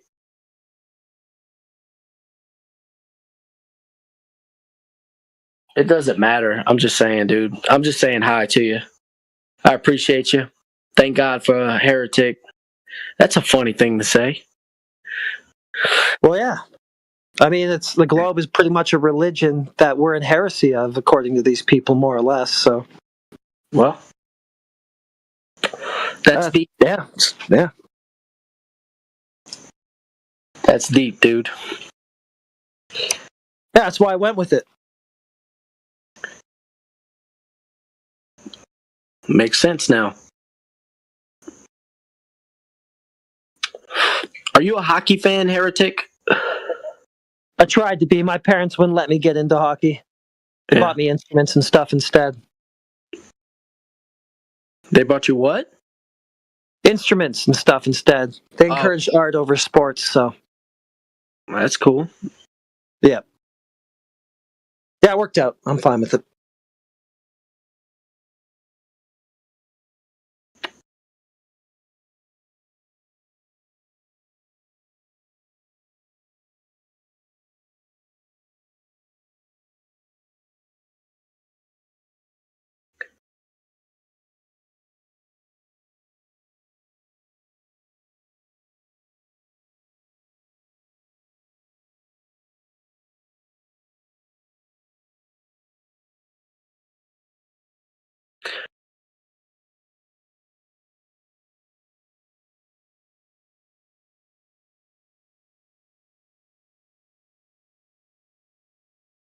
I got a cousin who works for Blue Origin. He builds rockets, and I was asking him, I said, well, I was trying to just talk to him like a regular person, he's my cousin. And I said, a tire will push off of the road, and a propeller will push off of the water, and a turbine will push off of the air. And I was asking him, in a vacuum, what does the rocket push off of? And he was like, you know what? I never asked that question. I'm going to ask that question. I was like, dude, don't ask that question. Not at work.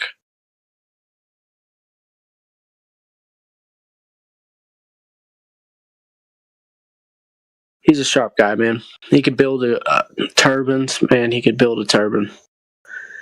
So they're just going to be like Flat Earther detected. I imagine they would, I guess. If you're working for Blue Origin, yeah. It's not my circles. Yep. Strip search him, then boot him out the door. He wouldn't have it. He's a Navy man. He knows what's up. I've got to hit him with the definition of horizon, or the U.S. Naval Academy's definition of the horizon, non-slope. See what he thinks about it. Well, okay, this whole argument, and I get it about this whole. Well, what does it push off of? Well, isn't the proper term thrust? Right? Thrust is what creates forward movement, right? There's nothing to thrust off of. Who coined that phrase of push off of? Because I don't think I've ever heard it other than just by people just saying it. A vacuum, but okay, so what's a vacuum? No, you see, we're skipping around, right? shouldn't we define thrust and what is thrust? Go from there. I'm not trying to control it. I'm just saying it's like thrust is what engines create, like jet engines and rockets. Yeah, but those things require a container. Now, so does a vacuum. So what? It's not that they require a container, they could require a medium to push off of. Well, they require a container because they require gas pressure to push off of. Now, the baller's explanation is it's not to push off of, it's just to thrust.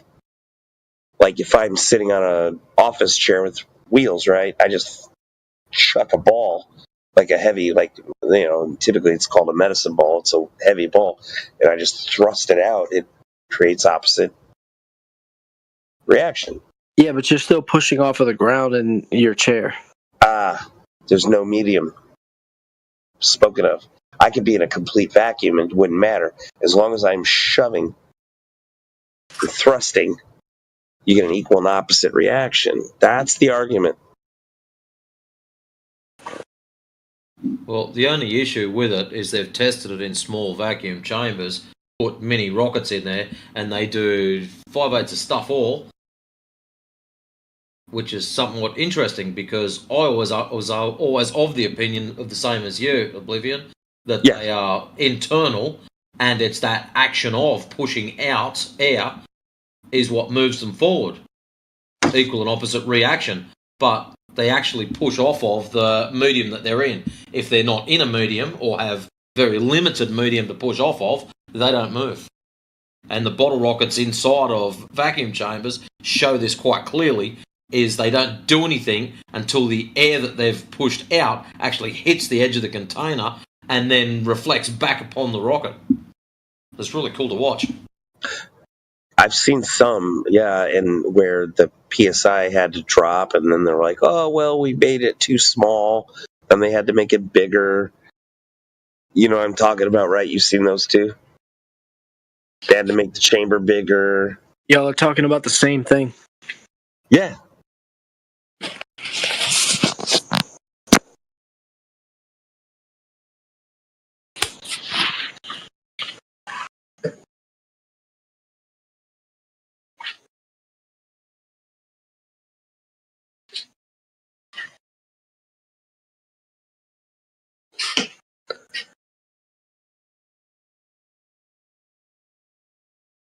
The internal combustion engine requires a container.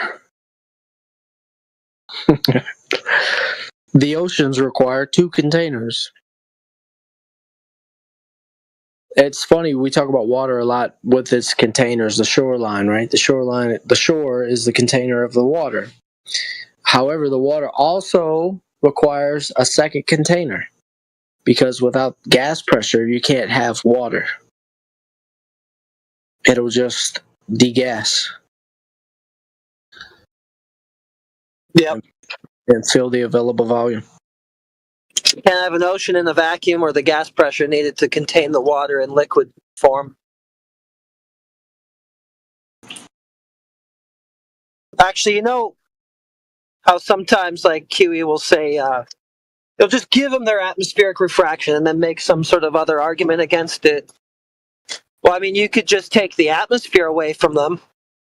How are you supposed to have any sort of refraction through the air, any sort of atmospheric anything, if you can't have an atmosphere in the first place because it's in a void, a vacuum, that the gas would just fill? That's kind of one of the things I've been having fun saying when they're like, oh, it's refraction. How do you have refraction on the globe? It's in a vacuum. Shouldn't be any gas at its surface. That's beautiful. Or water, it shouldn't have any oceans. Shouldn't have any oceans, shouldn't have the gas, any of that stuff for the light to refract. Yeah, nothing.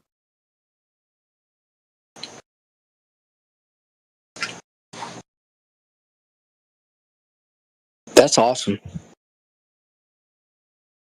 So you want to go ahead and just grant them their single, medium fairy tale atmo, refraction, whatever. They don't have the atmosphere, so they can't even have the one medium, let alone the 2.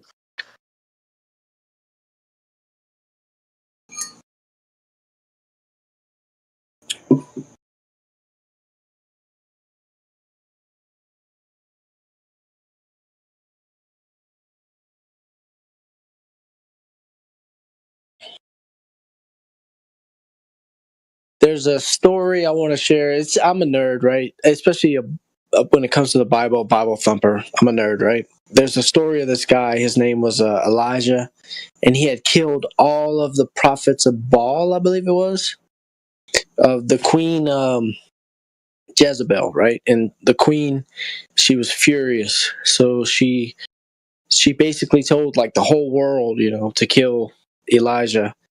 And Elijah was out there in the wilderness feeling sorry for himself. And, God told Elijah that he has 7,000 others who haven't bent their knee or kissed Baal. So hang in there, fellas. God don't need us. But if he's using you, you're okay. Get off my soapbox. That's some deep shit.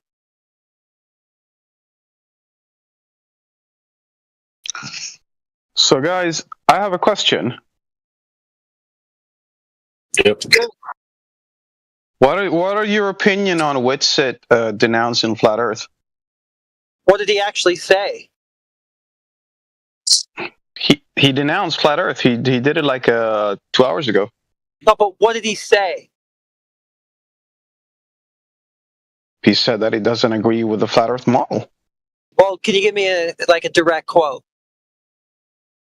It's pretty hard. The video is like 3 hours long. You can look at it yourself. But something that he actually said that gives us a picture of what he's actually. Dude, you can just look it up yourself. The evidence there. I'm just asking for your opinion about it. I've got no opinion because I don't know what the fuck he said.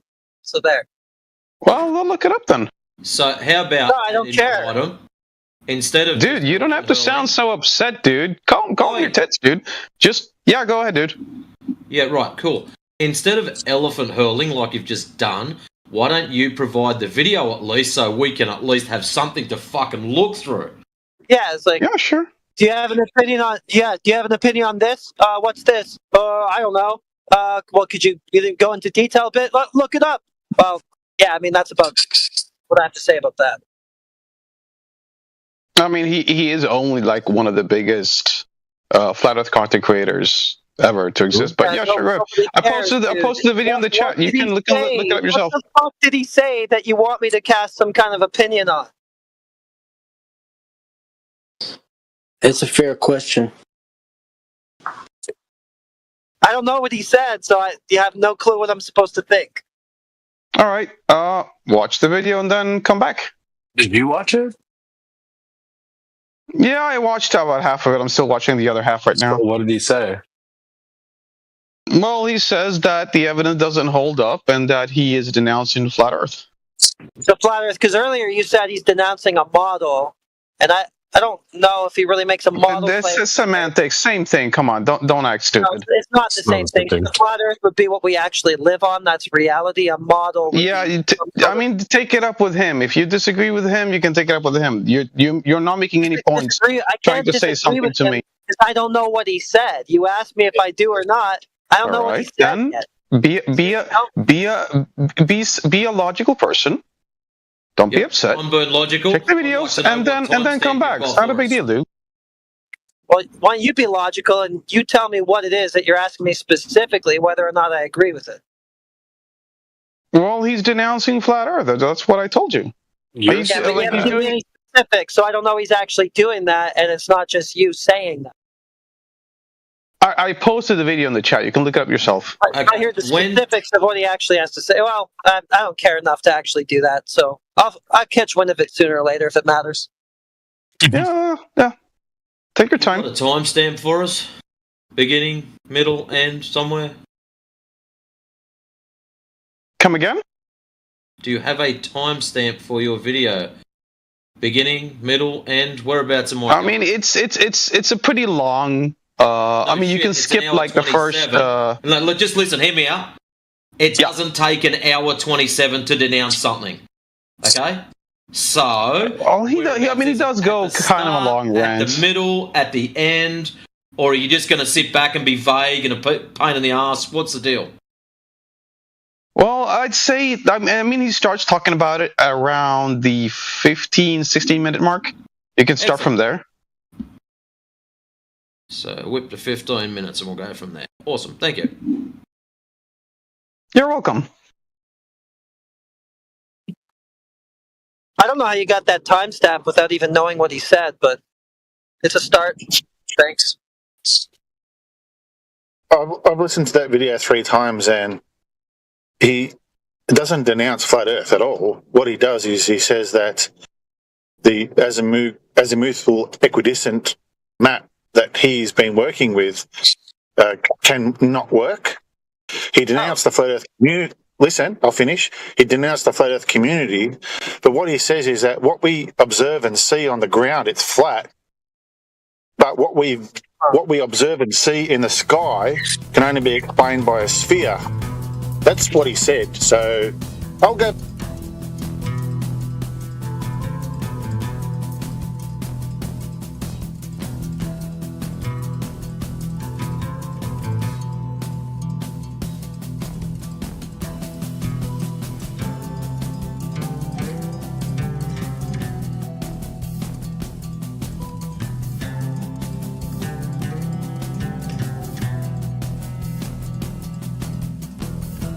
It's not an appeal to tradition. It shows that you lack the intellectual capacity to like conversate with me. Like you don't know. Yeah, now you're going to talk about me. So the scenario you just laid out is everybody was taught to believe X, right? The phenomenon X means this, and because they all were taught this thing and they all believe this thing, we have to disprove it. No, that's an appeal to tradition fallacy. Yeah, so that's not an appeal to tradition. It's an appeal to tradition on its own, because how many people were taught it and believe it is not evidence of it.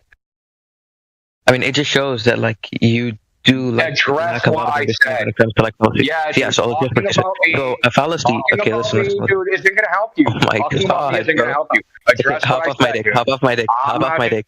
Hop off my dick. Yeah. Hop off my dick. Let me finish. Okay. You'd have to find it first. Okay, hop off my dick. You had freaking 2 hairs, so you pissed out of one, and the other was hop off my dick. Hop off my dick. Hop off my dick. Okay, thank you.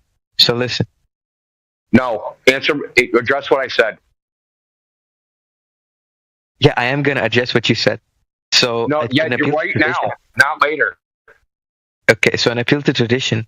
It's generally like understood. This was mentioned in the Stanford Encyclopedia of Philosophy. It's when I try to like state that a proposition is sound due to a certain previous tradition which is taken to be true. Now, obviously, it's not going to be like analogous to what I said at all. I'm saying that the burden would be on you due to this tradition, which is commonly understood to show that phenomenon Y is understood to be Z. Or something like that. So the burden would obviously be on you. It just shows that you don't understand what the fallacy is and that you lack the intellectual capacity to like conversate with him. And that's just hilarious. No, dude. You're wrong. Okay? My source is the Stanford Encyclopedia article on fallacies. Listen, using a logical fallacy does not shift the burden of proof, dumb fuck. I didn't use a logical fallacy. That's the point, you fucking retard. You just admitted you confessed to the logical fallacy. No, I showed you how it isn't a logical fallacy. You like, God, what's your IQ, bro? You confessed to the logical fallacy. I literally showed you how it's not a logical fallacy, and I cited the Stanford Encyclopedia of Philosophy. Which says it's a logical fallacy. It's an appeal to tradition fallacy, dude. That's not what I'm Something is not true. Okay, so if people being taught something over a long period of time and believing it, evidence that it's true? Yes or no? No, it's not at all. Okay, so how does it switch the burden of proof? Yeah, because the burden of proof has nothing to do with whether or not a claim is true or false. Are you dumb? Do you know what a burden of proof is? Dude, yes, I do. Okay. Okay, what's the burden of proof? No, wait. What's the burden of proof? You said the burden of proof, bitches. What's the burden? What's the burden of proof?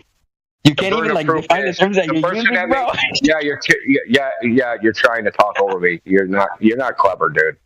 This is actually go ahead. So the burden of proof is those who makes the claim have to provide evidence for the claim, right? The burden of proof is on the claimant, right? Yeah. Yeah. So when you make you the said, when you make the claim that the Earth is flat, you have to substantiate that claim. The burden is not me. You fucking idiot. You don't even. Okay, so here's my. I'm going to meet my burden of proof. I'm going to meet my burden of proof. So go outside, go to the ocean. It looks flat. Okay, I've met my burden of proof. Now, where's your contradictory proof? Please tell me that's not what you did. Yeah, like I would just ask you. I would ask you. Yeah. So listen, I would like ask you for why my like faculty of like sight, for example, would be like valid or would be like a valid inference to determine the shape of the Earth or any sort of like thing in the cosmos. So you would have to like show me why that would be a flat isn't the shape, dude. By flat, you just mean. Well, yeah, that's right. Here's the thing. When provide evidence, dude. I love listening to you guys try to argue away from it looks flat, therefore whether or not it's a shape is irrelevant. What am I supposed to say? It looks flat, therefore it's curved. Would that be a logical statement? What do you say? We don't have to see it's flat for it to be curved. Lunar eclipse. I was asking you. I'm not following. Yeah. Okay, I'm gonna say it again. It looks flat, therefore it is flat is a logical statement. It looks flat, therefore it's curved is not a logical statement. But that's not what I was asking you. Wait. I'm not addressing what you said. What I asked you was to show why my faculty of sight would be a sort of like valid inference for inferring the shape. No, it's not an inference. Curvature, whatever about the Earth. Do you know what an inference is, by the way? Yeah, but it's not an inference. It's a direct. So when you say I use X to know why you think that X is an inference. You guys get fucked up. There's no mental God, bro, this guy's a retard. No, you're not listening. There's no inference. It's a direct perception with the senses. There's nothing to infer. No, you use your senses to infer that this is. Oh my God, bro! You don't know what an inference is. Like you're like starting these discussions and you don't know like basic terms. This is just goofy. No, so like it just feels like I'm bullying you at this point. No. See, you have the extra problem. There's a difference between senses in the mind, right? There's a difference. Sensations in the mind. There's difference, right? Sensations in the mind. Yeah, sensations. You have sensations. Pain. Yeah. You're asking for like the difference between a priori and a posteriori reasoning. Are those inferences? Is feeling hot, feeling cold? Are those inferences? A priori. Listen. Yes, a posteriori, which is what you're referring to. Let me finish. Yes, a posteriori. No. Yes. I'm gonna clarify. I want you to clarify what you mean. So let me give an example. Yes or no? Oh my God. No. If you're not, I'm literally asking for like an explanatory. Like I'm just asking you to explain your position. You're trying to run away. Okay. Is hot or cold? Is feeling hot or cold an inference? Yes or no? Feeling hot or cold is an inference to infer whether or not something is hot or cold. Yeah. No. I'm not trying to draw conclusions. I'm talking about the feeling. The feeling itself, no. It's a fact. Are you like a retard? So looking flat is not an inference. No, but when you use your sight to infer whether or not something's flat, you're using it as an inference. Okay, I didn't infer anything. I just looked. Did you or did you not use your sight to infer that the Earth is flat? And I agree with my visual impression. I didn't go, hey, that's wrong. And what I asked you for was the argument for why your faculty of sight would be a valid inference for inferring the shape of the Earth. What's going to be the argument for that? Why? How does that require an argument?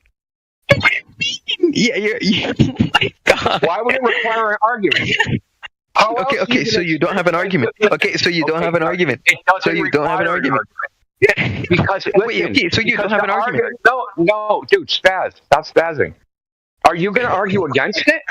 Are you going to, like, seriously, are you going to argue against that? When I reject the premise in your argument, the burden is on you to show that this premise follows.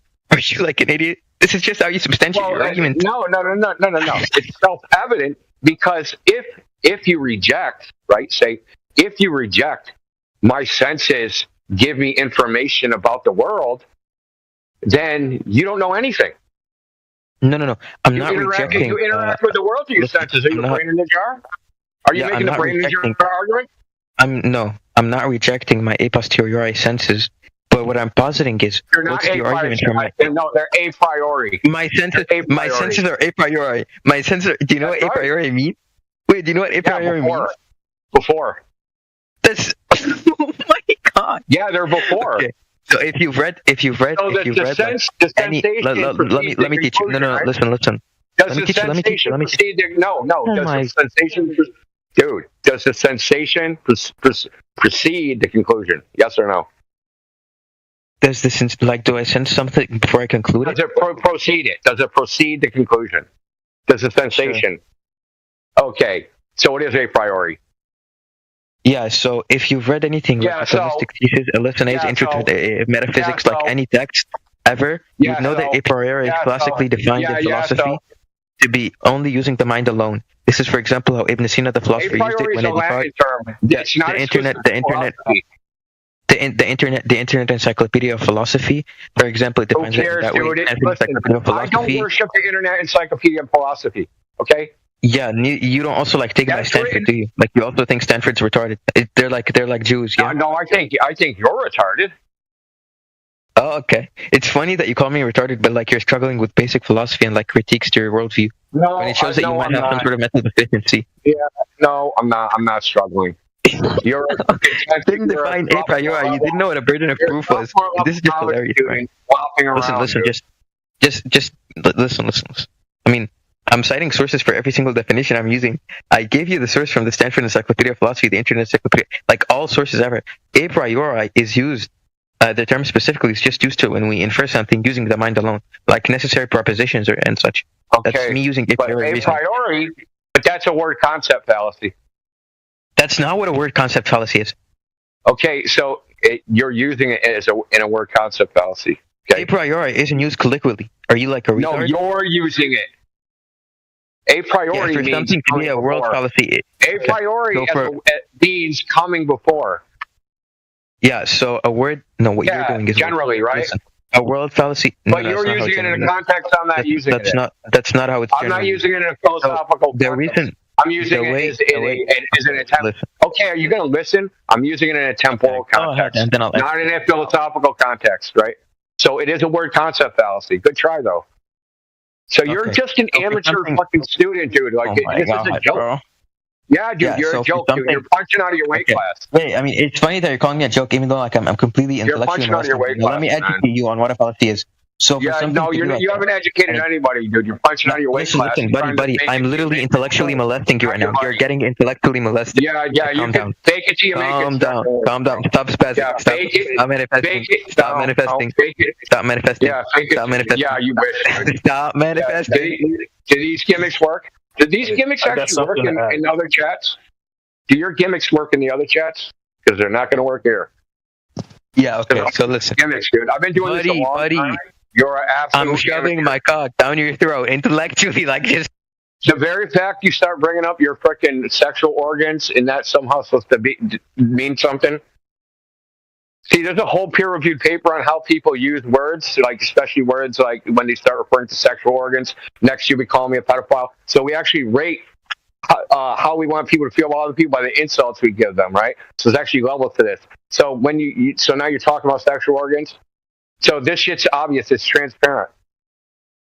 You're out of your weight class, bro. I mean, I know damn well you're out of your weight class. You're out of your weight class, dude. You're punching out of your weight class. So let me. Okay, are you gonna let me explain to you how this isn't a fallacy or no? You can't explain anything. You would have to know something. Yeah. Okay. So listen. Let me. You already admitted it. You're learning it on the fly. No, I literally said I'm gonna teach you and then you mute. So listen. Here's the thing. For something to be a word fallacy, it's gonna be the word itself is gonna have to. Listen, yeah, you get what I mean. So for something to be a word concept fallacy, the word is gonna have to have many different meanings. For example, colloquially, it's gonna be used in such a term X. In I don't know. In continental philosophy, it has term X. In scholastic philosophy, it has term X. Whatever. But a priori. Did I not give you the different context of meanings? No, let me finish. A priori is used. Practically always the exact same way. It's never used differently by scholastics, analytics, continental. Everyone uses it the exact same way, and it's not even a colloquial word. Okay, that's just a stupid assertion. No one. That's just an assertion, dude. Yeah, just they all use it the same way. That's just an assertion, dude. Oh yeah, no, I have my sources. So for example. Oh yeah, so it's a study of all the freaking times it was written down. I have the sources. Yeah, okay. So I mean, if you're just when people start quantifying things and saying this happens mostly this way, I need the data that demonstrates the quantification. Yeah, so I'm gonna give you the data. So if you've read any scholastic source, you'd know this. If you've read the Thomistic thesis, I believe in thesis like 6 or 7, it's explained what a priori and a posteriori means. Okay, what's the sample size? The same way. If you've read, what do you mean? What's the sample? This isn't. Oh my God! This isn't how we measure whether or not terms are used in philosophy. Are you like an idiot? We check out these philosophical words themselves and these philosophical works, and we see how the terms are used in these works. And I'm giving you the works and how the terms are used in these works. Ibn Sina, for example, you find this also in the Stanford. Let me finish. I'll give you the sources. So of course, Catholics and scholastics. When you say most, you'll find it in the Thomistic thesis. Simple. You're trying to deflect. Oh my God! When you say most, that is a quantification of more than half, right? So when you say more than half, how do I know it's more than half or any other value? I gave you the context. Because I'm giving you in a temporal context, not in a philosophical context. So I already specifically laid out how I was using it. That you're using it in the word context, Chelsea, in the context of philosophy. This isn't a philosophical discussion. To put it very simply, you're gonna have to show why I should accept your definition when it's generally used otherwise. Yet again, the burden is going to be on you. A priority means comes before. What's going to be the argument for this definition when it's generally used otherwise? What do you mean it's generally? In what sense? Like why? Listen, no. Why should I accept? Why? Oh my God, bro! Why should I accept that in the manner in which you're using it is taken to be over the manner in which it's generally used by by every single philosopher ever? So what's going to be the argument? Now it's every single philosopher. Yeah, find me a single philosopher that uses a priori to refer to like before in the plural sense. Go ahead. That is what it means. A priori. Yeah, dumbass. The words aren't used. Words. Oh my goodness. Okay, so a priori, for example. Actually, I'm not even sure if it means before. But when it's first ever, like the first ever mention of it would be like what Ibn Sina or Descartes. I can't remember which one exactly. And the manner in which they used it was just to refer to something by using the mind alone. So I'm just using it how the original authors did. It's used in science, right? So in a specific thing, right? So say I wanted to get signal from noise, right? I'm taking an image of something, but it's a very noisy signal. Okay, there's a limit to how I can extrapolate the data of my signal to get the signal out, or extrapolate my data and get the signal out of the noise. If I have a priori knowledge of the source, which means before knowledge of what the source is emitting in the first place, I can go beyond what I would be able to get normally. So say I could extract that's just like an idiosyncratic manner of using it. I couldn't get 1,000,000 to 1 unless I knew a priori beforehand what the fucking source was. So if I know the source is an LED, right, then I can actually go, hey, LED lights only have these values, so I can make my mathematical model have, what would you call it, boundaries from which I can extrapolate the data from. It's used in science. It's used in all sorts of things. A priori is a common word. So listen. No. Because listen. You're gonna. Yeah, I'm gonna. Oh my goodness. So when you're in the manner in which you just use it, it just sounds. This is bickering off topic. Let me finish. So then the manner in which you used it, it's obviously like used in a idiosyncratic manner, and it shows that you're just like not familiar with these concepts. When you speak to anyone, and obviously, listen. Let me finish. Yeah, all you've been trying to do. You've been going on for a minute. How about you just give us your globe proof, mate? I'm literally just asking him to verify what he's using. Are you like? You give us globe proof, and we get back on topic. How about you start with your globe proof, and we can get back on topic. The burden isn't on me. That's the problem. The burden's on him. And I demonstrated why it isn't. No, and then I asked you to any globe evidence because your demonstration is loaded. Have you come in here to a flat versus globe debate with no globe evidence? Is that what you're saying? No. I've come here to listen to your arguments, and your arguments aren't even valid. How about you just start with your evidence? Do you have any?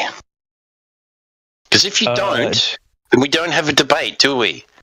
So maybe So I would just like make an inductive What is the point we can debate? Yeah, so I mean, so first off, you're just shifting the burden, but I'll grant it. I'll grant it. No, don't be shifting the burden. No. I'll be generous. I'll be generous. You're shifting the burden, but I know I'm dealing with like mentally handicapped people, so I'll be generous. Listen. Yeah. So obviously, that's literally all you can do is insult us. It's literally your only game, dude. I gave you. You literally couldn't even engage. Okay. I told you why. You have the burden of proof. I told you why. Stop stuttering. Tradition is not an argument that shifts your burden. Except doesn't matter how many people believe. Okay. Yes, you did. Your example wasn't appealed to. Wait, actually, yes, tradition does shift your burden. Are you an idiot? Do you understand how the burden of proof works? Okay, but that's a logical fallacy. You can't shift burdens with a logical because fallacy. That's not what an appeal to tradition is. An appeal to tradition is when I try to affirm the soundness of a proposition using previous tradition, but that's not what I said. Yes, it is. It was the example you used. No. The example that I used showed that the burden would be on someone who's opposing the tradition, the generally accepted fact. Dude. Generally accepted fact is also that is true, though. Fact is also a burden of proof. Is also a logical fallacy. What? Saying something. I'm not asserting that a generally accepted fact is a sound fact. Are you like, oh my God, are you even listening? I'm not even speaking of soundness of any propositions. I'm just speaking of the burden. I'm aware that these can be considered fallacies, but I'm not discussing the soundness of them. So I'm literally just discussing the burden. Okay, yes, saying something is true because it's a generally accepted fact is also a logical fallacy. Yeah, I know, and I'm not committing that. I'm just showing that the burden would be on someone who's opposing the generally accepted truth. Well, explain to me. How does using a logical fallacy shift the burden of proof? Yeah, I didn't use a logical fallacy. That's the problem. You just admitted it was a logical fallacy. I literally just said it is not a logical fallacy because I'm not affirming the soundness of the claim using the traditions or the generally accepted proof. I'm just asserting. I'm asserting that the burden would be on the person who's. Oh my God. Oh my God! I know you guys were mentally handicapped, but not to this level, bro. No, listen, like, God damn. You have to. Are you going to listen? You have to be, because if you say, contrary to experience, that the Earth is a globe, and then you're saying, I no longer have the burden of proof because my claim that the Earth is a globe is the tradition that everybody's been taught, and it is a generally accepted fact. Those two logical fallacies don't shift your burden of proof. No. Okay. So the reason why this isn't analogous is the reason that why this isn't analogous is because what basically you're saying is if I walk into a room with all the people who believe in like Proposition X and I state Proposition X is false, obviously the burden would be on me. But that's not what you're doing. The problem here is that like let's say I'm walking into a room. No, the burden would because I'm the one making the positive claim here. Yeah, but there's no evidence for their idea. Yeah, I would still be the one making the positive claim. But what's the evidence for their... No, because they generally accept that... Whether or not there's evidence doesn't affect the burden of the proof. The burden relies on whether or not who's on the person who's making the positive claim. This is basic logic, by the way. Okay. And now you'll... So the claim that the Earth's a globe doesn't need evidence if a lot of people believe it. No. The claim obviously needs, and it does have evidence or whatever, but that doesn't affect the burden at all. The burden is distinct from so what's new with the evidence? What is the evidence? The burden is still on you to prove the claim. No, it's not, dude. And I already did. You could like rename. Listen. You could. Most of the Earth is measured flat. What would be your counter evidence to that? Yeah, I would ask counter evidence. I would ask you for the source of it's measured flat. So what would your counter evidence be? No, and that's a genetic fallacy. Real quick. To avoid when I ask for sources, that's a genetic fallacy. When I ask for sources, bro, did this nigga just look up like 5 fallacies I can repeat? Yeah, so that's a genetic fallacy. The source is irrelevant to the truth of the claim. Okay, so yeah, that's right. It's a genetic fallacy. Yes, obviously you don't know what a genetic fallacy is. So you like look the up truth is irrelevant to the source. Like you just looked up 5 random fallacies. No, I'm on a cell phone. I can't look up anything. The truth is irrelevant to the source of the claim. Something can be true regardless of who said it, or where it came from, or what its source is. So that's Okay. So why would you ask what the source is? Because it's irrelevant to whether the measurement is true or not. Yet again, to teach you what a fallacy is. So genetic fallacy would be, let's say I have like someone who's I don't know. Okay, I just have someone. I already have an example of genetic fallacy. You just did it. Wait, can you distinguish a genetic fallacy from what's it called? Okay, I'm going to ask you one more time. No. Distinguish. Distinguish. No. I know you don't know what you're talking about, so I'm asking you to distinguish a genetic fallacy from an appeal to authority, because you just said an appeal to authority. That's not even a genetic fallacy. I didn't say appeal to authority. I didn't say anything about appeal to authority. I know that you meant to. You thought you were speaking of genetic fallacy, but you just said an appeal to authority. Like what you just said is just an appeal to authority. No, I use so go ahead and distinguish authority as an example of a genetic fallacy. They're similar. Go ahead and distinguish them. Go ahead and distinguish them. No, I'm not getting into this. It's really simple. We're going to stay on topic. We're going to stay on topic, right?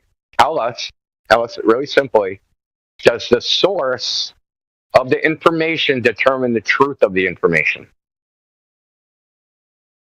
The source of, if it's from a credible source, then yes, obviously it would determine the truth of the information. Okay, is credible an objective standard?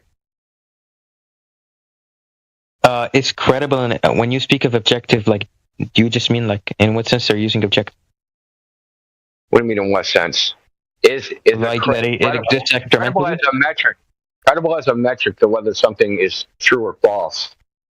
Is that objective? If you accept a certain set of propositions, if you accept, so subjective. To be objective. No, so yeah. Well, if you like deny propositions like better is good or something like that. Can you prove things with subjective things?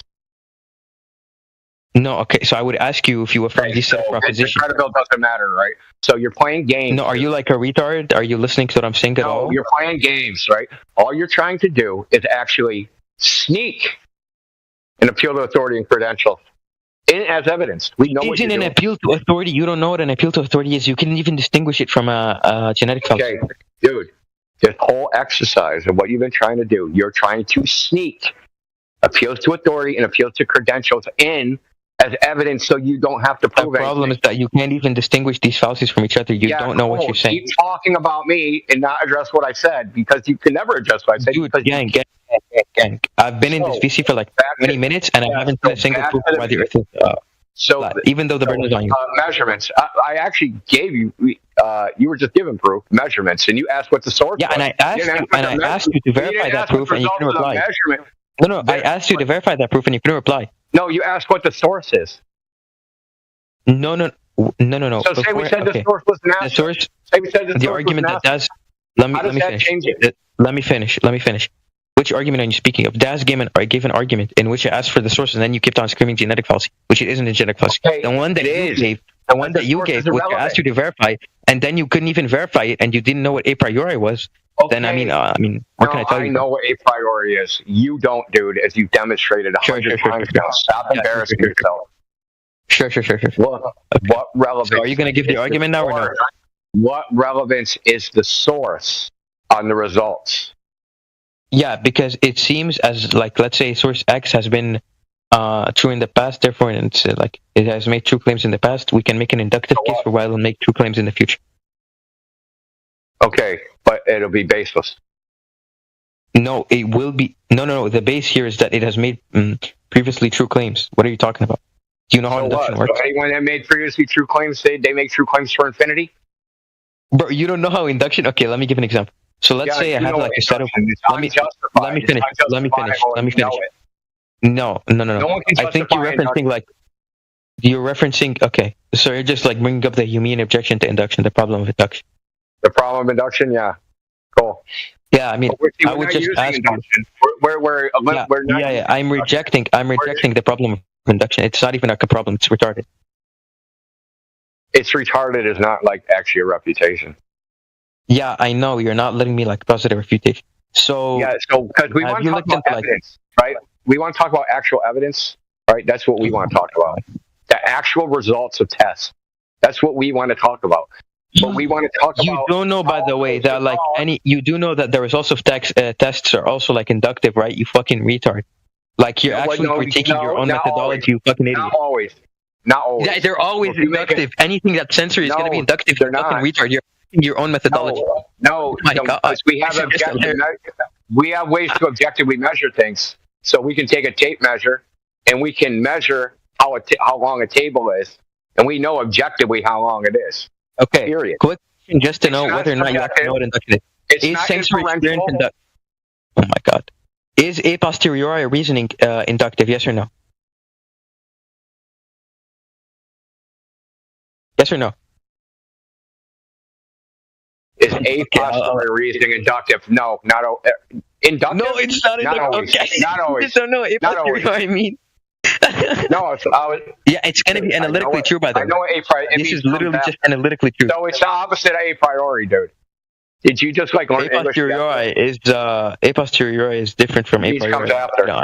Yeah, it means comes after. Yeah, so a posteriori in so we actually can get this from obviously it just means right? a posteriori. Listen, a posteriori in this context obviously just means sensory experience. So I'm just asking you: is your sensory experience inductive, or is your sensory experience inductive or deductive? Dude, sensory experience is subject. Well, personal sensory experience is subjective. Is it inductive or deductive? It's neither. It's neither. Things can be neither inductive nor you mean abductive. That's right. Abductive didn't even work. Wait, my sensory experience is abductive. Abductive is still like non-monotone. The problem of induction still applies to abductive reasoning. Dude, and we're going to go right back to the beginning. Not everything exists in the mind. We have mind and body. Are you a retard? I'm aware, but all our sensory experience is inductive. I've observed that my sensory experience is reliable in the past. Yeah, therefore, it will probably be reliable in the future. Okay, dude, no. Dude, no, dude. Okay, how do you verify sensory experience? Go ahead. I feel it. That's your argument. I feel it, therefore it's true. Okay. Well, I mean, so the reason. No, listen. I'll explain. No, listen. I'll explain. Edward Fraser, by the way, this is a very good book. Someone sent. If you want it, I'll send it. But Edward Fraser discussed. But listen. Let's say I have like a bed in front of me. The only reason I know that this bed exists is because of my sensory experience. The only reason I trust my sensory experience is that it has been reliable in the past. Everything that I felt seems to have actually existed. So it's obvious that in the future my sensory experience will be reliable. So when I touch a bed, this bed probably exists. I'm using induction. Everything that's sensory is induction. Apply that to the globe, when you attack induction, let me finish. Because he's attacking my methodology for using induction. He's attacking my methodology for using induction. But then he's also using induction right now. He's attacking his own methodology. He's a fucking retard. He's just a retard. No, you just proved me right. I said senses are a priori. So you said senses are a posteriori. Are you dumb? Listen. You said my senses perceived the bed, and then after that, because I always perceive my bed a certain way, after that, you reach the conclusion that that's a bed. It's no, so that's not what I. That's not what I said at all. Wait, can you restate my example? Yeah, because this isn't at all what I said. What I said was this: I've observed that my sensory. Listen. It's a sensation a priori, a posteriori. Yeah. Which one? A posteriori, of course. Sensation is obviously a posteriori. How? Yeah, because if you've read like anything on, let me finish. If you've read anything on a priori and a posteriori, let me finish. If you've read anything on a priori and a posteriori, like the Stanford Encyclopedia of Philosophy article, you know that a priori means without sensory experience. Analytically, a priori cannot have sensory experience. It literally means without sensory experience. You just go back down to the word concept fallacy again. This isn't a word concept fallacy. This is literally how it's defined by each and every single philosopher. We're not dealing with philosophy. We're dealing with the physical world. We are literally dealing with philosophy. You're literally discussing philosophy of mind, how we verify sensory experience. You don't even know what you're talking about, literally. Oh my God, bro. This is just embarrassing. Okay, we're talking about how things follow each other temporally, in time. This is philosophy. No. We're discussing philosophy of mind, how we verify sensory experience. This is philosophy of mind. No, we're not. I'm not talking about philosophy of the mind because I'm talking about the body. Yeah, you're lost in your own so head. when I ask, how do I verify that my body's reliable? Am I making a claim that's in philosophy of mind or no? Am I asking a question which is going to be answered in philosophy of mind or no? Say that again. What was the question? How do I know if my body is reliable? How do you even know you have a body? How do you know you have a body in the first place? Yeah, this is all answered in philosophy. That comes before. We're discussing philosophy. Before that question, right? So that comes before that question. Yeah. So when we're discussing philosophy, you're way off topic here. You're way off topic. Well, you're off topic, dude. Go to another server if you want to talk about the body and the mind and all this bullshit. All right? I'm trying to get back onto the argument, and you keep dragging it away onto the other shit, all right? Yeah, so I know. So the guy has no globe evidence, and he has no counter evidence. The burden is on you. I'm asking. The burden is on you. I'm asking you for your proof. You're the one making the positive claim. Counter evidence. Yeah. So what's your counter evidence for Earth is measured flat? Earth is what does that even mean? The Earth is like. Do you have any counter evidence? That's where you say no. Earth's not measured flat because I'm asking you what your evidence is, and you provide your counter evidence. I'm literally just asking you to explain your claim. What does it mean that the Earth is? You sound like you're a coward because you won't let anyone talk. Go ahead and explain what you mean. Okay. I'm asking an explanatory question. I'm asking you to explain. You don't even know your proof. I'm asking you to explain your proof. What's your counter evidence? Yeah, I'm asking you to explain it. I don't understand your proof. What does it mean to measure that the Earth is flat? What the fuck does that mean? Okay. Explain your proof. This is the most fundamental, basic stuff ever. This is the bare minimum. I'm asking you to explain your proof. The bare minimum. You have no proof. Yeah, I have some proof, dude. I have some proof, but I want to hear yours. Explain your proof. Explain it. You have to shut the fuck up to let him answer, right? He just keeps on asking me for my counter evidence. So you don't have just any. Stop talking, so please. How Earth was measured flat. I'm asking you for your. I'm asking you to explain your proof. Explain your proof so I can understand it. Please. Okay, go ahead and explain it. Okay. Okay, we're gonna have to go through every word. Give him some flat Earth evidence there. Do you know what measure means? You don't even know what your proof means. No, I'm gonna go through every word with you, so because you're a weasel, and we're gonna have to do this. What does measure mean? Sure. So we all know that we're working with the same term. Yeah. What does measure mean? Yeah, measure, the way I take it, it's just going to be like the mental construction. The way I take it, no, it's not the way I understand it different. Dude. Okay, so go ahead and give me your definition of it. Okay, when you measure something, you compare one thing to another. Sure. So it's a relation. Physically. That's not what measure means, but okay. It's what a measuring is. No, to measure is to ascertain the size. Ascertain the size. No. Ascertain the size or degree of something. Yes, that's what measure means. Yeah, maybe degree, but you have to you're going to use some arbitrary unit, right? So you're going to compare it to something. Okay, right? Why should I accept your definition, by the way? And the word is discern. Don't accept it. Yeah. Because kick this guy out. You don't want to accept your definition? He doesn't want to accept the word measure, so let's just boot him. No. I'm asking why should I accept your definition? No, I don't care. Dude, get the fuck out. Oh my god, this is hilarious. I don't care. No, I just intellectually raped you, bro. The game's over, dude.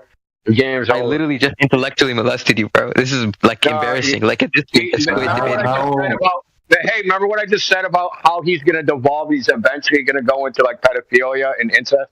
Yeah, I'm 15, by the way. How can you just did it? I literally predicted what you were going to do, and you did it. Okay, can we get back to measurement?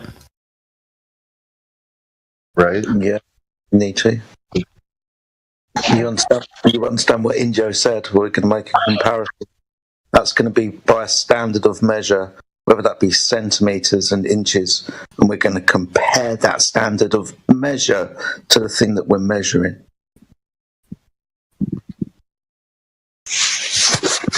What? So can you say that again? You were going in and out. We haven't agreed upon standards, right? So like inches and centimeters. So when Injo says that we're going to compare, it's going to be that unit of measure, inches, centimeters, miles, whatever, to something, the thing that we're measuring. My height, for example. We're going to compare the unit of measure to me.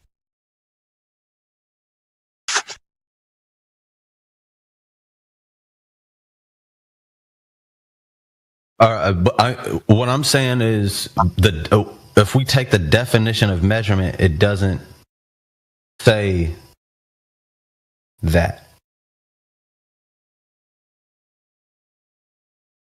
This is where measurement comes from. So the ancient Greeks would just compare one thing to another, right? So that's where ratios. Listen, you're the Discord server to say that what Indio said, followed by what Jedi said to say that's not the definition of a measurement. He just explained what we have been doing since our mommies and daddies are taking us to Foot Locker, where they had to measure our feet. You know what he's saying is. Why are you being so ridiculous? Now you're making an etymological fallacy because, I mean, because we don't measure things based on standards that are already because that doesn't happen right today. That's not what I said. Okay, so then shut the fuck up because that's what I said. Yeah, but that doesn't make your definition like right.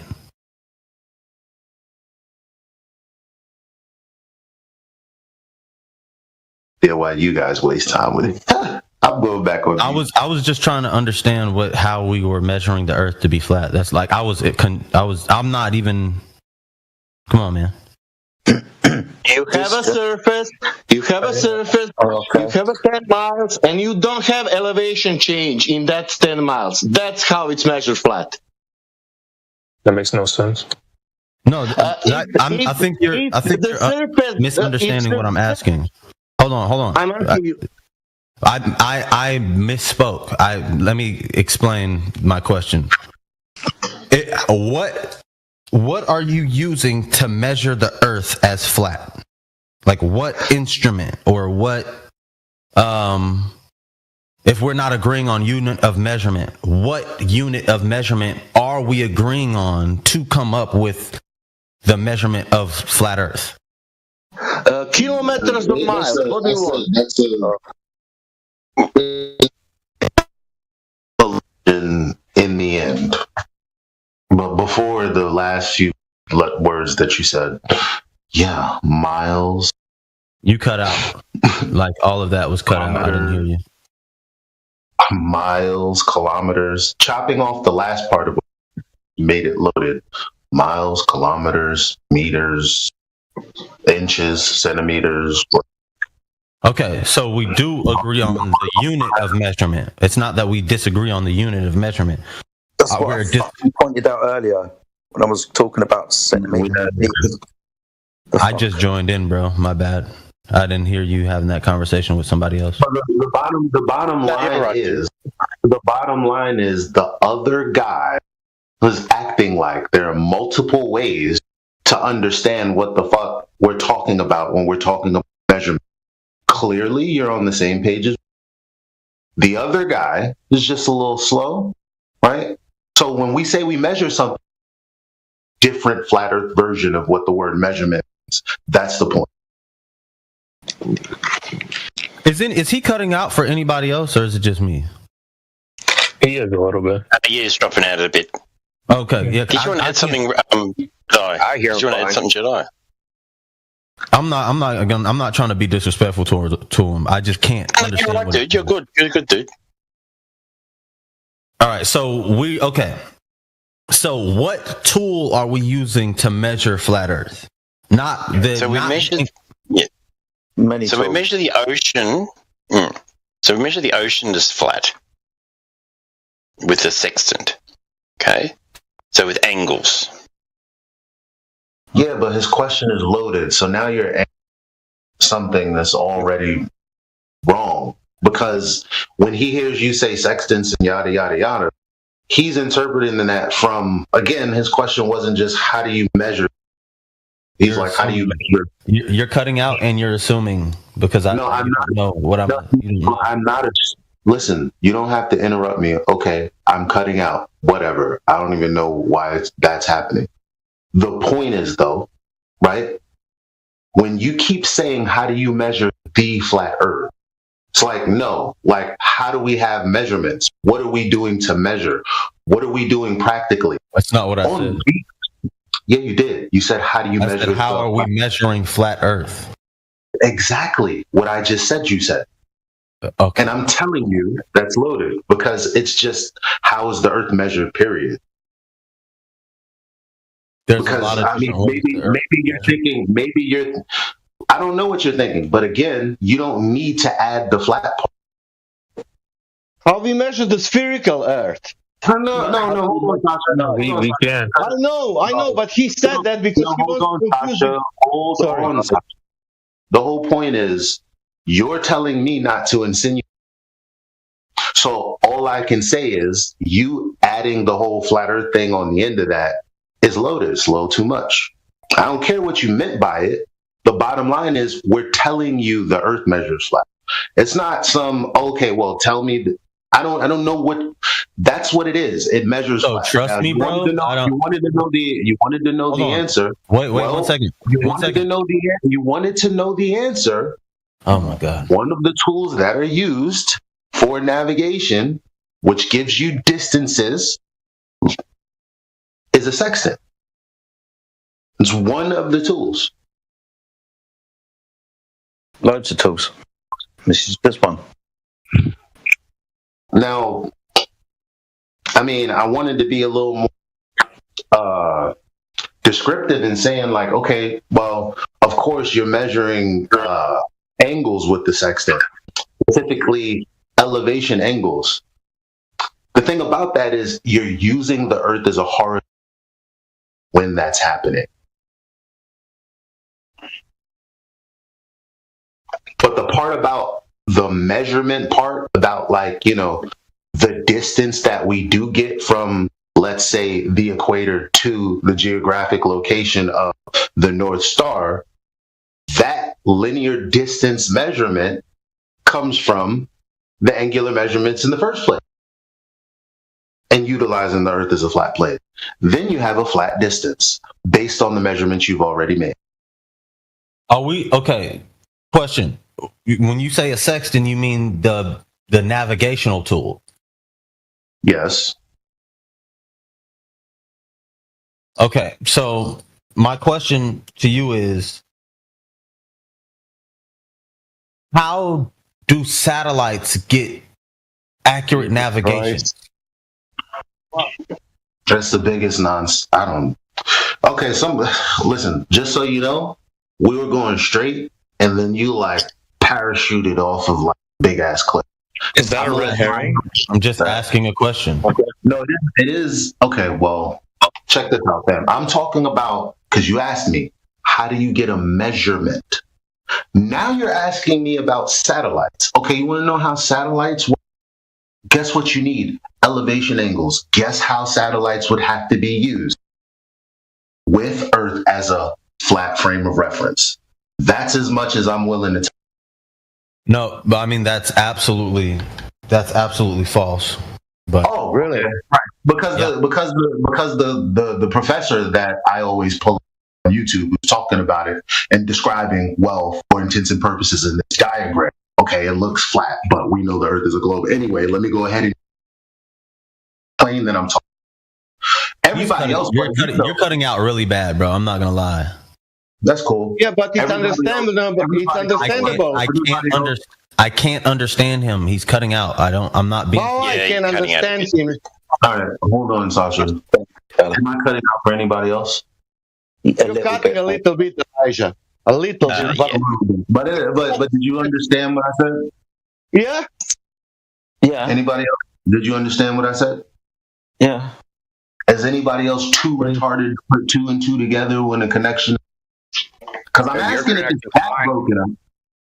Elijah, your connection is fine for me. You haven't dropped a single word. Well, that's what I thought. Thank you. I'm not being facetious. It might be me. I'm not even. I'm not being like. I think we're not having an aggression. I don't think we're having an aggressive conversation. I think this is a regular conversation. I just didn't hear the last words that you said. The last words that you keep saying cut out for me. Okay. Well, the bottom line is I am correct. You, for whatever reason, said I was, and everyone else in this room knows. Because if I had the time right now, which I don't, I just pull up a video of a glober telling you that they utilize rhinos. I don't give a fuck what you do with your day, bro. I don't give. When people come to me asking me for information, I give it to them. When they turn around and go, "That's not true," all right, I don't know what you want me to tell you then. Go.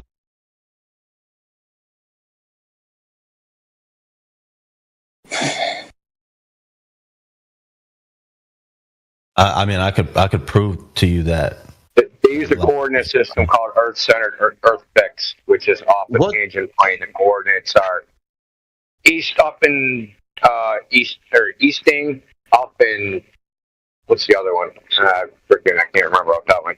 Up, down, and easting, but it's a plane. It's not a ball.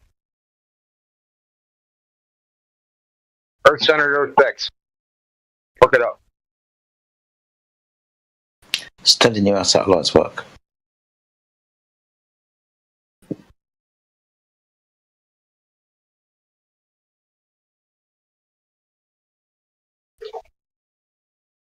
Elijah, he add that flat things, how you measure at flat. That's why I asked how you measure at spherical, because he's saying somehow it is not possible to measure something like a flat, but it is possible to measure something spherical, I think, because we have the size and everything. It is. That means if something is flat, you cannot measure it. But if something is spherical, then you can measure it. Is that correct?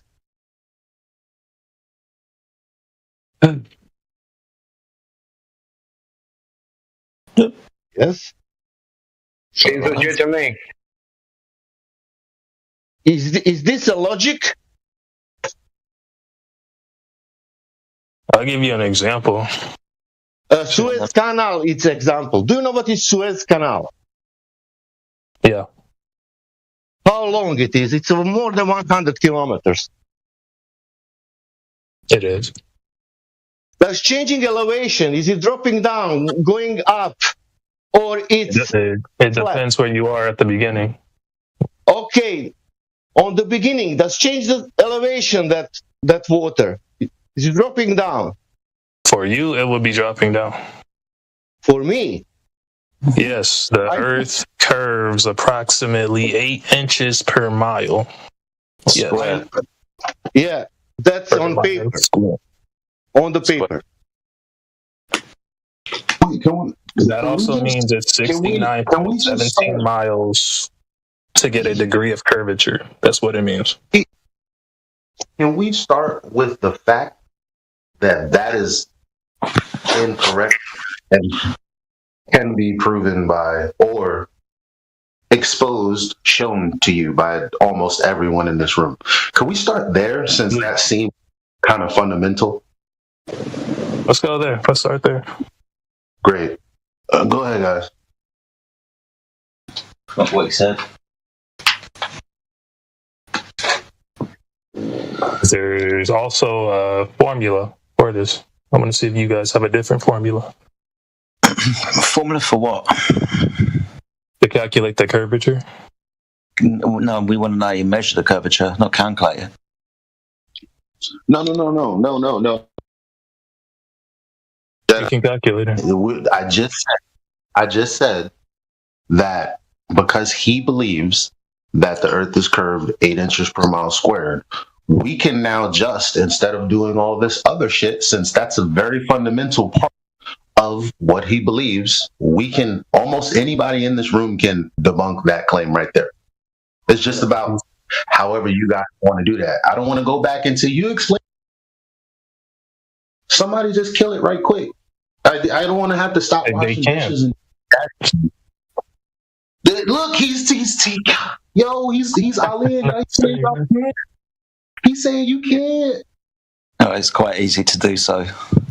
So if we have a rate, if we have a rate of curvature of 8 inches per mile squared, that means that every horizon distance will be at 1.225 multiplied by the square root of the observer's height in feet. So, for example, you're a 6-foot observer and you're down the beach looking at the horizon. Based on the radius of the Earth, the horizon should be just under 3 miles away for your 6-foot observer eye height. if you're 1 foot above the surface of the water, then the horizon will be at 1.22 miles. Calculations 1.22 miles multiplied by the square root of the observer's height in feet. Do you want me to tell you that? Do you want me to show you that measurement, that Earth curvature rate you said, isn't there? Yes, and I'm going to also say from ground level, the curvature.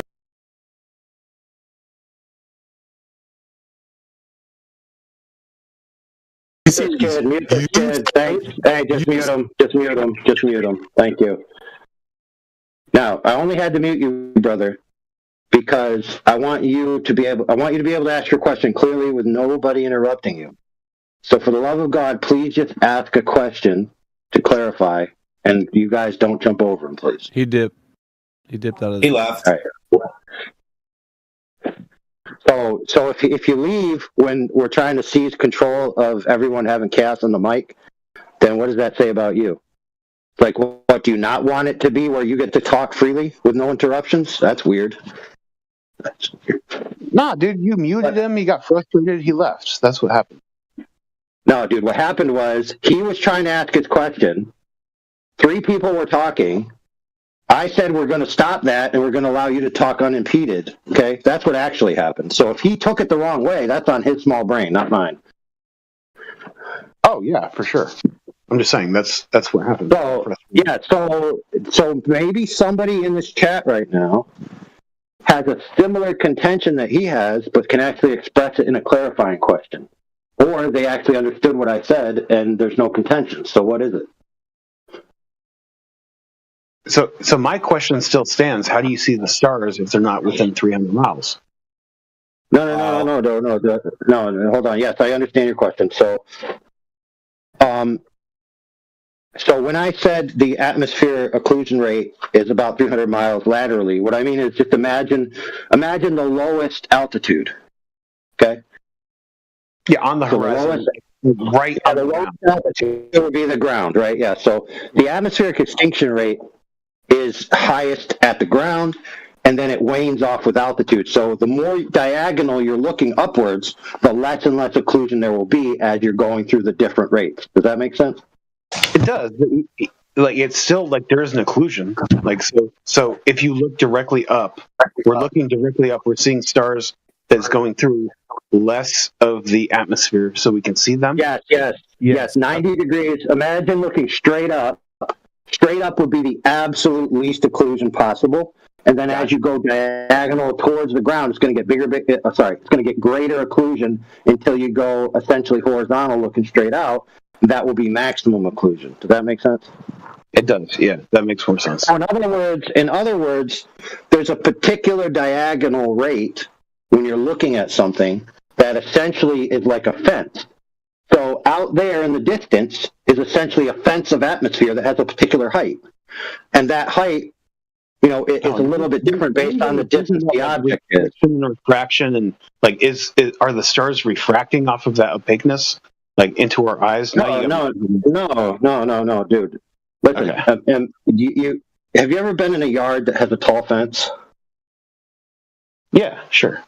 Yeah, perfect. So you know that when you're really far away from the fence, it's a different viewpoint than as you start to get closer to the fence. It's the closer you get to the fence, the less and less you can see, right? But no matter what, you always are looking diagonal over the fence. Make sense? No, I get it. I was just trying to right. I was just saying, anything. Is there a possibility that these stars are refracting off of the atmosphere at that opaque? I mean, who knows? But what I'm saying is that as soon as a star falls below that occlusion rate of opaqueness, whatever diagonal angle that is, you'll no longer be able to see it. But we can all agree that you're not going to see it at the horizon because the number one.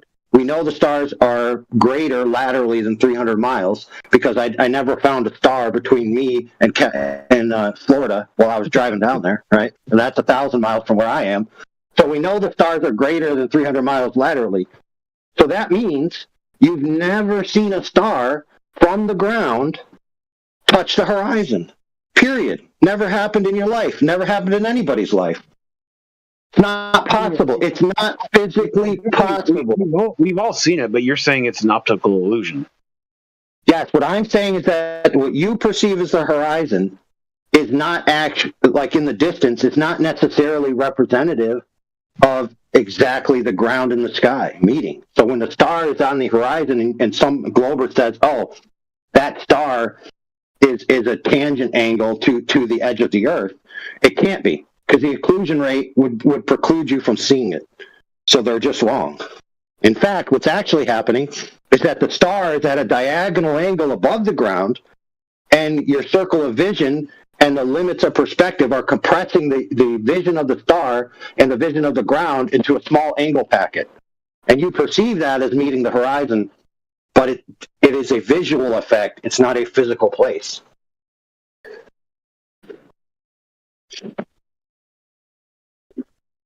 Damn. God damn it. I gotta learn about this shit to debunk you guys. God damn it.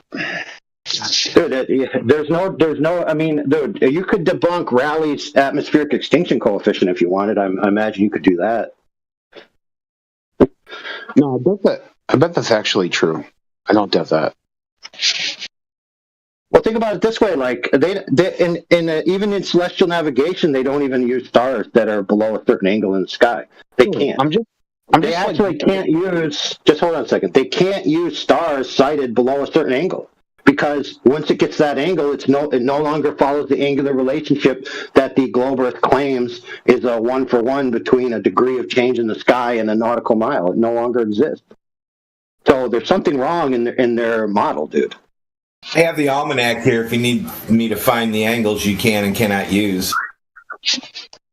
It's actually quite, if I remember correctly, so you imagine in ideal conditions you have greater than 180 degrees angles available, angle packets, if you lived on a curved surface, obviously, because the curve would go away from you and down, so you'd have a little bit greater than 180. But guess what? You can't use all those 180 degrees to sight celestials to navigate. Can't be done. So there's something wrong there. Between 30 and 75 or something. Holy crap, that's massive, dude. What? 30 and 75, you can't use that? Yeah, exactly, dude. Did you ever realize how little you can actually use that's actually functional and actually follows their alleged angular relationships? Dude, this is the first time I've heard that. Why don't we use that in the arguments? We could insert that into one of our arguments. I think that's a very good point. I got to find my book to give you the exact number, but it's around that number, so you can use it. Yeah, we had. Have you heard this? So we had McToon years ago come into 24/7 to try to debate us on the star topic, and McToon couldn't fathom how, if the Earth was flat, how the stars would meet the horizon. He's like, if the Earth was flat, there's no way objects in the sky could ever meet the horizon. And so transversely, you could say, dude, if your Earth was what you say it is, there's no way you could ever see a star on the horizon because of the occlusion rate and the off angle. It's not physically possible. So clearly, there's something wrong here. Hey, let me tell you, friends, just one second. Let me tell you where the wrong is. The wrong is in seeing things in your field of view and assuming physical locations by it when you have no way to validate where that object actually is. Okay, let me be clear. No one's ever been to a star to validate its location in free space relative to the Earth. Period. End of story. I rest my case. Radwin, do you have those numbers? Amish is putting them in. Okay. Appreciate it, Amish. Is there a good book I should read to brush myself up on this shit? P900. It's a wide range of topics. Feynman to be honest, man. The 24/7, the 24/7 flat Earth. We have tons of information in 24/7 flat Earth. A to Z. Should go there. Yeah, you could compile a book if you want to become famous.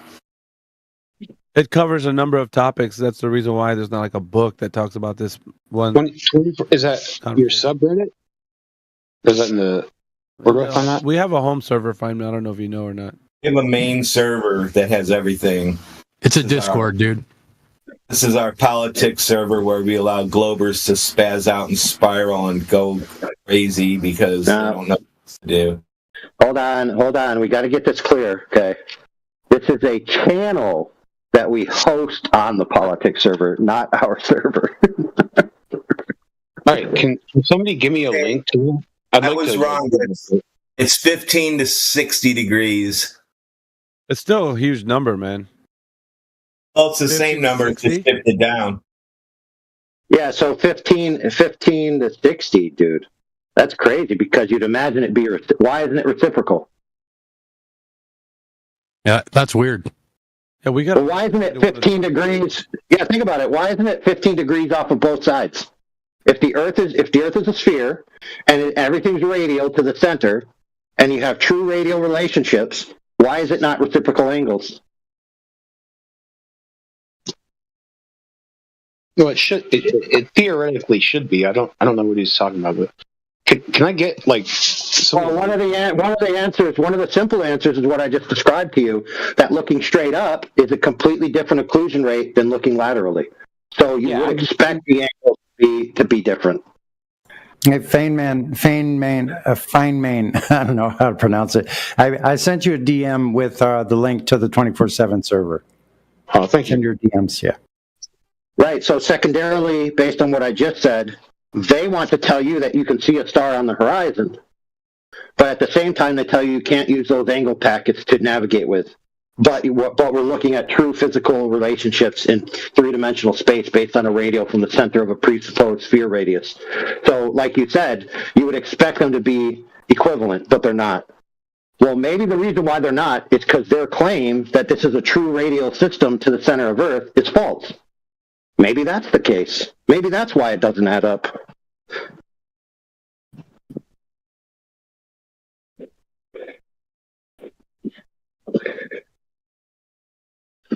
But the entire globe paradigm is based on interpretations of the sky retro-engineered into the Earth's surface. That's basically what it is. And trying to synergize relationships of angles to the celestials to relationships on the Earth and from your vantage point. That's really all it is. It's a misunderstanding of what you see versus where things actually are. All right, so what about... Okay. Now I got to go into whataboutism. Like, what about satellites, like GPS? What about all that shit? Yeah, it's a coordinate system. So what? So satellites are like Elon Musk's, like all the satellites that are giving internet to Africans. Are they orbiting around the globe, or not the globe, the dome? Dude, check this out. So, high altitude relay. So that's simple. It's high above the Earth at a height, and problem solved. There you go. And guess what? All the undersea cables that run to Africa come from a few different directions. They already have internet by cable. They're already connected to the internet. Yeah, keep in mind, friends, if the Earth is flat, there's no logical contingency that removes the possibility that once you get to a certain altitude above the Earth, the laws of buoyancy and density are kind of abrogated. Like, there's no reason why, once you reach a certain altitude, that you would not just float, right? Why'd you say there's plenty of stuff that... Would you say buoyancy and density versus gravity? Well, because that's what makes things float or not float, right? Whether they're buoyant or not, right? Within a medium, yeah, but like right. So yeah, right. So yeah. So it's So here's a simple thing.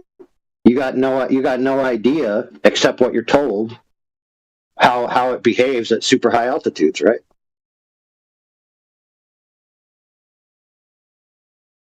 I assumed you meant by buoyant, you meant within the atmosphere. So then you get above the atmosphere, which we already talked about how that has a limit. Right. So the ambient atmosphere is a composition of particular gases that wanes off at a certain altitude.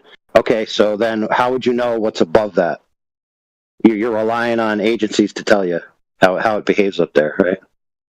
Well, yeah, I understand. So I'm just saying there's nothing unreasonable about an object at really high altitude being able to just be at a high altitude and not succumb to crashing back down. So in other words, they make the same claim in the globe that they get an object far enough away from the Earth and then it just magically floats. Well, what if once you get far enough away from the Earth, you magically float regardless of the shape of the Earth? Is that possible? The answer is yes, it is possible. It's not magical floating, it's orbiting. So it's constantly falling and it escapes its fall with its velocity. That's what orbit is. So there is an explanation for it. That's why I'm asking, like, do you guys have an explanation?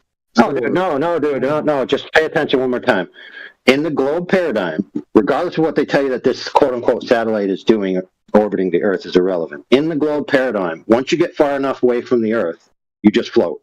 You're just there. There's no reason to go left, right, up, down. You're just there, floating in free space. Is that true or not? The answer is yes, that is true within their paradigm. No, I'm talking about satellites that orbit. That like that's why I brought up GPS. Dude, I know. Okay, let's agree. Let's agree that objects are far enough away from the surface of the Earth to where they operate differently than when they're close to the surface of the Earth. There you go. Problem solved. Easy. Okay. So eventually you reach that orbits. You mentioned orbits. That doesn't happen in nature. Things don't fall around other things. So you kind of got yourself on that one. No, I'm not saying it's like demonstrable within our like paradigm right here, but it is like understandable. Like things fall towards Earth, and you can have enough velocity. Like you could throw a ball. Like it goes back. You can throw a ball really fast. What if you were Superman and you threw a ball so fast it came back to you? It just didn't orbit. Why did it do that? Because it had a velocity to escape its own form. Just gonna hit the ground, dude. You're letting your imagination control what your stories are now. Yeah. Hey, bro, don't shit on my imagination. Well, the point that's palpable here is that you must use your imagination to example these things. Whereas on the Earth, we don't have to use our imagination to experience the Earth as what it obviously is, which is flat and stationary.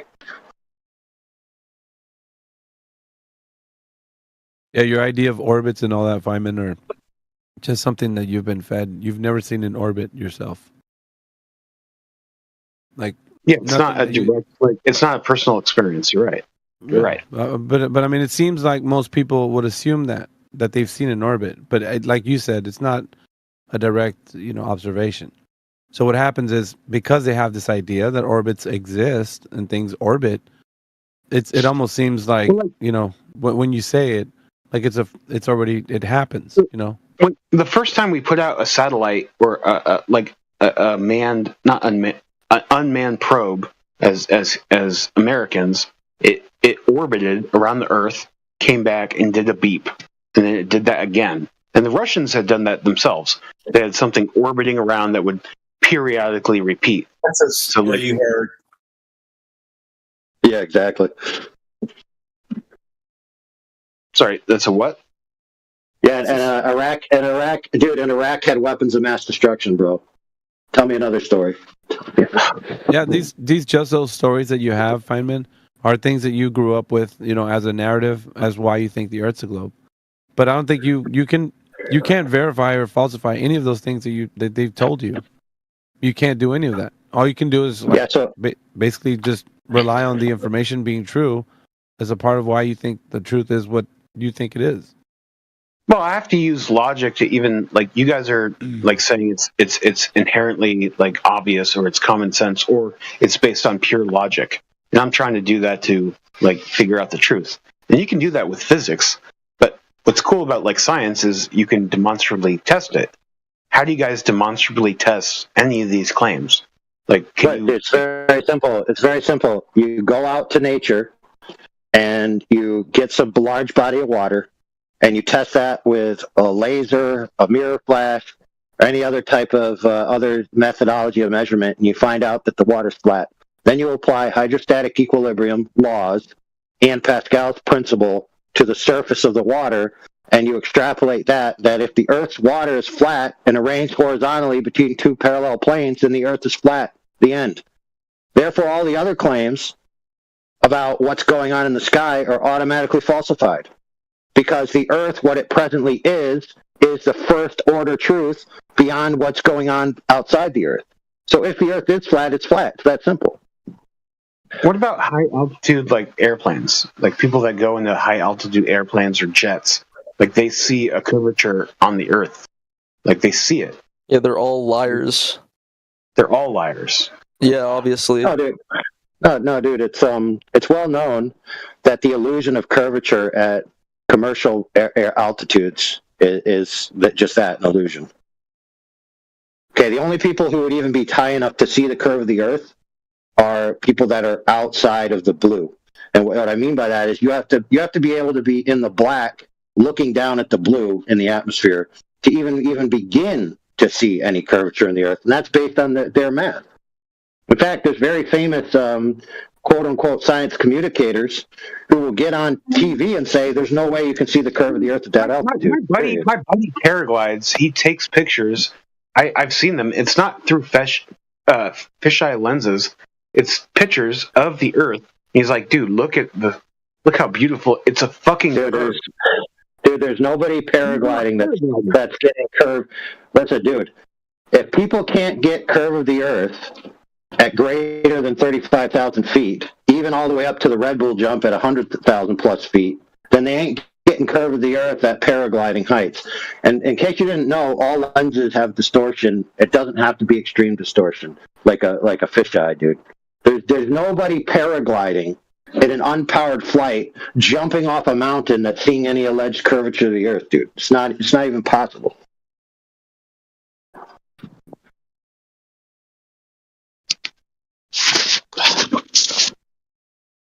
Dude, we got quotes. I could quote you right now, Neil deGrasse Tyson, in response to the Red Bull jump, which, by the way, the Red Bull jump was in the upper stratosphere, I believe, like 100 and something thousand feet, well beyond what your guy paragliding was.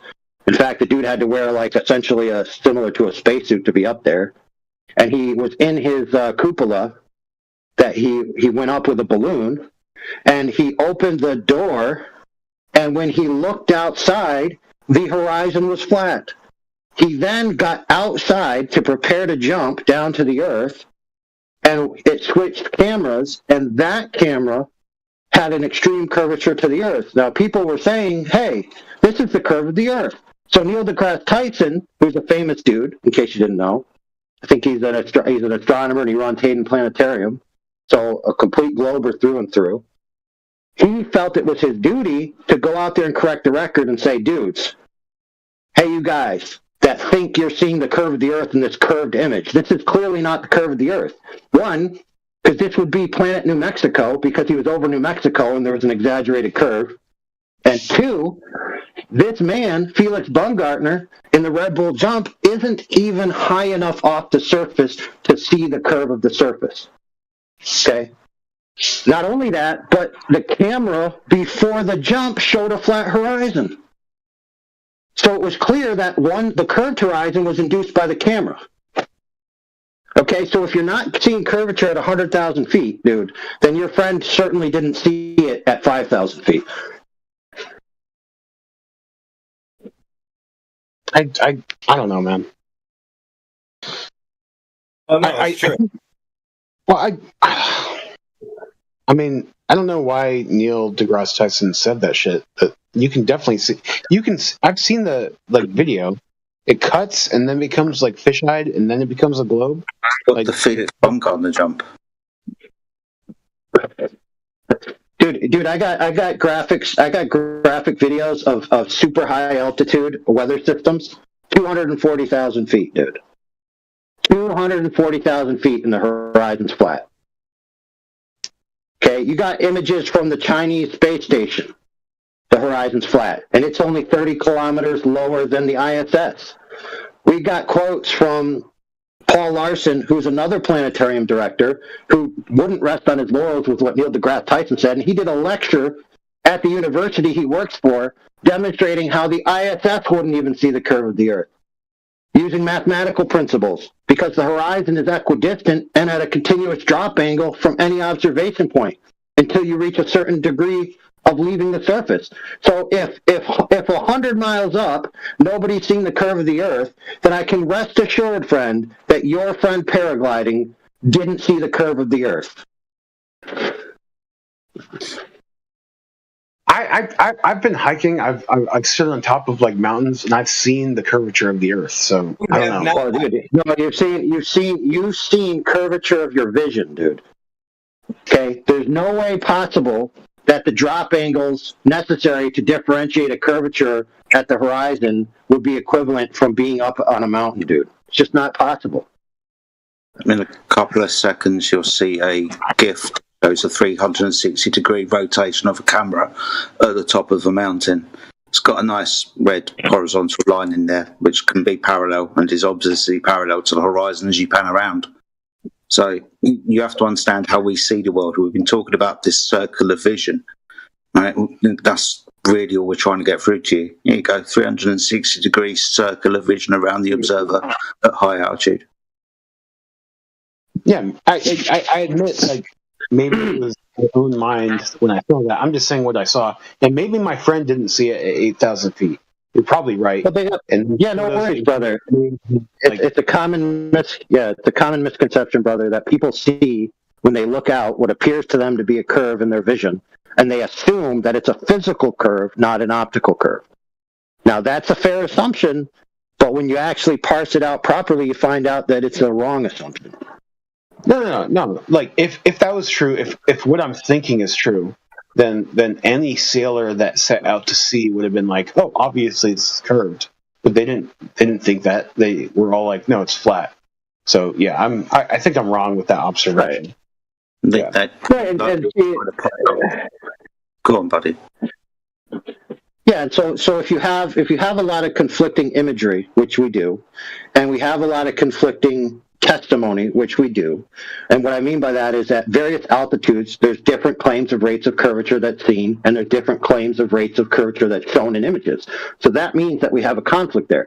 So the only way to truly know whether that curvature we're seeing in the image is accurately represented by the ground is just to measure the ground. Wouldn't you agree? Yeah, I mean the Greeks did that, and they came up with the globe. Like, they did that. They measured the ground. Hold on a second, dude. So we just heard they measured the ground. So why don't you go ahead and tell us what they measured? Well, I don't remember exactly what it was. You can do things. Yeah, I'll tell you. I'll tell you what they did. I'll tell you. You don't remember, so I'll tell you.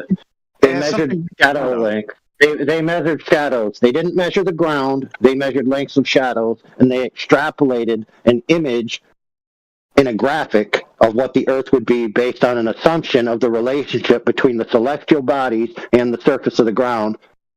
So they didn't measure the ground, friend. Do we agree? They measured the sun's impact on the ground, sure. Or a shadow. Right. So one more time. They didn't measure the ground, correct? They didn't take a tape measure and wrap it. Okay, so one more time, it's a yes or no question. So they did not measure the ground. You're right. Correct. Right? Okay, there we go.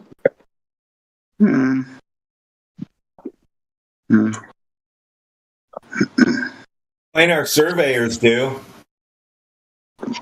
Yeah. But they measure it flat, and if it's not, something's wrong. They're like, we got to do. We did something wrong. I was about to say, like, surveyors like base their whole like thing on it's all flat. Like, that much I know. Dude, projects that are less than 200 square miles are considered flat.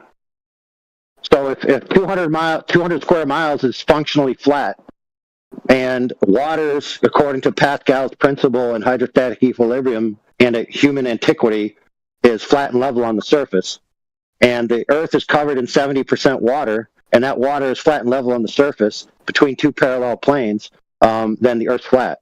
The end.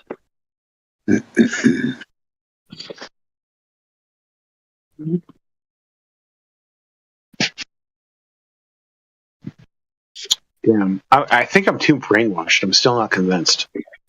I don't know, man. Well, just accept this. At least accept this hierarchy of truth. That if you measure something and it's flat, then it's flat. Would you agree? Yeah, of course. Sure. Okay, perfect. That's the starting point. Yeah, but I could construct a sphere with a bunch of flat surfaces. Like, look at a soccer ball. Flat surfaces are on Earth. No, what we've tried to demonstrate to you is how we practically use the world around us when we're taking measurements for things like engineering projects, and navigating the surface. How we chart and map the areas or coordinate systems that we use. Every single one of them is a flat Earth measurement.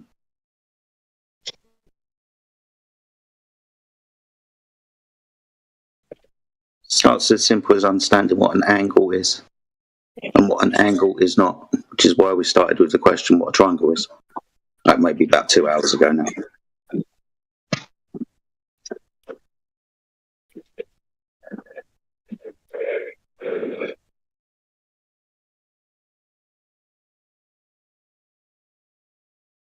So do you guys like anime or?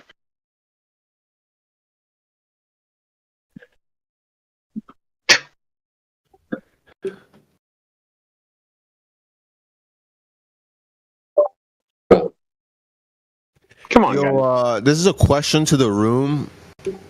Does anyone have an approximate size for the diameter of Antarctica?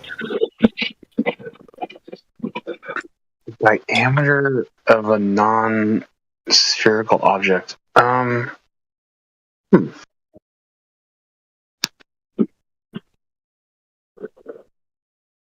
Feynman. Yeah, we're not here to convince you of anything. Because the global measurement for the diameter of Antarctica is around 11,000 something miles, while the FE measurement would be around 78,000 miles, a 7x difference. This is a consequence of this large ice ring being at the edge of the world. Whoa. We don't know the exact size, we don't know the exact shape, but because it's at the edges. Whoa. You understand that maybe unbeknownst to you, you've placed this in a false dichotomy. No one has given you a flat Earth map. You probably think the AE map is something that we hold to be true, but it isn't. I hear you, mate. Well, how else would Antarctica work? It would have to be at the edges, right? Why? Where else would it be? What do you mean, where else would it be? Where would Antarctica be? Directly underneath Sigma Antarctis. Okay, so part of the debate we had earlier is there is no actual edge. Really, well, they have to because they have their north in the center, and everything splays out from there.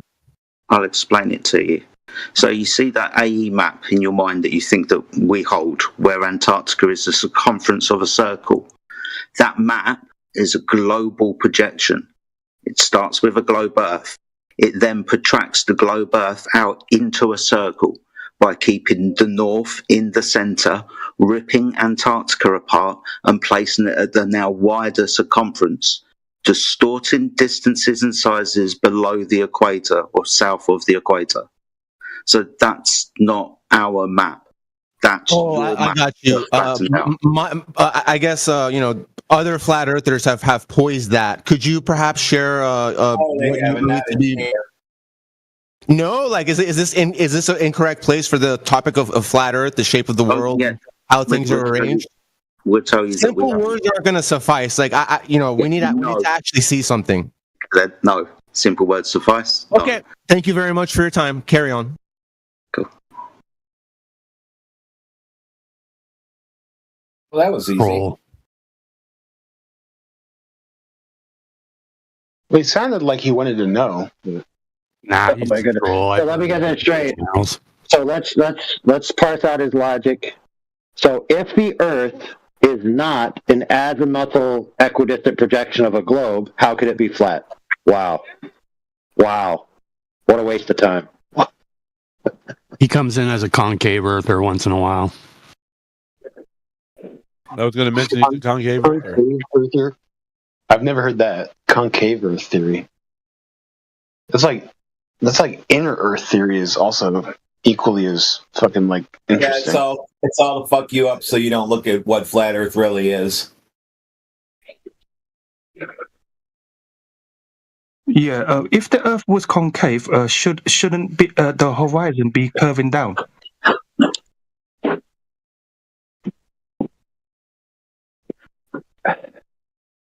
It'd be bowed in. Well, it would be bowed in. Yeah, fair enough. Yeah.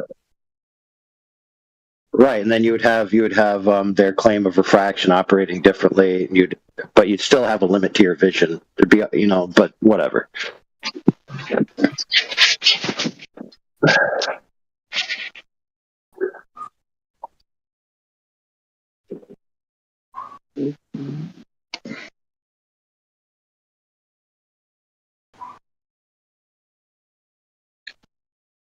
Oh shit! What the fuck is that?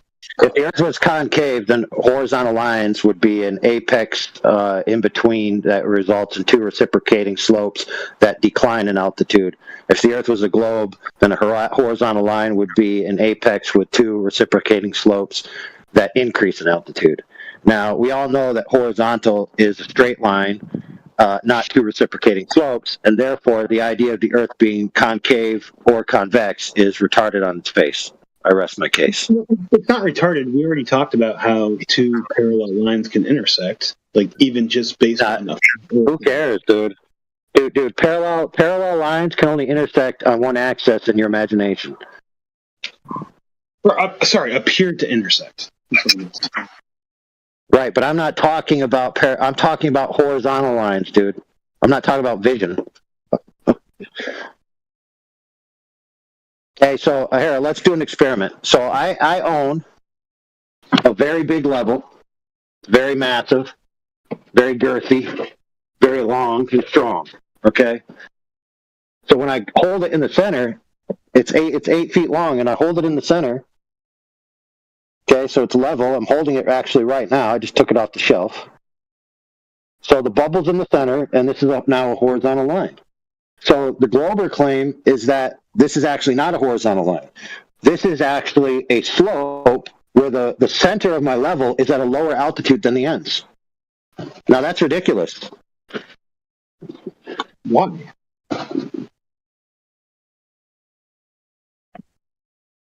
So in other words, gravitationally, according to their concept, a horizontal line should collect water in the center of it. That's ridiculous. Has anybody ever experienced that any time in their lives ever? The answer is no. Never. We never experienced such nonsense. Are true, but that doesn't mean you can apply them to everything. For Newton's principle, like worrying about the level of water, like why is that like a crux of the argument? I don't get that. Surface of the Earth. What? So the benchmark. Yeah. So why worry about the very benchmark standard of the term level itself? Like, why is that important? I mean, good grief, dude! It's the most important thing there is. I mean, I don't know. To you, no, to reality, brother. Like calculus is more foundational than that. I would say. What are you? How is calculus more foundational than what level means? Well, you can derive the concept of level using calculus. You can't come up with calculus from. No, dude, I don't need to derive the concept of level, dude. If I want to make a foundation, I can just use water. I can just use water because water is level, dude. I don't need any math for that. Talking about a fucking self-evident truth. Base axiom. Yeah, it's only so self-evident that literally it's been the standard for the entirety of known civilization throughout antiquity. You might have to give them a demo of what a water level looks like with a clear tube and somebody walk around and say, here, this, all level. Got him. That was a good joke, though.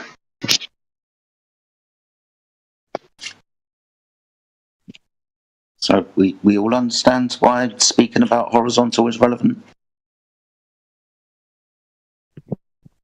No, I continue to disagree that's more foundational, but it doesn't matter. Like, we all have differences of opinions. Dude, our entire equilibrium system in our bodies is based on level. The gyroscopic nature of our eyes is based on level. The foundational perspective that we use for depth and autonomous attitude correction within our bodies is based on level and horizontal. The principles of water, when we look at the out on the horizon, is literally the term horizon, and horizontal comes from that term. So yes, my friend, this is foundational, dude, to the way we experience reality and the way it presents itself to us. Like, there's no argument around. There's no argument otherwise, dude. The water in your ears, water in your ears keeps you level. There are definite like contradictions, though. Like, not always it reaches level. Like what? Name one. Name one. If you spin water around in a circle, it doesn't create another circle. Oh my goodness, dude. Oh my goodness. Well, you just asked the question, so I gave you a. We're talking specifically about the state of water, not when you apply a force to it, spin it round in a bucket. We're talking about when it's contained and at rest. Hey, dude, do you know water stands vertical? If you drip it down as it's freezing, it's called an icicle. Oh, my goodness, dude. You're having a ball. Dude, the fact that you have to appeal to such absurdities to even make a contradictory point proves that they're absurd in itself. Like, we're talking about bodies of water, dude. We're talking about water laying out over the surface, dude. We're not talking about icicles. We're not talking about raindrops. We're not talking about the fancy ice cube that the barista makes and puts in your cognac. Dude, we're talking about lakes, oceans, bro. Or any body of water. Yeah, I get it. What I'm saying is, like, that any body of water where the surface is greater than the hydrostatic forces that would cause the surface to either have a meniscus or whatever the opposite of meniscus is. Yeah. Water always. Under gravity, water always reaches a level surface. I agree with that. Like, there's no contradicting that. But there might be a contradiction in what you just said. Gravity forms a level surface. What is that gravity? The center of a radius. Yeah. What level is not horizontal? Why assume that? I'm just going to agree with him. I'm going to agree with him that gravity pulls everything down to hydrostatic equilibrium to where water is flat and level on the surface. Therefore, the Earth is flat. Thanks. You just proved the Earth is flat. Good job. I was going to say he just proved it, didn't he? By agreeing with it. That is fair. Thanks, Feynman. And he's like, he's really looking hard. He's really looking hard at trying to debunk it. Like, trust me, it seems like he's searching in his mind. How can I think about this in a way where it's going to make it sound like maybe perhaps I have an argument against it? Be a bitch and like accept it. Like, I'm not going to do that. I'm going to question until I'm dead, until I understand it. At least, like, it doesn't make sense to me yet. So that's why I keep asking questions. It's not that it doesn't make. Well, let me tell you. It doesn't make sense. What it is, it's a psychological, like, mental block against, like, why this paradigm as the Earth being a globe has been kind of like hammered into your brain for as long as it has. So in order for someone to undo the whammy, you got to do some self-reflection on, like, why you think it's a globe. Nobody can, no one. Yeah, you're not allowed. You're not allowed to disagree with them. No one's going to twist your arm here to believe that the Earth is a globe. That it's flat. I am going through that. Like, that's what I'm doing. I'm trying to unscramble my brain. Well, the best way to do it is to be like, okay, I don't know about this. Let me look into it. Not let me see what else I can find that could debunk you. Like, you know what I mean? Like, it's if you don't have anything at the moment. I don't want to open my brain up too much that it falls out. You know, like I'm just trying to be like my own skeptical, like, scientific self, trying to interrogate this idea. That's all it is. That's all I'm doing. Right. So you actually reached the crux of the issue, friend, which is the definition of level itself. Since water is the definition of level, then either that means that level water is curved around a giant ball, or level water is flat between two parallel planes that's arranged horizontally. Those are the only options. Because water's not diagonal, right? Because then it would be flowing. So it's either flat or it's around a giant ball. We have Amish Underground. We've got Amish Underground auto banning me for posting concave Earth. So you guys are actively gate. Hey, dude, guess what, dude? Yes, man. You're actively interrupting my sentence, dude. So get banned, fool. Yeah, suck. Hey, dude, the only balls you need to worry about is these balls right here. Ball, bam. So we have established that water is level, and it's either arranged horizontally, like it seems like it is, or it's wrapped around a giant ball like people imagine that it is. So the only thing you have to do is just go out and measure the water. If you go out and measure the water and it's flat, then according to the principles we just said, then all the water's flat. All right, what about water? The crux of the issue, the crux of the issue is just go out and measure the water, right? Makes sense? All right, so water outside of a gravitational field does what? Forms a sphere, right? Immediately. No. Sorry. What do you mean? If you take a droplet of water or any size of water and you put it out in space, so a vacuum. Yeah, it would collapse on the turns gas. Yeah, water in a vacuum turns to gas, bro. Yep, sublimates, dude. Come on. Okay, fine. Yeah, you know what kind of astonishes me? I'm thinking of the experiment on Feynman, you're somebody in academia, and it's kind of astounding me that you have no concept of any of these things in academia, which is, I don't know, I'm kind of second guessing that you are from academia. Well, let's help him out. Let's help him out for a second. So Feynman, for your reflection, hold on, Feynman, hold on, I want to help you. I'm saying okay, who cares? You're mumbly, but I just want to point out to you that regardless of where you're from, I just told you, and you agreed, that the crux of the issue, whether you realize it or not, is the surface water of the Earth.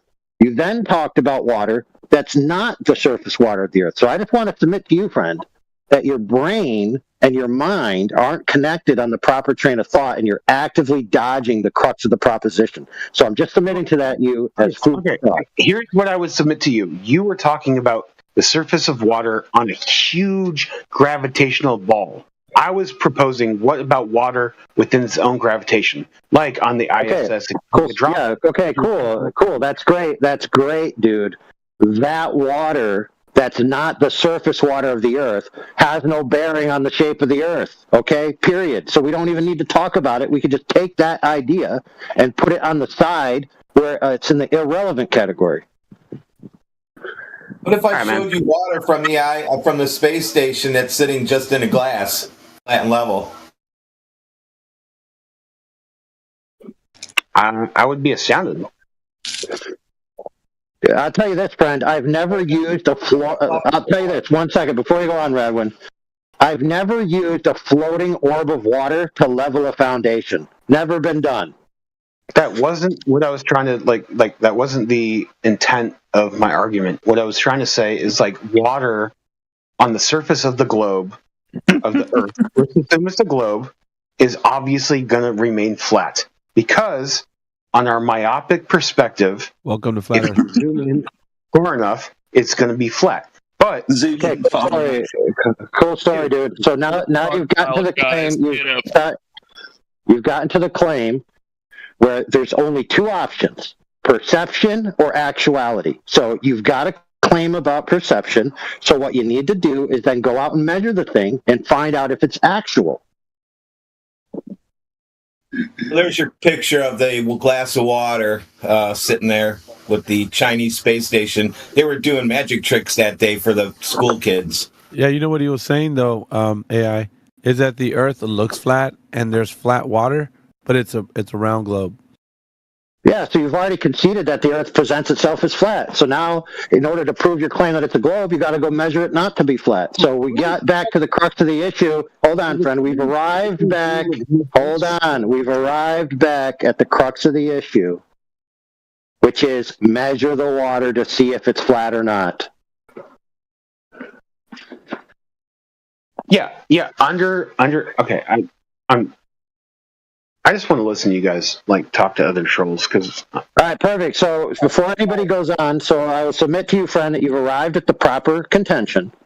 You've then appealed to an economy of scale and perception. So I would submit to you that you need to go research the actual appropriate scales at, let's say, 10 miles, 25 miles of what is the differentiation of this alleged curve that you say would be so minuscule on the surface that it would appear flat. And you will find out that the differentiation is actually quite prominent at that range, and we actually have equipment that can measure that. So we actually have sufficient methodologies to measure whether or not the Earth is curved in the manner in which they say, and that's just the fact. So you can look that up at your leisure, and we'll go on to somebody else.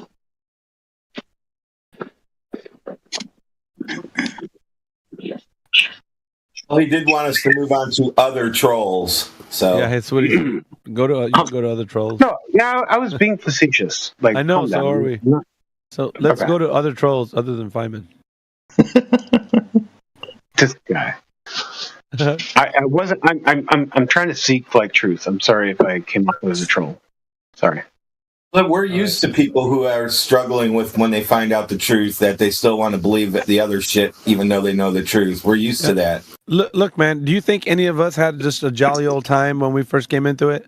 Just be honest, Feynman. All of our experiences going through this, do you think everybody in here was just like, that's great, Earth is flat. All right, let's close that chapter of our life and move on. There was resistance. Because of the years of being indoctrinated with some narrative that doesn't add up. But obviously, people, buck the tiger because they want to be correct. There's no way possible somebody's going to feel like they've been taken for a ride. That the narrative is, they're believing a story. There's no way. You're going to resist. Everybody does. It's just, it's the way it is. Yeah. Appreciate that. It's natural, dude. Everybody goes through it. Even if you don't come to the realization, it's not like, whoa, shit, man, Feynman, it's been 2 weeks, dude. You should. It's a journey.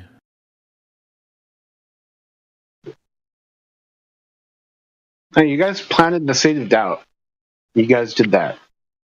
Well, we can only show you the door. You're gonna have to walk through it. It's like, do you know the old saying, you can lead a horse to water, but you can't make him drink? Well, you can lead a person to knowledge, but you can't make him think. And like I said, we're not here to convince you of anything. Yep.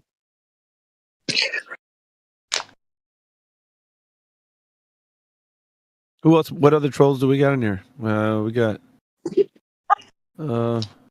Ice Cube. He's got Antarctica in the center of his flat Earth. Oh yeah, nice. That doesn't have to speak too much. A lot in side chat. Inside, we're not going to speak to a concaver, bro. It's not going to happen. Yeah, that's not going to happen.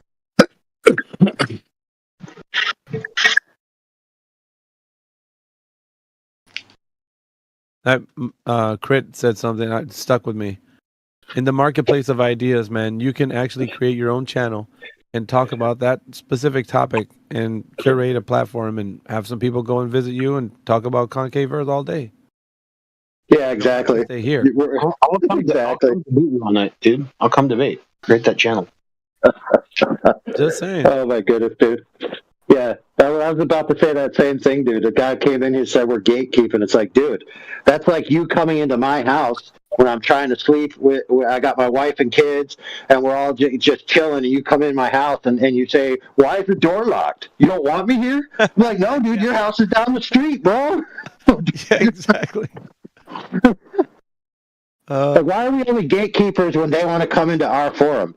Like you said, server offers you, this very server we're in right now, which has a huge group of people, lots of VCs that are active, you literally can make your own VC. Call it the concave Earth truth because the flat earthers are gatekeepers, so I need to make my own room channel. There you go. Flat earthers are gatekeepers. That's better.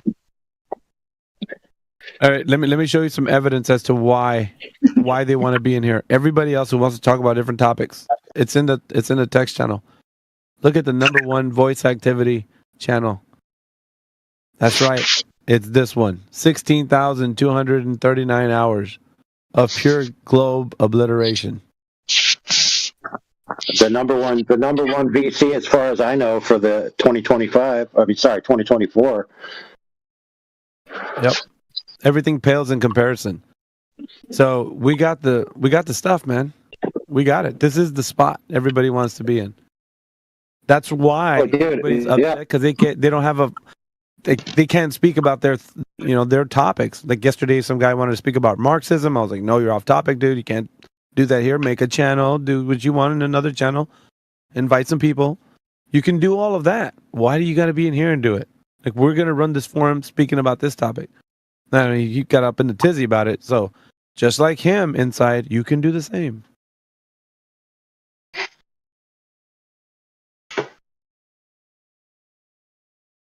Beauty of being American, man. We can all have our own places to talk. Yeah, you don't have to be crowding the same place as somebody else and saying, "You're not letting me speak." Oh, there's a platform over there. Go speak in that place. But also, you guys are receptive to like outside opinions. It's not like you're anti-outside opinions. You just and that would be an echo chamber, by the way. If we weren't, if we were like, "No, I don't want to hear you. Not going to listen to you," and it just shut you down. Yeah. So let me bring this up to you guys. One of the number one reasons why we usually don't let concave earthers speak is because 99 times out of the 100, they're absolute assholes. They're idiots. All right. I'm an asshole and you're an asshole. We're all assholes. Like, that's not... They're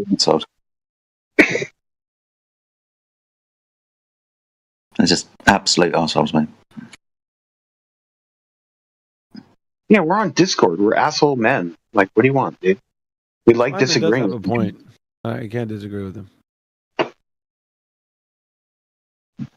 Be that as it may, we still have a topic to run here, man. So... No, you also gotta be like charitable. You gotta listen. You gotta shut up when like people who run the server are talking.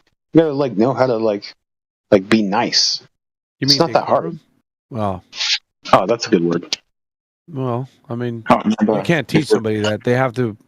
Manners are something that people want to strive to have in their life. I don't know. You came in earlier. Somebody came in earlier saying the words that we use, average layman every single day, don't use the words that we use. It's because we have to start breaking things down to a very simple remedial level, like talking about what horizontal means for a good protracted hour or two sometimes. It's a very simple word, it's a very simple thing, but yet people struggle to understand why it's relevant. What triangles are for like an hour. God. Okay, this is a triangle. You guys would be trying to break people out of this like this mind trap that we're all stuck in, right? Like, that's the point. You got to go back to simplistic stuff, and you got to like break things down a little bit more. Well, it's not just that, man. I think the point is too, Feynman, is that people have like this cognitive bias. So it's not that they're trying to hear us out or like maybe, be impartial. I think they're built up to have like the moment to speak is like, okay, everything you just said is garbage, and here's what I got to say. And like, so they'll just outright not allow for their mind to be kind of at least, impartial. So it's hard for us to have a conversation when somebody's just shutting down. Like, they're very close-minded. So it's not, that part's difficult because, ever since you were young, you were told that the earth is a globe. So being told that, you carry this system of belief, and there's no way to challenge it because why? Why challenge it if there's people in academia that will back you up and say, the earth's a globe, duh. But why challenge it? Because it might be the truth. That's why you challenge it. Like maybe these retards are right. That's why I'm listening to you guys. Maybe you're right.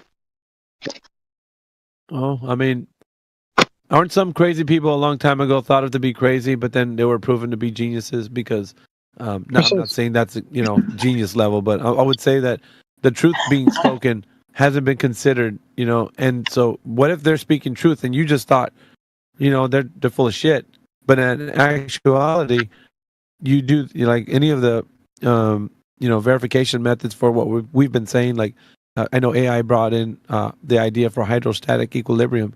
So the mechanics of water while at rest, right? And the study of that's all in physics, right? You can go look at LibreText. There's great resources about why surface tension will always make water, flat on its surface. So we can study this, right? It's well-known, established information. And we just take that and just put it to people like, look, this is the physical and natural world being exactly what it is. It's not us saying, hey, dude, Earth is flat. Trust me, bro. Like, you're not coming into that here. People are giving you sound arguments for exactly what the Earth is being represented as and what it's not, of course. It used to be more that we were just debunking the globe. But, these past couple of years, we've been affirming the Earth's flat for sure. Like, well, we got both arguments, right? We can go either way. Hey, you guys are a hard group to combat. Logically. That's because truth is on our side, Feynman. That's why. And when you're up against us, you're actually up against the truth because we're just pointing to the physical and natural world. We're like, okay, but you're going to have to deal with reality. Like, you're not going to deal with us. When it comes to you saying, nuh-uh, that's okay. You can say, nuh-uh, it's a globe. Yeah, you guys reject a lot of evidence as well. Like, it's hard to debate you guys. Like, you reject, like, photos from space. They're all fake. No. Not that they're fake, dude. And I've said this before, because you can go that way if you want to, right? Forensics with photos and stuff like that.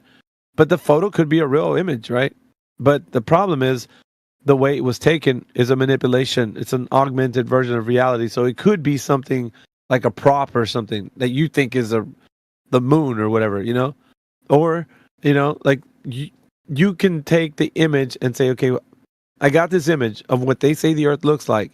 But me personally, I don't experience the Earth that way. I don't go outside and visualize it just the way this image is showing me. So at some point, I have to take this on credit that what they're showing me is real. Like, do you believe in bacteria? You can't see them, but you use a microscope. No, that's not. Dude, Feynman, you're limited in your understanding on how images could be created. Yeah, but the problem your naivety and cluelessness and ignorance has been preyed upon, bro. Fake and gay. It's fake and gay. No, it's not fake. Listen, if something's being presented to you and if you can't verify the thing that they're telling you exists, then how can you know it's real? So if you brought up bacteria and somebody challenged you on it and you're like, dude, bacteria, yeah, that's for real. And you're like, no, I'm going to challenge it. And if they show you the evidence that it exists, then it's already showing you like the thing that you said it was no can actually be a yes now because they have the evidence behind it. But this is the thing. When you're going outside, there's nothing that you can detect that the Earth has any visual curvature or measurable curvature. And it's not practically used as curvature either. All right, Elon, fucking figure out like commercial space travel so these guys can have some direct. Come on, yeah, Elon. get him on the horn, dude. Maybe you can call him and persuade him. Crazy. Elon's saving. Captain Elon. Hail Hitler. Elon Hail Hitler. That shit was crazy. Yeah, we that's another thing. We can't get into that. That's nothing more than priest of the heliocentric religion. So, if you go outside and you do what we did, and I would kind of like to dovetail just for a second on what Alpha was saying earlier. It's not like all of a sudden we fell off the turnip truck and now we're flat earthers.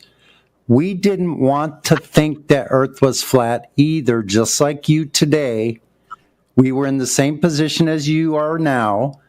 We didn't want it to be so, but we found out that if we checked ourselves we might have a better idea of what reality is. We went out and checked through the metrics of what the globe Earth says it's supposed to be, the radius of 3959. That would require, and the word require is fundamental here, that would require it be mandatory that the surface condition would have to comport with the 3959 radius on the surface. So that means there would be a specific amount of drop over distance. We went out and checked this over water ourselves day after day after day and found, much to actually our chagrin, that the globe Earth cannot be so because water doesn't behave that way. So once you get the metrics and the numbers, you go out and check yourself. It's a very simple process of checking to see if the water's curving at the rate they said, and it simply does not do that. Yeah, people like Feynman, they don't like it that it's that simple. Well, it's not that simple because I don't believe it's true. But like maybe it's that simple. I don't know. Okay, yeah, but you don't know. You just said, what if you retards could be right? You idiots could be right, bro. Yeah, wait a second. So you said you don't believe it, but hold on. You said you don't believe it. So, but that non-belief of yours is based in something that you haven't checked yourself. Hey, look at this video that I posted. He's not following what you're saying, Sonny. Hold on, guys. Look at this video that I posted in the side chat, Feynman. This is Neil deGrasse Tyson speaking on his show, and he's just talking to like how the Earth is flat. Listen to his argument. It's only like a minute, but I had a clip of the video. It's in the side chat. Just check it out, man. And, all right. The first thing he says is we have a video of the rotating Earth. The Earth is round. Well, no, that's not what he said. That is what he just said. Not a video. We've seen it from space.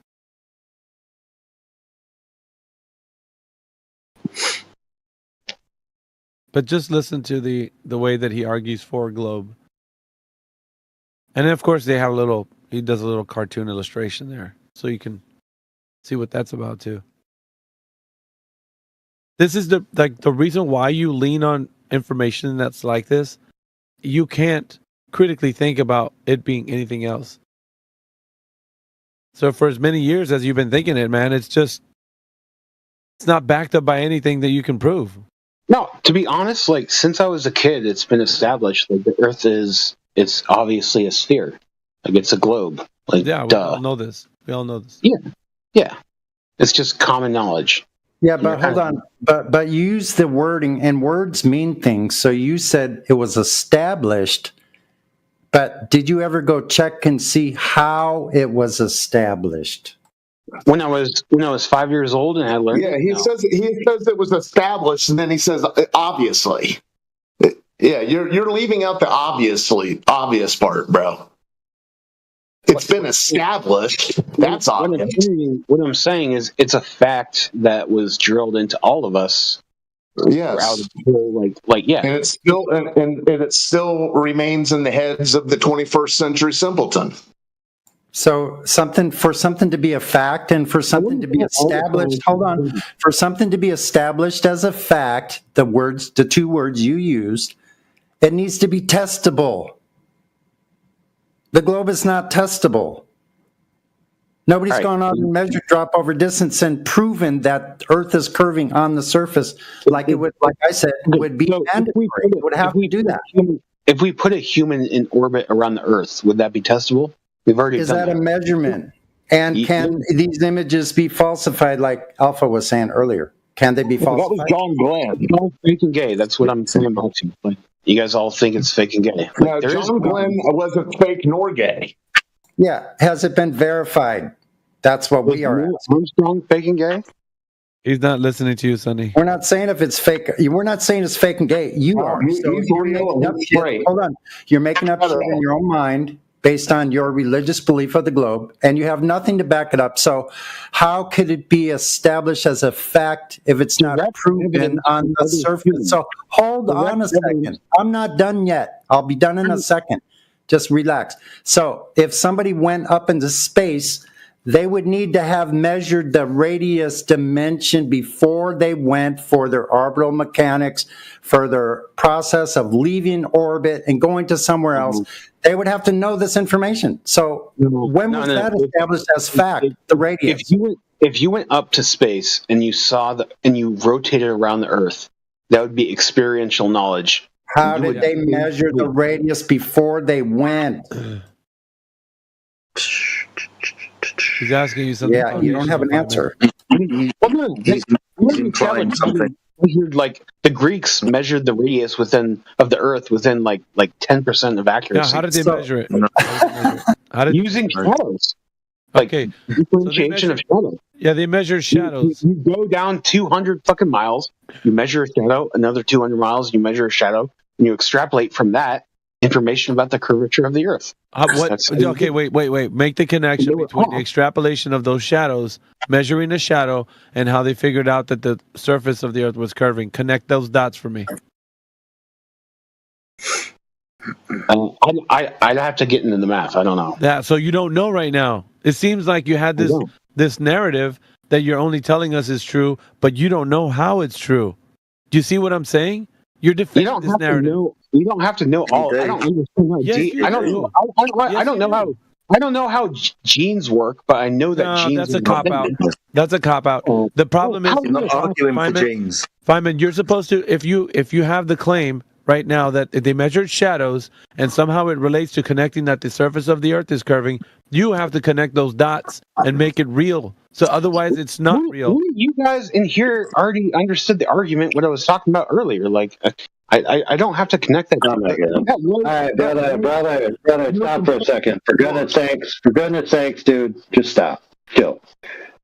Okay, so you use terms like extrapolate, whatever. So in order to measure shadows and then say these angles can be applied to a circle, you have to make some assumptions. So for your benefit, what assumptions are necessary in that process? No assumption. You just take readings and then you assume that math works. You assume that you're wrong. You're wrong, dude. Geometry is necessary. One assumption that's necessary is that all the sunlight is parallel. Another assumption that's necessary is that the sun is bigger than the Earth. So there's at least two, and there's actually more. So you're wrong. Okay, that's two things I hadn't thought about. You're right. You're probably right. Yeah. I would just like to point out something real quick before I have to take off for a second. But you mentioned Eratosthenes after you were speaking about people that were supposedly going into space. I asked you what was the process that they used to actually measure the radius before they went there. And let's just keep this on pace and down to the actual topic. And to your point, you went to something that supposedly happened in 200 BC. And we are in 2025, and that's what you're using for your proof of globe. Do you see? No. Do you see the paradox in those two things? Like the point of bringing that up is it was so obvious to ancient humans. Like they calculated it early. Like I just posted like what I was talking about. So you didn't answer the question. You obfuscated, and calculation is not a measurement.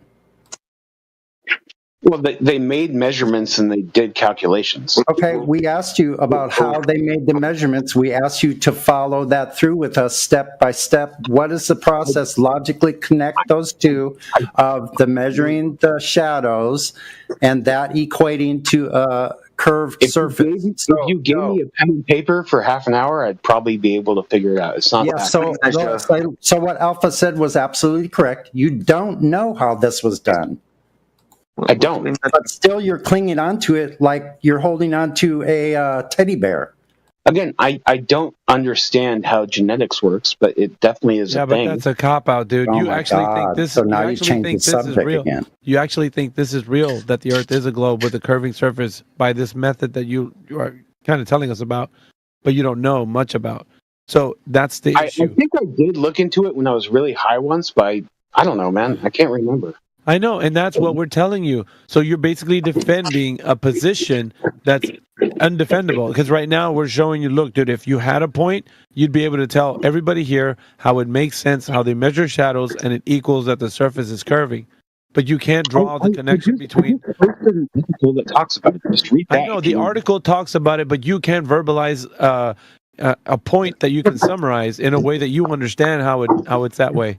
So it's easy enough to just post something. It's harder for you to articulate, which is what I'm saying you cannot do. And I'm right. Well, it's impossible for me to articulate because I don't know the exact specifics. So I don't know. Okay.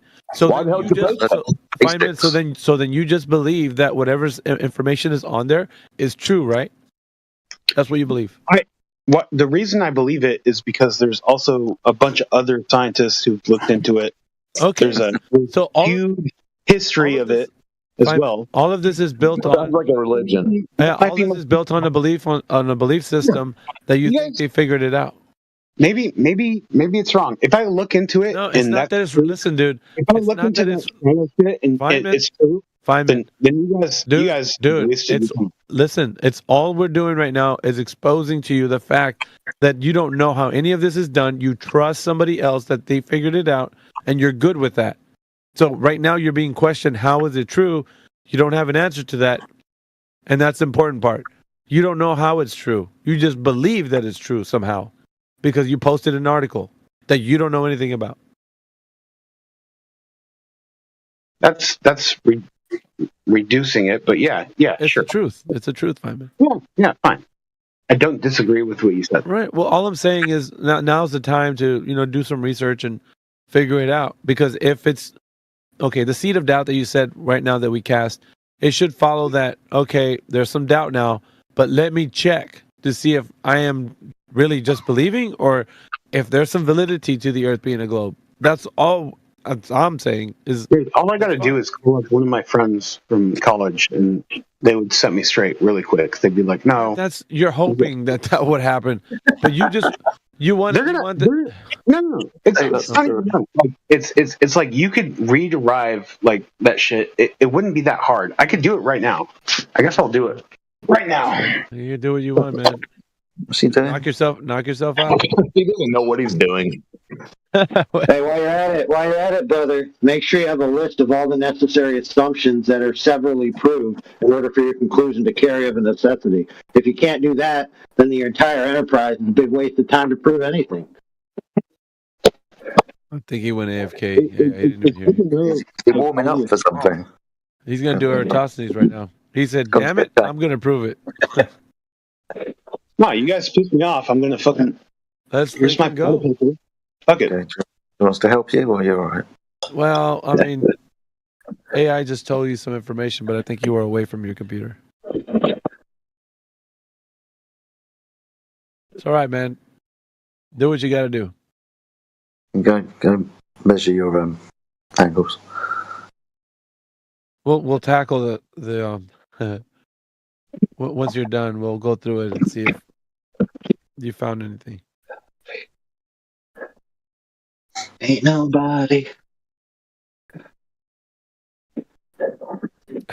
Old Haas says, "Pissed off Earther."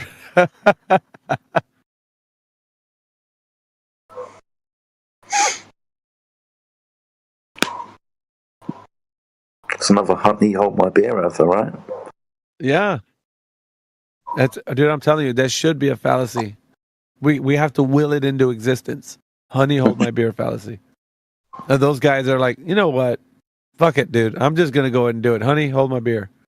So, and when upon completion, once we go through it, he's gonna realize something. Also, I don't want to spoil it though. Let him do what he's gonna do.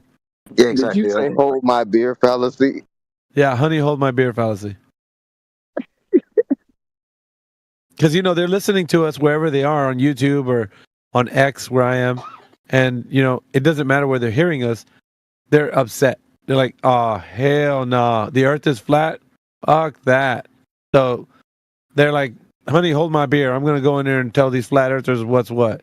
They come in here, basically get destroyed on every logical, consistent point, and they're upset. Like they couldn't debunk us within 2 minutes. Sounds about right. Well, yeah. Now he's going to go do Eratosthenes and prove to us that the Earth is a globe. Good on him. Yep. Actually, I figured it out real quick. I wasn't going to rederive that shit. I found Khan Academy. But you're right, Aristophanes, that's the right thing. You got it. Yeah, I know. We've only had the conversation about 10,000 times. How do you guys deny this shit? Like, What does he? This is why he asked you the question. What does he do? What does he measure? What's the process? What's he doing? Feynman. Why do you? Hey, by the way, yeah, before we go on, Aristophanes' first assumption was that the Earth was a ball. His first assumption was that the Earth was already a ball. For goodness sakes, dude, he didn't prove the Earth was a ball. yeah, no, I'm That's why looking I asked you. Hold on, buddy boy. Hold on, dude. I don't care less, dude. That's why I asked you what assumptions did he make, dude. Okay. His first assumption was that he was working with a ball. That was his first assumption. If you're going to prove the Earth is a ball, you got to kind of like assume it's going to be a ball, right? No. No. He's assuming he's assuming the very thing that he's trying to prove. The Earth is already a ball within this assumption. The other assumption is the light rays from the sun are parallel. He's working on assumptions. We're asking you what he measured, the process. AI is pointing out that he's assuming things right now. We'll stop right here. Yes. So all those assumptions have to be proved severally in order for the conclusion to carry of a necessity. You understand that? Yeah, individually. Yes, exactly.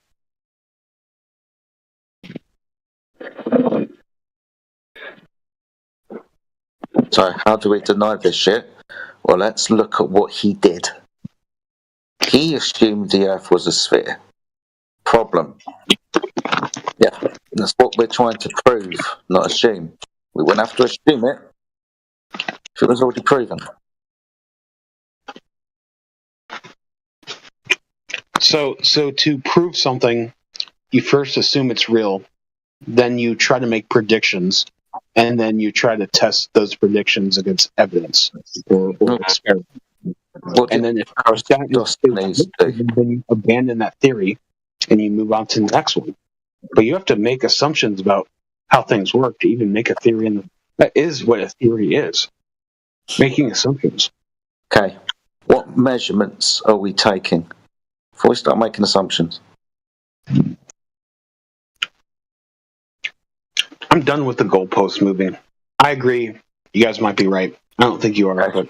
No, it's not about goalpost moving. It's about Aristophanes. We're talking about what he assumed.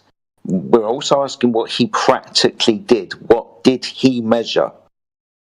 Do you know? If not, I'll tell you.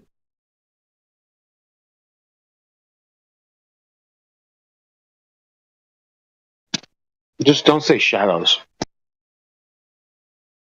Yeah, what goalpost moving are you speaking of? What's wrong? As soon as I come up with an explanation, you guys move on to a new caveat. Yeah, but your explanation's not cutting it, bro. We don't deny Eratosthenes. We accept it for what it is, an assumption. You think an assumption gives it some sort of... That must be the starting point. Before crazy, dude. I was supposed to go rederive Aristophanes. It was like, yo, come back after you actually have the math. And now we're on to we've already accepted the math. That's what I mean. Okay, what's the math? Yeah. We're just trying to get you to a conclusion that pretty much everybody can see when we were talking about what Aristophanes does. First instance, he makes an assumption, but he's also practically doing something. He is measuring something. Before we assume, we should measure. So, what do we measure? We measure, or Aristophanes measures, angles. 3 points on a triangle: the sun, the well, the stick. The well directly underneath the sun. The distance between the well and the stick, 500 miles or stades, 800 kilometers.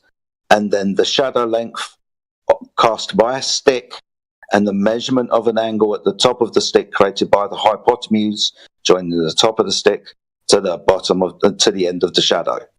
That's what he does.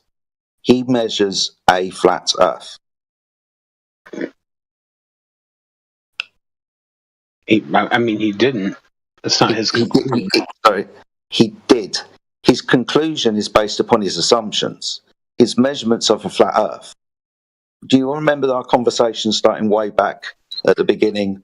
What is a triangle? That's a great multiple choice question. I love that one. That shit is funny. So to understand what a triangle is, we have to understand what an angle is.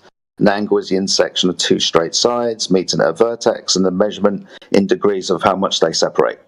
A triangle is 3 points, where the encompassing sides meet at 3 points, and you measure the interior angles to reach 180 degrees when you add them together. A triangle, an angle. He is measuring angles, straight sides, not curvature. Not curvature between the well and the stick on the floor, because the well was at 90 degrees and the stick has an angle also. He's okay. All right. Yeah. Never mind. I mean, he came with one conclusion, which was the Earth is a sphere. That's what he came to, and you're denying himself. Like you're saying, no, his own measurements didn't prove that. Or his own calculations. Based upon his two assumptions, changing the measurement. So you remember earlier when I posted the picture of the protractor? You remember that? Yeah, dude. Who hasn't used a protractor, dude? Yeah, good. So he's taken the measurement from the outside of the protractor. He's saying that the light rays are coming in parallel. So the one that's on the equator, let's call it the well, when it meets the parallel line, the ray that goes directly down the well, it goes towards the center of the Earth. If you move across the protractor, the Earth, and you put a stick down, because the light rays are coming in parallel, the stick is converging with the line drawn by the well at the center of the radius of the sphere. So that's what he's assuming is happening. He's on the outside of a sphere, the light rays are coming in parallel, and I will measure this way. But what he's actually measuring is the surface of the Earth, the horizontal plane to get the angles.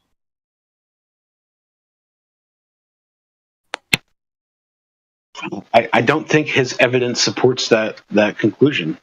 What's an angle? It's not his evidence, it's the process he used, it's what he did. Irrefutable measurements of angles.